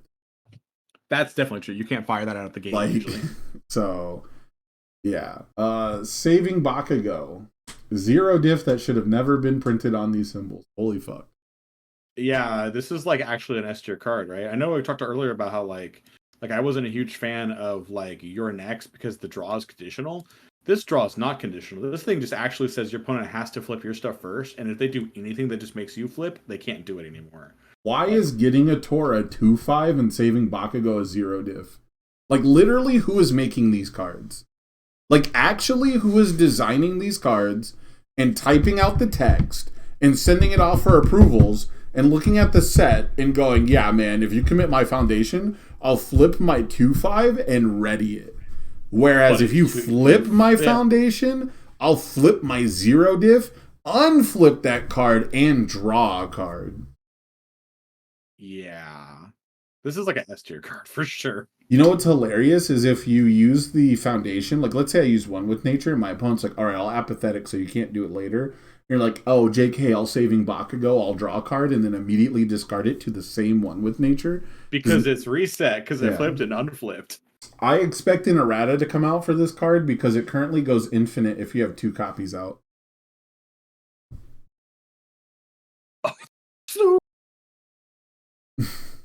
Did you know that? I didn't really think about that interaction, but yeah. So if your opponent does like a you choose which foundation gets flipped kind of a thing, because if they target it, they'd have to be stupid enough to target it, right? But so if you have a saving Bakugo and they say, hey, flip any foundation, like, I don't know, the 0 diff that was in set 2, you flip saving Bakugo, then you respond the second copy of saving Bakugo and you draw a card and unflip the first one. Then you respond with the first copy. It because flips for cost. Window. What? Because you're in the same response window. Right.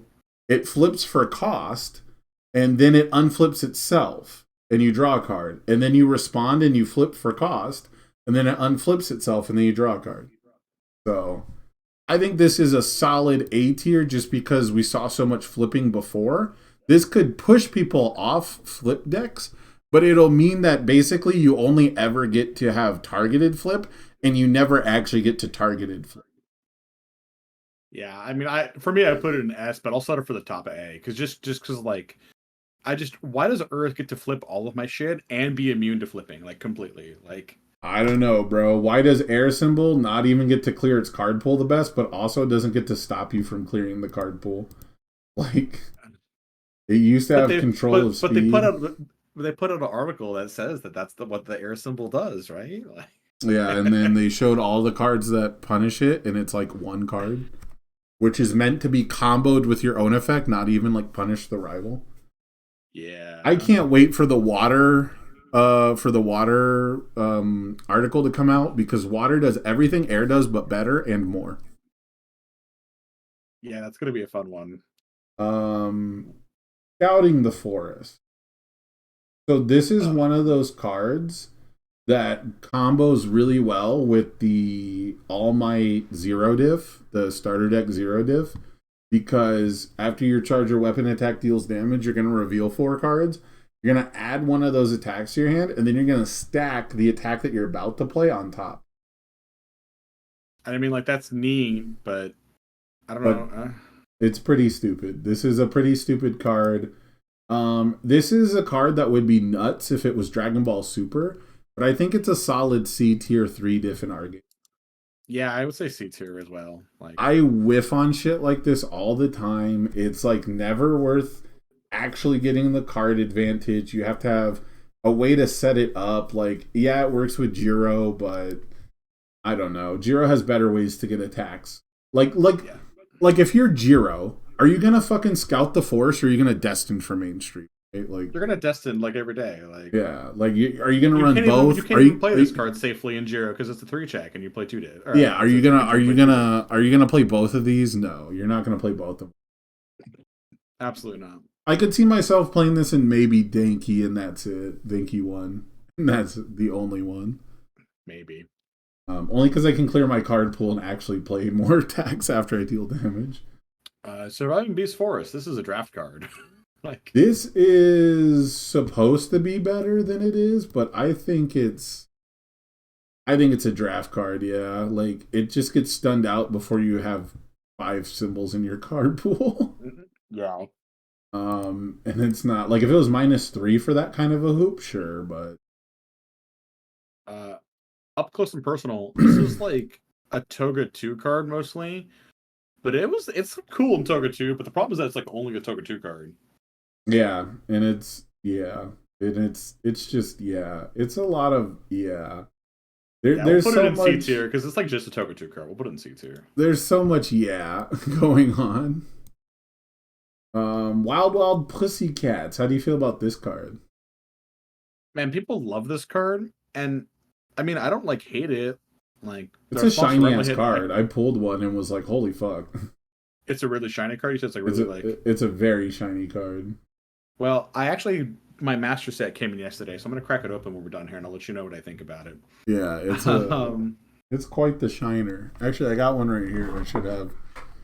But yeah, I don't know if it's good enough though. Like, I've seen exactly one deck. Oh, it's right on top too. Yeah, I've seen exactly one deck make like really good use of this card, and it's just Momo playing Command Pigeon Flock.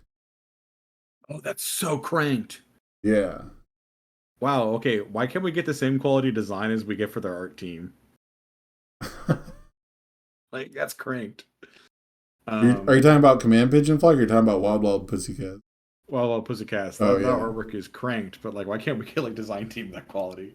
Yeah, there's like really cool little patterns for like music and fish flakes and stuff, and it's just really solid for a rare foil. For sure. That being said, it's also literally like a giant shiny pose with lots of colors. So, epileptics beware. Anyways, as Wild Pussycats goes, I think it's a super solid 2-diff, but it's not something you'd bother playing unless you're trying to do really abusable shit, which is what Momo 1 is trying to do. I've seen Nate DeWald is like obsessed with this fucking combo because it's like you're a 12-hander or whatever, but the biggest issue I have with this card is it picks up Faith Shield, so I think it's like a C tier just from that alone. And I think it becomes B tier because you play it with Command Pigeon Flock. Yeah, I was gonna say I think it's a good B tier card too. Like, If your opponent is doing dumb shit that stacks the top of your deck, you know, we've seen a little bit of that more and more, like with Shigaraki stuff. This gets you out of it.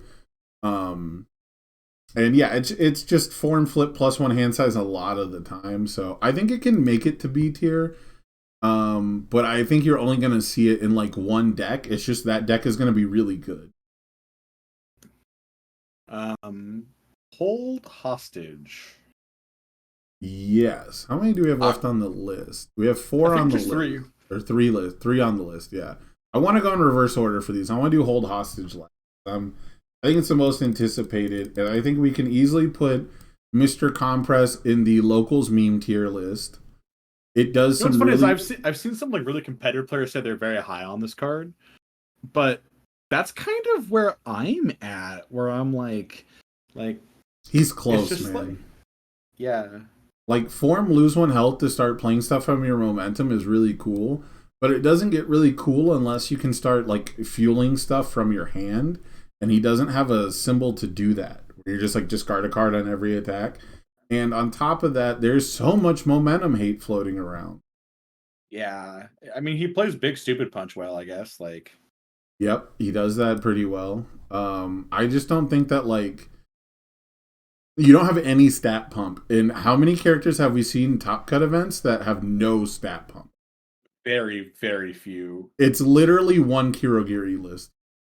Yeah, like... United States of Smash doesn't work, so it goes D tier. I'm going to shoot you a text message later, but that's all I have to say on that for now. But okay. Yeah, I don't think the way it works is intended, but because it works the way that it works, like... They said they were gonna do the FAQ for it. They haven't done the FAQ, so for right now it's D tier. It could go up, but even if it works the way that people want it to, it's only C tier. So fuck it. It's still only a Smash Might card. Again, Smash Might should have been the character for the starter deck, but that's a yeah. Right. And then last but not least, Hold Hostage. Yeah, what ranking are you putting Hold Hostage in? Because I think I'm different from a lot of people. Okay, so I think Hold Hostage is a card that's going to read as this incredible, life-saving, just insane card. But we have to keep in mind a lot of factors. First, it's a 5 difficulty action, which means you have to be willing to commit 2 foundations, possibly if you check a 3 when you play it, on top of clogging your card pool, because it doesn't remove itself. If I'm not mistaken, I have to read it again. But it doesn't. It removes after it leaves the card pool. It does. Removes when it leaves your card pool, so it stays there for your turn. So it does count to progressive. So that's already like a risk to it. You risk stunning yourself out. B, it is a very good low block, but it's only a low block, which means you can only play this in response to low attacks.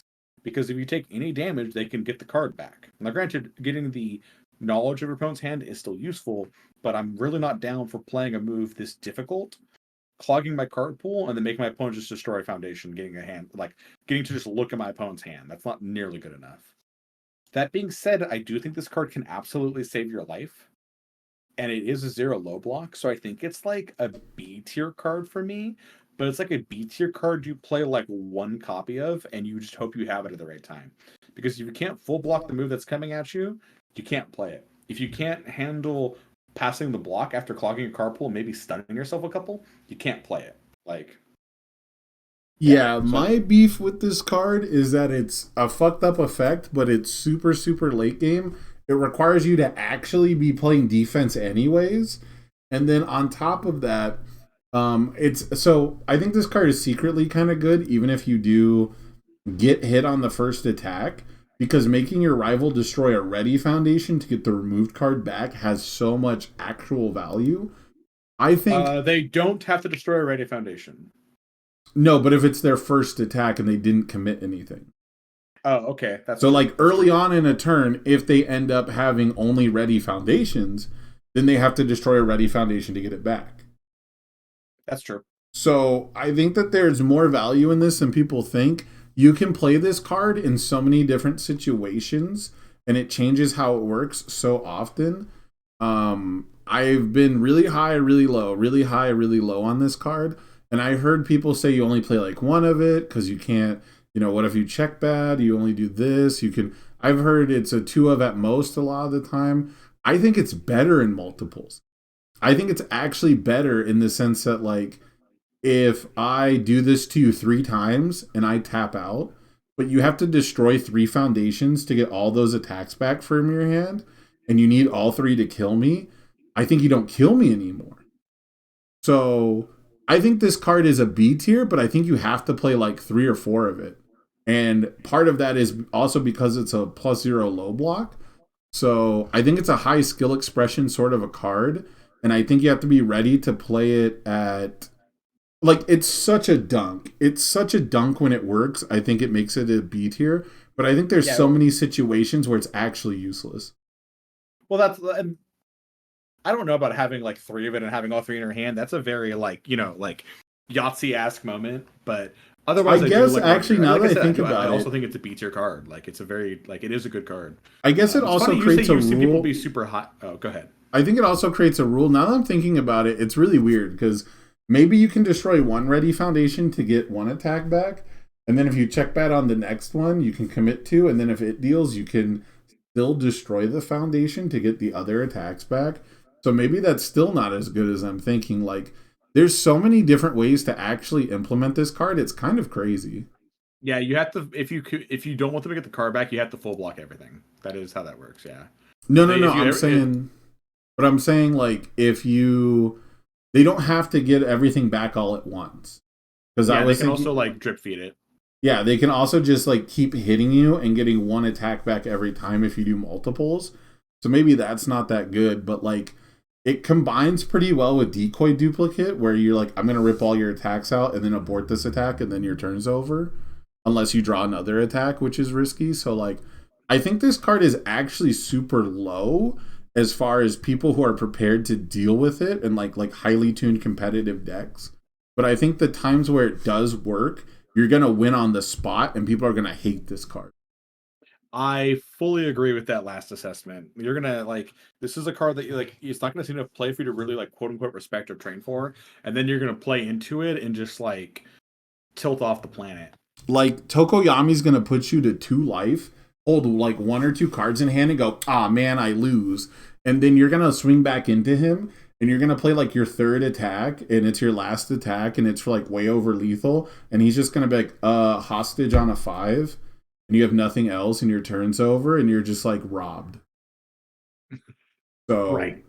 There's going to be, I think the biggest issue is it's going to slow games down really bad because you're going to draw suboptimal hands and just get fucking hosed by the risk of a hold hostage. Whereas most of the time where you have a hold hostage in your hand, you're going to get absolutely annihilated by the average Tokoyami or Dabi turn. For sure. You'll just get shredded by the average Jiro. God forbid Jiro even gives you more than 1 enhanced step to play a hold hostage. Yeah, you can play hold hostage on her last attack. Nice meme. Yeah, you can do it on the first or the last. Good luck, bud.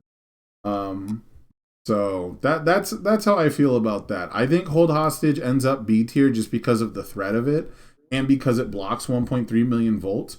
But I don't think it's gonna be something I feel if I only have 1 of this in my deck, I'm never actually gonna feel safe unless it's mega late game and I'm all for 1. Yeah, I mean, I bought 2 personally. I'm planning on jamming 2 myself, but yeah. So that's me. I'm a 4 of or none of guy. It's super weird. Yes, every low block is up a tier. That's why Smashing Nomu ended up in C tier originally, because it blocks 1.3.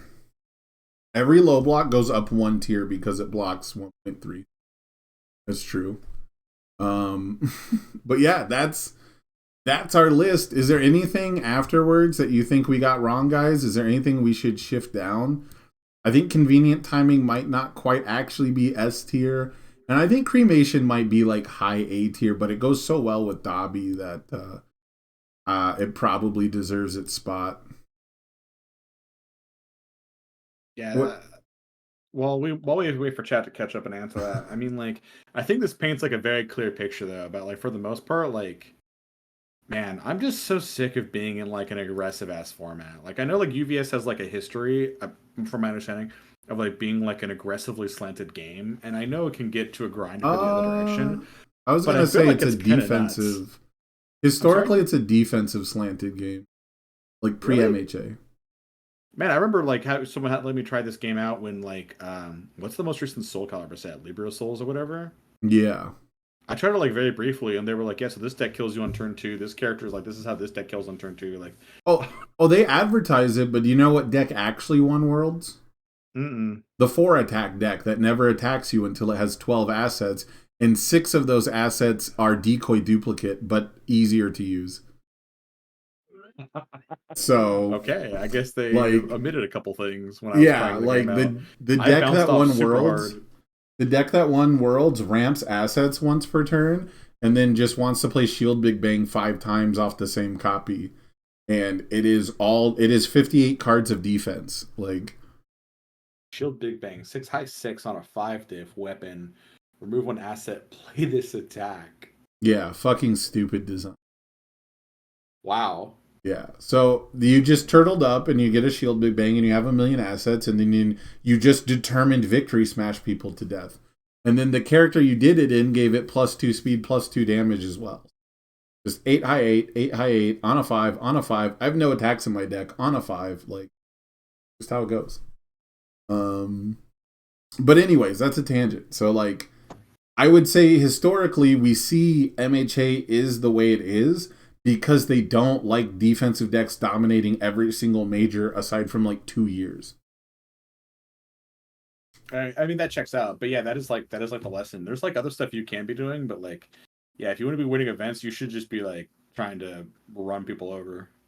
Your deck should at least always have the ability to do so, and I think that's also something that they wanted to stop with MHA was the idea like that deck, that 4 attack deck could turn to you.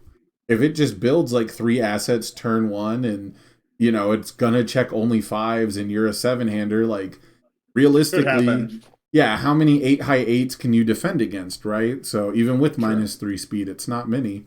What was the character, out of curiosity? Cassandra. She's now banned. And so is her asset.